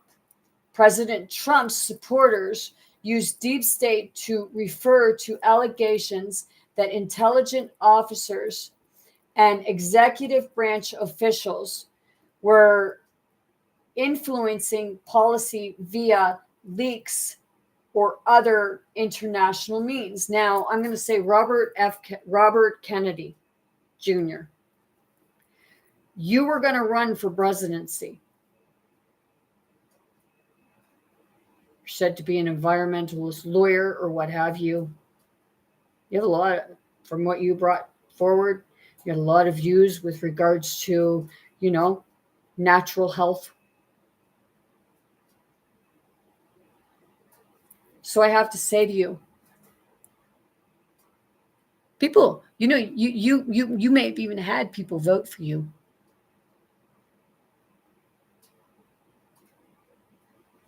So why don't you tell the public why you really went with Donald Trump?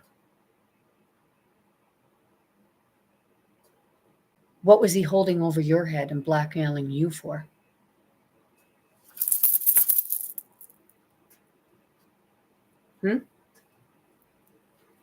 What's he blackmailing people to say, hey, if I go down for being part of Epstein or being part of P. Diddy.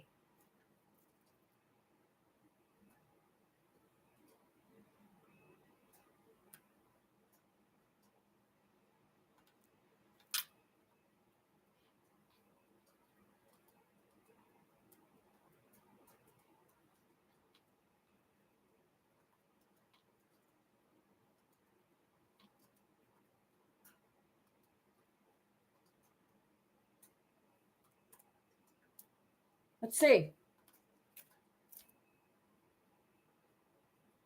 Look at that. Oh, wow.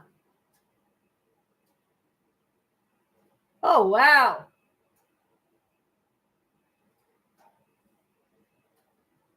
Wowzers. Art for Life Gala honoring Sean P. Diddy. People, Trump, Diddy, Sean Diddy. He's being honored. And there and here and, all chummy here. Over here, there's something going on? Here, sorry. Look, pretty chummy.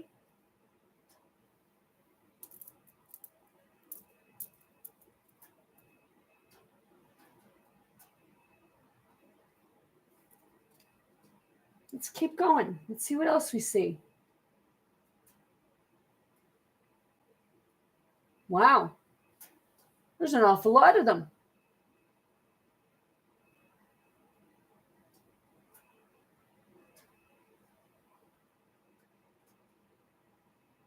Wow. Trump, I have to ask, were you prostituting your wife out? And not just one? And then the second one, maybe she wouldn't play.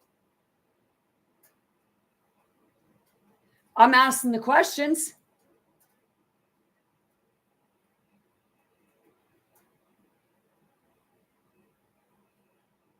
Isn't that the award that was given? Art for Life Gala honoring P. Diddy Combs.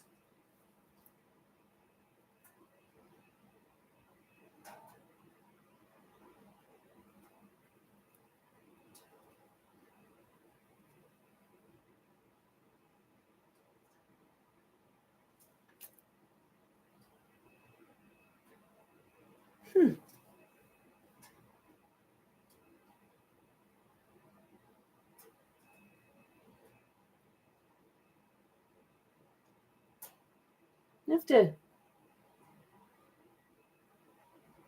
ask the question.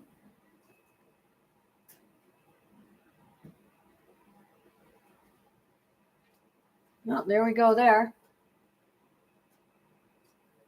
So let's go back up and let's go,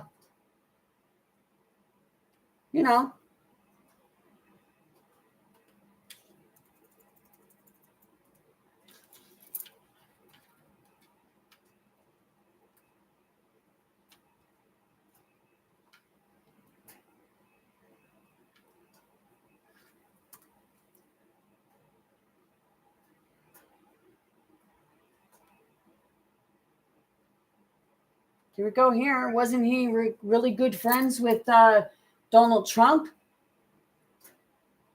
No, he always has her next to the men. And wasn't this woman here? Wasn't she actually in on it too?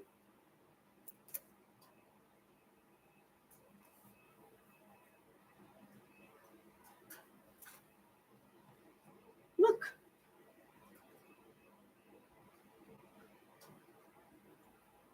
So this guy, the woman's over here, and here. Can anybody see that over there? Look at how chummy they are. Aren't they besties?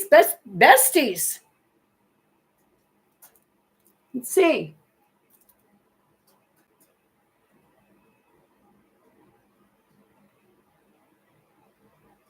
Got Lincoln in the background there. Right here. Think Lincoln would be happy with him?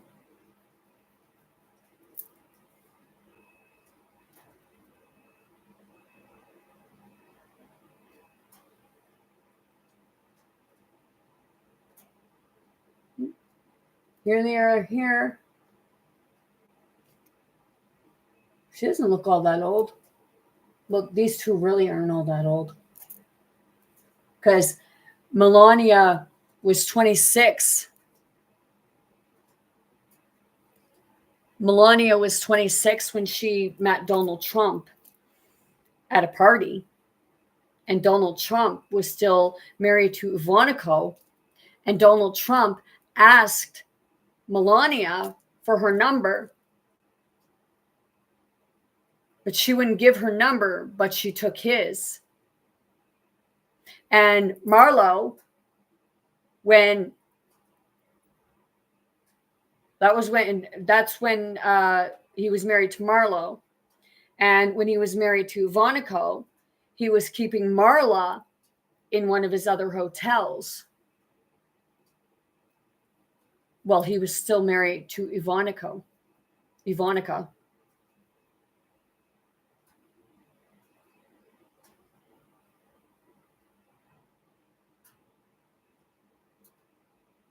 Seriously. He likes to spread dirt about other people, but he never fesses up to his own dirt.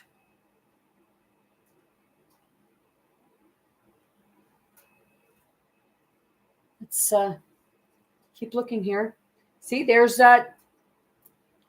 He's got the okay, the okay sign. What's this? Keep America great. You know, in the Hopi prophecy, it did prophesy as a man in a red hat.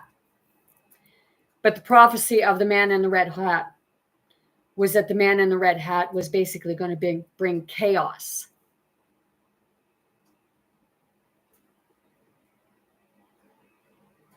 Chaos, division, a lot of stuff going on. You're going to see, it said that you were going to see the ships and all that in the sky.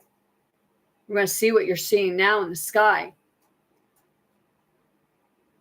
But the man in the red hat was going to be the chaos. And they prophesied that there was going to be a woman in a red dress.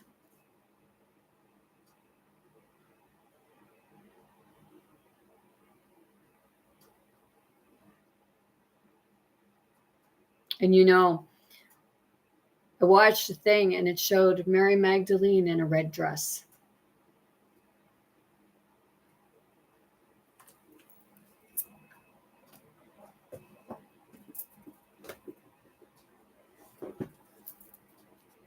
The first apostle, her feminist gospel, and the Christianity we haven't tried yet. But see, you know, people associate feminism with, you know, women who are just like, have a huge grudge against men.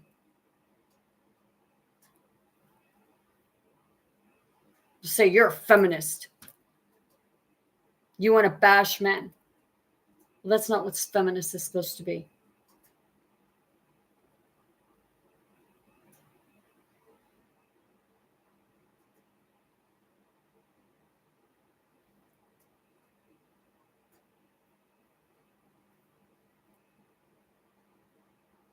It means that the feminine, the divine feminine is rising.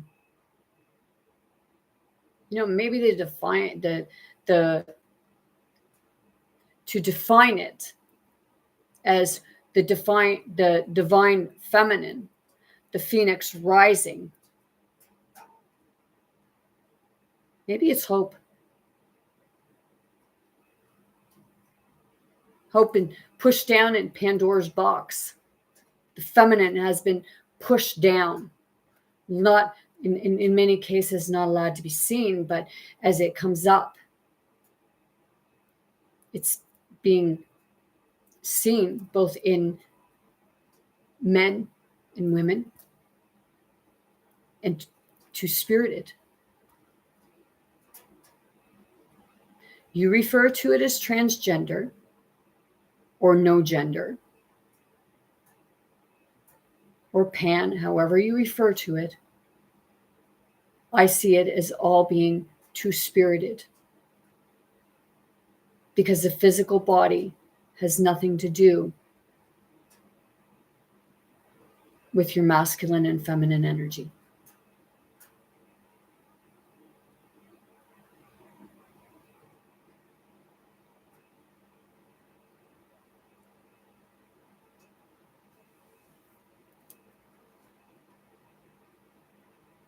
Let's keep going.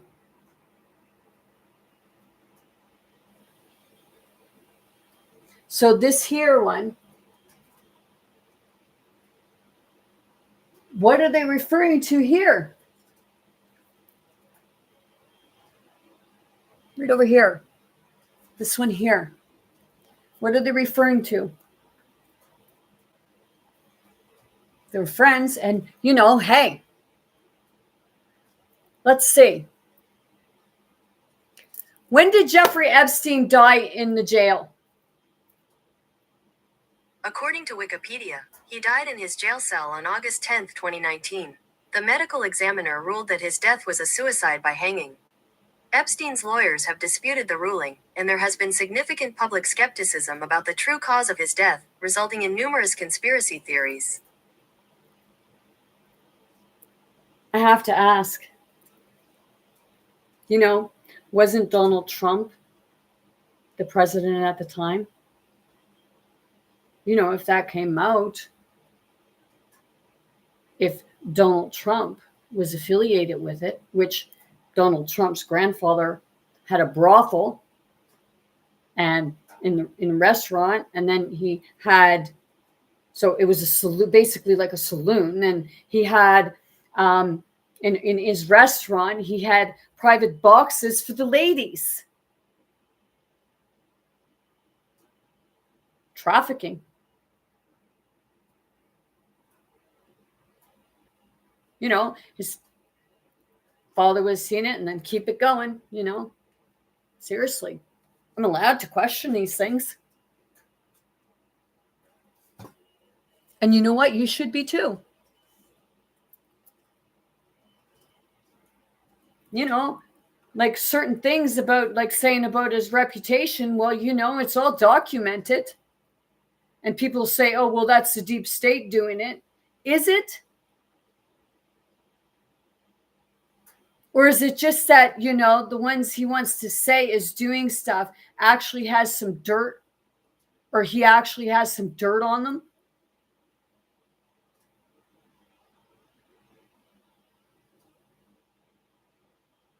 So they're not saying shit if they had a fucking mouthful?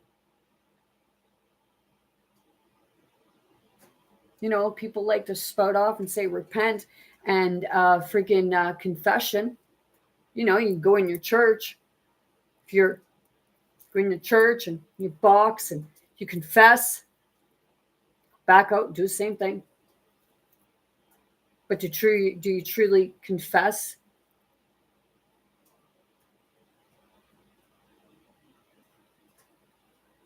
Or do you confess to try and clear your own conscience?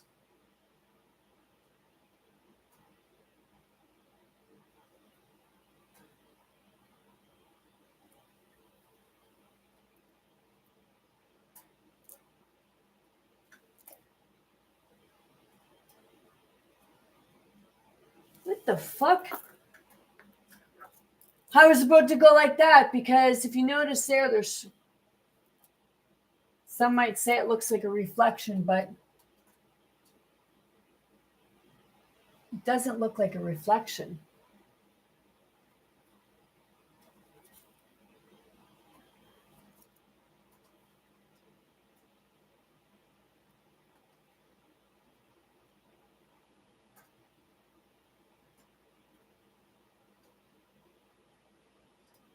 It's a type of scar.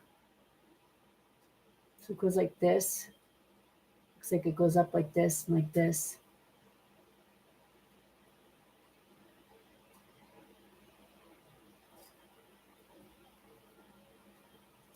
You know, I'm allowed to question that.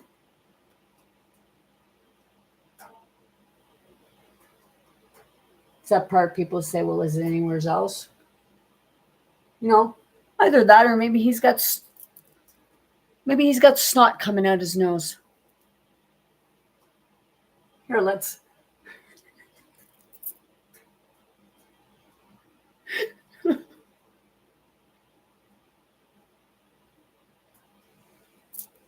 Geez, that hand looks like one of the things that he does. I'm not mocking. I'm just like, I'm asking the questions. I'm allowed. You know, he likes to make fun of disabled people, whether, you know, they're criminal or not. Maybe people should make fun of him, but oh, wait. Maybe people did, and that's why he became a bully. Maybe he had his own quirks. Let's go back up here. Okay, now we're going to go back into here.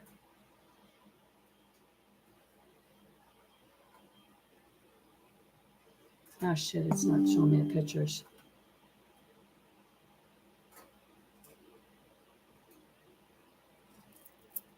Okay.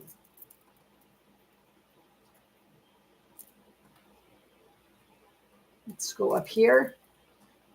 You know, I can feel that. It feels good, you know. I told you I prepared myself for this.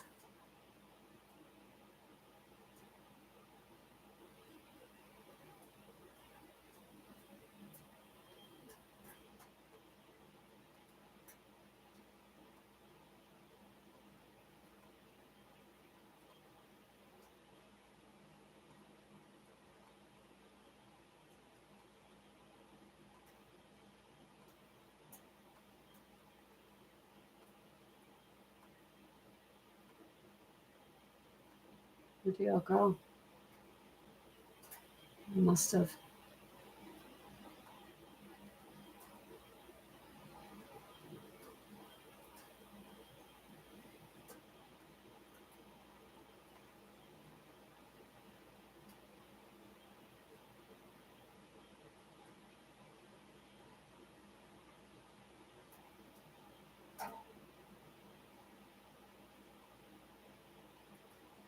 Hmm.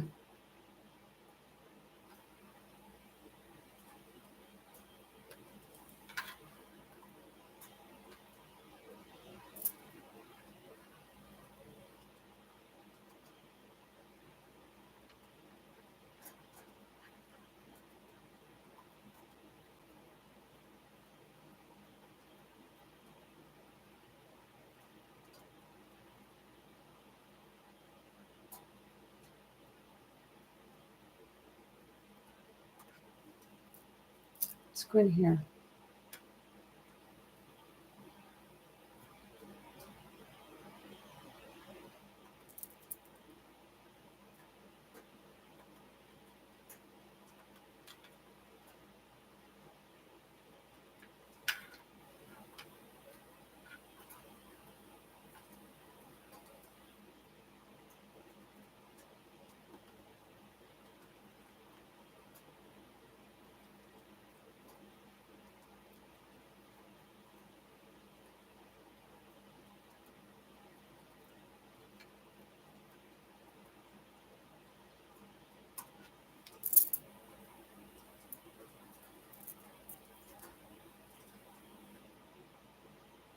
So, let's see.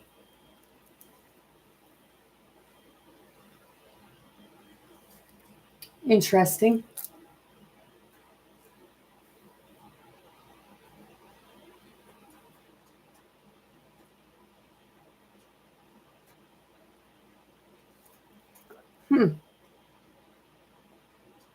This is odd. It's not showing.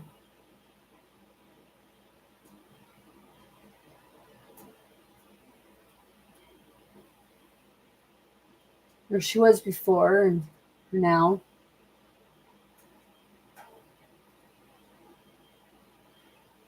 Shouldn't want the camera on her here.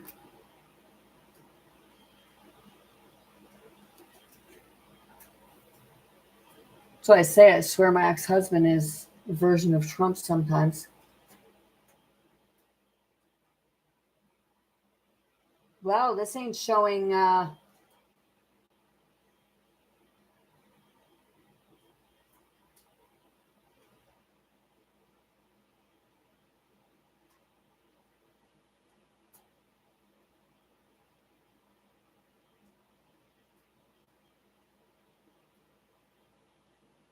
That pose there. That pose there is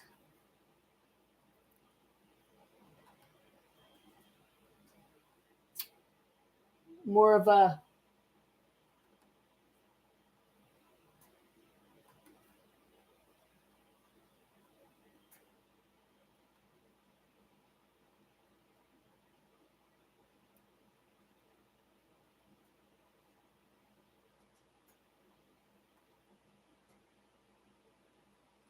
look at that.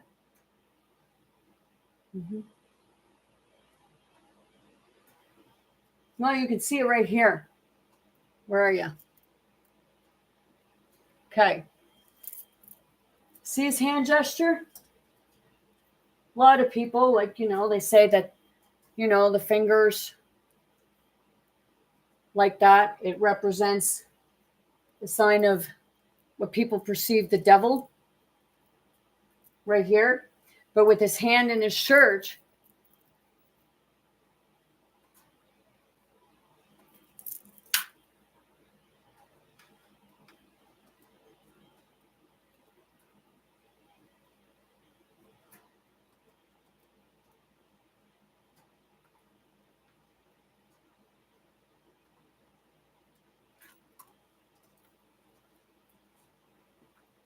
huh?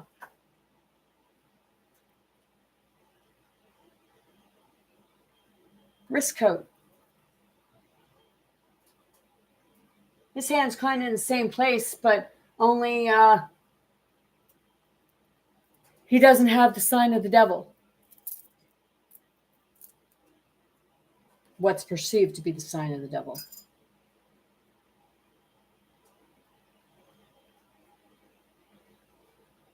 See? Hand in his shirt.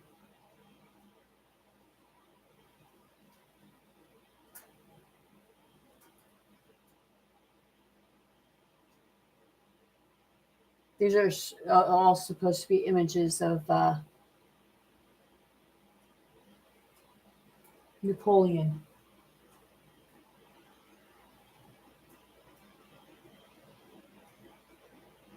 And why did he hide his hand?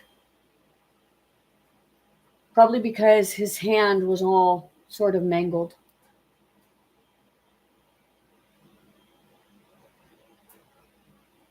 Napoleon and Hitler as CEOs. So, oh shoot, I know that it's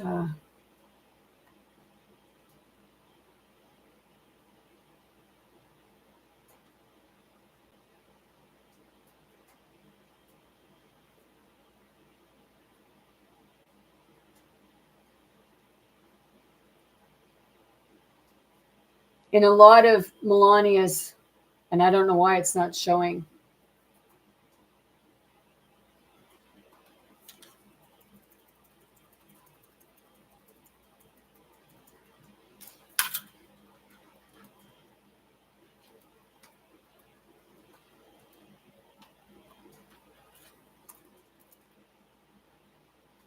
Here we go.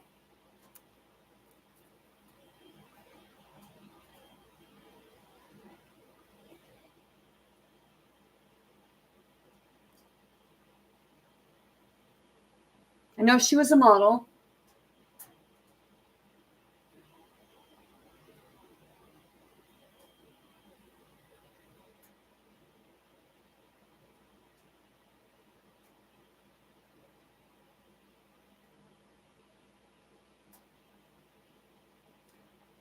She was soft-spoken.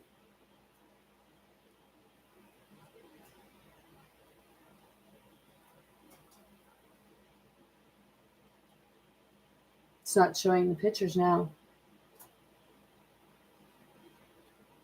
Because I've seen some pictures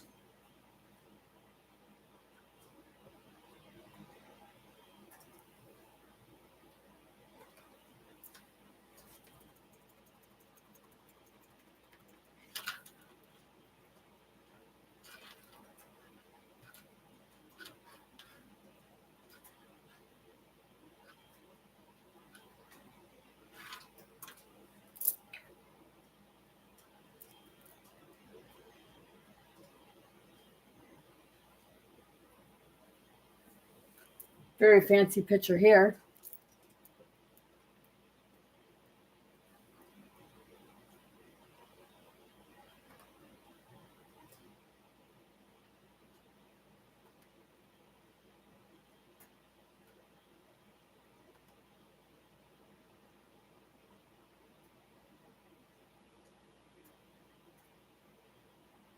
She almost, I'm going to say it, she almost looks like she's strung out here. And she's staring right at her. He's smirking. They're right in together.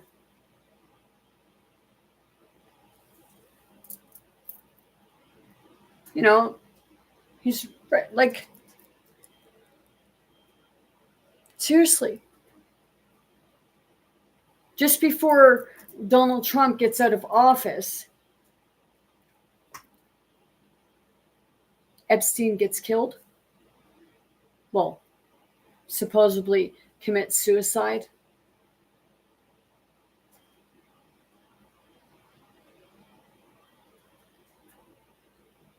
Was he about to open his mouth?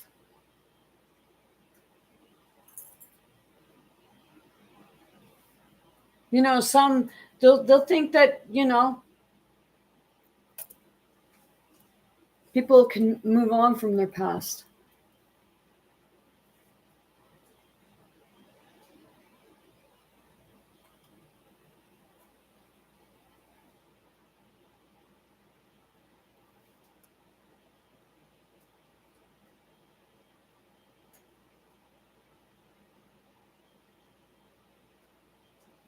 But look at the difference between here, here, and here. And here she even looks like she's strung out.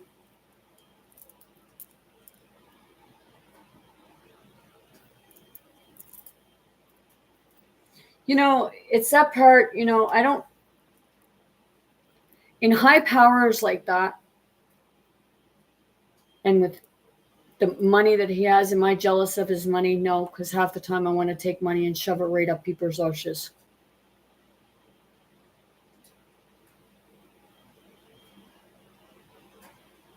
Because as much money as he has, as much money as Elon Musk has, and they still want more. Elon Musk said, you know, he's lonely.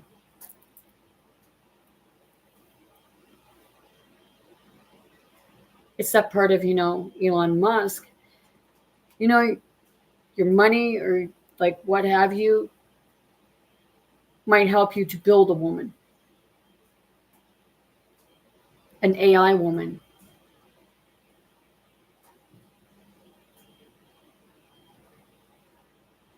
But it's still not real.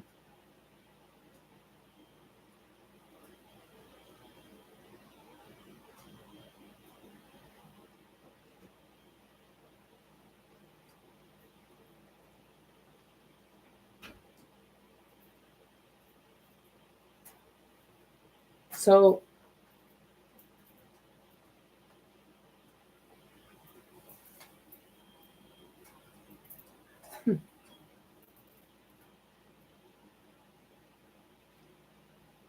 Trump rose to power. Oh, here we go. This is where I did Trump and Hitler. How accurate.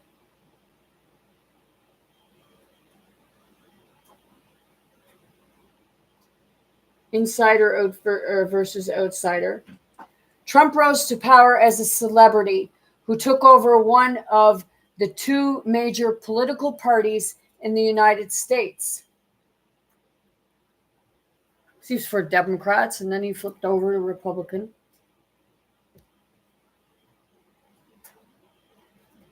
Hitler's attendance required assembly, minor nationalist factions into what would become the National Socialist German Workers' Party, NSDAP, or Nazi Party. One might say that Trump gained office later, literally, by taking control of an existing national organization. Hitler came to power by building his own institution from the ground up. Eerie similarities. Yet, if those facts distinguish the two men, other elements of personality and performance are clearly similar. Both show an monomaniacal approach to politics.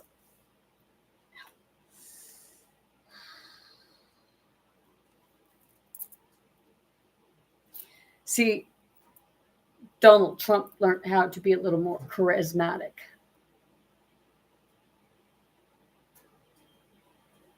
That's why I say. I asked it, like, is Donald Trump Hitler's son and not his father's son?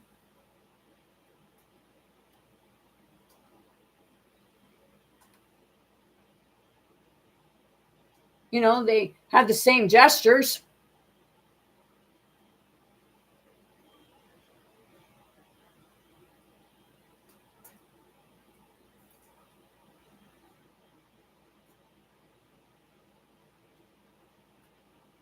Let's go back.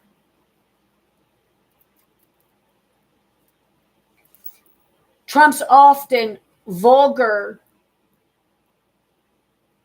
denication of his opponents, denication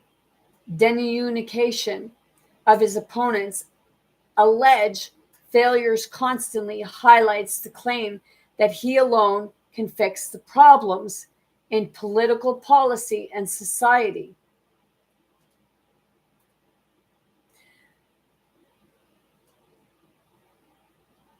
Donald Trump was always self-conscious about his appearance.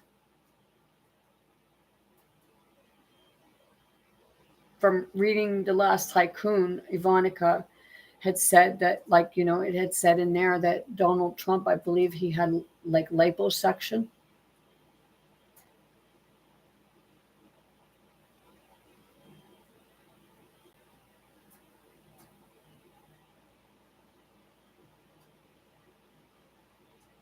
He had other stuff done, or he wanted to have it done.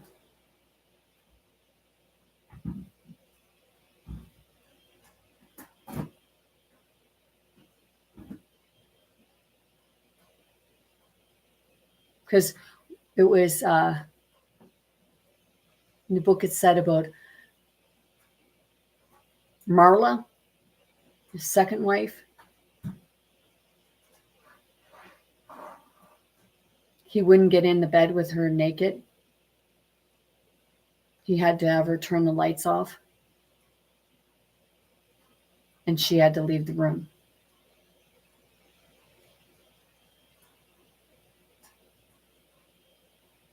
So I have to ask, like, did something happen to him when he was younger and he's got different scars, or was it just because he was overweight?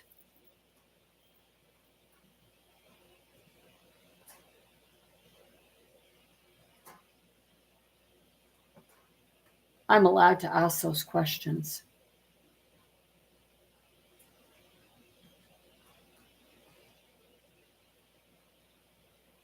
Because it's a part of looking past the facade and into the heart to find out why, what happened.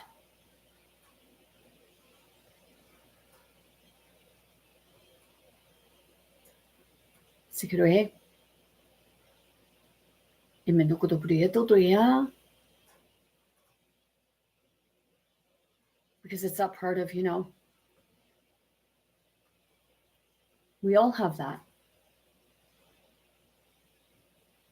We've all gone through that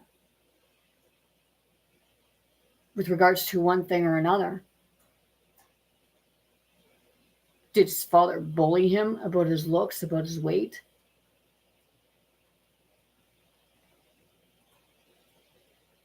Because a bully makes a bully.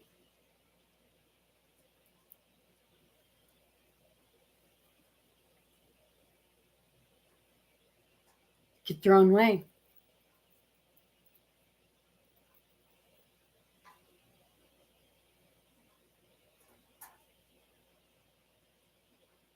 Maybe when he was little, he was a loving child. And maybe his father did something and, you know, beat that loving child out of him to follow in his footsteps, because, you know, it was supposed to be Donald Trump's older brother, Fred, that was supposed to take over the family business. But according to his father, he was too soft.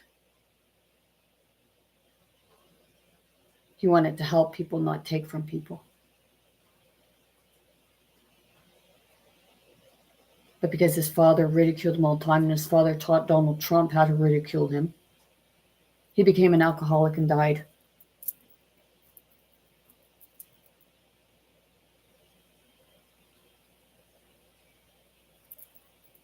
Lost his family.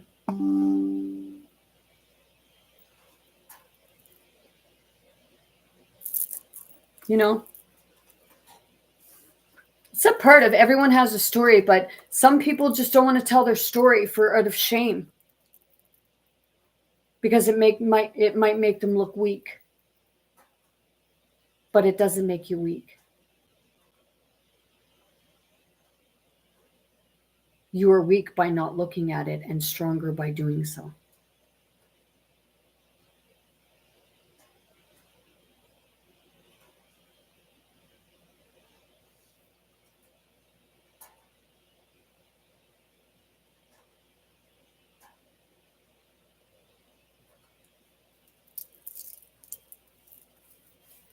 Trump often vulgar, highlights the claim that he alone fixed. Okay, that claim finds an analogy in Hitler's persistent demand that he be the sole leader in Germany. So they both had that in common. It said, Trump's often vulgar denunciation of his opponents, allegedly failures consistently highlights the claim that he alone can fix the problems in public policy and society. The claim finds an analogy in Hitler's persistent demand that he be the sole leader in Germany.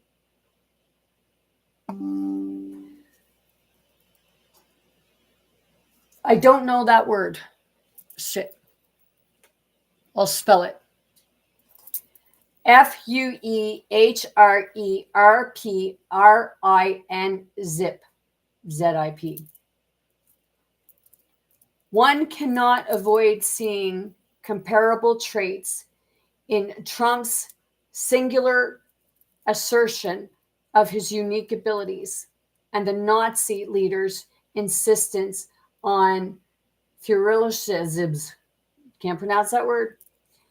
The assertion that curing the country's problems required vesting all power in one leader. All power in one leader. Really.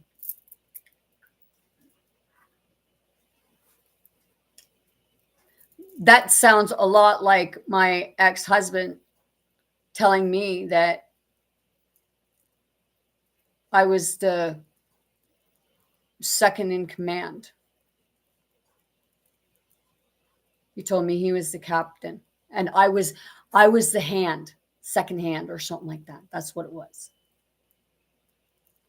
And I told him that, hey, no. When it comes to my own life, I am the captain of my ship.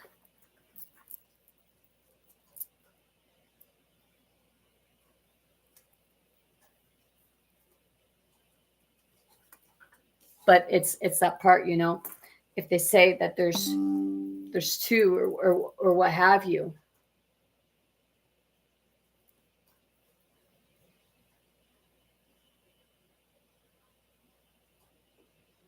It's a part of everyone's supposed to be working together. And maybe nothing comes to place until it's agreed upon, negotiated, and sat down and talked about and work out a middle ground that works for everyone. Hearing from the people. It's not about implementing specific laws to, because you want the votes.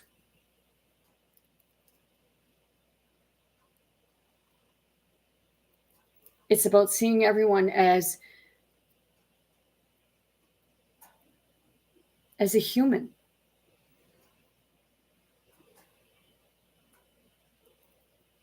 Seeing past how they identify.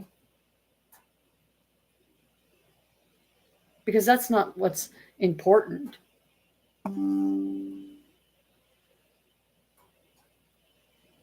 Not in the way that people think. Because right now I see that identity thing as, it's causing a lot of conflict within society. Really. But hey,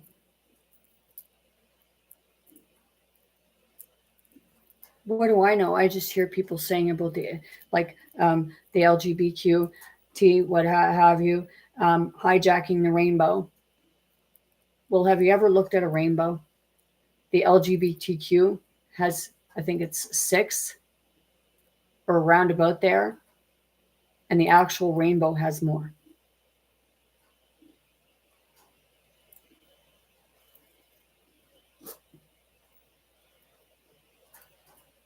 It's just another flag. You got the Canada flag. You got the United States flag. You know, and people might say, well, then heterosexuals should have their own flag. Well, you know, the pride flag, if you look up what the pride flag really represents, it's accepting everybody, no matter their gender, their religion, anything like that, their beliefs, what have you. I've seen videos where frigging like younger teenagers are barking at adults.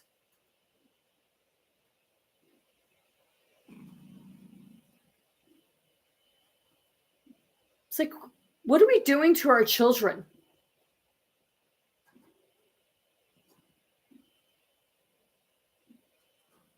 Because we can't just blame it on a system. We have to take some responsibility ourselves.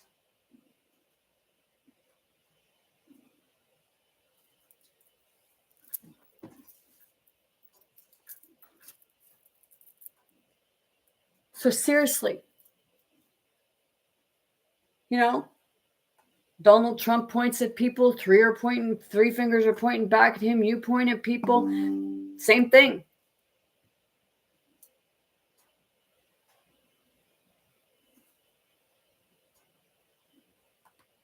No.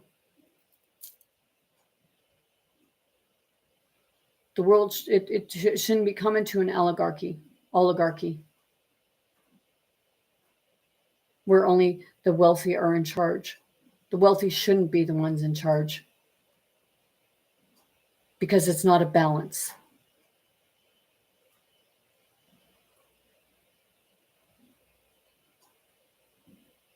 A balance is everything level up across the field, across.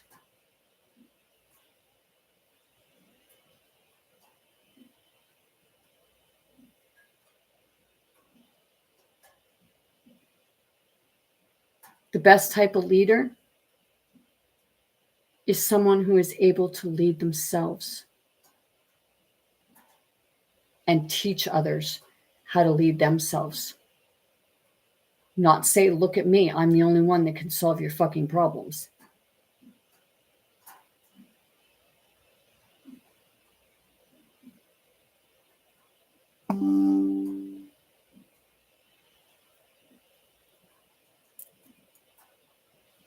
A politician that seeks to be a dictator, but only for a day, is setting the stage to prolong the status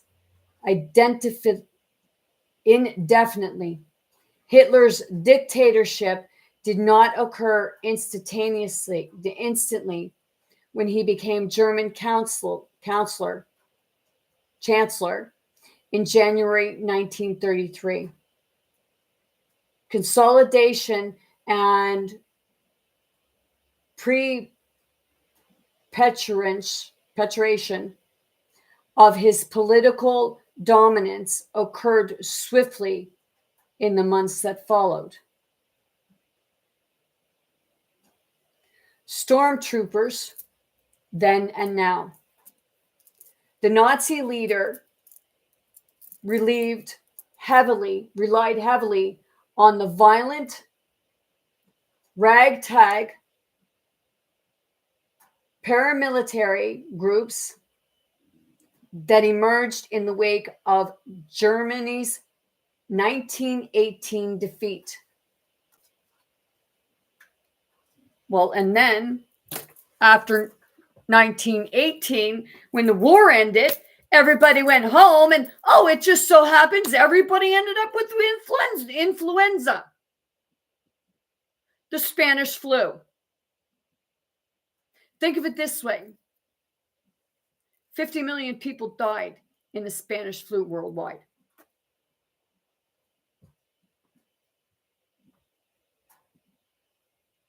And they were also getting the needles.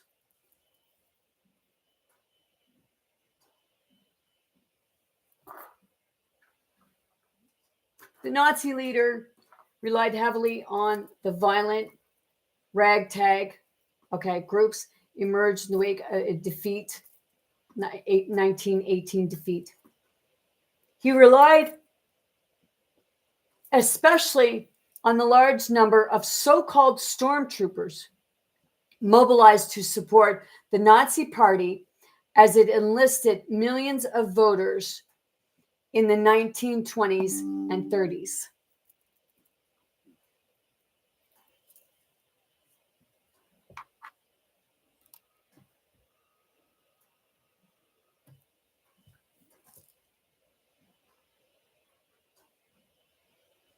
No large-scale private militants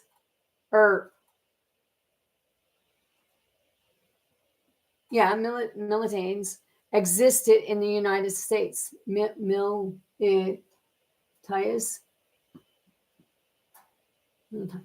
Existed states, but Trump's friendly stance toward the Proud Boys and others involved in the 2021 assault on the Capitol reveals a parallel inclination to threaten the constitutional order. Trump has even stated that parts of the Constitution may need to be suspended or altered to fit his agenda, right? And he's the one in charge doing that, right? Wrong. Can try. Doesn't mean he's going to succeed.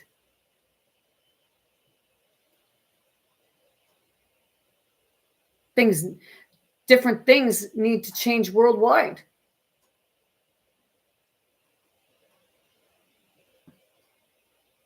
And it's not to benefit the 1%ers or the wealthy.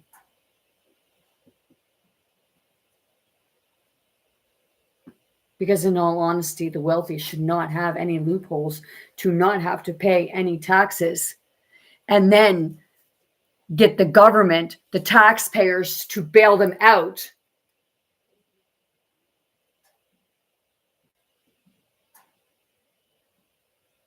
Seriously. You want to watch something good to get a bit of a better understanding of who possibly Trump and his people who stand with him, with the big bucks. They shouldn't be able to donate the money that they donate because you're buying. You're being bought.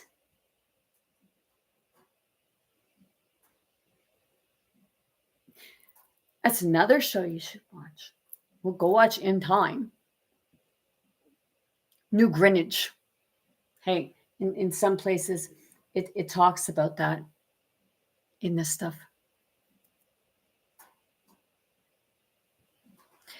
And then go watch Upload.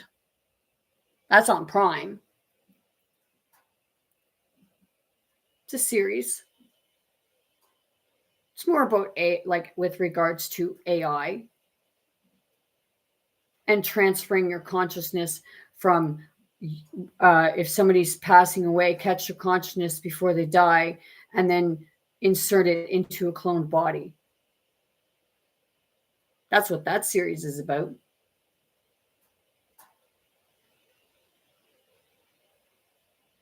And then you got the ones that are wealthy and, in the afterlife or what have you, or like in that part, it has that people are working on computers and they're able to change the avatar of the person. And then they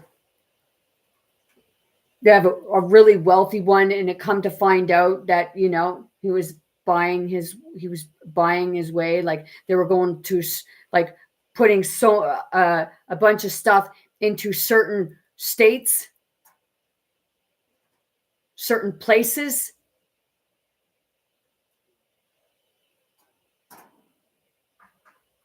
And more like making the poor communities poorer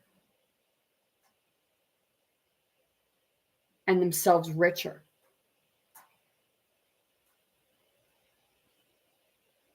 See, when I watch stuff now, I watch it from the open eye.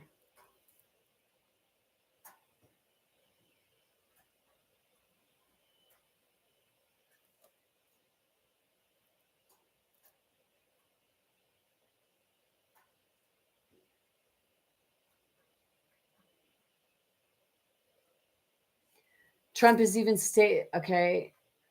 altered. That inclination is underscored by the Republican candidates' constant refrain that any election he loses has to be rigged. That anyone who beats him has to have cheated. A theme that amounts to denying the possibility of the fair elections that are the bedrock of self-government.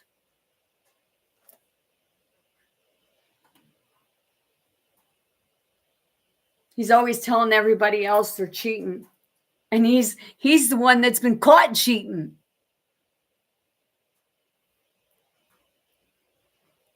Cheating on taxes, cheating on his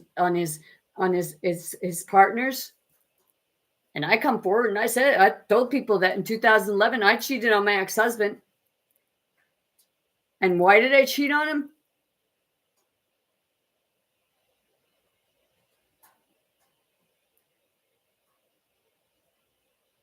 Because I felt lonely and unwanted. And I was looking to feel wanted, appreciated, and seen.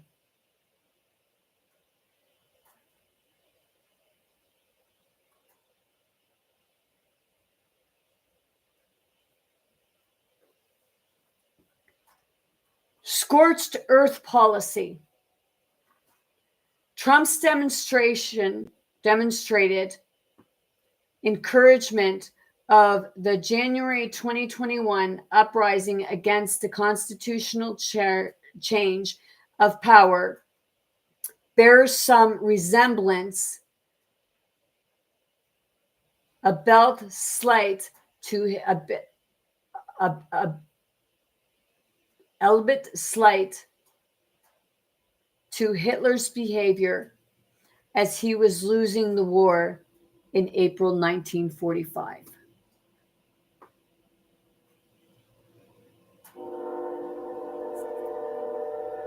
Confirmation.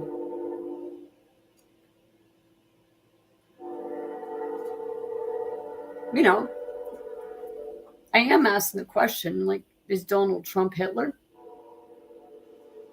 Because there's been things said where Donald Trump would refer to himself much like Napoleon. And Napoleon and Hitler were quite similar too.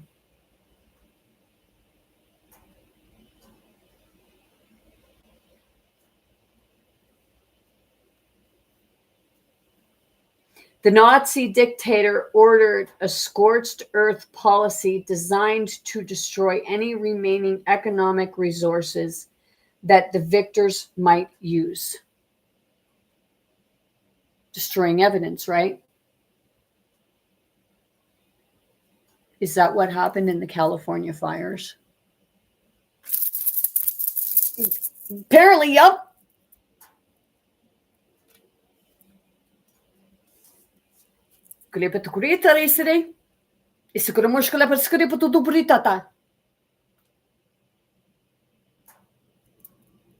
You know, get rid of Epstein.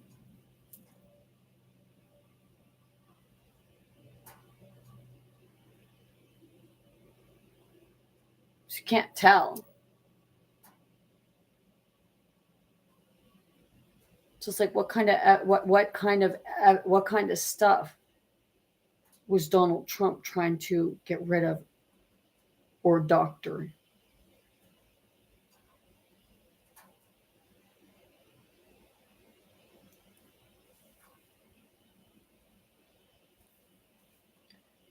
Through no effectively carried out, though not effectively carried out, the order would have deprived German survivors of the limited remaining means to aid their recovery from the devastation to which his war had imposed them. Now, when you watch this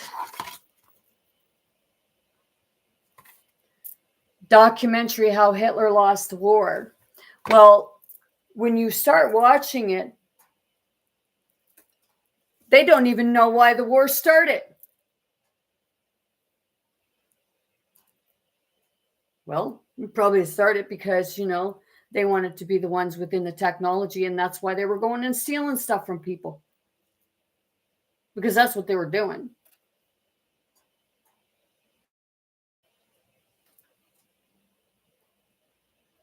What year did Nikola Tesla die? Nikola Tesla died on January 7th, 1943.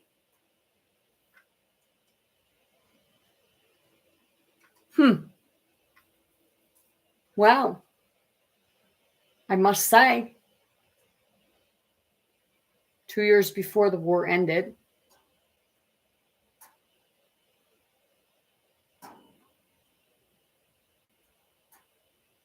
And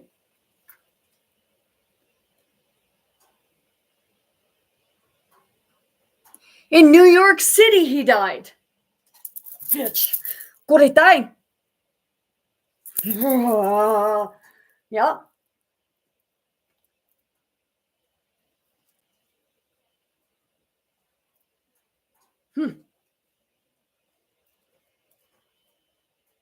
He died in 1943.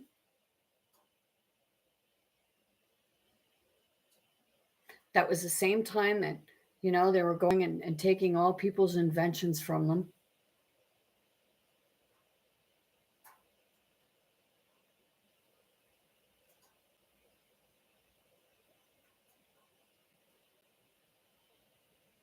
Seriously.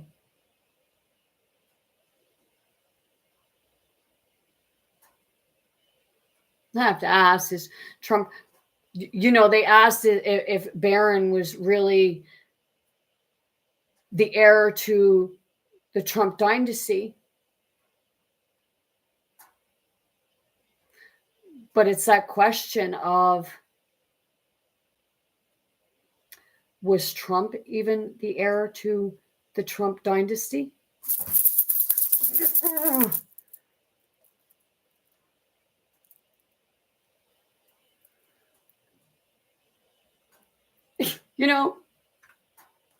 I'm allowed to ask these questions.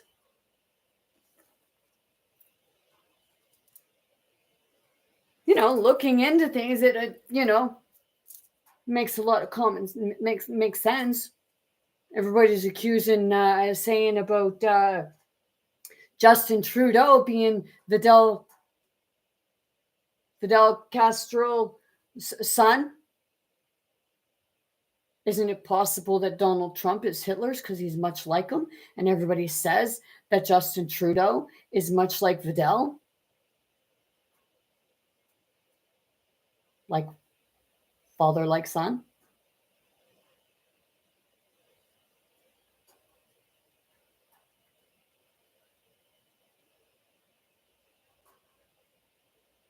Seriously. You question everything else. Why ain't that even coming into question? It's like here. Take it away from your eyes and take away the blinders.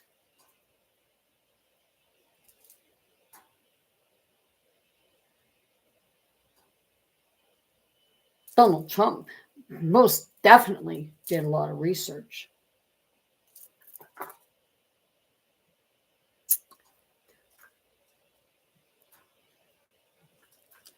When did Adolf Hitler die? Adolf Hitler died on April 30th, 1945.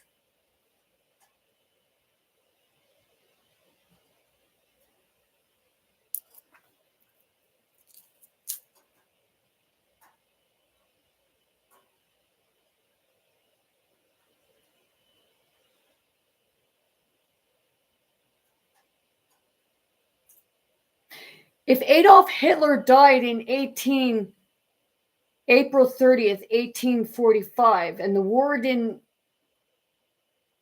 end until like September 4th, 1945. God damn it. Sit. How? Seriously.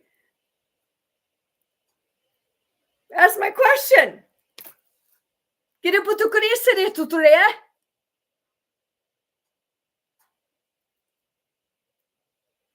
Let's see.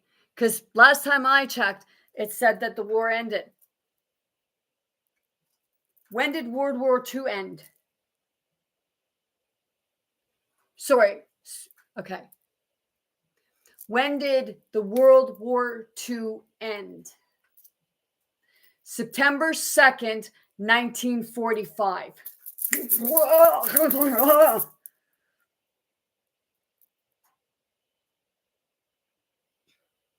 Let's do this.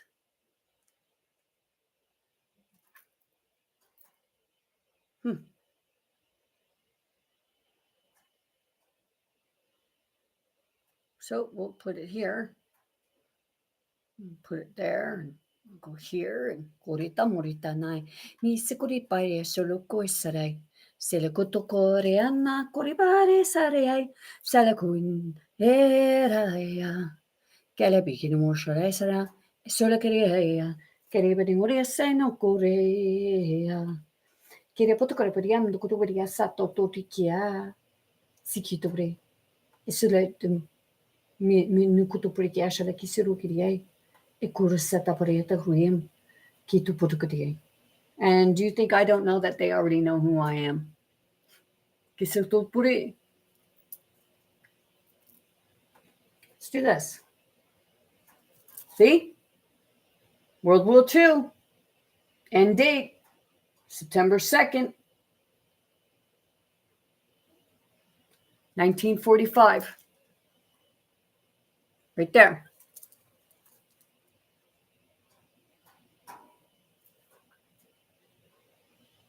Let's do this again. When did Adolf Hitler die? Adolf Hitler died on April 30th, 1945.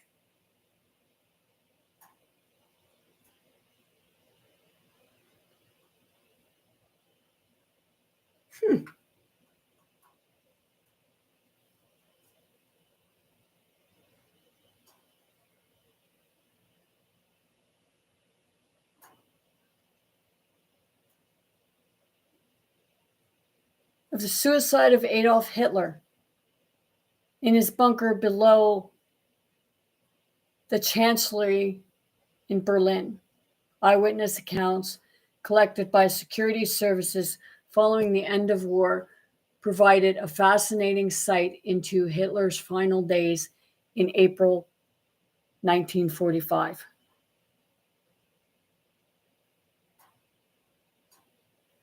Well, that's strange. Because they said that Adolf Hitler lost the war, but the war didn't end until September 2nd of 45, but he died in April of 45.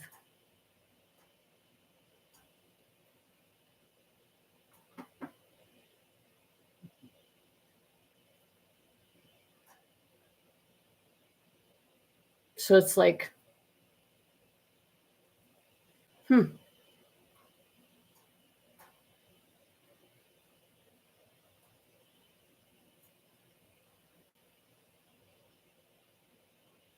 feel a lot of people right now sitting with that. Ja, come sei able te? My tail's, you know, crap. Yeah.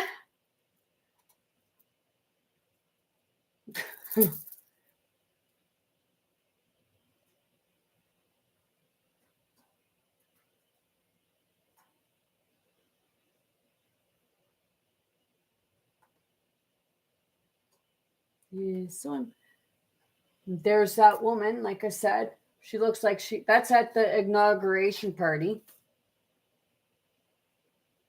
She's crying. I'm serious. That woman is crying and holding her head. She's not fucking laughing. She's crying and holding her head.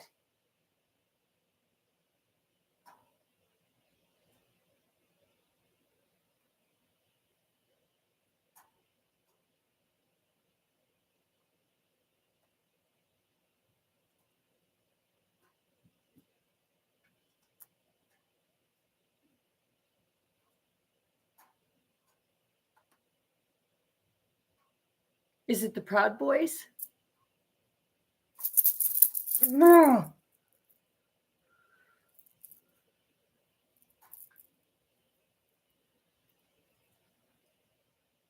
Seriously.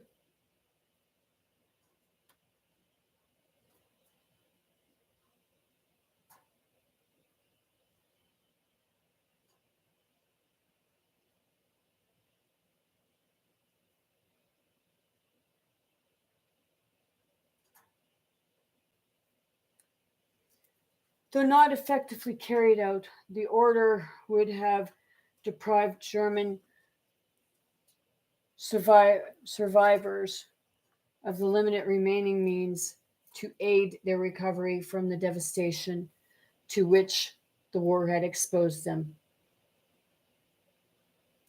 Trump's attempt to disrupt the peaceful transfer of power to his chosen successor did not pose immediate economic crisis, but threatened the political process on which American democracy and prosperity rest.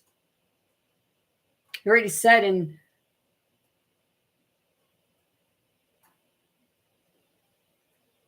which video?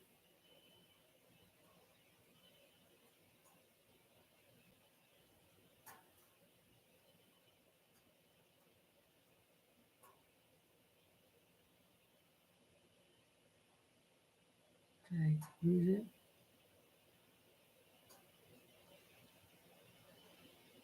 Must have.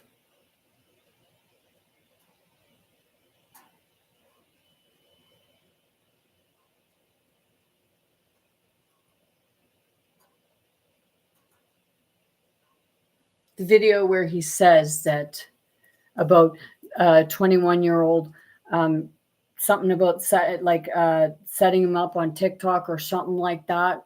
And he said, I guess I'll do anything to win the election. And he did. That was at the inauguration when he was talking about TikTok. You're going to say that was fake? Wasn't.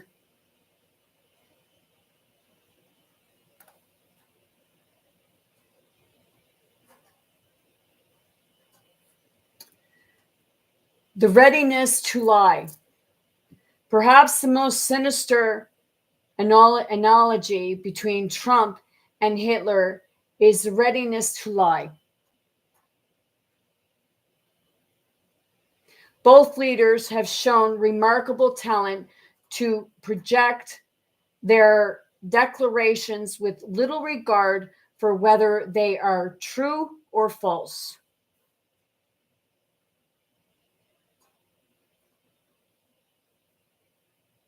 I'm asking questions. It's all, And then when my body goes spastic, that just gives confirmation.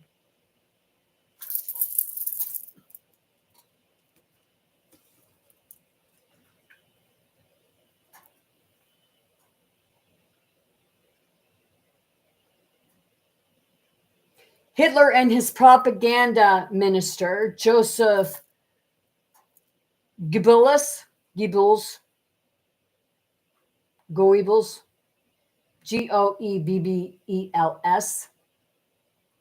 were brilliant exploiters of the mass media of their time, especially radio, film, and print.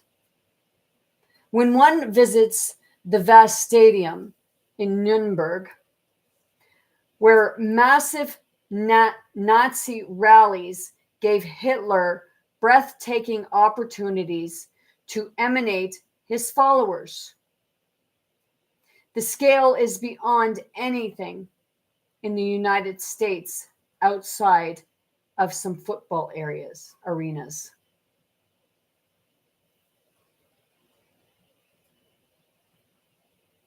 Trump's emphasis on his rally size and audience recalls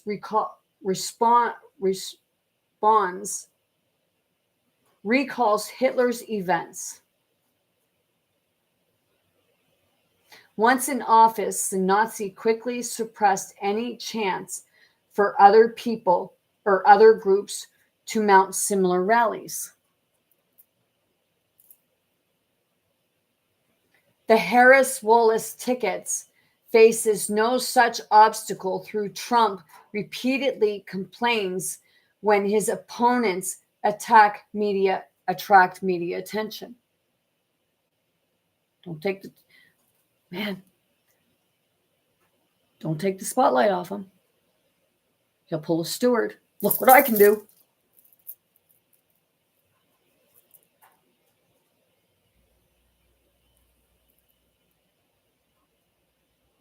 I know other people like that. I went walking with someone I went walking with someone one day and I was a little bit ahead of them and they rushed up and they put their arm in front of me so I couldn't get ahead of them. And then we went somewhere, okay, because, okay, I'll use this. I went to the exotic dancers here back in the summertime, okay? And I didn't watch them. I went to make sure that the person I was with was okay because we were supposed to go together. But when we were at the table, one of the strippers started talking to me. And when they started talking to me, the person started doing different gestures. But what that person may not have heard, because that guy looked right at me and said, I would F her.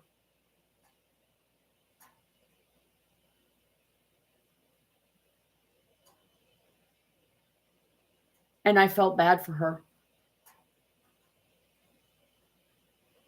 Because he wasn't seeing her as a person.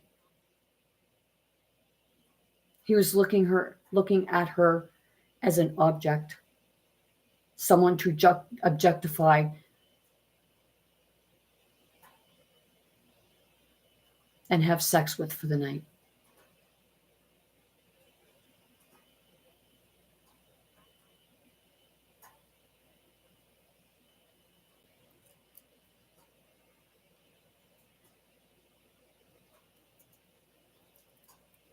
But you know, things like that, when your self-esteem is that low and you want to get that recognition so that it makes you feel good about yourself. I didn't be in competition, but I stopped believing compliments because I always felt like, you just wanted me for one thing and one thing only. Didn't see the person I am.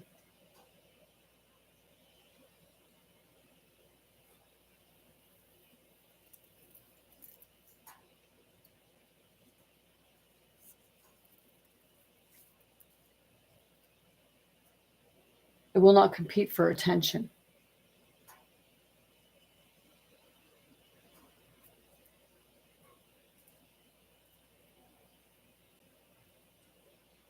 Master propagandists,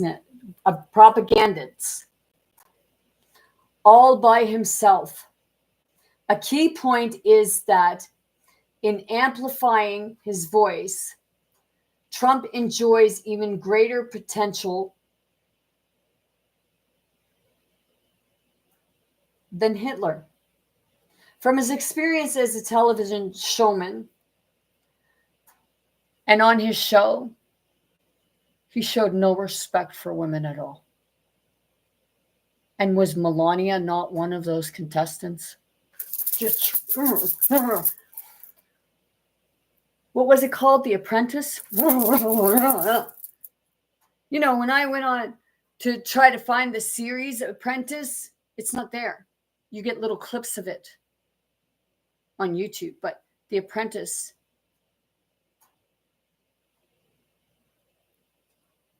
you have to find it.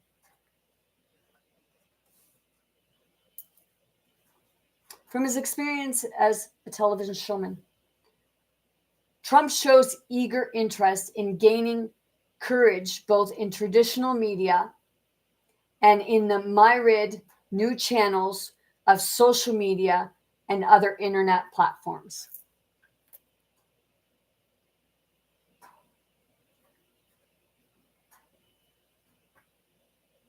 You know, I don't think I've really ever seen anything Biden. I didn't see Biden or Harris or Obama.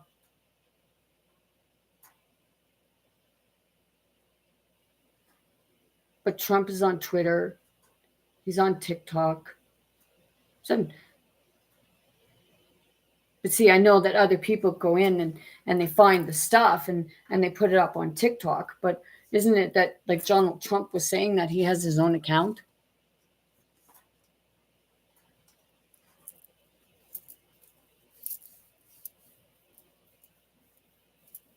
I'm not on here to get followers.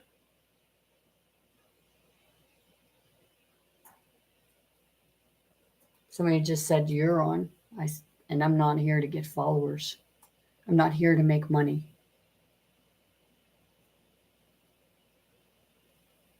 Because you know they already got enough of it. And he still wants to try and get 50% of the earnings of TikTok. And then still take your tax dollars for it too. A little bit of greed. Or is it a little bit or is it a lot?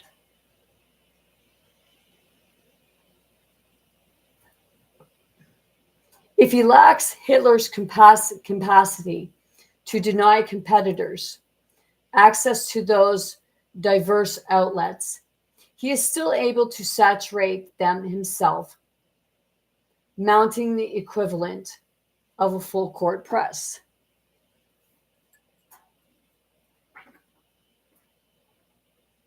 Enemies everywhere.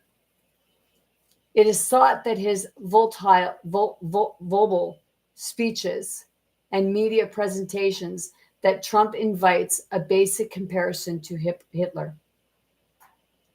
His habitual resort to epithets regarding his opponent resembles the Nazi style in describing those he saw as enemies: communists, Jews, anyone standing in the way of his quest for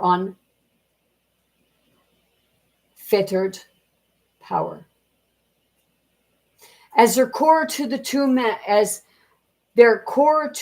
men share egos that are plainly narcissistic in the extreme, and that self-centered focus generates a coarseness of vocabulary and behavior that degrades politics.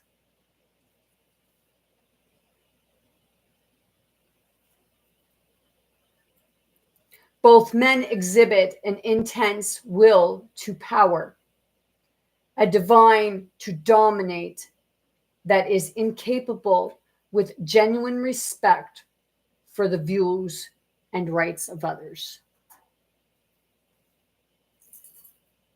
Media matters. The most notable difference between Hitler's mass communication and those of Donald Trump is that while the Nazis quickly suppressed independent media, the United States retains vigorous channels to challenge its leaders. But you know, anything that goes against Donald Trump, he says it's fake news. But if it's everybody else, it's real, right? So you say.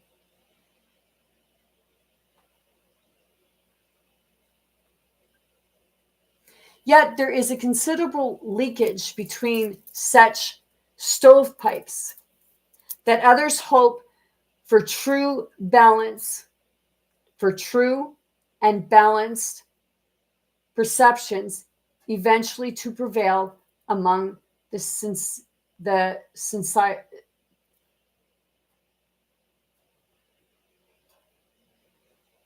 citizenry.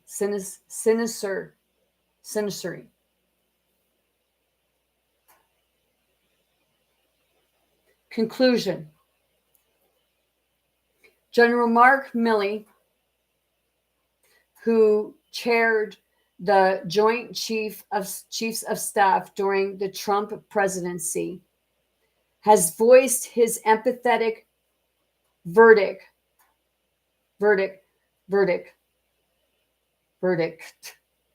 to author Bob Woodward. No one has ever been as dangerous to this country as Donald Trump. Now I realize he's a total fascist. He is the most dangerous person to this country. Many others who served with the former president offer similar views.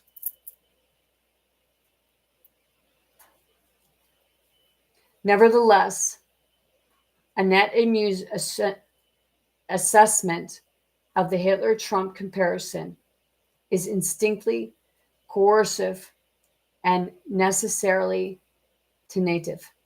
The difference are manifold, but some are the similarities. A reasonable verdict is that Trump is no Hitler unless the American people enable him to be one. And that's what the people are doing right now.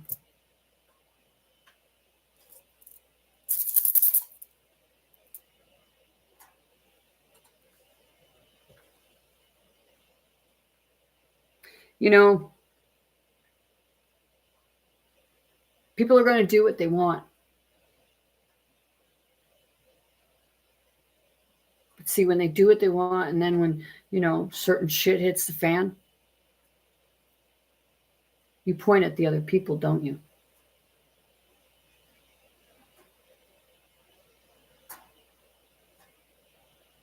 You always point at somebody else to blame. That's why, you know, that's why I don't vote.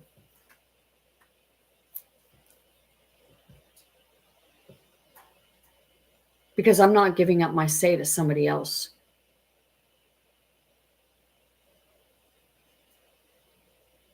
It's that part of really, like, there should be a lot longer time, and people should be, they should have to give all their info, like, so people can make a truly informed decision. Not because somebody's wealthy and you figure that they're a good businessman, and because they cater to certain ethnic groups or certain groups of people, or, you know, just to keep you divided. He did say that the 144,000 was all just black people. Please, you know, don't take offense to that.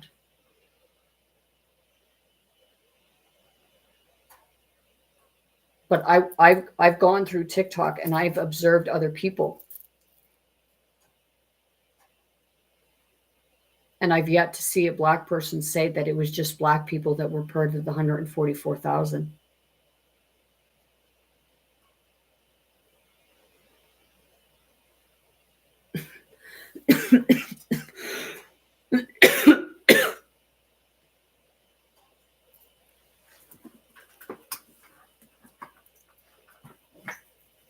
Oh, I almost touched the stove and that would hurt.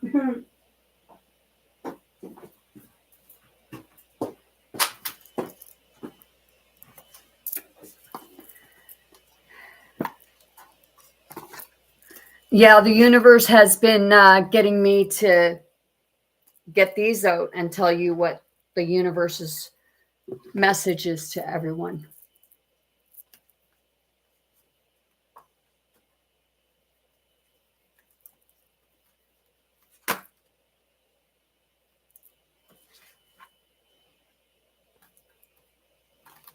Well, these all come out.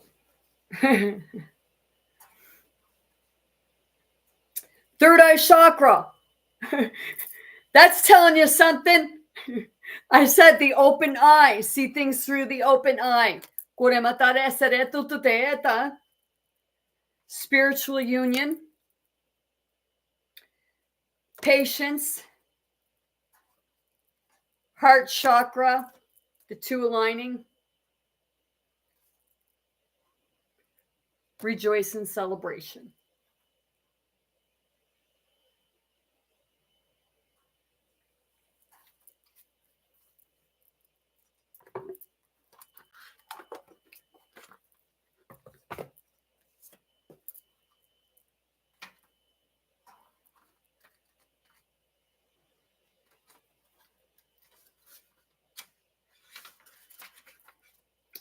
Third eye, the color indigo, element light, gland pituitary.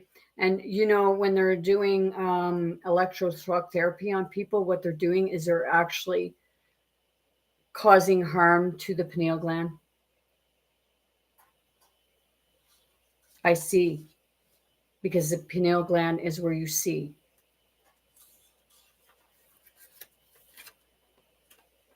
This is the most often talked about of all chakras, and the clairvoyance, inner seeing, intuition, and higher levels of consciousness are all associated with this energy center, found between your eyebrows and just above the bridge of your nose. It works closely with the throat and crown chakra and will assist you with your psychic and intuitive inner guidance. To balance the third eye chakra, I recommend that you practice walking, meditation, breath work, yoga, Tai Chi, visualization, and other color therapy. When I first started, I went walking a lot. Walking a lot and talking with spirit. And I start doing some meditation, but I binge frequency listening.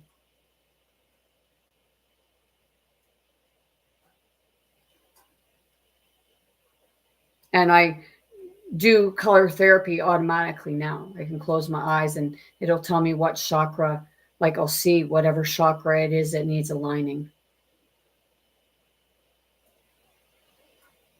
And I align it with my own energy.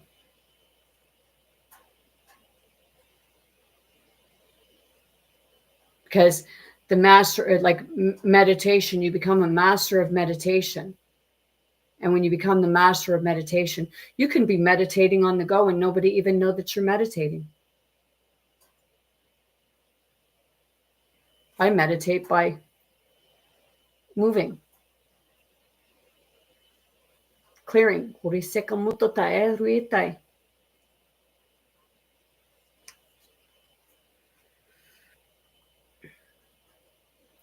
Don't just focus on this one chakra as part of your development, as it's important to remember that they should all be in balance in order to work in unions, in work in union and harmony. Union, that's supposed to be union and harmony. See, the 7 chakras, they say the 7 demons. For Mary Magdalene, they say the 7 demons. Okay? 7 demons, 7 seals, 7 chakras, 7 stars. What planets are going to be aligning on the 25th? Because when I was doing stars and galaxies, and I was sitting in the class, in university in the class, and I was doing stars and galaxies, I didn't see it as stars and galaxies. I started seeing it as though it was a human body, and it was referring to the 7 chakras, which there's actually can be 9 or more.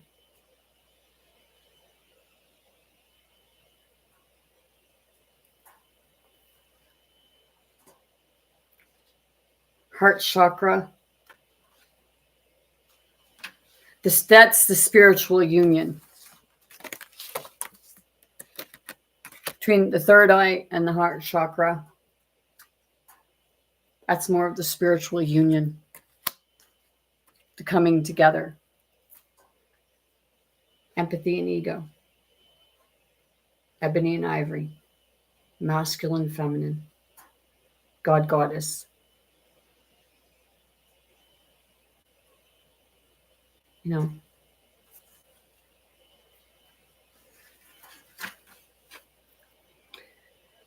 Heart chakra, green. Sound, yam. Element, air. Gland, thymus. And words, I love. And that's why I say I love is the God goddess for me. Some will say it's I am. Well, you know, whenever I say I am, I get a weird feeling and it don't feel good.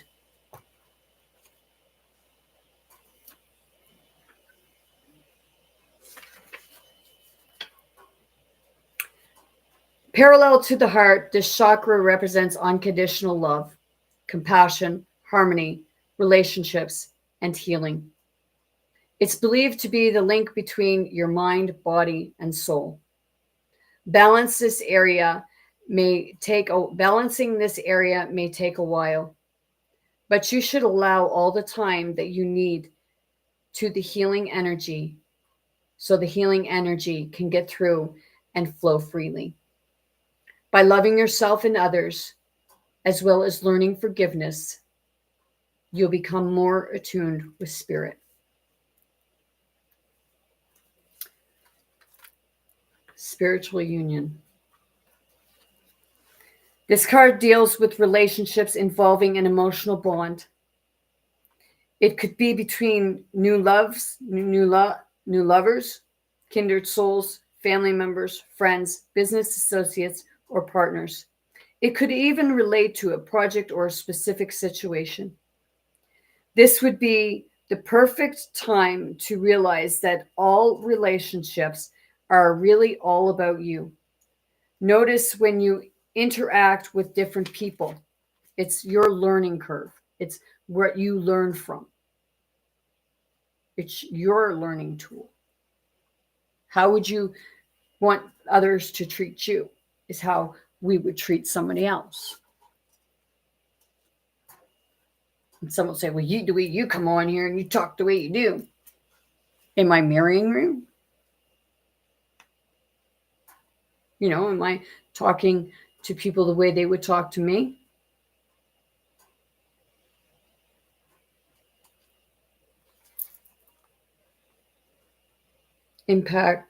Interact with people in your life.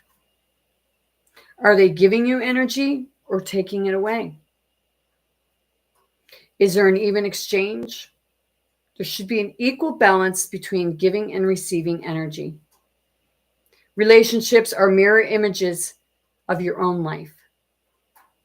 They reflect how you feel and treat yourself and how you react and respond to various situations and individuals around you. Each and every union is an opportunity for your soul growth. So patience, 14.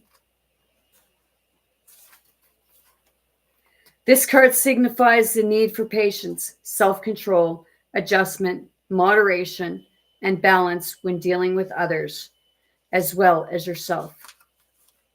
This could be in the areas of how you think and work, and how you handle school, recreation, the people in your life, or the spiritual path that's set before you. As a soul, you have more than one aspect of yourself to draw on for support.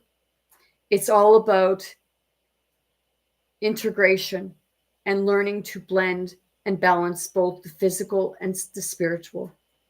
You're an eternal being in a physical body, enjoying a human experience.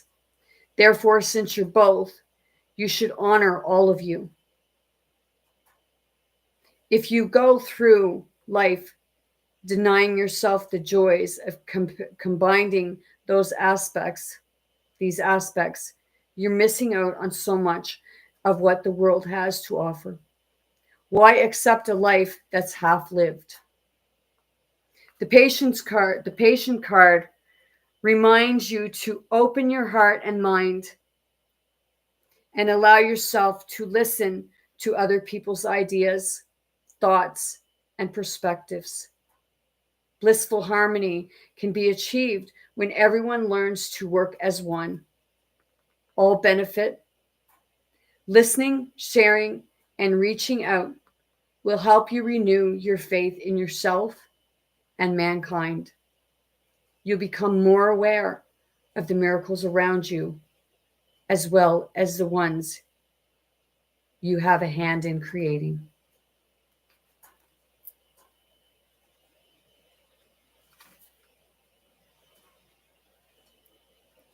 Rejoice and celebrate.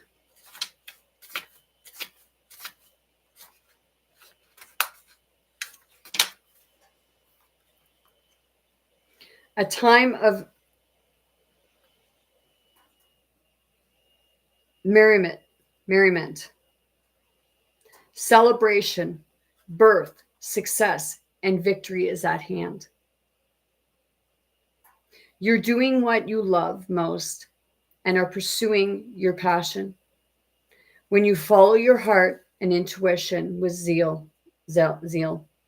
there are no limits to what you can achieve. When the energy of excitement and love is present, you can feel it moving within you. Somehow, love has a way of showing you that you're connected to something much larger than yourself.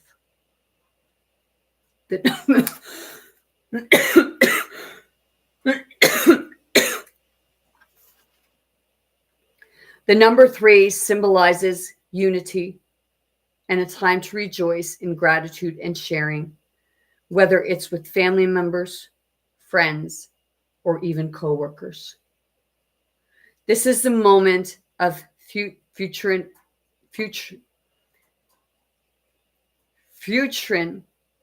for all of your dedicated work. So pat yourself on the back and party and dance in celebration of your accomplishment.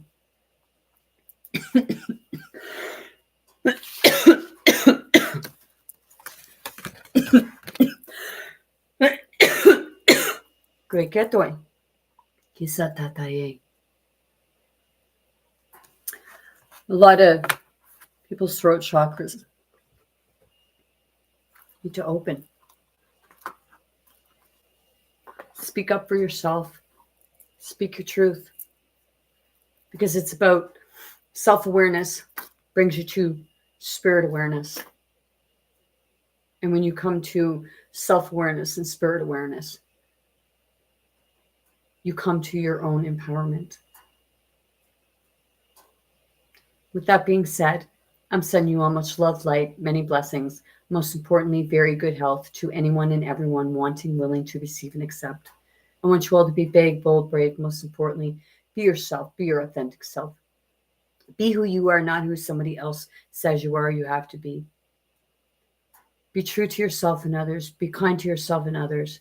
And know that you have more strength than you can comprehend at times. Send you all love. Kila puri saretatai.